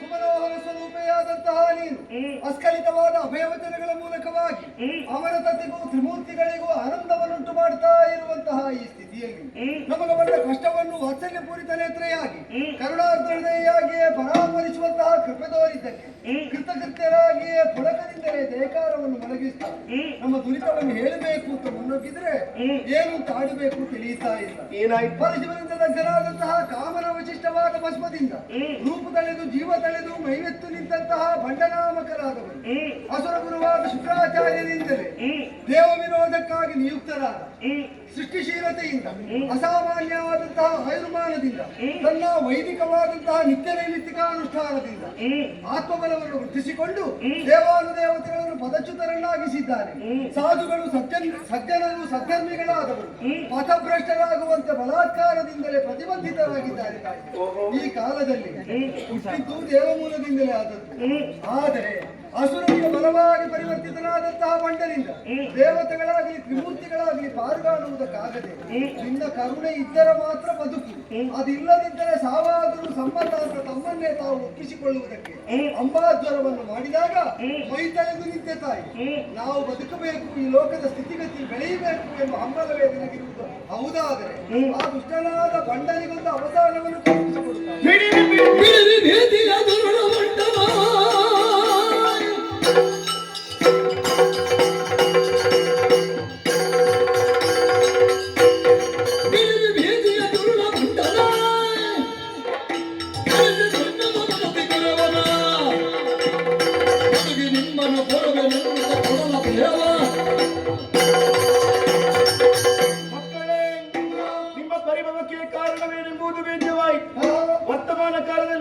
ಶೂನ್ಯಕಾಪುರವನ್ನು ಆಳುವಂತಹ ಬಂಡ ಎನ್ನುವಂತಹ ದಾನವ ಹರನಿಂದ ವರಬಲವನ್ನು ಪಡೆದು ಪ್ರಮತ್ತನಾಗಿ ಮೆರೆಯುತ್ತಾ ಇದ್ದಾನೆ. ಹಾಗಾಗಿ ಭಯಭೀತರಾಗಿದ್ದೀರಿ. ಭೀತಿಯನ್ನು ಬಿಟ್ಟು ಬಿಡಿ. ಕಿರಿದ ಸಮಯದಲ್ಲಿ ಆ ಬಂಡನನ್ನು ನಾನೇ ಒದಿಸಿಕೊಡುತ್ತೇನೆ. ಧೈರ್ಯ ತಾಳಿ ಮಕ್ಕಳೇ, ಧೈರ್ಯ ತಾಳಿ. ಅಭಯ ಸಿಕ್ಕಿತಲ್ಲ, ಸಾಂತರಾಭ್ಯವಾಯಿತು. ಜಯ ಜಯ ಜಯ ಜಯ ಜಯ ಜಯ. ಶ್ರೀಮಗಾದೇವಿಯ ವಾಸಕ್ಕಿನು ತಲಿ ಪಾಮರ ಶಾಸನಂದು ನೇಮವನಿಯಲು ವಿಶ್ವಕರ್ಮನು ನೇಮವನಿಯಲು ವಿಶ್ವಕರ್ಮನು ದಿವ್ಯ ಸೀಮೆಯನ್ನು ನಿರ್ಮಿಸಿದ.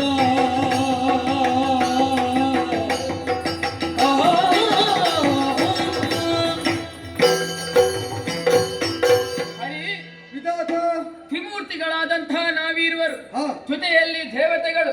ನಮಗೆ ಬಂದಂತಹ ಕಷ್ಟವನ್ನು ನಾವು ಮಾತೆಯಲ್ಲಿ ಹೇಳಿಕೊಂಡಾಗ ಕಿರಿದು ದಿನದ ಒಳಗೆ ದುಷ್ಟರನ್ನು ವಧಿಸಿಕೊಡ್ತೇನೆ ಎನ್ನುವ ಹಾಗೆ ಅಭಯವನ್ನಿತ್ತವಳಿದ್ದಾಳೆ. ಅವಳಿಗೆ ಅವಧಿಯನ್ನು ನಾವು ನಿರ್ಬಂಧಿಸುವುದಕ್ಕಾಗುವುದಿಲ್ಲ. ಆಗಬೇಕಾದ್ದೇನು ಅಂತ ಕೇಳಬಹುದು. ಅವಳು ಮಾಡಿದಾಗ ಸಿಕ್ಕಿದ್ದು ಫಲ ಅಂತ ಅನುಭವಿಸುವುದು ಬಿಟ್ರೆ ನಮಗೆ ಕಷ್ಟ ಹೆಚ್ಚಾಗಿದೆ ಈ ಕ್ಷಣವೇ ಮಾಡಿಕೊಡು ಅಂತ ನಾವು ಕೇಳುವುದಕ್ಕಿಲ್ಲ. ಅವಧಿಯನ್ನು ಯಾವಾಗ ಕಲ್ಪಿಸ್ತಾಳೋ ಅಲ್ಲಿಯ ತನಕ ಕಾಯದೆ ನಮಗೆ ನಿರ್ವಾಹ ಇಲ್ಲ. ಸತ್ಯ. ಆದ್ರೆ ನಾನೀಗ ಆಲೋಚಿಸುವುದು ಏನು? ಇರುವಷ್ಟು ದಿನ ಇರುವುದಕ್ಕೆ ವಾಸಿಸುವುದಕ್ಕೆ ಸ್ಥಳ ಎನ್ನುವುದು ಬೇಡವೆ?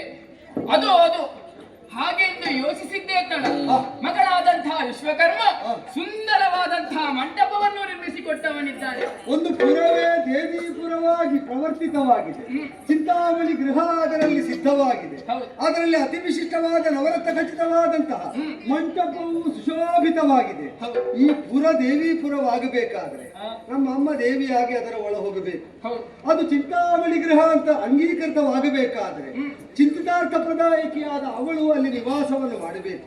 ಆ ಮಂಟಪ ಲಲಿತಾ ಮಂಟಪ ಅಂತ ಆಗಬೇಕಾದ್ರೆ ಅವಳೇ ಆ ಮಂಟಪವನ್ನು ಆರೋಹಿಸಬೇಕು. ನಾವು ಎಷ್ಟು ಒಳ್ಳೆಯದು ಮಾಡಿದ್ದು. ಈಗ ನಾವು ಬರಮಾಡಿಕೊಂಡವರಿಗೆ ಅವರು ಇರುವಷ್ಟು ಕಾಲ ನೆಲೆಯಾಗುವುದಕ್ಕೆ ವ್ಯವಸ್ಥೆ ಮಾಡುವುದು ಭರಿಸಿಕೊಂಡ ನಮ್ಮ ಕರ್ತವ್ಯ ಹೌದು.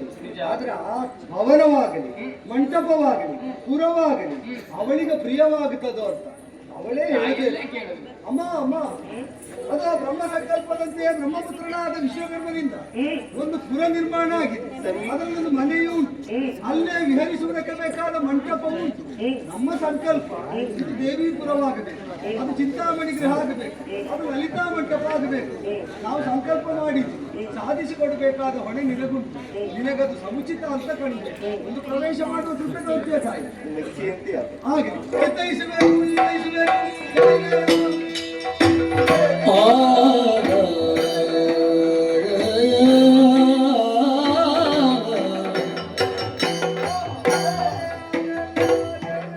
ಚಿಂತಿಸಿದ ಕಮಲ ಭವ ಅಂತರಂಗದಿ ಸೂರ್ಯನಂತಿ ಶಿವರಾಜ್ಯವಿತರ ಎಲ್ತೋರಣಿ ದೇವಿ ಕಾಂತಿ ಲಲಿತಿಗಿರುವಡು ಎಲ್ತೋರಣೆ ದೇವಿ ಕಾಂತಿ ಲಲಿತಿಗಿರುವಡು ಕಾಂತ ಇವಳಿಗಾರು ಎಂತಿಳಿಯೇ ಕಾಂತನಿವಳಿಗಾರು ತಿಳಿಗೆ ಎನ್ನುತ್ತ ಚಿಂತಿಸಿದ ಕಮಲ ಭವ ಚಿಂತಿಸಿದ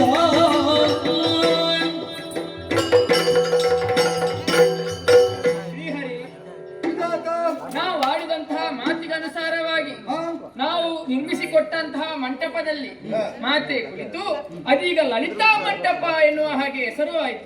ನಿಜವಾಗಿ ವಸ್ತುವಿಗೆ ವೈಶಿಷ್ಟ್ಯ ಬರುವುದು ಅದನ್ನು ಧರಿಸಿದವರ ಯೋಗ್ಯತೆಯ ಮೇಲೆ. ಈಗ ಎಷ್ಟು ಒಳ್ಳೆಯ ಮುತ್ತುರತ್ನ ವಜ್ರ ವೈಡೂರ್ಯವೇ ಆಗಲಿ, ಅದು ಉಂಗುರವಾಗಿ ಸುಶೋಭಿತವಾದರೆ ಆಗಬೇಕು ಅಂತ ಆದ್ರೆ ನಮ್ಮ ಬೆರಳಲ್ಲಿ ಅದು ಅಲಂಕರಿಸಬೇಕು. ತದ್ವಿಧಾನದಲ್ಲಿ ರಚಿಸಿದ ಮಂಟಪ ಈಗ ಶ್ರೀಮಂತಿಕೆಯಿಂದ ನಡೆಸುವುದು ಅಮ್ಮ ಕುಳಿತ ಕಾಲದಲ್ಲಿ. ಅವಳು ಕುಳಿತ ಕ್ಷಣದಲ್ಲಿ ಅದು ಬೆಳಕು ಬೀರುವ ಬಗೆ ನೋಡಿ. ಆದ್ರೆ ಈಗ ನನ್ನ ಮನಸ್ಸಿನಲ್ಲಿ ಒಂದು ಚಿಂತೆ ಕಾಣುತ್ತಾ ಇದೆ. ಏನದು? ಆ ಮಂಟಪದಲ್ಲಿ ಲಲಿತಾ ಮಾತೆ ಒಬ್ಬಟ್ಟಿಯಾಗಿ ಕುಳಿತಿದ್ದಾಳೆ. ಆದ್ರೆ ಆಕೆಯ ಶಕ್ತಿಗೆ ಆಕೆಯ ಯೋಗ್ಯತೆಗೆ ಸರಿಯಾದಂತಹ ವರ ಯಾರು ಎನ್ನುವುದನ್ನು ನಾನು ಆಲೋಚಿಸುವುದು. ನಿಜವಾಗಿ ಶಾಸ್ತ್ರೀಯವಾಗಿ ಒಂದು ಗೃಹನಾಥನಿಲ್ಲದೆ ಗೃಹ ಪರಿಪೂರ್ಣವಲ್ಲ. ಒಂದು ಪುರಕ್ಕೆ ಅಧಿಪತಿ ಇಲ್ಲದೆ ಆ ಪುರ ಅರಾಜಕವಾಗುತ್ತದೆ. ಮಂಟಪವು ಪೂರ್ಣ ಪ್ರಮಾಣದಲ್ಲಿ ಸುಶೋಭಿತವಾಗಬೇಕು ಅಂತಾದ್ರೆ ಸತಿಪತಿಯರೊಂದಾಗಿ ವಿರಾಜಿತರಾಗಬೇಕು. ಹಾಗೆ ಅಂತ ಏಕಮೇವಳಾದ ಅದ್ವಿತೀಯಳಾದಂತಹ ಸಚ್ಚಿದಾನಂದ ಸ್ವರೂಪಿಯಾದಂತಹ ಆಕೆಗೆ ಜೊತೆಯನ್ನು ನಾವು ಎಲ್ಲಿಂದ ತರುವ ಬ್ರಹ್ಮದೇವ? ನಿನ್ನ ಯೋಚನೆ ಸರಿ, ಆದ್ರೆ ಸಮಸ್ಯೆ ಪರಿಹರಿಸುವುದಕ್ಕೆ ಕಷ್ಟ. ಯಾಕೆ ಅಂದ್ರೆ ನಾನಂತೂ ಪುತ್ರ ಭಾವದಿಂದ ಅವಳು ಕಾಣಿಸಿಕೊಂಡಷ್ಟು ಕಾಲ ಇಲ್ಲಿಯೇ ಸೇವೆ ಮಾಡ್ತಾ ಇರುವುದು ಅಂತ ನಿರ್ಣಯ ಮಾಡಿ ಆಗಿದೆ. ದೇವೇಂದ್ರ ಅಮ್ಮ ಅಮ್ಮ ಅಂತ ಅವನು ಸೇವಿಸುವುದಕ್ಕೆ ಅವ ಇರುವ ಮೇಲೆ ಮುಕ್ಕೋಟಿ ದೇವತೆಗಳು ಅದಕ್ಕೆ ಸಿದ್ಧ. ಈಗ ನೀನೇನಾದ್ರೂ ಬೇರೆ ಬಂದಾಕ್ಷಣದಿಂದ ಆಡಿದಂತಹ ಪ್ರತಿಯೊಂದು ಮಾತಿನಲ್ಲೂ ಕೂಡ ಮಾತೆ ಎನ್ನುವ ಹಾಗೆ ಸ್ಥಾನವನ್ನು ಕೊಟ್ಟವನಿದ್ದೇನೆ. ಈಗ ಭಾವಕ್ಕೆ ಅವಳನ್ನು ಭರಿಸಿ ಆಗಿದೆ. ಭಾವದ ಮರ್ಯಾದೆಗೆ ಉಚಿತವಾದ ಜೊತೆಯನ್ನು ಅವಳಿಗೆ ಮಾಡಬೇಕು ಅಂತ ಆದರೆ ನಾವು ಭಾವದಲ್ಲಿ ಮಕ್ಕಳು ಎಂಬ ಭಾವದಿಂದಲೇ ಇರುವಾಗ ನಮ್ಮಲ್ಲಿ ಇಲ್ಲ ಬೇರೆ ಯಾರ್ಯಾರು ಯೋಚಿಸುತ್ತ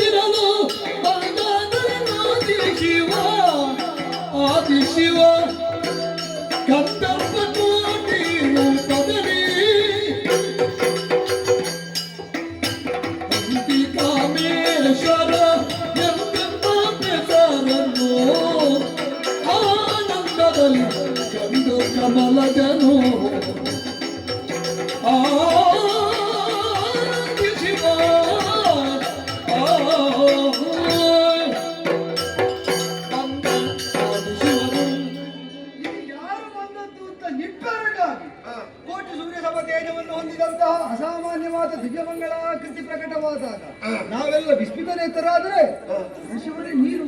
ಆದಿಶಿವನಾದಂತಹ ನಾನು ಕಾಮೇಶ್ವರನಾಗಿ ಬಂದಿದ್ದೇನೆ. ಈಗ ಅಂಬಾದ್ವರವನ್ನು ನೋಡುವುದಕ್ಕೆ ಅಂತ 3 ಮೂರ್ತಿಗಳು ಒಟ್ಟಿಗೆ ಹೊರಟದ್ದು. ಯಾಗಕೊಂಡದ ತನಕ ಬರುವುದಕ್ಕೆ, ದೇವತೆಗಳನ್ನು ಸಂತೈಸುವುದಕ್ಕೆ, ಅಮ್ಮನನ್ನು ಸ್ತುತಿ ಮಾಡುವುದಕ್ಕೆ ನಾವೆಲ್ಲ ಒಟ್ಟಿಗಿದ್ದೆವು. ಇದರ ಮಧ್ಯದಲ್ಲಿ ನೀನು ಮರೆಯಾದದ್ದು ಯಾವಾಗ, ಆದಿಶಿವನಾದದ್ದು ಯಾವಾಗ? ಆದಿಶಿವನಾದ ನಾನು ನಿಮ್ಮ ಸಮಸ್ಯೆಯನ್ನು ಕೇಳಿದಾಗಲೇ ಮೂಲಕ್ಕೆ ಹೋದೆ ನಾನು. ಹೌದೌದು, ಶಕ್ತಿಯುಕ್ತನಾದ ಶಿವ ಶಿವ ಅದಲ್ಲದಿದ್ದರೆ ಗುಡಿಯನ್ನು ಹೇಳುವುದು ಶವ ಅಂತ. ಅದರ ತಾತ್ಪರ್ಯ ಏನು? ಅವ ಸ್ಥಾಣುವಾಗುತ್ತಾನೆ. ಅವನು ಸಚೇತನನಾಗಿ ಲೋಕ ಪರಿಪಾಲನೆಯನ್ನು ಮಾಡಬೇಕು ಅಂತ ಆದರೆ ಶಕ್ತಿಯುಕ್ತನಾಗಬೇಕು. ಶಕ್ತಿ ಸ್ವರೂಪಿಣಿಯಿಂದ ಅವನಿಂದ ಯುಕ್ತನಾಗುವುದಕ್ಕಾಗಿ ಇವನ ಆದಿಗೆ ಹೋದ, ಆದಿಶಿವನಾದ. ಆದರೆ ಒಂದುಂಟು, ಏನು? ಈಗ ಆದಿಶಿವನಾದದ್ದು ಕಾಮೇಶ್ವರನಾಗುವುದು ಯಾವುದಕ್ಕಾಗಿ? ನಿಮ್ಮ ಸಮಸ್ಯೆ ಇದು. ಅಮ್ಮನಿಗೆ ಗಂಡ ಯಾರು? ಅಮ್ಮನಿಗೆ ಗಂಡ ಯಾರು ಅಂತ ಸಮಸ್ಯೆ ಹೌದು. ಆದರೆ ಇವನೇ ಆದೀತು ಅಂತ ಒಪ್ಪುವುದು ನಾವಲ್ಲ, ಅಮ್ಮನೇ ಅಮ್ಮನೇ ಒಪ್ಪಬೇಕು. ನಿಮ್ಮ ಅಮ್ಮನಲ್ಲಿ ಕೇಳಿ. ಈಗ ನೀನೆಷ್ಟು ಅಲಂಕಾರ ಮಾಡಿದ್ರೆ ಅಮ್ಮ ಒಪ್ಪದಿದ್ರೆ ಬೇಸರ ಮಾಡಬಾರ್ದು. ಖಂಡಿತ ಇಲ್ಲ. ಈಗ ನಾವೊಂದು ಕೇಳಿ ನೋಡ್ತೇವೆ. ಕೇಳಿದ್ದು ಅಲ್ಲ, ಸನ್ನಿಧಾನವನ್ನು ಸರಿಯಾಗಿ ಪರಾಮರಿಸಿ. ಅಮ್ಮ ಅಮ್ಮ, ಇದೋ ಕಾಮೇಶ್ವರನಾಗಿ ಆದಿಶಿವನೇ ಮೈದಾನದಲ್ಲಿ ನಿಂತಿದ್ದಾರೆ. ಕೋಟಿ ಸೂರ್ಯ ಸಮ ತೇಜನಾದಂತಹ ಸ್ವರೂಪ ಸೌಂದರ್ಯದಿಂದ ಸುಭೂಷಿತನಾಗಿ ಕಾಣಿಸಿಕೊಂಡ ಕಾಲದಲ್ಲಿ ನಮ್ಮ ಮನಸ್ಸಿಗೂ ಕಣ್ಣುಗಳಿಗೆ ಈ ಜೊತೆ ಒಳ್ಳೆಯದಾದೀತು ಅಂತ ಕಂಡು ಕೊನೆಯದಾಗಿ ನಿರ್ಣಾಯಕವಾಗಿ ಒಪ್ಪಬೇಕಾದ್ದು ನೀನೇ ತಾಯಿ.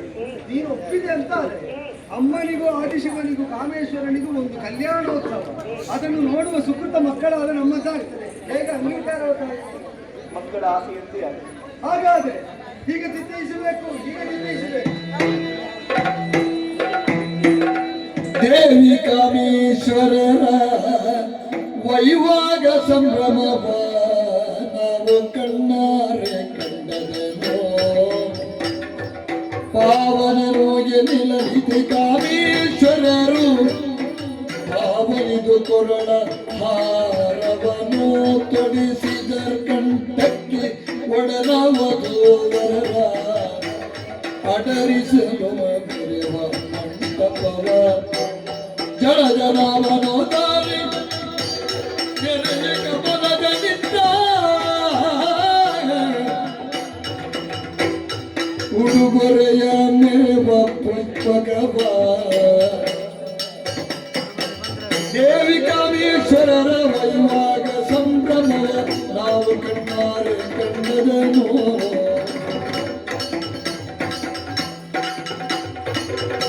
ಶೋಭಾ ಪಾಡಿದರು ಕಾಮಿನಿಗೆ ಸೋಮಸುಂದರಾಗಿ ಭಾಮಾರಿ ಹೋಮ ಹೊಂದಿದ್ದರೆ ಮುತ್ತಿನ ರತಿ ಬೆಳಗಿ, ಮುತ್ತಿನ ರತಿ ಬೆಳಗಿ ಶೋಭಾ.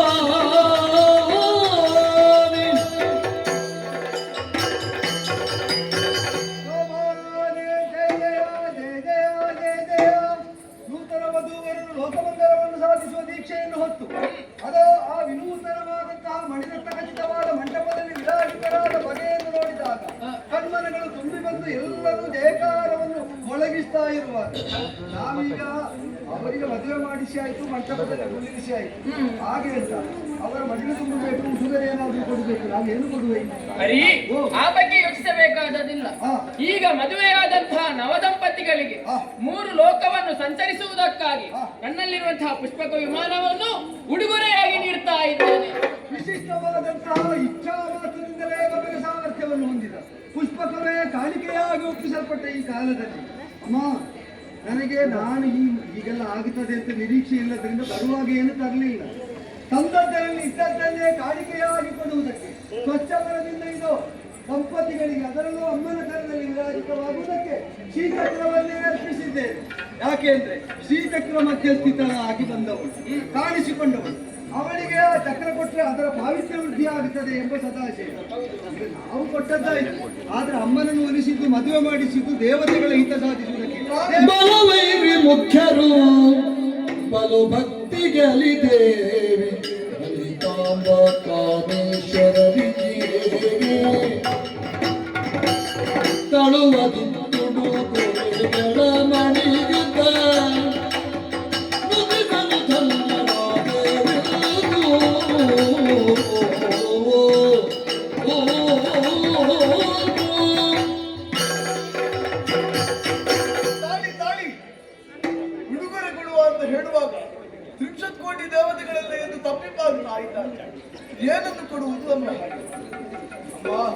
ನಿನಗೆ ಉಡುಗೊರೆ ಏನು ಅಂತ ಕೊಡುವುದು ತಾಯಿ.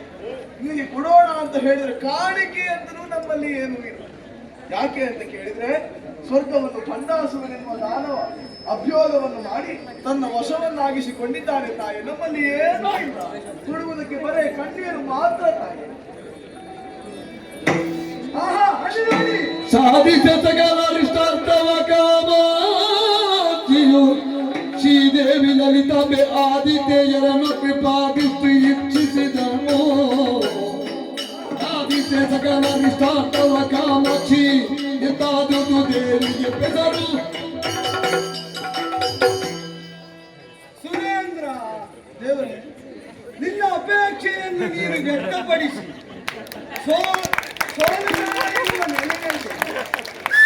ಸುರೇಂದ್ರನಿಗೆ ಒಂದು ಗೆಲುವು ಬೇಕು ಅಂತ ಹಂಬಲಿಸಿ ಕಣ್ಣೀರಿಗೆಳೆದೆ ಅಮ್ಮನ ಚಿತ್ತಕ್ಕೆ ಬಂದಕ್ಕೆ ನಿನ್ನ ಕಾಮನೆಯನ್ನು ಈಡೇರಿಸುವಂತಹ ಆ ಕಣ್ಣೋಟದಿಂದಲೇ ಈ ಸಲ ನೀನು ಗೆದ್ದೆ. ಈ ಸಲ ನೀನು ಗೆದ್ದೆ.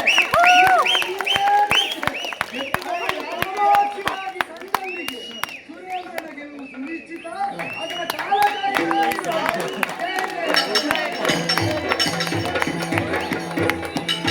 ತ್ರಿಭುವನ ಜನನಿ ಜಗನ್ಮೋಗಿನಿ, ತ್ರಿಭುವನ ಜನನಿ ಜಗನ್ಮೋಗಿನಿ, ಅಭಯ ಪ್ರದಾಗಿನಿ ಪಾಲಿಸು ಪಾಗಿಮಾ ಅರುಣಾಗರಿ ಶಂಕರಿ ಅಮ್ಮ. ತ್ರಿಭುವನ ಜನನಿ ಜಗನ್ಮೋಗಿನಿ ಜಗನ್ಮೋಗಿನಿ.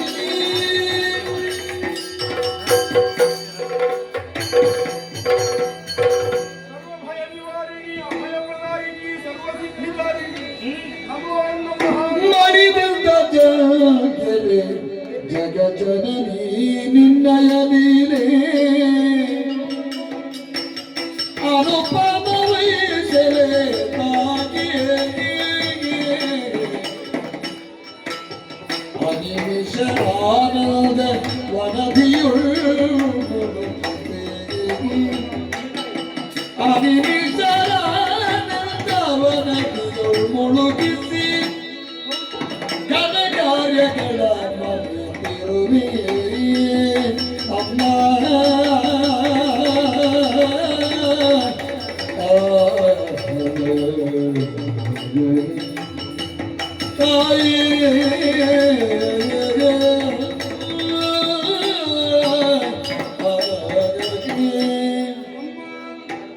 ಅಂದು ಅಗ್ನಿ ಪ್ರಾಕಾರವನ್ನು ಬಲಿದು ಅಂಬಾದ್ವರವನ್ನು ಮಾಡಿ ತ್ರಿಪುರಾಂಬಿಕೆಯಾದ ನಿನ್ನನ್ನು ಕಲ್ಯಾಣಾಂಬಿಕೆಯಾಗಿ ನೋಡುವಂತಹ ಭಾಗ್ಯವೃತದ್ದು ನಮ್ಮ ಅದೃಷ್ಟ.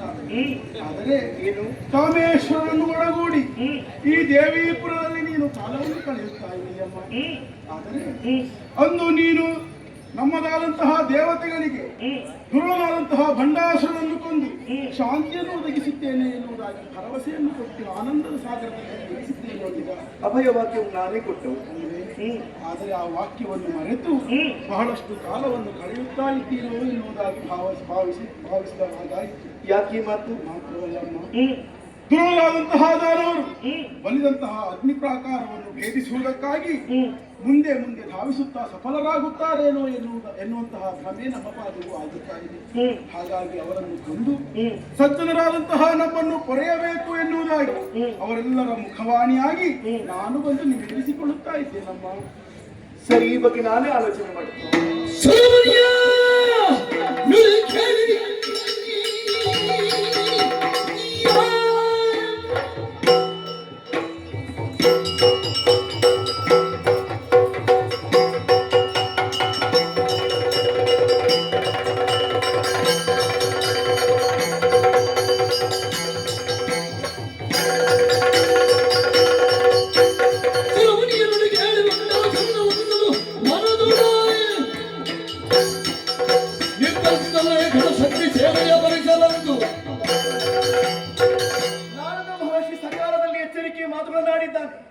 ಬಂಡಾಸು ಲೋಕಕಂಟಕನಾಗಿ ಮೆರೆಯುತ್ತಾ ಇದ್ದಾನೆ.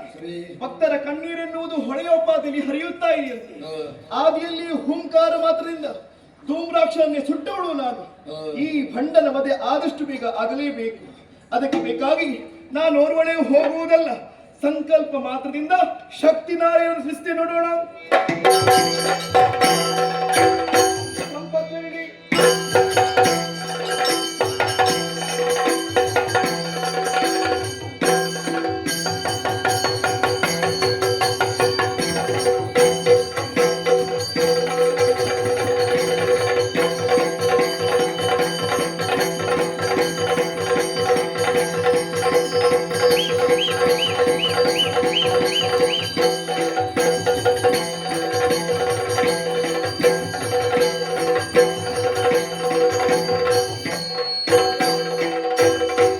ಅಶ್ವರೂಢಿ.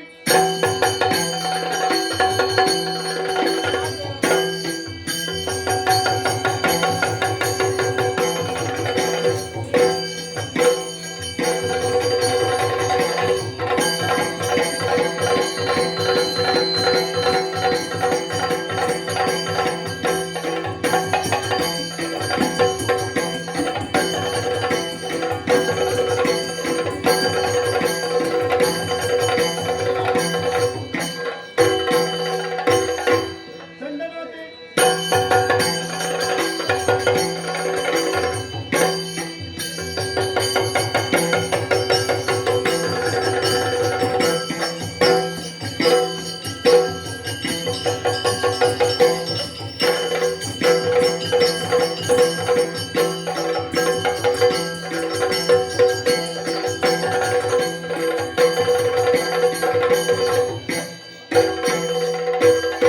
ಶ್ಯಾಮಲಾಂಬೆ.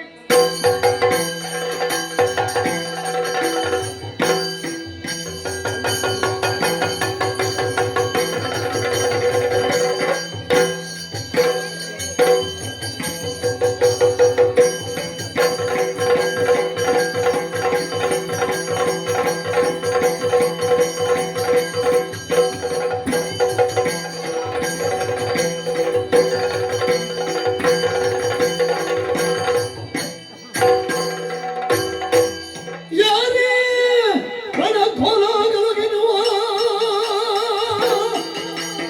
ಯಾರಿ ಯಾರಿ ಯಾರಿ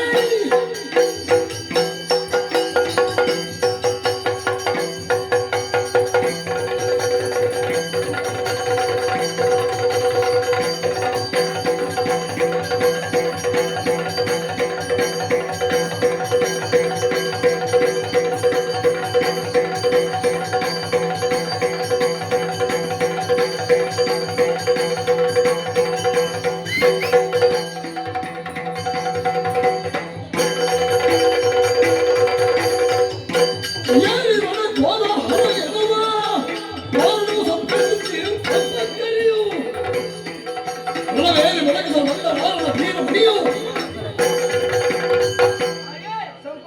ಮೊದಲಾಗಿ ವಂದಿಸಿಕೊಳ್ಳುತ್ತಿದ್ದೇನೆ. ಎದ್ದೇಳಮ್ಮ. ಸಂಪತ್ಕರಿಯಾದಂತಹ ನಾನು ರಣಕೋಲಾಲ ಎನ್ನುವಂತಹ ಐರಾವತವನ್ನು ಏರಿ ಬಂದಿದ್ದೇನೆ. ನನ್ನಿಂದ ಏನಾಗಬೇಕು ಹೇಳಿ ತಾಯಿ. ಸರಿ. ಧರಿಸಿ ಪಾಶಾಂಕುಶಗಳನ್ನು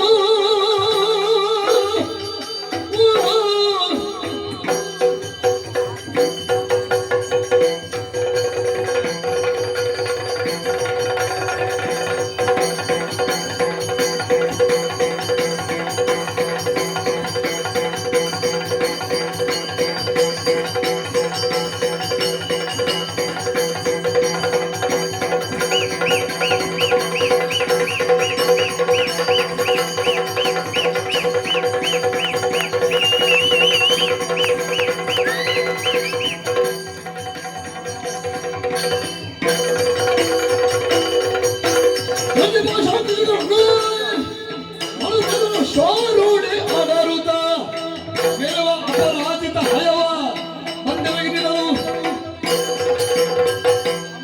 ಅಶ್ವರೂಢಿ ಮೊದಲಾಗಿ ಅಭಿವಂದಿಸಿಕೊಂಡಿದ್ದೇನೆ. ಎದ್ದೇಳಮ್ಮ. ಅಪರಾಜಿತ ಎಂಬ ಅಶ್ವವನ್ನು ಏರಿ ಬಂದ ಬಳಿ ಅಶ್ವರೂಢಿ ಏನಾಗಬೇಕು. ಶಕ್ತಿ ನಾಯಕಿರುವರೇ ಕಿರಿ ಚಕ್ರದಲ್ಲಿ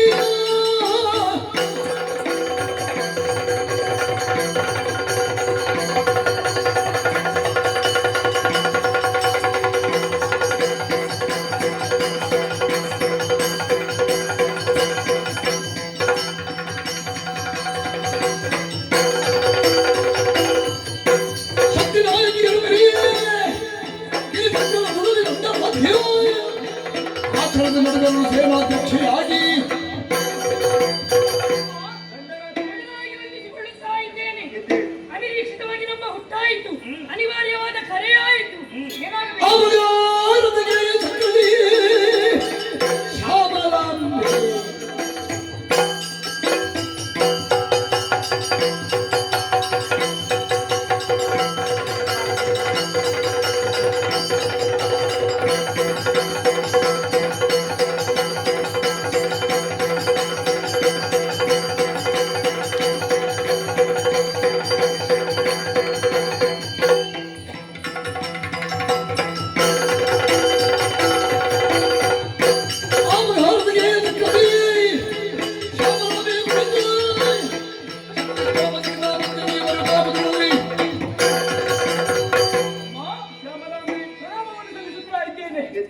ಏನಾಗಬೇಕು ಅಂತ ತಿಳಿಸಿ. ಪರೀಕ್ಷಿಸುತ್ತ ಸರ್ವರನ್ನು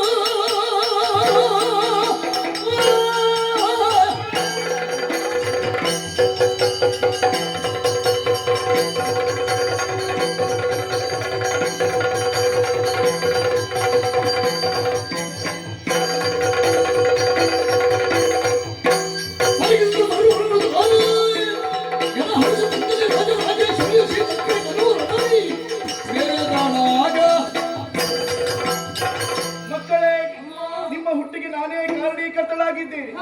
ಬಿಂದುಗಳಾಗಿ ಜನನ, ಸಿಂಧುಗಳಾಗಿ ಪ್ರಕಟವಾಗುವುದಕ್ಕೆ ಮುಕ್ತವಾದ ಅವಕಾಶವನ್ನು ಕಲ್ಪಿಸಿಕೊಡುತ್ತೇನೆ. ವರ್ತಮಾನ ಕಾಲದಲ್ಲಿ ಶೂನ್ಯಕಾಪುರವನ್ನು ಆಡುವಂತಹ ಬಂಡ ಎನ್ನುವಂತಹ ದಾನವ ಲೋಕ ಕಂಟಕನಾಗಿ ಮೆರೆಯುತ್ತಾ ಇದ್ದಾನೆ. ಆದಷ್ಟು ಬೇಗ ಬಂಡನ ಹನನವಾಗಲೇಬೇಕು. ದಂಡನಾಥೆ, ಈ ಸೇನೆಯ ಅಧ್ಯಕ್ಷೆಯಾಗಿ ನೀನೇ ಇರಬೇಕು. ಅಲ್ಲಿ ನಡೆಯುವಂತಹ ಪ್ರತಿಯೊಂದು ವಿಚಾರವನ್ನು ನೀನು ಬಂದು ಬಿತ್ತರಿಸಬೇಕು. ಜೊತೆಯಾಗಿ ನಾನೂ ಬರ್ತೇನೆ. ನಾನು ಬರುವಂತಹ ಬಗೆ ಹೇಗೆ ಬಲ್ಲಿರಾ? ವಿಸ್ತರಿಸಲೆಂತು ಶ್ರೀ ಚಕ್ರವು ಮೆರೆವ ಅಂತಸ್ತುಗಳು ಅದರೊಳು 9 ಶ್ರೀ ಲಲಿತಾಂಬೆ ಶಕ್ತಿ ದೇವಿಯರ ಪರಿವಾರ ಮೆರೆಯಕ್ಕೆ 120 ಮಂದಿ ರಥದಿ ಛತ್ರ ಚಾಮರಗಳು ವಿರಾಜಿಸುತ್ತಿರುವ ತ್ರೈಮೂರ್ತಿಗಳು ಸುರರು ಜಯ ಜಯವೆಂದು ಪಾಡುತ್ತೀರಿ. ಹಸ್ತಗಳು 4 ಪಾಶಾಂಕುಶಾದಿಗಳ ಎತ್ತು ರಥವೆನ್ನೇರಲು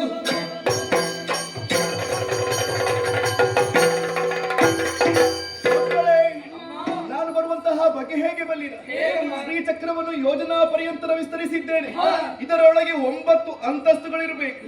120 ಮಂದಿ ಶಕ್ತಿ ನಾಯಕರಿರಬೇಕು. ಅಸ್ತ್ರ ಶಸ್ತ್ರಗಳು ತುಂಬಿಕೊಳ್ಳಲಿ, ಛತ್ರ ಚಾಮರಗಳು ಬೀಸಲಿ. ಅದು ತ್ರಿಮೂರ್ತಿಗಳು, ದೇವಾದಿ ದೇವತೆಗಳು ಈ ಕಾಲಕ್ಕೆ ಸ್ತುತಿಗೈಯುತ್ತಾ ಇದ್ದಾರೆ, ಜಯಘೋಷವನ್ನು ಹಾಡುತ್ತಾ ಇದ್ದಾರೆ. ಆದ್ದರಿಂದ ರಾಜರಾಜೇಶ್ವರದಂತಹ ನಾನು ಈ ಹೊತ್ತಿಗೆ ಶ್ರೀಚಕ್ರವನ್ನು ಏರಿಕೊಳ್ಳುತ್ತೇನೆ, ಶ್ರೀಚಕ್ರವನ್ನು ಏರಿಕೊಳ್ಳುತ್ತೇನೆ, ಶ್ರೀಚಕ್ರವನ್ನು ಏರಿಕೊಳ್ಳುತ್ತೇನೆ.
ಬಂದಿರಿ ಏನೆಂಬುದಾಗಿ ನನಗೆ ತಿಳಿಯುತ್ತಾ ಇಲ್ಲ.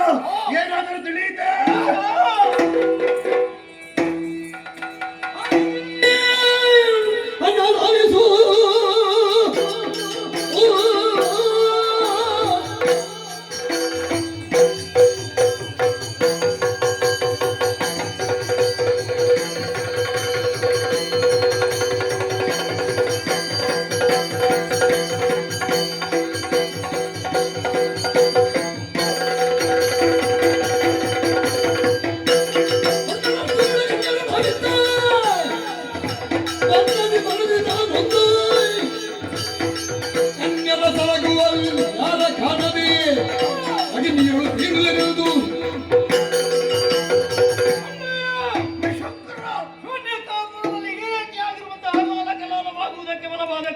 ಏನದು?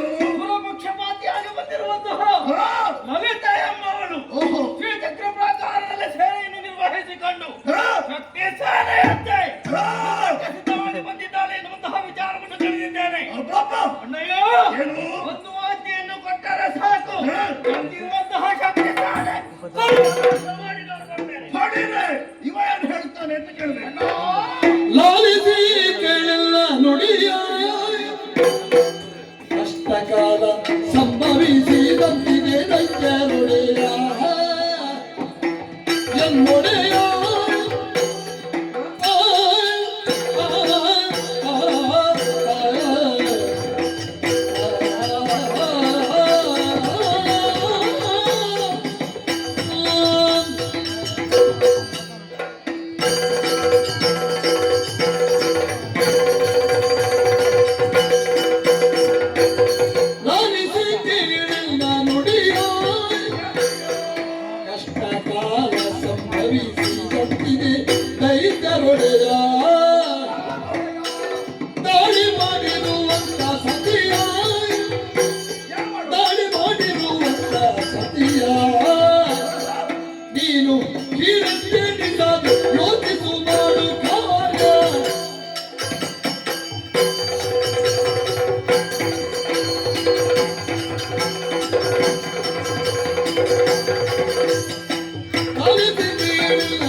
ಒಬ್ಬಳೇ ಬಂದದ್ದಲ್ಲ, ಅದೆಷ್ಟೋ ಮಂದಿ ನಾರಿಯನ್ನು ಕೂಡಿಕೊಂಡು ಪಂಡಾಸುರನನ್ನು ಎದುರಿಸುವುದಕ್ಕಾಗಿ ಬರ್ತಾ ಇದ್ದಾರೆ.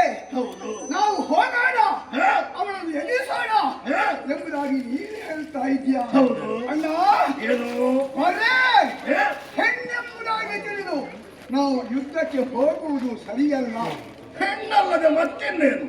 ಎಲ್ಲರ ಹಾಗೆ ಇವಳಲ್ಲ, ಮತ್ತೆ ಇವಳಲ್ಲಿ ವಿಶೇಷತೆ ಉಂಟು. ಯಾವುದು ವಿಶೇಷತೆ? ವಿಶೇಷತೆ ಏನು ಗೊತ್ತೇ?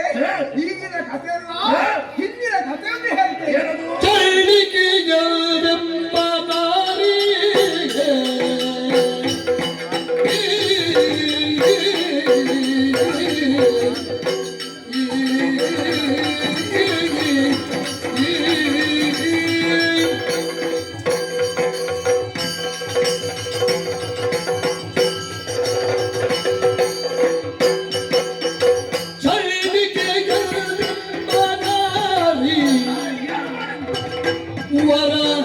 ಗಂಡುಗಲಿ ಮಹಿಷಗಾದಳು ಮಾರಿ, ಗಂಡುಗಲಿ ಮಹಿಷಗಾದಳು ಮಾರಿ, ಒಂದು ಶಕ್ತಿಯನ್ಯಾವ ವಸ್ತು ಕಾಲ ಖಂಡಿತವಾಗಿ ಪುರೋ ಯಾರಿಗೆ ಗೊತ್ತು. ಮಹಿಷಗಾದಳು ಮಾರಿ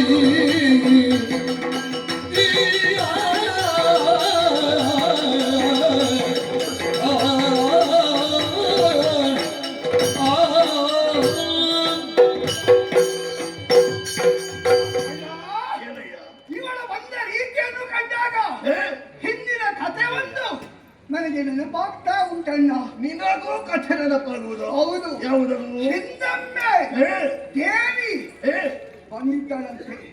ಬಂದು ಏನು ಮಾಡಿದ್ದಾಳೆ ಗೊತ್ತಾ? ಏನು ಮಾಡಿದ್ದಾಳೆ? 3 ಲೋಕಕ್ಕೂ ಕಂಟಕ ಪ್ರಾಯನಾಗಂತ ಆ ಮಹಿಷನನ್ನು ಆಕೆ ಕೊಂದಿದ್ದಾಳಂತೆ. ಮಹಿಷ? ಹೌದು. ಅಂದು ಆಡಿದವಳು? ಹೌದು. ಮಾತ್ರವಲ್ಲ, ಚಂಡಮುಂಡರು, ರಕ್ತಬೀಜ, ಧೂಮ್ರಾಕ್ಷ ಮೊದಲಾದಂತ ಮಹಾವೀರರನ್ನು ಕೊಂದಂತ ಆ ಲಲಿತೆಯೇ, ಆ ದೇವಿಯೇ ಈ ಲಲಿತೆಯಾಗಿ ಬಂದಿದ್ದಾಳನ್ನ ನಾವು ಯುದ್ಧಕ್ಕೆ ಹೋಗುವುದು ಬೇಡ, ಏನು ಮಾಡೋಣ? ನಾವು ಸುಮ್ಮನೆ ಕುಳಿತಿರೋಣ ಅಂತ. ಸುಮ್ಮನೆ ನಾವು ಹೋಗಿ ಏನು ನಾವು ಸಣ್ಣದಾದ್ರೆ ಏನು ನಷ್ಟ ಇಲ್ಲ. ಯಾವ ರೀತಿಯಲ್ಲಿ? ನೀನೇ ದೇವಿ, ನೀನೇ ದೇವರು ಎಂಬುದಾಗಿ ಅವಳ ಕಾವಿಗೆ ಅಡ್ಡ ಬಿದ್ದು ನಮ್ಮ ಪ್ರಾಣ ಉಳಿಸುವ.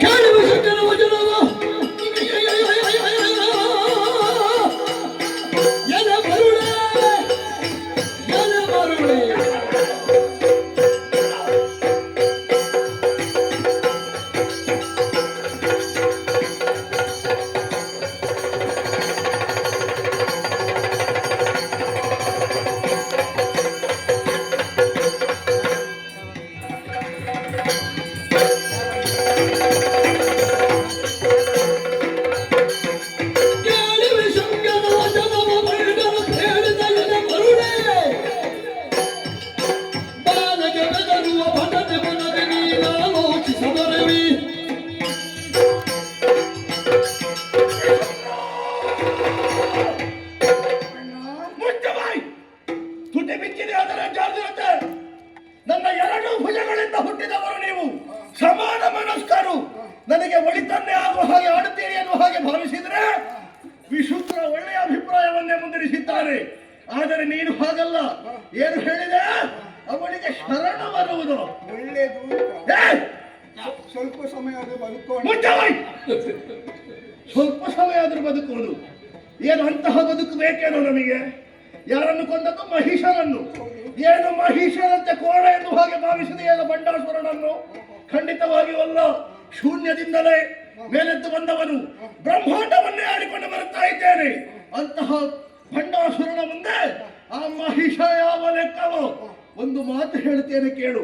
ನಿನಗೆ ಹೋಗುವುದಕ್ಕೆ ಅಂಜಿಕೆ ಉಂಟು ಅಂತಾದ್ರೆ ಒಂದು ಕೆಲಸವನ್ನು ಮಾಡು. ಆ ಬಾಲೆಗೆ ಬೆದರುವಂತಹ ಭಟರಲ್ಲ. ಏ ಮರುಳ,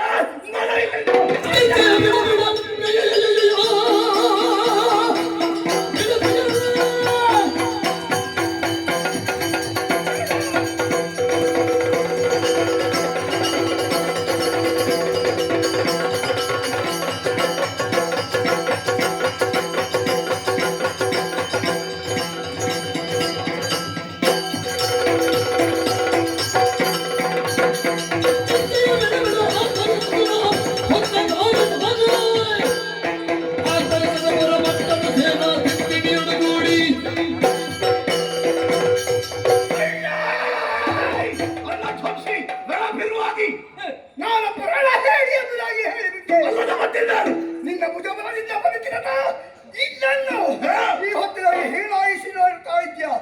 ನಾನು ಯುದ್ಧಕ್ಕೆ ಹಿಂದಿ ಜಗತ್ತು ಖಂಡಿತ ಅಲ್ಲ.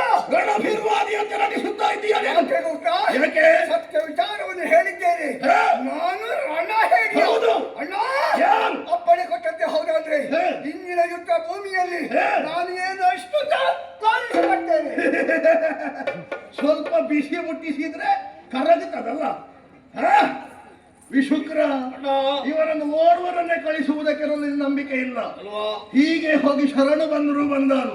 ಹಾಗಂತ ಇವನು ಹೋಗಬೇಕು, ಜೊತೆಯಾಗಿ ನೀನು ಕರೆದುಕೊಂಡು ಹೋಗಬೇಕು. ಇದುವರೆಗೂ ಆಶೀರ್ವದಿಸ್ತಾ ಇದ್ದೇನೆ. ಹೋಗಿ ಸೋಲಿಸಿ ಬನ್ನಿ.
ಏನು?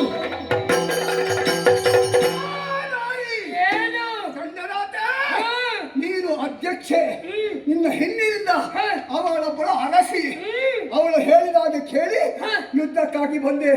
ಏನು ಮಾಡು ಹೇಳು. ನಾನು ಯುದ್ಧವನ್ನು ಮಾಡ್ತಿದ್ದೆ. ನನ್ನಂತೆ ಭವಿಷ್ಯವಂತ ಮುಂದೆ ಬರ್ತಿದ್ರೆ ಅವನಲ್ಲಿ ನಾನು ಏನು ಅಂತ ತೋರಿಸಿಕೊಟ್ಟಿದ್ದೆ. ದಂಡನಾಥ, ಎಷ್ಟಾದರೂ ಹೆಣ್ಣು, ಇನ್ನಾದರೂ ಹೋಗಿ ನಿನ್ನ ಒಡತಿಗೆ ಬದುಕುವುದಕ್ಕೆ ಹೇಳ್ತೀಯಾ, ಕೊಲ್ಬೇಕಾ? ಹೆಣ್ಣು ಏನೆಂಬುದನ್ನು ತೋರಿಕೊಡುತ್ತೇನೆ.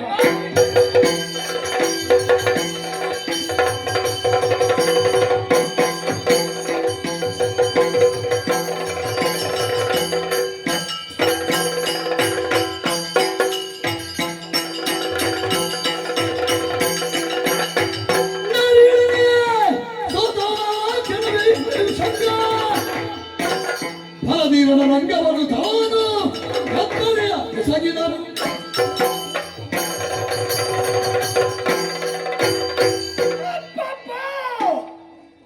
ದಂಡನಾಥೆಯಲ್ಲಿ ಯುದ್ಧವನ್ನು ಮಾಡಿದೆ, ಕೈ ಸಾಗದೆ ಹೋಯಿತು. ಯುದ್ಧದಲ್ಲಿ ಗೆಲ್ಲಲೇಬೇಕು, ನಮ್ಮ ಅಣ್ಣನನ್ನ ಗೆಲ್ಲಿಸಲೇಬೇಕು. ಏನು ಮಾಡೋಣ? ರಾಕ್ಷಸರಂತ ಮಾನ ನಮಗೆ ಹೇಳಿದ್ದೆ, ಅದಕ್ಕೆ ಬೇಕಾಗಿ ಕರ್ತವ್ಯವನ್ನು ಆವರಿಸುತ್ತೇವೆ.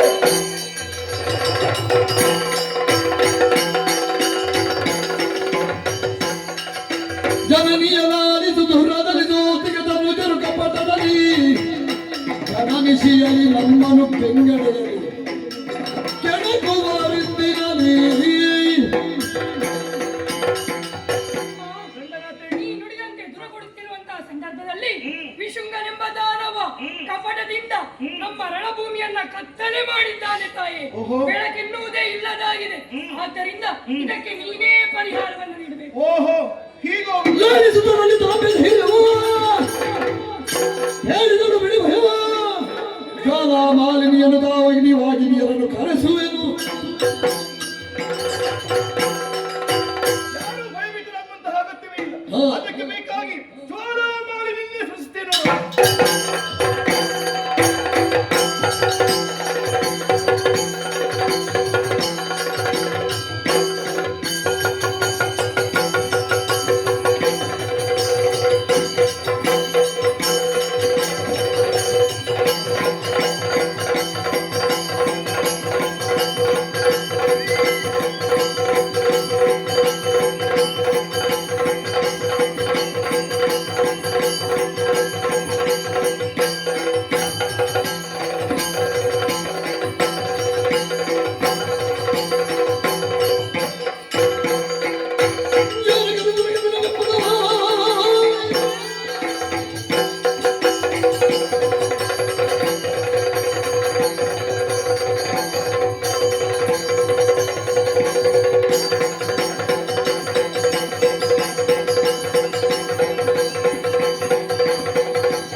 ಎದ್ದೇಳು. ಹರಿದು ಸಿದ್ಧವಾದಂತಹ ಕರೆಗೆ ಉತ್ತರವಾಗಿ ಓಡೋಡಿ ಬಂದಿದ್ದೇನೆ.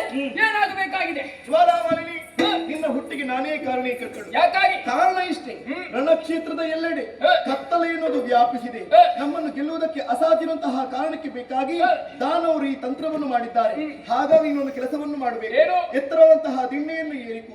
ನಿನ್ನ ಉಭಯ ನೇತ್ರಗಳಿಂದ ಪ್ರಖರವಾದಂತಹ ಕಿರಣಗಳು ಹೊರಸೂಸಲಿ.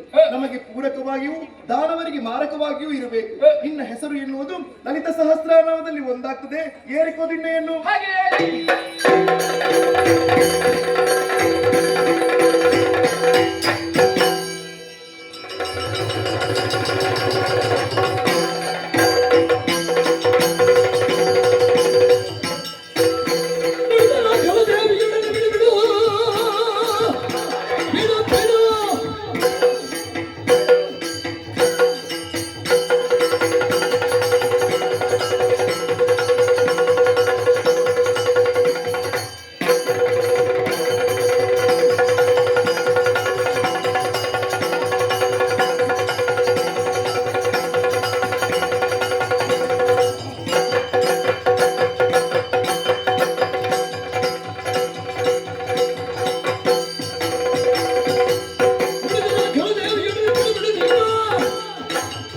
ನಿನ್ನ ಬೆಡಗ ತೋರದಿರು ಎನ್ನೊಡನೆ ಒಡನೆ ಪಾದಕ್ಕೆ ಬಂದು ಫಲ ಮರುಂಡ ಕಾಯ ಚಾಲನೆ ಕನ್ನಡದ ಕೇಜಾರಿ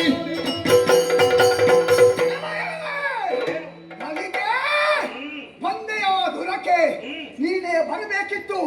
ನಿನ್ನ ತಂಡವನ್ನು ನನಗೆ ಕಣ್ತುಂಬ ನೋಡುವಂತ ಆಸೆ ಇತ್ತು. ಸಾರಿ ಹೇಳ್ತಿದ್ದೇನೆ, ಇಷ್ಟರವರೆಗೆ ಮಾಡಿದ್ದು ತಪ್ಪಾಯ್ತು ಎಂಬುದಾಗಿ. ನಮ್ಮಣ್ಣ ಬಂಡಾಸುರರ ಕಾಲಿಗೆ ಅಡ್ಡ ಬಿದ್ದಂತಾದ್ರೆ ನಿನ್ನ ಪ್ರಾಣ ಉಳಿಸಲು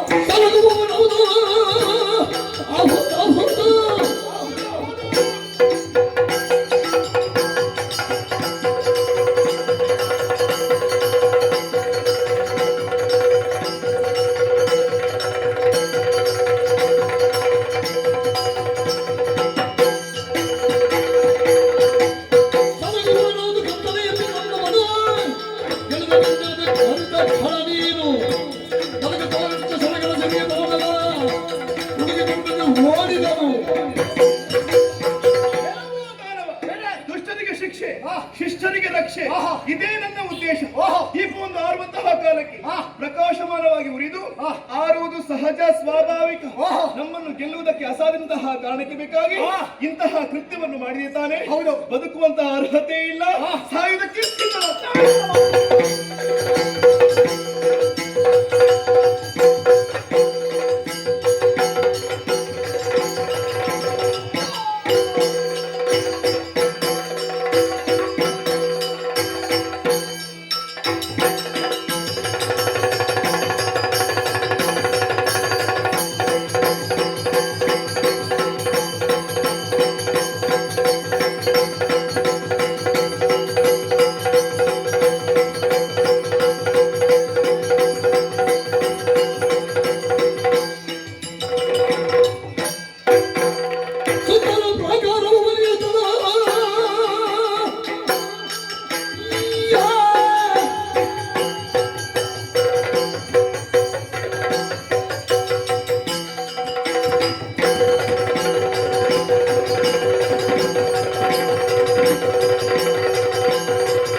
ಶಕ್ತಿ ನಾರಿಯ ರಕ್ಷಣೆಗೆ ಬೇಕಾಗಿ ಸುತ್ತಲೂ ಅಗ್ನಿ ಪ್ರಾಕಾರವನ್ನು ಬರೆದಿದ್ದೇನೆ. ನೋಡೋಣ ಆ ದಾನವ ವೀರರ ಪಕ್ಷದಿಂದ ಬರುವವರಿದ್ದೇ ಮೇಲೆತ್ತು ಬರಲಿ, ಮೇಲೆತ್ತು ಬರಲಿ.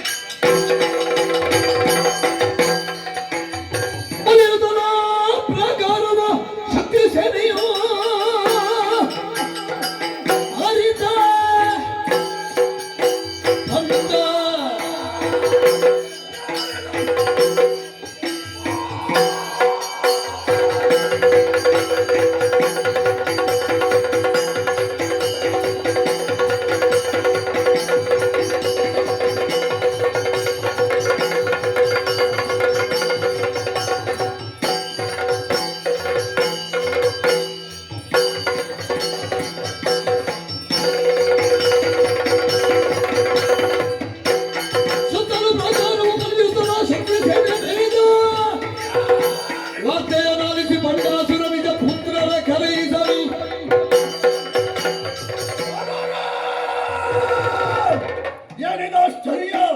ಧೈರ್ಯದ ಮಾತನಾಡಿ ಹೋದಂತಹ ವಿಶ್ವಂಗ ಯುದ್ಧದಲ್ಲಿ ಅಣಿದಿದ್ದಾರಂತೆ. ಸುತ್ತಲೂ ನೋಡಿದೆ ಅಂತಾದ್ರೆ ಅಗ್ನಿ ಪ್ರಾಕಾರವನ್ನು ಮಲಗಿದ್ದಾಳೆ. ಕೋಟೆ ಕೊತ್ತಲವೆಲ್ಲವೂ ಕೂಡ ಸುಡುವುದಕ್ಕೆ ಆರಂಭವಾಗಿದೆ. ಇದನ್ನು ಶಮನಿಸಲೇಬೇಕು. ಎಲ್ಲಿದ್ದಾರೆ ಚತುರ್ಬಾಹು, ಬರಲಿಸಬೇಕು.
ಇದ್ದಾಳಂತೆ. ಆಕೆಯ ಹಠವನ್ನು ಇಳಿಸಬೇಕಾಗಿದೆ. ಬಹು ಮಾಯಾವಿಯೂ ಇದ್ದಾಳೆ ಅವಳು. ಹೊತ್ತ ಕಾರ್ಯಗಳ ಅವಶ್ಯಕತೆ ಇದೆ. ಹಾಗಾಗಿ ನಿನ್ನನ್ನು ಕರೆದಿದ್ದೇನೆ. ಏನೇ ಮಾಡಿ ಆದರೂ ಕೂಡ ಅವಳ ಮೈಯನ್ನು ತರಬೇಕಾಗಿದೆ.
ನಿನ್ನ ಮೇಲೆ ನನಗೆ ಸಂಪೂರ್ಣ ವಿಶ್ವಾಸವಿದೆ.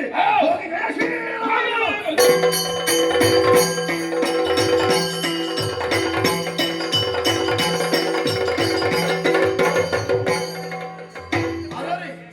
ಏನಂತೆ ವರ್ತಮಾನ? ದಂಡನಾಥ ಹೇಳಿದಂತಹ ವಿಚಾರವಾದರೂ ಏನು?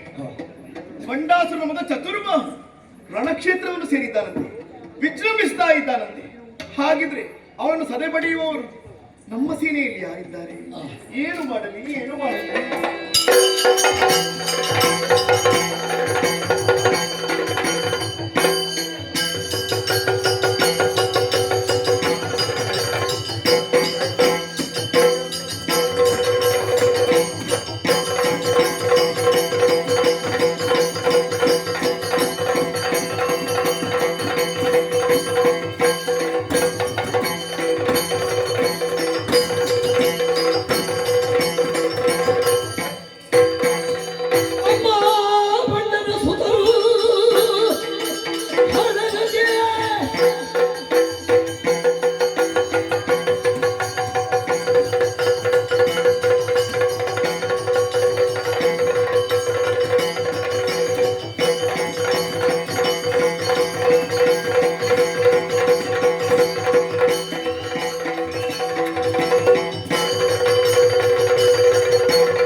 ಅಮ್ಮ, ತಾರೆಗಳ ಮಧ್ಯೆ ಚಂದಿರ ಯಾವ ರೀತಿಯಾಗಿ ಕಂಗೊಳಿಸುತ್ತಾನೋ ಅದೇ ರೀತಿಯಾಗಿ ನಾರಿ ಸಮೂಹದ ಮಧ್ಯೆ ನೀನು ಕಂಗೊಳಿಸುತ್ತಾ ಇದ್ದೀಯ.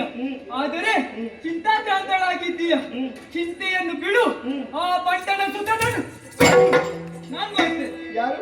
ನಾನು. ನೀನು? ಹೌದು. ಏನಮ್ಮ ಇದು? ಅಂಬಿಕೆ ಅದಕ್ಕೆಲ್ದಯಳು ಸಂಗ್ರಾಮದ ಹಂಬಲವೇಕೆ ಬಾಳೋ ಅಂಬಿಕೆ ಅದಕ್ಕೆಂದಳು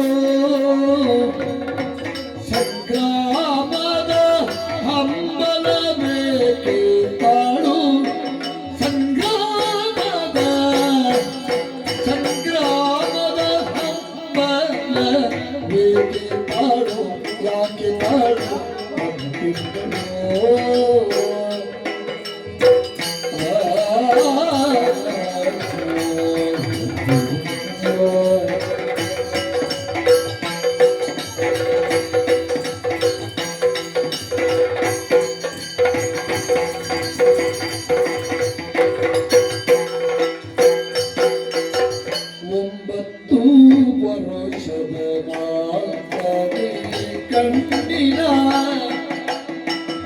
ಒಂಬತ್ತು ವರುಷದ ನಾಲ್ಕನೇ ಕಣ್ಣಿನ ಬೊಂಬೆಯಂತಿಗ ಮಗಳೋ ಕಂದಾದಿ ಬೊಂಬೆಯಂತಿಗ ಮಗಳೋ ಮಗಳೋ 9 ವರುಷದ ನಾಲ್ಕನೇ ಕಣ್ಣಿ ಬೊಂಬೆಯಂತಿಯ ಮಗಳೋ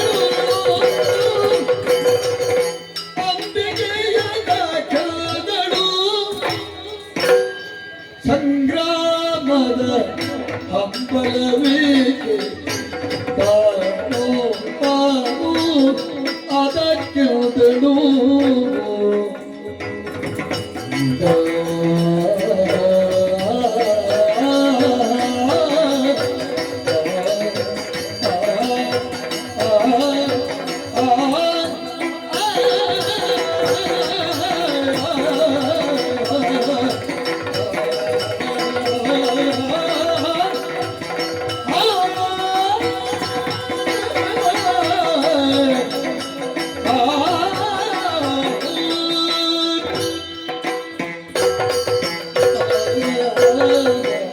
ಸರಸ್ವತಿ, ನೀನು ಆಡಿದಂತಹ ಮಾತುಗಳನ್ನು ಕೇಳುವಾಗ ನಗಬೇಕು ಮತ್ತೆ ಏನನ್ನು ಹೇಳಬೇಕು ಅಂತ ಅರ್ಥವಾಗುತ್ತಾ ಇಲ್ಲ ಮಗಳೇ. ಯಾಕಮ್ಮ? ಬಂದವಳೇ ಆಡಿದ್ದಿ. ಹ, ಬಂಡನ ಮಗನಂತಹ ಚತುರ್ಬಾಹುವನ್ನು ಹ, ವಧಿಸಿ ಬರ್ತೇನೆ ಎನ್ನುವ ಹಾಗೆ. ನಾನು ಹೋಗಿ ಬರ್ತೇನೆ. ಆದ್ರೆ ಒಂದು ನಿನ್ನನ್ನು ಕಳಿಸಿಕೊಡುವಂತಹ ಪೂರ್ವದಲ್ಲಿ ಹ, ನಾನು ಸರಿಯಾಗಿ ಆಲೋಚನೆಯನ್ನು ಮಾಡಬೇಕು. ಯಾಕಮ್ಮ? ಯಾಕೆ ಬಲ್ಲೆಯ?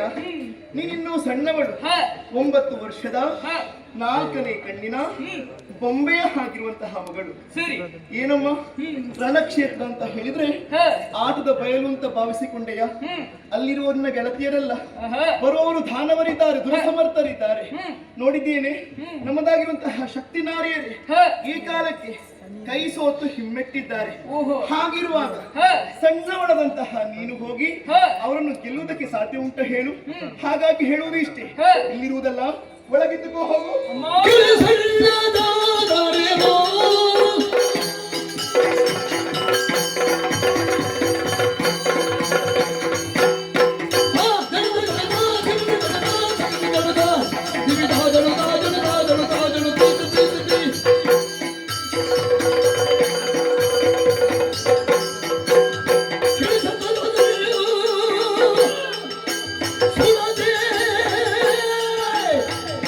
ಜಗತಿಯ ಸುಡತಿ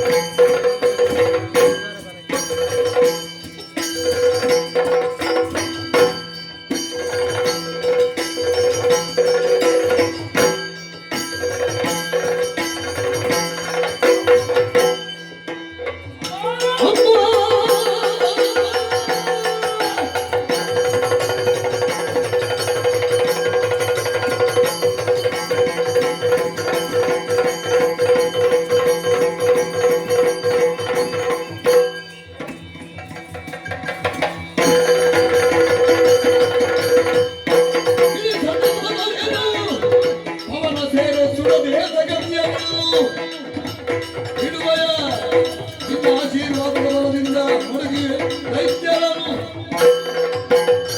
ಅಮ್ಮ, ನನ್ನ ಪರಾಕ್ರಮದ ಮೇಲೆ ನಿಮಗೆ ಶಂಕೆ ಬಿಡು ತಾಯಿ. ಅಮ್ಮ, ಏನು? ಬಾಣ ಕಿರಿದಾದರೇನಂತೆ ನಾನು ಬಿಡುವಂತಹ ಬಾಣಗಳಿಗೆ ಬಾಲತನವೆನ್ನುವುದಿಲ್ಲ. ಅಷ್ಟು ಮಾತ್ರವಲ್ಲ, ಕಿಡಿಯೊಂದು ಸಣ್ಣದಾದರೇನಂತೆ ಲೋಕವನ್ನೇ ಸುಡುವಂತ ಸಾಮರ್ಥ್ಯ ಇರುತ್ತದೆ. ಅದರಲ್ಲಿಯೂ ನಾನು ಯಾರು ತಾಯಿ? ನಿಮ್ಮ ಮಗಳು. ಹಾಗಾಗಿ ಚಿಂತಿಸಬೇಕಾದ ಅಗತ್ಯವಿಲ್ಲ. ಆ ಬಂಡನ ಸುತನನ್ನು ನಾನು ಬರ್ತೇನೆ. ಛಲವ ಬಿಡದಿರೆ ಮಗಳ ಮುತ್ತಿಸಿ ಕಳುಗಲಾಶೀರ್ವದಿಸುವ ಗೆಲ್ಲುವ ಕವಚ ಯುಧಗಳಿಯುತ ನಲವಿನುದ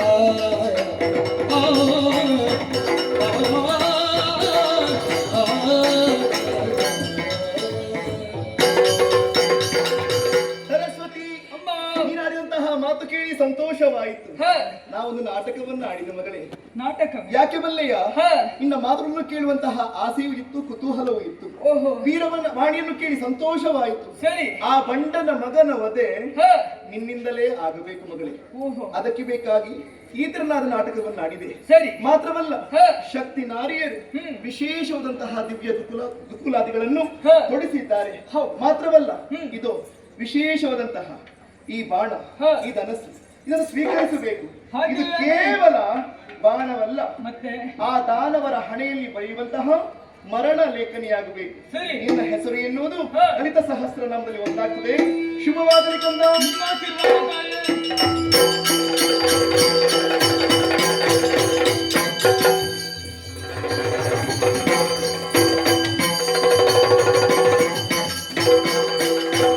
ಎಳೆಯ ಕುವರಿಯೋ ನೀನು,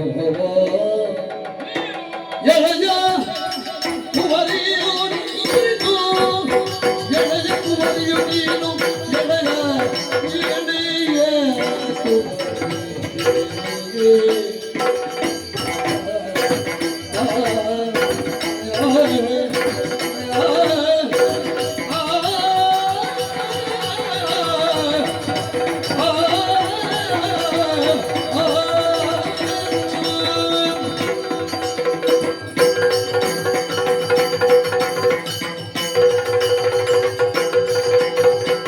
ಎಳೆಯ ಕುವರಿಯೋ ನೀನು, ಎಳೆಯ ಕುವರಿಯೋ ನೀನು, ಅನಗ ಏಕೆ ಏನು ಎಮ್ಮೊಡನೆ ಸುಲಭ ಅಲ್ಲವು ತಿಳಿದು ಬೇಗ, ಸುಲಭ ಅಲ್ಲವು ತಿಳಿದು ಬೇಗ.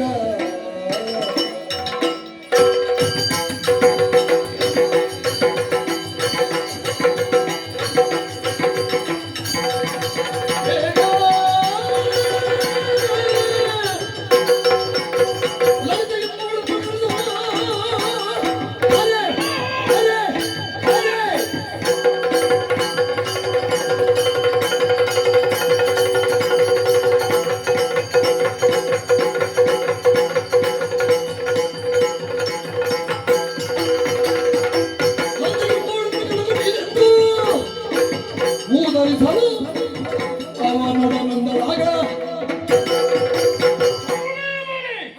ಆಶ್ಚರ್ಯವನ್ನು ಕಾಣುತ್ತಾ ಇದ್ದಾನೆ. ಯಾಕೆ? ರಣಕ್ಷೇತ್ರದಲ್ಲಿ ಎದುರಾದ ಪಟಪಟವೆಂದು ಯುದ್ಧ ಮುಂದಾದಂತಹ ಸಂದರ್ಭದಲ್ಲಿ ನನ್ನ ಕಣ್ಣ ಮುಂದೆ ಗೋಚರಿಸಿದವಳು ನೀನು. ಸರಿ. ಏನು ಮಾಡೋಣ ಹೇಳು? ಏನಾಯ್ತು? ನಿನ್ನನ್ನು ನೋಡುವಾಗ ಹ. ನಿನ್ನಲ್ಲಿ ಯುದ್ಧ ಮಾಡುವುದಕ್ಕೆ ಮನಸ್ಸಿಲ್ಲ. ಮತ್ತೆ ಯುದ್ಧ ಮಾಡಲೇಬೇಕು. ಹ. ಯಾರ ಜೊತೆ? ಯಾರ ಜೊತೆ? ನಿನ್ನ ಅವ್ವೆಯ ಜೊತೆ. ಅಮ್ಮನನ್ನು ಕಳುಹು. ನಾಡುಗಳ ವರಸೆ ನನ್ನ ಕೈಯಲ್ಲಿ, ನನ್ನ ಕೈಯಲ್ಲಿ ನಾನಾದು.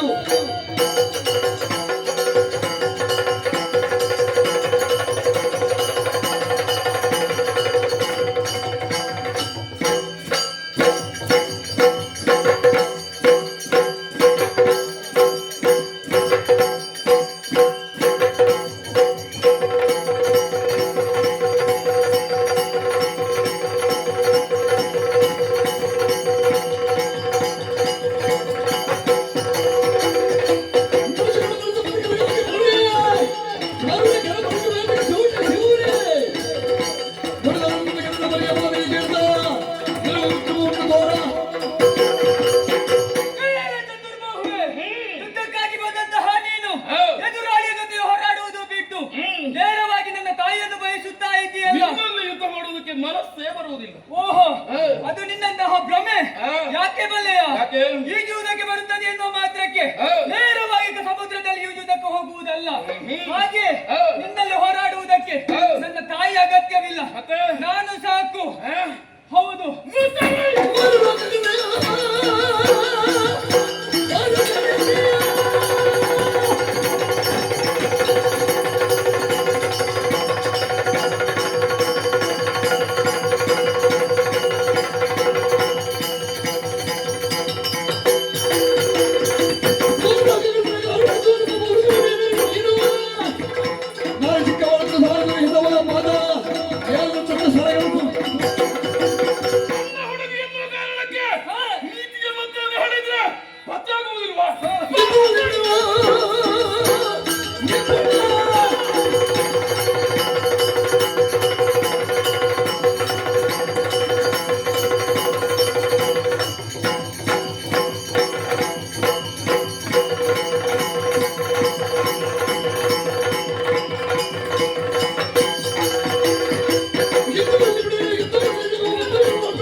ಅವನನ್ನ ತಕ್ಕ ಶಾಸ್ತಿ ಮಾಡಿ ಆತನನ್ನು ಯಮಪುರಕ್ಕೆ ಅಟ್ಟಿದ್ದೇವೆ. ನೀ ಬಂದೆಯ ಇನ್ನೊಂದು ಕೊಂದು ಕಡೆ ನೋಡೋಣ.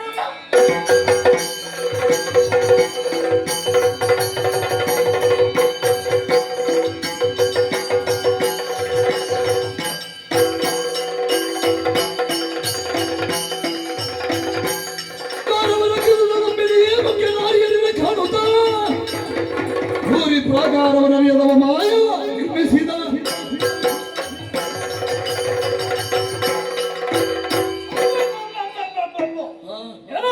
ಇದು ಶಕ್ತಿಯ ಮುಂದೆ ಕೈ ಸಾಲಾಗುತ್ತಾ ಇದೆ, ಅವರ ಶಕ್ತಿಯ ಮೇಲಾಗುತ್ತಾ ಇದೆ. ಹಾಗಿದ್ರೆ ಸೋಲಪ್ಪಿಕೊಳ್ಳಬಾರದು. ನಮ್ಮದಾಗಿರುವಂತಹ ಶಕ್ತಿಯನ್ನು ಪ್ರಕಟಪಡಿಸಬೇಕು.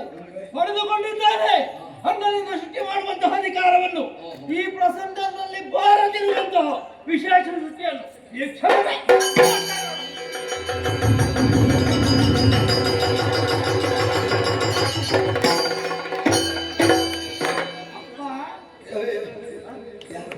ನನ್ನನ್ನು ಶಕ್ತಿ ಮಾಡಿದ್ದಾರೆ.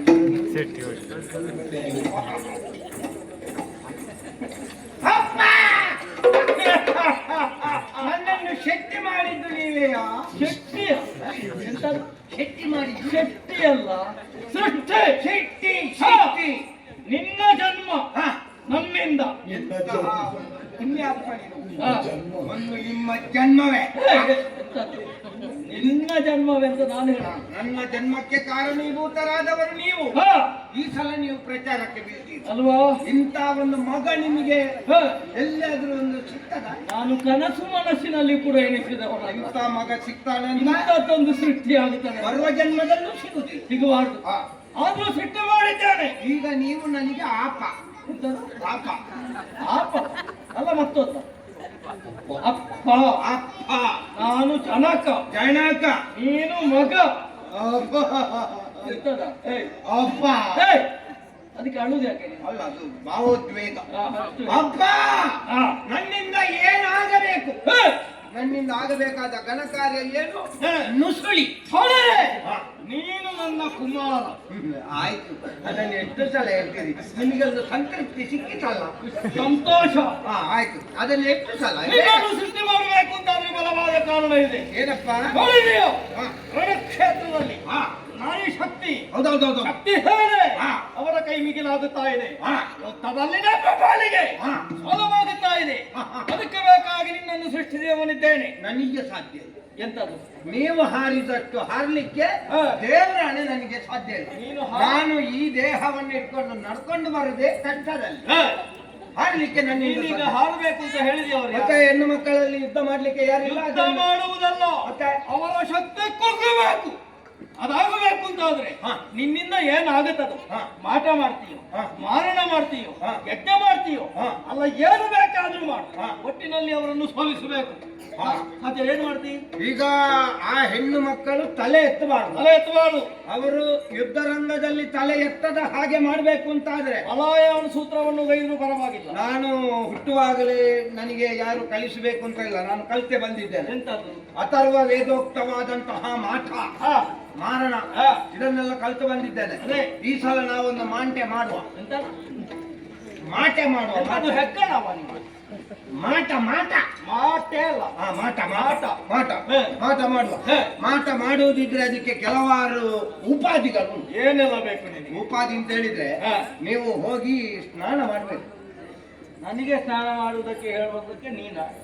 ಇಲ್ಲಿ ನಾನು ಪ್ರೇತ, ಗೊತ್ತಾಯ್ತಲ್ಲ? ಎಂತದ್ದು? ಪ್ರೇತ ಪುರೋಹಿತ ನಾನು. ಪುರೋಹಿತ. ಗೊತ್ತಾಯ್ತಾ? ನಾನು ಹೇಳಿದಾಗೆ ನೀವು ಕೇಳ್ಬೇಕು. ಅಪ್ಪ ಮನೆಯಲ್ಲಿ, ಇಲ್ಲಿ ಅಲ್ಲ, ಇಲ್ಲಿ ಆಗುದಿಲ್ಲ. ನೀವು ಸ್ನಾನ ಮಾಡ್ಬೇಕು. ಯಾವುದರಲ್ಲಿ ಸ್ನಾನ ಮಾಡುದು? ಯಾವುದರಲ್ಲಿ? ರಕ್ತದಲ್ಲಿ. ರಕ್ತ ರಕ್ತ ರಕ್ತದಲ್ಲಿ. ಯಾವ ರಕ್ತ? ಯಾವ ರಕ್ತ? ಹಂದಿ ಮತ್ತೆ ನಾಯಿಯ ರಕ್ತದಲ್ಲಿ ಸ್ನಾನ ಮಾಡಬೇಕು. ಎಂತದ? ಹಂದಿ ಹಂದಿ ಹಂದಿ ಹಂದಿ ಮತ್ತೆ ನಾಯಿಯ ರಕ್ತದಲ್ಲಿ. ಅದ್ಯಾಕೆ? ಅಥವಾ ಅಥರ್ವ ವೇದೋಕ್ತವಾಗಿ ಹಾಗೆ ಆಗ್ಬೇಕು. ಹೌದಾ? ಪ್ರಯತ್ನ ಮಾಡೋಣ. ಪ್ರಯತ್ನ ಮಾಡಿ. ಆಮೇಲೆ ನರರ ನರವನ್ನು ಎಳೆದು ಅದನ್ನು ಜನಿವಾರವನ್ನಾಗಿ ಹಾಕಿಕೊಳ್ಬೇಕು. ಆಮೇಲೆ ಕೆಂಪಿನ ಬಟ್ಟೆಯನ್ನು ಉಟ್ಟುಕೊಳ್ಬೇಕು. ಅದ್ಯಾಕೆ? ಅದು ಕೆಂಪಿನ ಬಟ್ಟೆ ಅಥರ್ವ ವೇದೋಕ್ತವಾದಂತಹ ಮಾರಣಾದ್ವಾರ, ಕೆಂಪಿನ ದಾಸವಾಳದ ಮಾಲೆ, ಕೆಂಪಿನ ಕುಂಕುಮವನ್ನು ಮೈಯೆಲ್ಲ ಪೂಸಿಕೊಳ್ಬೇಕು. ಎಲ್ಲ ಕೆಂಪೆ ಕೆಂಪೆ ಈ ಪ್ರಸಂಗದಲ್ಲಿ ಹೆಚ್ಚು ಕೆಂಪೆ. ಹೌದಾ? ಬೇರೆ ಬಣ್ಣ ಇಲ್ಲ. ಬೇರೆ ಬಣ್ಣ ಇಲ್ಲ. ಕೆಂಪಿನಲ್ಲಿ ಬಂದು ನೀವು ಪದ್ಮಾಸನ ಹೇಗೆ ಅದೆಂತದು? ಅದು ಪದ್ಮಾಸನ ಅಂತ ಹೇಳಿದ್ರೆ ಎಡತೊಡೆಯ ಮೇಲೆ ಬಲದ ಕಾಲ ನೀಡುವ ಕ್ರಮ ಅಲ್ವಾ? ಇದರಲ್ಲಿ ವಿಷಮ. ಹೌದಾ? ಬಲಕಾಲಿನ ಮೇಲೆ ಎಡ ತೊಡೆಯ ಬಲ ತೊಡೆಯ ಮೇಲೆ ಎಡದ ಕಾಲನ್ನು ಇಡಬೇಕು. ಇಟ್ಟು ನೀವು ಪದ್ಮಾಸನ ಬಲಿದು ಕೂತ್ಕೊಳ್ಬೇಕು. ನಾನು ಮಾಡ್ತೇನೆ. ಎಂತದು? ಮಾರಣಾದ್ವಾರ. ಏನೆಲ್ಲ ಬೇಕು ಅದಕ್ಕೆ? ಅದಕ್ಕೆ ಕೆಲವೆಲ್ಲ ಪರಿಕರಗಳು ಬೇಕು. ಏನು ಪರಿಕರ ಬೇಕು? ನಿಮ್ಮಲ್ಲಿ ಕುಕ್ಕುಟ ಸಿಗ್ತದ? ಎಂತದು? ಕುಕ್ಕುಟ ಕೋಳಿ ಹುಂಜ ಹುಂಜ ಸಿಗುತ್ತದೆ. ಯಾಕೆ? ಹುಂಜ ಗಂಟಲು ಹೊಡೆದ ಹುಂಜ ಆಗ್ಬೇಕು. ಅದು ಯಾಕೆ? ಅದು ಅಂದ್ರೆ ಹಾಗೆ ಸ್ವರ ತೆಗೆಯುವಂತದ್ದಾಗ್ಬೇಕು. ಅಂದ್ರೆ ದೊಡ್ಡ ಜಾತಿ. ಹೌದೌದು. ಬಲಿ ಕೊಡ್ಲಿಕ್ಕೆ ಉಂಟಾ? ಬಲಿ ಕೊಡ್ಲಿಕ್ಕೆ ಹುಂಜ ಆಗಬೇಕು. ಹುಂಜ ಬೇಕು. ವ್ಯವಸ್ಥೆ ಮಾಡುವ. ಮಾಡಿ. ಉಂಟು ಅಂತಾದ್ರೆ 1-2 ಹೆಣ್ಣು ಲಾಕಿ ಉಂಟಾ? ಕುಕ್ಕುಟ ಲಾಕಿಗಳು ಹೆಣ್ಣು. ಹೌದು.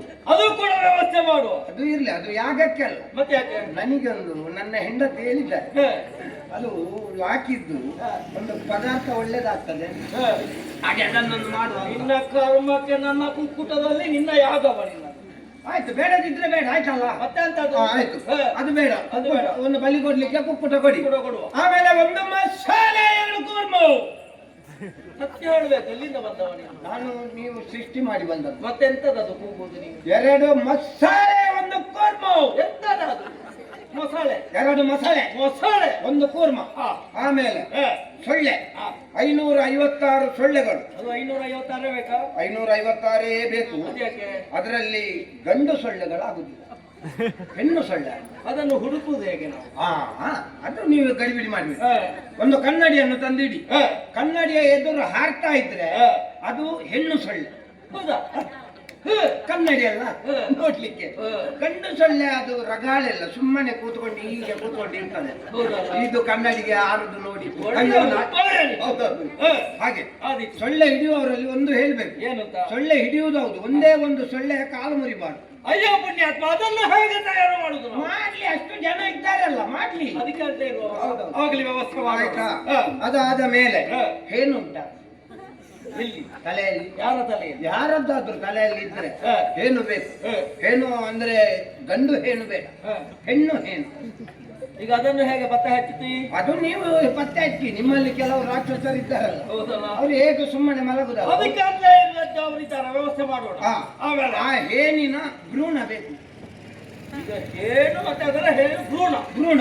ಅದು ಯಾವ ಭ್ರೂಣ? ಯಾವುದು? ಮದುವೆಯಾದ ಹೆಣ್ಣು ಹೇನುವಿನ ಭ್ರೂಣ ಅಲ್ಲ, ಮದುವೆಯಾಗದೆ ಗರ್ಭಿಣಿಯಾದ ಹೆಣ್ಣು ಹೇನುವಿನ ಭ್ರೂಣ. ಇದು ಭಯಂಕರ ಯಾಗ. ನಮ್ಮದು ಮಾರಣಾದ್ವರಾಗಿ ಆಯ್ತಾ? ಆದಿತ್ತು. ಅದನ್ನು ಹುಡುಕ್ಲಿಕ್ಕೆ ಹೇಳಿ. ಅಲ್ಲ, ನೀವು ಮನಸ್ಸು ಮಾಡಿದ್ರೆ ಅದು ಆದೀತು, ದೊಡ್ಡ ವಿಷಯ ಅಲ್ಲ. ಯಾವುದಾದಿತ್ತು? ಹೇನಿಗೆ ಹುಡುಕ್ಲಿಕ್ಕೆ. ಹುಡುಕ್ಲಿಕ್ಕೆ ಹುಡುಕುವ ವ್ಯವಸ್ಥೆ ಮಾಡಿಸ್ತೇವೆ. ಆಮೇಲೆ ಅದನ್ನೊಂದು ಮಾಡಿ. ಆಮೇಲೆ ಒಂದು 444 ಹಾವುಗಳು. ಹಾವು ಎಂತ ಹಾವು? ಅದು ಸಣ್ಣ ಜಾತಿ. ಒಳ್ಳೆ ಒಳ್ಳೆ ಅಂತ ಹೇಳಿದ್ರೆ ಈ ನೆಲದಲ್ಲಿ ಹರಿಯುವ ಒಳ್ಳೆ ಬೇಡ, ಮತ್ತೆ ನೀರಿನಲ್ಲಿ ಹೋಗುವ ನೀರೊಳ್ಳೆ. ಅದು ನೀರೊಳ್ಳೆ. ಅದು ಕಚ್ಚುವುದಿಲ್ಲ, ಕಚ್ಚಿದ್ರೆ ಮನುಷ್ಯ ಬದುಕುವುದಿಲ್ಲ. ಹೌದಾ? ಅಂತ ಹಾವುಗಳು ಬೇಕು. ಆಮೇಲೆ ಕಂದಡಿ ಅಂತ ಒಂದು ಹಾವು ಉಂಟು, ಗೊತ್ತುಂಟ? ಅದಂತ ಕಂದಡಿ ಅಂತ ಹೇಳಿದ್ರೆ ಅದರ ಮೈಯಲ್ಲಿ ಕನ್ನಡಿ ಇರ್ತದೆ. ಅದರಲ್ಲಿ ಇನ್ನೊಂದು ಜಾತಿ ಉಂಟು, ಕುರೆಕ್ಕಂದಡಿ ಅಂತ. ಕುರೆಕ್ಕಂದಡಿ ಅಂತ ಹೇಳಿದ್ರೆ ಅಂದ್ರೆ ಕೊಳಕು ಮಂಡಲ ಅಂತ ಹೇಳ್ತಾರೆ ಅದಕ್ಕೆ. ನಿಮಗೆ ಅದರ ಅನುಭವ ಇಲ್ಲದಿದ್ರೆ ನನ್ನದೊಂದು ಭಾವಚಿತ್ರ ತೆಗೊಳ್ಳಿ.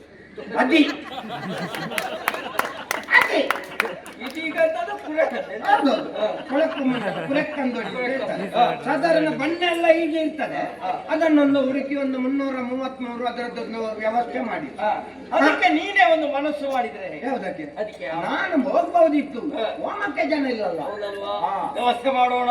ಆಯ್ತು. ಆಮೇಲೆ ಹಂದಿಗಳು, ಆಮೇಲೆ ಕೋಣಗಳು ಮನೆಯಿಂದ ತರಬಾರ್ದು. ಮತ್ತೆ ರಾತ್ರಿ ಯಾರಾದ್ರೂ ಅಕ್ರಮವಾಗಿ ಸ್ವಾಗತ ಮಾಡುವವರಿದ್ರೆ ಅವರಿಂದ ಎಳ್ಕೊಂಡು ಬಂದು ಅದು ಬೇಕಾದಷ್ಟು ಸಿಗ್ತದೆ. ಅದೇನಪ್ಪ ಸಿಗತ್ತೆ? ಇವತ್ತು ರಾತ್ರಿ ಅಲ್ಲೆಲ್ಲ ನಾವು ನಿಂತ್ರೆ ಎಲ್ಲಿಯೂ ಸಿಗ್ತದೆ. ಅದು ವ್ಯವಸ್ಥೆ ಮಾಡೋಣ. ಆಯ್ತು.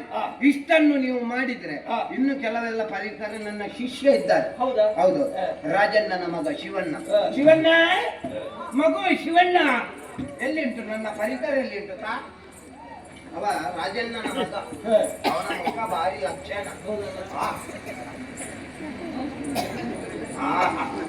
ಯಾಗದಲ್ಲಿ ನಾರಿಗಳು ತಲೆ ಎತ್ತಬಾರ್ದು. ತಲೆ ಅವರು ತಲೆ ಎತ್ತುದಂತದ್ದು ಸ್ವಲ್ಪ ಹೊತ್ತಾದ್ರೆ ನಾನೇ ತಲೆ ಎತ್ತು ಅಷ್ಟು ಭೀಕರ ಪ್ರಭಾವ. ಈಗ ಇದು ಮರಣೋದ್ಧಾರ ಮಾಡಿಸುವುದು ನೀವಲ್ಲ, ಇದೆಂತದ್ದು? ಯಾವುದು ಇದು ಬಲಿ. ಅದ್ಯಾಕೆ? ಅದು ಬಲಿ ಅಂತ ಹೇಳಿದ್ರೆ ಮಾರಣೋದ್ಧಾರ ಆರಂಭ ಮಾಡುದು ಇದ್ರೆ ಇದಕ್ಕೆ ಬಲಿ ಕೊಡ್ಲಿಕ್ಕೆ ಉಂಟು. ಹೌದಾ? ಕುಕ್ಕುಟಗಳನ್ನು ಇಷ್ಟೆಲ್ಲ ಹೇಳಿದ್ಯಲ್ಲ, ಹೌದೌದು, ಅದನ್ನೆಲ್ಲ ಬಲಿ ಬಲಿ ಕೊಡುದು. ಆಯ್ತಾ? ಮೊದಲಾಗಿ ನಾವೊಂದು ಸಂಕಲ್ಪ ಮಾಡು. ಸಂಕಲ್ಪ ಮಾಡಿ.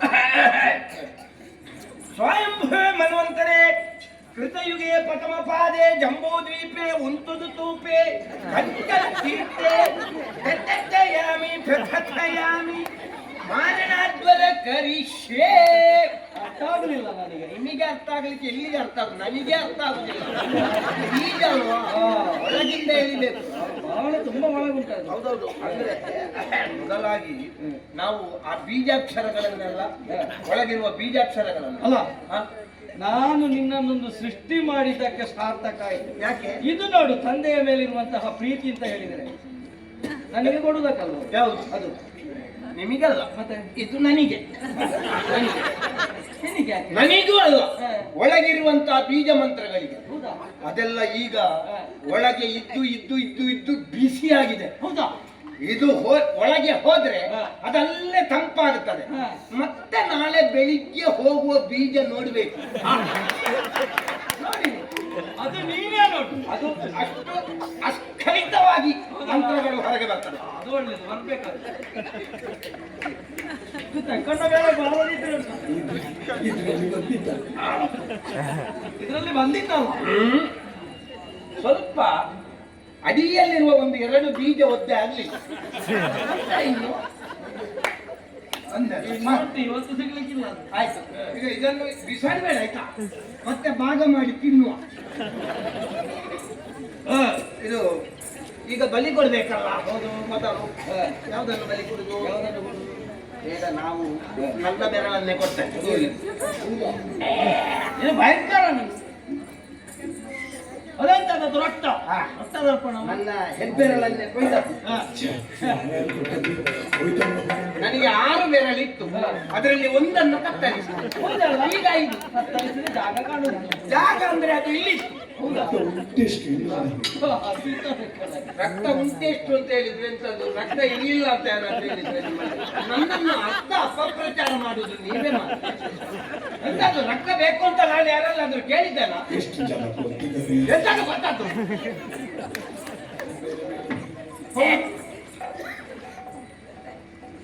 ಏ ಶಿವಣ್ಣ, ಒಂದು ಹಳೆ ಬಟ್ಟೆ ಉಂಟ ಮಗ?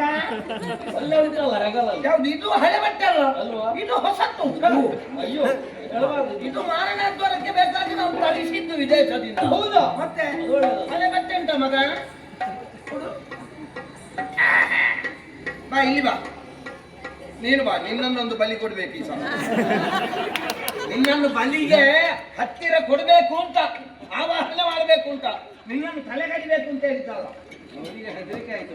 ಈಗ ಇದನ್ನು ಆಯುಧವನ್ನು ಯಾರ ಕೈಗೂ ಸಿಗುವುದಕ್ಕೆ ಬಿಡಬೇಡ.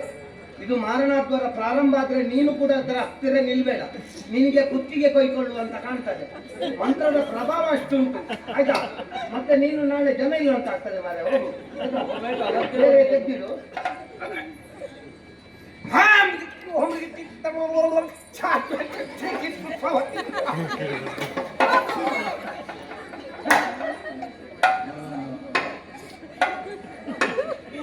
ಎಂತದ್ದು ಎಳೆಯುದಂತ? ಅವರ ಸತ್ವವನ್ನು ಎಳೆದು ಇದಕ್ಕೆ ಹಾಕು. ಅದು ಒಳ್ಳೆದು. ಅದು ಬರ್ಬೇಕು. ಚಿನ್ನ ಹೇಳಿ.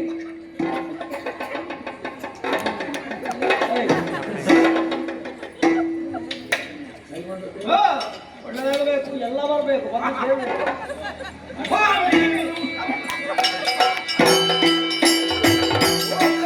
ಕೆಲರಿಗೆ ನಿದ್ರೆಯು, ಕೆಲರಿಗೆ ಮೂರ್ಛೆಯು, ಕೆಲರಿಗೆ ತೂಕಡಿಕೆ, ಕೆಲರ ಆಲಸ್ಯದಿ, ಕೆಲರು ಷಂಡತನ ದುಡಿ ಶಕ್ತಿಗಳು.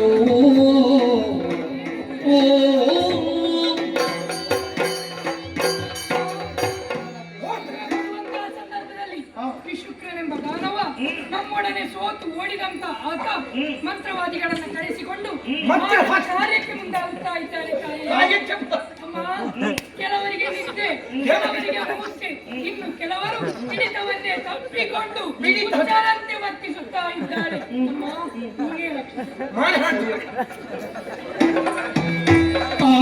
ದೇವಿ ಸರ್ವಜ್ಞಳಾದುದರಿಂದ ಕಾಮೇಶ್ವರನ ಮೊಗವ ಪ್ರೇಮದಿ ನೋಡಿ ನಕ್ಕರೆ ಬಂದು ಏನು ಆ ಮಗ ಚೋದಿಗವ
ಕಾರಣ ಇದೆ. ಕಾಮೇಶ್ವರನ ಉಳಿದಿರ್ತಾರೆ ಹುಟ್ಟಿಕೊಂಡವನು ದಶಭುಜಗಳನ್ನು ಹೊಂದಿದ ದಶಭುಜ ಗಣಪತಿ ಎನ್ನುವ ಹಾಗೆ ಗಳಿಕೆಯನ್ನು ಎದುರಾಳಿಗಳನ್ನು ಗೆಲ್ಲುವುದಕ್ಕೆ ಬೇಕಾಗಿ ಮಾರ್ಗವನ್ನು ಮಂತ್ರವನ್ನು ಮಾಟವನ್ನು ಮಾಡುತ್ತಾ ಇದ್ದಾರೆ. ಹಾಗಾಗಿ ಅಲ್ಲಿಗೆ ಹೋಗಿ ಆ ಮಂತ್ರದ ಕಲ್ಲನ್ನು ಕಿತ್ತೆಸೆದು ಆ ದುಷ್ಟರನ್ನು ಕೊಂದು ಬಾ.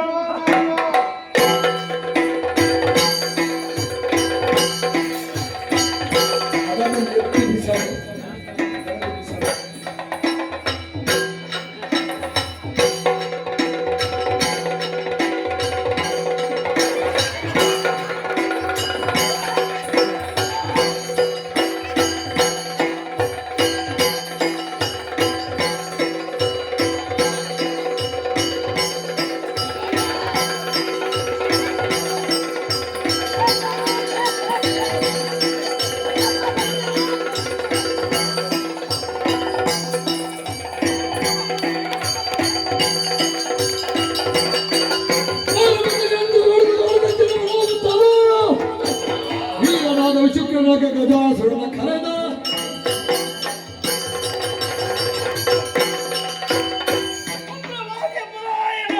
ಇದಕ್ಕೆ ಕಾರಣ ದಶಭುಜ ಗಣಪತಿಯಂತೆ ಅದನ್ನು ವಿರೋಧಿಸುವುದಕ್ಕೆ ಬೇಕಾಗಿ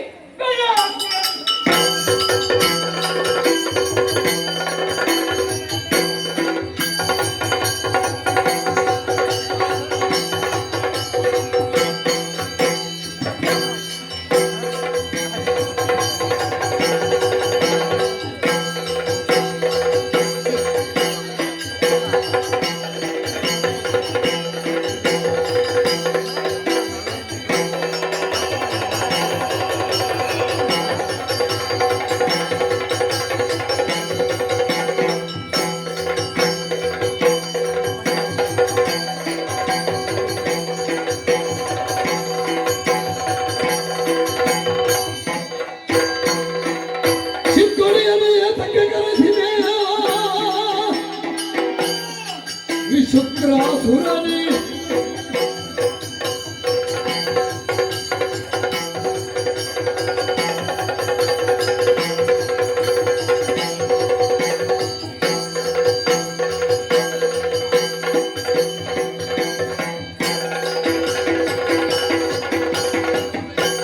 ಚಿಕ್ಕುಡಿಯನ್ನು ಏತಕ್ಕೆ ಕಳಿಸಿದೆ ಈ ಶುಕ್ರಾಸುರ ನೀನು ಯಾಕನೆ ಎನ್ನಿಂದ ಕಾರ್ಯವ ಕೇಳಕ್ಕದ ನಡೆಸುವೆನು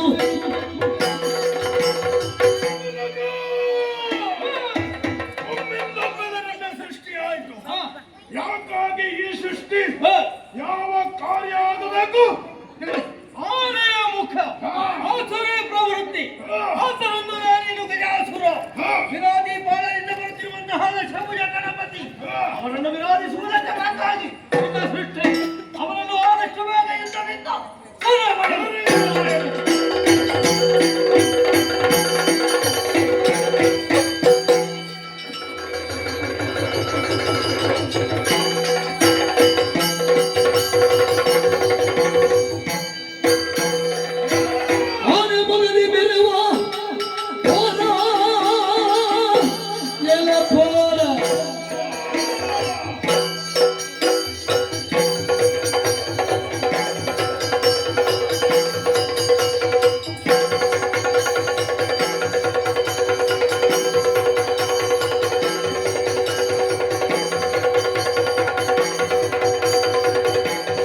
ತೋರಣ ವ್ಯರ್ಥ ಚೂಡಿಗೆ ಬಂದಿರುವ ಏನು ಮರಳು ಬಿಡುದಾದವರಿಗೆ ನಿನ್ನೆ ಕಾಣುವ ಕೊಡುವವನು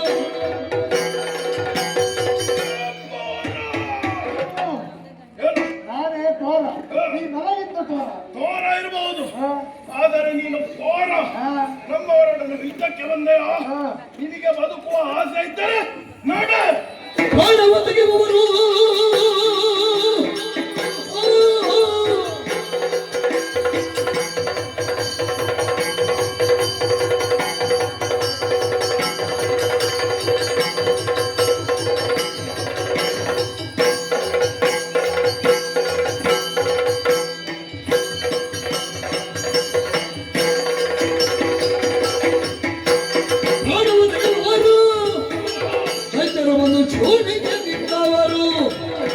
ಹಾನಿಕೊಂಡಿರ್ತಾರೆ ಅನೇಕರು ಡಂಬವ ನೀನೆಂಬಳು ಆಡದಿರು ಅಹಂಕಾರವನ್ನು ಹೊಂದಿದವ ಯಾರು ನೀನು ಬಂದವ ಗಜಾಸುರ ಅಜಾಸುರನು ನೀನು ನಿಮ್ಮವರು ಹಲವರು ಸತ್ತು ಬಿದ್ದಿದ್ದಾರೆ ನೀನು ನನಗೆ ನಿನ್ನ ಹಾರ ಜಯಿಸು.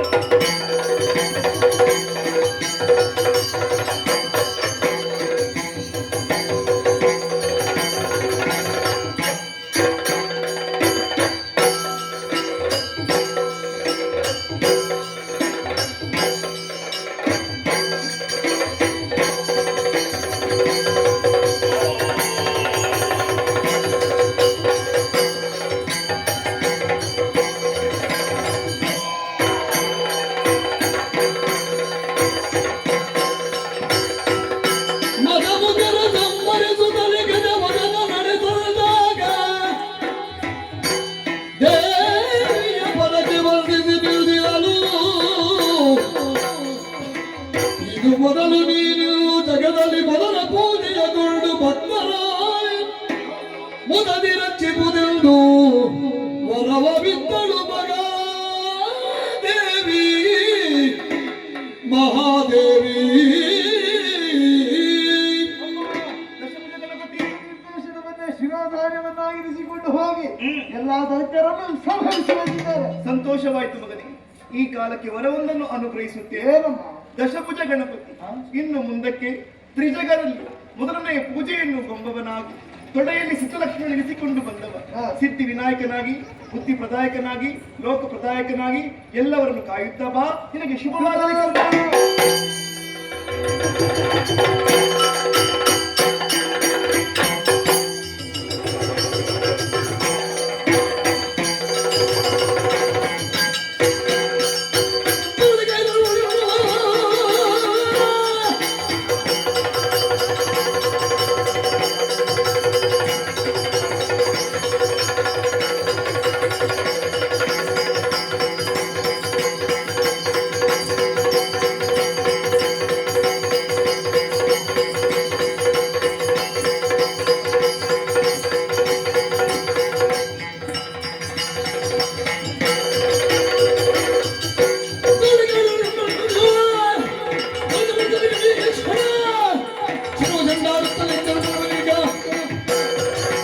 ನನ್ನಲ್ಲಿ ಹೆದರಿ ಓಡಿ ಮಾಯಾ ವಿದ್ಯೆಯ ಮೂಲಕ ಗೆಲ್ಲುವುದಕ್ಕೆ ಪ್ರಯತ್ನ ಪಟ್ಟೆಯ ಅದು ಕೂಡ ನಡೆಯಲಿಲ್ಲ. ಇನ್ನು ನಿನ್ನ ಅಂತ್ಯಕ್ಕೆ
ಯಾರು ನೀನ ಕನಗವೇನೆ ಮೂರು ಲೋಕಾಧೀಶನೊಡನೆ ಯಾರು ನಿನ್ನ ಕಾಯುವ ಭಟರು ತೋರು ಬೇಗನೆ ಯಾರು ನಿನ್ನ ಕಾಯುವ ಭಟರು ತೋರು ಬೇಗನೆ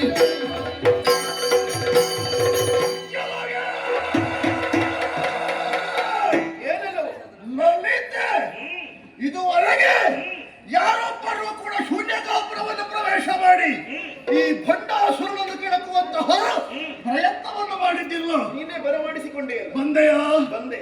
ಏನು ಸುಮ್ಮನೆ ಇರ್ತೇನೆ ಹಾಗೆ ಭಾವಿಸಿದೆಯೇನೆ? ಯಾಕೆ? ನಾರಿಯ ನಿನಗೂ ಕಲಹವೇ ಸಾಯಬೇಕು ಅನ್ನೋ ಆಶೆ ಉಂಟು ಅಂತಂದ್ರೆ ಮೂರು ಲೋಕದ ಜನಗಳು ಯಾರು ನಿನಗಿತ್ತವರು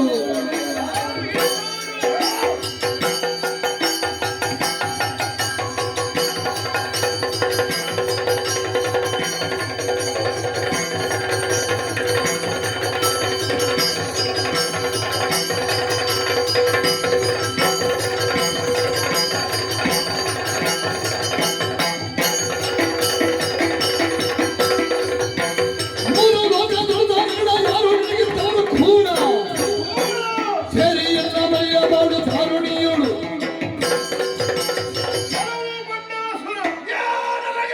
ಮೂರು ಲೋಕದ ಅಧಿಕಾರವನ್ನು ನನಗೆ ಕೊಟ್ಟವರು ಯಾರು? ನಾನೇ ಪಡೆದಿದ್ದೇನೆ. ಈ ಹಿಂದೆ ಬ್ರಹ್ಮ ವಿಷ್ಣು ಮಹೇಶ್ವರ ತ್ರಿಮೂರ್ತಿಗಳಿಗೆ ಮೂರು ಲೋಕವನ್ನು ಮೂರು ಕರ್ತವ್ಯವನ್ನು ನಾನೇ ಒದಗಿಸಿಕೊಟ್ಟವಳಿದ್ದೆ. ಎಲ್ಲವನ್ನು ನನ್ನ ಅಂಕೆಯಲ್ಲಿ ಇರಿಸಿಕೊಂಡಿದ್ದೇನೆ. ಹುಂಬ ಯಾರು? ಈ ಕಳಿಸಿಕೊಂಡಂತಹ ದಾನವರೆಲ್ಲರೂ ಕೂಡ ಈ ಕಾಲಕ್ಕೆ ಧನಾಶಾಯಿಗಳಾಗಿದ್ದಾರೆ. ನಿನಗೆ ಸಾರಿ ಹೇಳುತ್ತಾ ಇದ್ದೆ. ಏನು ಸಾರಿ ಕೊಂದರೆ ತಪ್ಪಿಲ್ಲ ಎನ್ನುವಂತಹ ಒಂದು ಮಾಹಿತಿಯಲ್ಲ. ಸರಿ, ಬದುಕುವುದಕ್ಕೊಂದು ಅವಕಾಶವನ್ನು ಕಲ್ಪಿಸಿಕೊಡ್ತೇನೆ. ನೀನು ಮಾಡಬೇಕಾದ್ದು ಒಂದೇ, ಶರಣಾಗತಿಯನ್ನು ಹೊಂದಿದ್ರೆ ಮುಂದಕ್ಕೆ ಬದುಕುವುದಕ್ಕೆ ಅವಕಾಶ. ಇಲ್ಲವಾದರೆ ಇನ್ನ ಪ್ರಾಣ ಪಕ್ಷ ಹಾರಿ ಹೋದಿದ್ದು ನೋಡೋಣ. ಹಾಗಿದ್ರೆ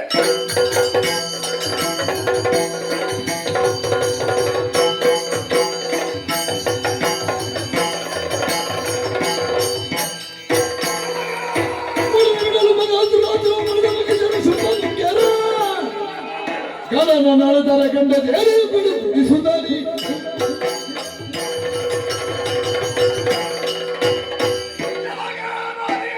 ಏನು ಭಂಡಾಸುರನ ಬಂಡವಾಳವೆನ್ನುವುದು ಬರಿದಾಯಿತು ಎನ್ನುವ ಹಾಗೆ ಭಾವಿಸಬೇಡ. ಸೃಷ್ಟಿ ಸ್ಥಿತಿ ಸಂಹಾರಾದಿಗಳನ್ನು ನನ್ನ ಅಂಕೆಯಲ್ಲ ಇರಿಸಿಕೊಂಡ ಕಾರಣ ಯಾರನ್ನಾದರೂ ಸೃಜಿಸುವಂತಹ ಸಾಮರ್ಥ್ಯ ನನ್ನಲ್ಲಿದೆ. ಈಗಿನವರನ್ನಲ್ಲ, ಹಿಂದೆ ಅಳಿದು ಹೋದವರನ್ನು ಸೃಜಿಸಬಲ್ಲೇನು? ಯಾರನ್ನು? ಶುಂಭರನ್ನು ಸೃಜಿಸಬಲ್ಲೇನು? ಕೌಶಿಕಿಯಾದ ಚಂಡಮಂಡಲನ್ನು ಸೃಜಿಸಿಯಾರು? ಮಹಾಕಾಳಿಯಾದೇನು? ಹಾಗಾದರೆ ನೋಡಲ್ಲಿ ಮಹಿಷ ಅಲ್ಲಿ ನೋಡು ಅಷ್ಟೇ.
ಆಶ್ಚರ್ಯ, ಪರಿಪರ್ಯ ಉತ್ಪಾತಗಳು, ಕಾಕಿಗುಗಳ ಚೀರಾಟ.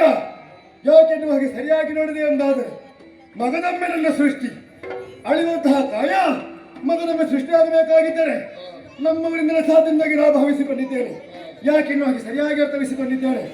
ಹೆಣ್ಣೊಬ್ಬಳ ಮದುವೆಗಾಗಿ ಅಲ್ವೇ ಎಲ್ಲಿದ್ದಾಳೆನ್ನುವ ಹಾಗೆ ಹುಡುಕ್ತೇನೆ ಮಗ.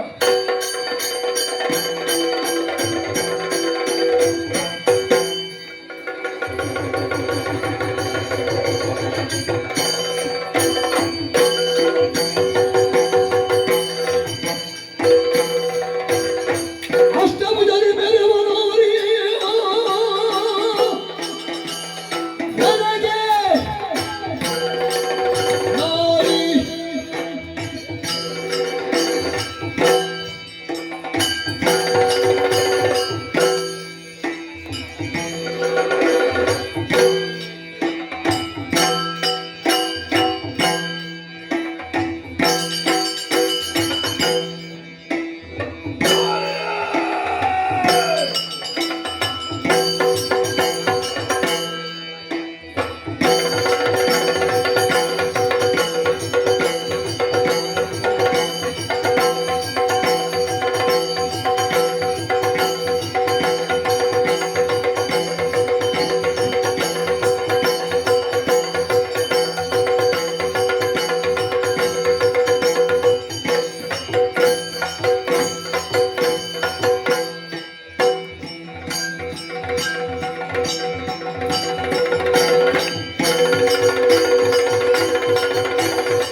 ಅಷ್ಟಭುಜರಿ ಮೆರೆವನವರಿ ಪಟ್ಟಣಕ್ಕೆ ಶರೀರ ಏರಿ ಇಟ್ಟತನದಿ ಧುರಕ್ಕೆ ಬಂದ ದುಟ್ಟದೇನಲಿ ಇಟ್ಟತನದಿ ಧುರಕ್ಕೆ ಬಂದ ದುಟ್ಟದೇನಲಿ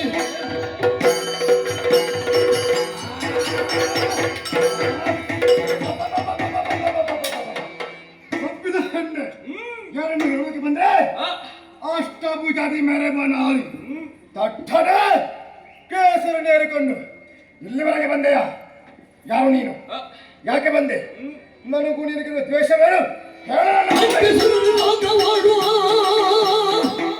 ದುಷ್ಟ ಮಗಿಷ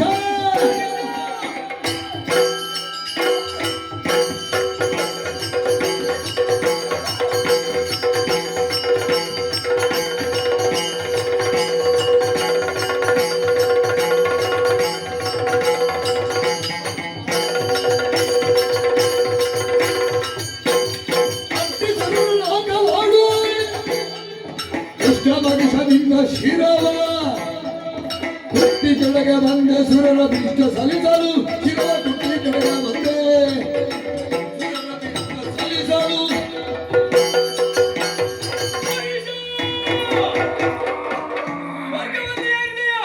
ಸುಮನಸರನ್ನು ಪಡಿದೋಡಿಸಿದೆಯಾ?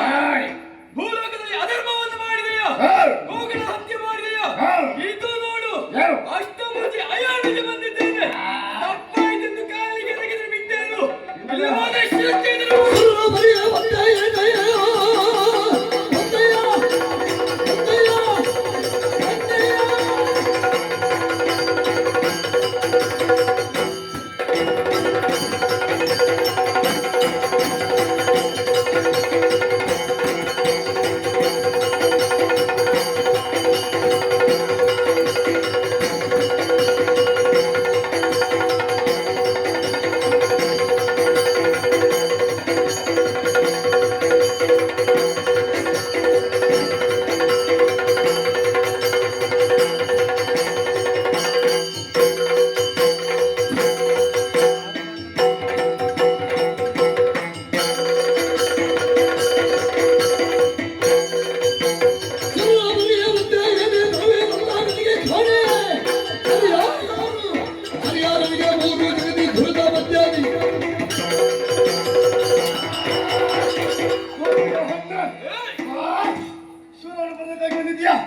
ಒಂದು ಮಾತು ಸರಿಯಾಗಿ ಕೇಳಿಸಿಕೊ.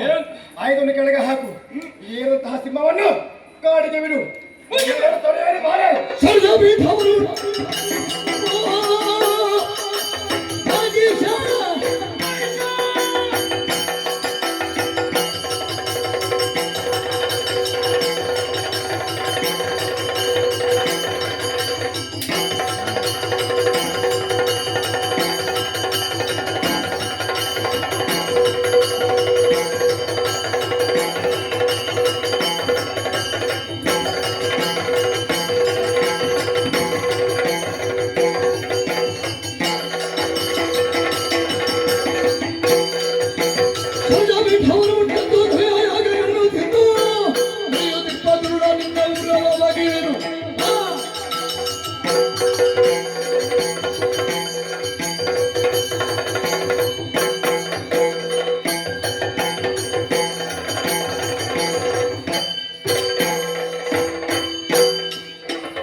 ಉತ್ತಮವಾದಂತಹ ವರಗಳನ್ನೇ ಪಡೆದಿದ್ದೇನೆ. ಪಡೆದ ವರಗಳ ಸತ್ವ ಇರುವುದೇ ಹೌದು ಅಂತಾದ್ರೆ ಕೊಂದು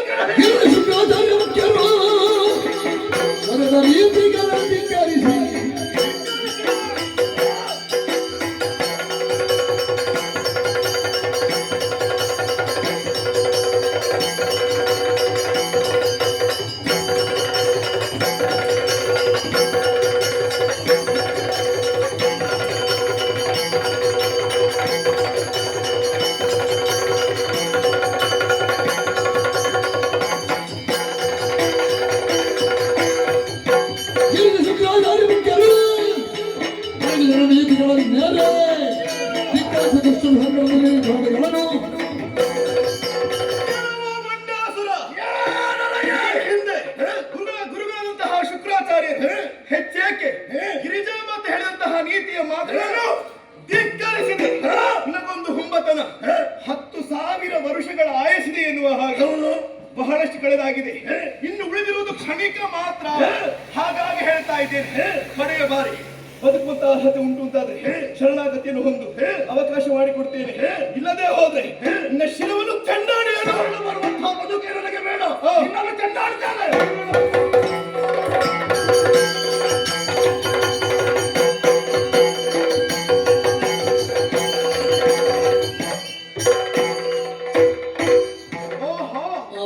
ಈ ಕಾಲಕ್ಕೆ ಛಲವನ್ನು ಬಿಡದೆ ಹೋರಾಡುತ್ತಾ ಇದ್ದಾನೆ. ನಾನು ಯಾರು, ಅವನು ಯಾರು ತಿಳಿಯಬೇಕಾಗಿದೆ. ಅದಕ್ಕೆ ಬೇಕಾಗಿ ಸುಜ್ಞಾನವನ್ನೇ ಕರುಣಿಸ್ತಾ ಇದ್ದೇನೆ.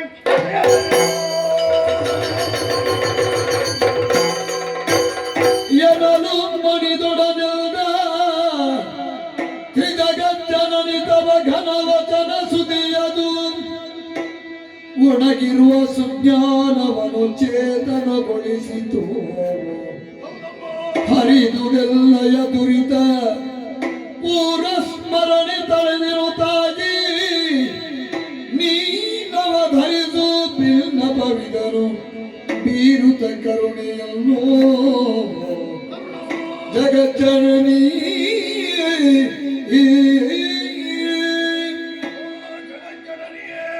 ಮಂಡಾಸುರನೇ ತಾಯೇ, ಎಲ್ಲಿಂದ ಪ್ರಾರಂಭಿಸಿದರು ಅಲ್ಲಿಗೆ ಬಂದು ಮುಟ್ಟಿದೆ ನನ್ನ ಕಾಲಚಕ್ರ. ಅಂದ್ರೆ ಶೂನ್ಯದಿಂದಲೇ ಆರಂಭಿಸಿದೆ, ಸಮಸ್ತವನ್ನು ಆಳಿದೆ. ಮರಳಿ ಶೂನ್ಯಕ್ಕಾಗಿಯೇ ನನ್ನ ಬದುಕು ಹಂಬಲಿಸುತ್ತಾ ಇದೆ ತಾಯಿ. ಅಮ್ಮ, ಏನಪ್ಪ ಮಾಡಬಾರದು ಅನ್ಯಾಯವನ್ನೆಲ್ಲ ಎಸಗಿದೆ. ನಿನ್ನ ಸರಳ ಆಘಾತವಾದದ್ದೇ ತಡ. ನಾನು ಯಾರು ಎನ್ನುವಂತಹ ಅರಿವು ನನಗೆ ಮೂಡುತ್ತಾ ಇದೆ ತಾಯಿ. ಅಮ್ಮ, ನಾನು ಮಾಡಿದ್ದು ತಪ್ಪಾಯಿತು, ಸರ್ವತಾ ಅಪರಾಧವಾಯ್ತಮ್ಮ. ಮನ್ನಿಸು ತಾಯೇ, ಮನ್ನಿಸು. ಹಾಗಿದ್ರೆ ನೀನು ಯಾರು ಅಂತ ಗೊತ್ತಾಯ್ತೆ. ಹೇಳುವುದಮ್ಮ, ಯಾರಪ್ಪ ನೀನು? ಅಮ್ಮ, ಪೂರ್ವ ಜನ್ಮದಲ್ಲಿ ಮಾಣಿಕ್ಯ ಶೇಖರನೆಂಬ ದೇವತೆಯುನ ಕ್ಷೇಮಗಾರ ಮಾದೇವಿಯರಿ ಸೇವೆಗಿಂತಿರುತ್ತಿರಲು ಒಂದು ದಿನ ಗಂಗಾ ನದಿ ತೀರದೆಡೆಗೆ ತೆರಳಿ ಕಾವಲಿಗೆ ನಿಲ್ಲಿಸುತ್ತೇವನು ತಪವೆಸಗುತ್ತಿರಿ. ದೇವಿ ಕಿನ್ನರ ತರುಣಿಯೋರುಳಿ ತರುತರ ಪಾವನ ನದಿಯೊಳು ಮೀಯುತಿಗ ಬೇಡದಲ್ಲಿ ಸುಳಿಗಿ ಮೊರೆಗಿಡುವ ಧ್ವನಿಯ ಕೇಳಿ ಒಡನೆ ರಕ್ಷಿಸುತ್ತ ಜಲದ ನೇತ್ರಿಯ ಪೊರೆಯಬೇಕೆನು ತಲಿಬಡದ ನದಿಯಲ್ಲಿ ಧುಮುಕಿ ನಾರಿಯ ದಡವ ಸೇರಿಸು ಅವಳ ರೂಪವ ಕಂಡು ಮೋಗದಲ್ಲಿ ಮಡದೆಯಾಗೆಂದರಿಗೆ ಗೈದರೆ ಹಿಡದಿ ಪೊರಿನವ ಜನಕ ಕೆಡಿನಿ ಬಿಡು ಮನದ ಬಯಕೆಗಳ ಎನುತಲೆ ಕೇಳಿ ನೀತಿಗಳ ನುಡಿಯ ಧಿಕ್ಕರಿಸಿದೆ ನಮ್ಮ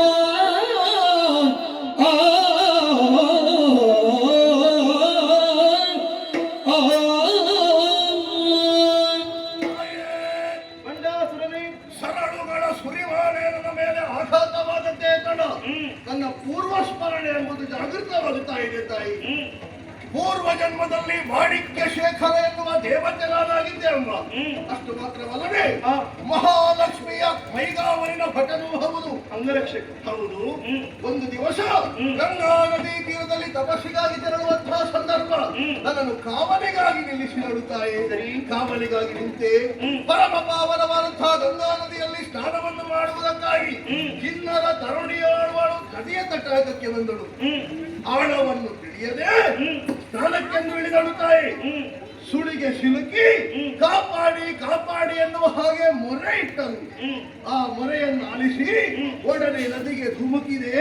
ಆಕೆಯನ್ನು ರಕ್ಷಿಸಿ ದಡವನ್ನು ಸೇರಿಸಿದೆ ತಾಯಿ. ಒಳ್ಳೆಯ ಕೆಲಸವನ್ನು ಮಾಡಿದ್ದಾನೆ. ಹೌದಮ್ಮ, ಆ ಬಳಿಕ ನಡೆದಂತಹ ಘಟನಾವಳಿಗಳೇ ನನ್ನ ಈ ರೂಪಕ್ಕೆ ಕಾರಣವಾಗಿ ಹೋಯಿತು. ಏನಾಯ್ತು? ಆಕೆಯ ಒತ್ತೆಯಾದ ಮೈಯನ್ನು ಕಂಡು ಸುತ್ತವಾಗಿದ್ದಂತಹ ಕಾಮ ಕೆರಳಿದ್ದು ತಾಯಿ. ಮದುವೆಯಾಗು ಎನ್ನುವ ಹಾಗೆ ಕೇಳಿಕೊಂಡೆ. ಆಗ ಅವಳಾಡಿದಂತಹ ಮಾತು ಒಂದೇ, ಆಪತ್ಕಾಲದಲ್ಲಿ ಯಾವಾತ ರಕ್ಷಿಸುತ್ತಾನೋ, ಯಾವಾತ ಜೀವವನ್ನು ಉಳಿಸುತ್ತಾನೋ ಅವ ತಂದೆಗೆ ಸಮಾನ. ಆದ್ದರಿಂದ ಮರಿಸುವ ಮರವನ್ನು ಮಾಡಬೇಡ ಎನ್ನುವ ಹಾಗೆ ಹೇಳಿದ್ದು. ಇನ್ನೇನು ಮಾಡಿದೆ? ಆಕೆಯನ್ನು ಬಲಾತ್ಕರಿಸುವುದಕ್ಕೆ ಮುಂದಾದೆ. ಪರಿಣಾಮ ತಪಸ್ಸಿನಿಂದ ಎಚ್ಚೆತ್ತಂತಹ ಲಕ್ಷ್ಮೀ ದೇವಿ ಆಸುರಿ ಪ್ರವೃತ್ತಿಯನ್ನು ಕೈಗೊಂಡ ಕಾರಣ ನೀನು ಮುಂದಕ್ಕೆ ರಾಕ್ಷಸನಾಗಿ ಜನಿಸು ಹೀಗೆನ್ನುವ ಹಾಗೆ ಶಾಪವನ್ನಿತ್ತು ತಾಯಿ. ಮುಂದೆ ಗೋಗರೆದೆ, ಅಂಗಲಾಚಿದೆ, ನಿನ್ನನ್ನು ಬಿಟ್ಟು ಅರೆಕ್ಷಣವು ಬದುಕುವುದಕ್ಕೆ ಸಾಧ್ಯವಿಲ್ಲ ಎನ್ನುವ ಹಾಗೆ ಕೇಳಿಕೊಂಡಾಗ ಒಂದು ವಿಶಾಪವನ್ನು ಕರುಣಿಸಿದ್ದು. ಹೇಗೋ ಮುಂದಕ್ಕೆ ನಿನಗೆ ನಾನೇ ಮುಳುವಾಗಿ ಬಂದು ಆದಷ್ಟು ಬೇಗ ನನ್ನ ಬಳಿಗೆ ಕರೆಸಿಕೊಳ್ಳುತ್ತೇನೆ ಎನ್ನುವ ಹಾಗೆ ಅಮ್ಮ ಸಮಯಕ್ಕಾಗಿ ಕಾಯ್ತಾ ಇದ್ದೆ. ಗಣಪತಿಯಿಂದ ನಿರ್ಮಿತವಾದಂತಹ ಮನ್ಮಥನ ಗೊಂಬೆ ಶಿವಪಾರ್ವತಿಯರ ಕರಸ್ಪರ್ಶವಾದ ಕ್ಷಣ ನನಗೆ ಗೊಂಬೆಯನ್ನು ಪ್ರವೇಶಿಸುವುದಕ್ಕೆ ಸಾಧ್ಯವಾಯಿತು. ಗಣಪತಿಯ ಶಿಷ್ಯನಾದೆ, ಶಿವಪಾರ್ವತಿಯರ ಮಗನಾದೆ, ಆಚಾರ್ಯ ಶುಕ್ರನಂತಹ ಗುರುಗಳನ್ನು ಪಡೆದೆ. ಅಮ್ಮ ಏನಪ್ಪ, ಆ ಕಾಲದಲ್ಲಿ ಆಸುರಿ ಪ್ರವೃತ್ತಿಯು ನನ್ನಲ್ಲಿ ಮೈಗೂಡಿಸಿಕೊಂಡ ಕಾರಣ ಜ್ವಾಲಾಮುಖಿಯಂತೆ ಸ್ಫೋಟವಾಯಿತು. ಮಾಡಬಾರದ ಅನ್ಯಾಯವನ್ನೆಲ್ಲ ಎಸಗಿದೆ. ಇಷ್ಟರವರೆಗೆ ಪುಣ್ಯವಾದಂತಹ ಲೋಕದಲ್ಲೇ ಬದುಕುತ್ತಿದ್ದೇನೆ ಎನ್ನುವಂತಹ ಭ್ರಮಿಷ್ಠನಾಗಿದ್ದೆ ನಾನು. ಅಮ್ಮ ಏನು, ನಾನು ಆಳಿದ್ದು ಬ್ರಹ್ಮಾಂಡವನ್ನಲ್ಲ, ಮತ್ತೆ ಪಾಪದ ಭಾಂಡವನ್ನು ಎನ್ನುವ ಹಾಗೆ ನನಗೆ ಅರ್ಥವಾಯಿತು. ತಾಯಿವಾಯಿತು ತಾನೆ. ಪಾಪದ ಕೂಪದೊಳಗೆ ಹುಡುವಾಗಿ ಸುತ್ತಾಡುತ್ತಾ ಇದ್ದೆ. ಈಗ ಸತ್ಯ ದರ್ಶನವಾಯಿತು ತಾಯಿ. ಅಮ್ಮ ಏನು, ನಿನ್ನನ್ನು ಕಂಡ ಬಳಿಕ ನೀನು ಬದುಕಬೇಕು ಎನ್ನುವಂತಹ ಯಾವುದೇ ಆಶೆ ನನಗಿಲ್ಲ. ಹಾಗಾಗಿ ನಿನ್ನ ಪಾದ ಮೂಲದಲ್ಲಿ ಬೇಡಿಕೊಳ್ಳಿಸಲು ಶಿಷ್ಟೆ ಏನು, ಶ್ರೀದೇವಿ ಲಲಿತಾಂಬಿಕೆ ದಿವ್ಯಚರಿತೆ ಶ್ರೀಚಕ್ರ ಮಧ್ಯಸ್ಥಿತಿ ವೇದ ಆರಾಧ್ಯ ಸಹಸ್ರಪಾದ ಬಿಂಬ ಸದೃಶಿ ತ್ರೈನೇತ್ರ ಸಂಶೋಭಿತೆ ಪಾದಾರಿಷ್ಟಂಗಳಂ ನಿವಾರಿಸುತ್ತ ಹೇ ರಾಜರಾಜೇಶ್ವರಿಯೇ, ಪಾದ ತೊಂದರಕ್ಕೆ ಮುಕ್ತಿಯಂ ಮಣಿಗೆ ಪಾಲಿಸುವು ಸರ್ವದ ಮೋಕ್ಷಂ ದೇಹಿ ಮೋಕ್ಷಂ ದೇಹಿ. ಸಂತೋಷವಾಯಿತು ಅಮ್ಮ. ಬಂಡಾಸುರನೇ ತಾಯಿ, ಲಕ್ಷ್ಮಿಯಾಗಿ ಶಪಿಸಿದೆ, ಪಾರ್ವತಿಯಾಗಿ ಕೊರೆದೆ, ಸರಿ ಶಾರದೆಯಾಗಿ ಅನುಗ್ರಹಿಸಿದೆ. ಈ ಕಾಲಕ್ಕೆ ಲಲಿತಾಂಬಿಕೆಯಾಗಿ ನಿನ್ನ ಮನದಿಂಗಿತವನ್ನು ಈಡೇರಿಸುವುದಕ್ಕೆ ಬೇಕಾಗಿ ಈ ರೂಪದಿಂದ ಬಂದಿದ್ದೇನೆ. ಇದು ನೀನು ಕೇಳಿದಂತಹ ಮೋಕ್ಷ. ಅದಕ್ಕೆ ಬೇಕಾಗಿ ಕಾಮೇಶ್ವರ ಅಸ್ತ್ರವನ್ನು ತೆಗೆದಿದ್ದೇನೆ, ಸಿದ್ಧರಾಗು.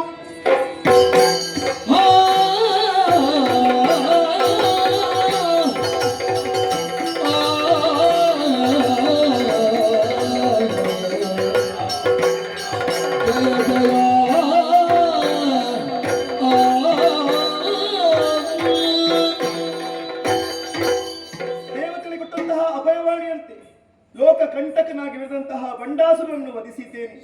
ಈ ಕಾಲಕ್ಕೆ ಲಲಿತಾ ಸಹಸ್ರನಾಮ ಎಂಬುದು ಹುಟ್ಟಿಕೊಂಡಿತು. ಇನ್ನು ಮುಂದಕ್ಕೆ ಶ್ರೀಹರಿಯಿಂದ ಲೋಕಕ್ಕೆ ಬಿತ್ತರಿಸಲ್ಪಡಲಿ. ಈ ಹಿಂದೆ ಮಣಿದ್ವೀಪದಲ್ಲಿ ತ್ರಿಪುರಾಂಬಿಕೆಯಾಗಿ ನೆಲೆಯಾಗಿದ್ದವಳು ನಾನು.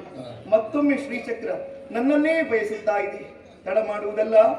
ಈ ಕಾಲಕ್ಕೆ ಶ್ರೀಚಕ್ರ ಹೃದಯವಾಸಿನಿಯಾಗಿ ತ್ರಿಪುರಾಂಬಿಕೆಯಾಗಿ ಮಣಿದ್ವೀಪದಲ್ಲಿ ನೆಲೆಯಾಗುತ್ತೇನೆ. ಇದು ಅದೃಶ್ಯಳಾಗುತ್ತೇನೆ, ಅದೃಶ್ಯಳಾಗುತ್ತೇನೆ, ಅದೃಶ್ಯಳಾಗುತ್ತೇನೆ.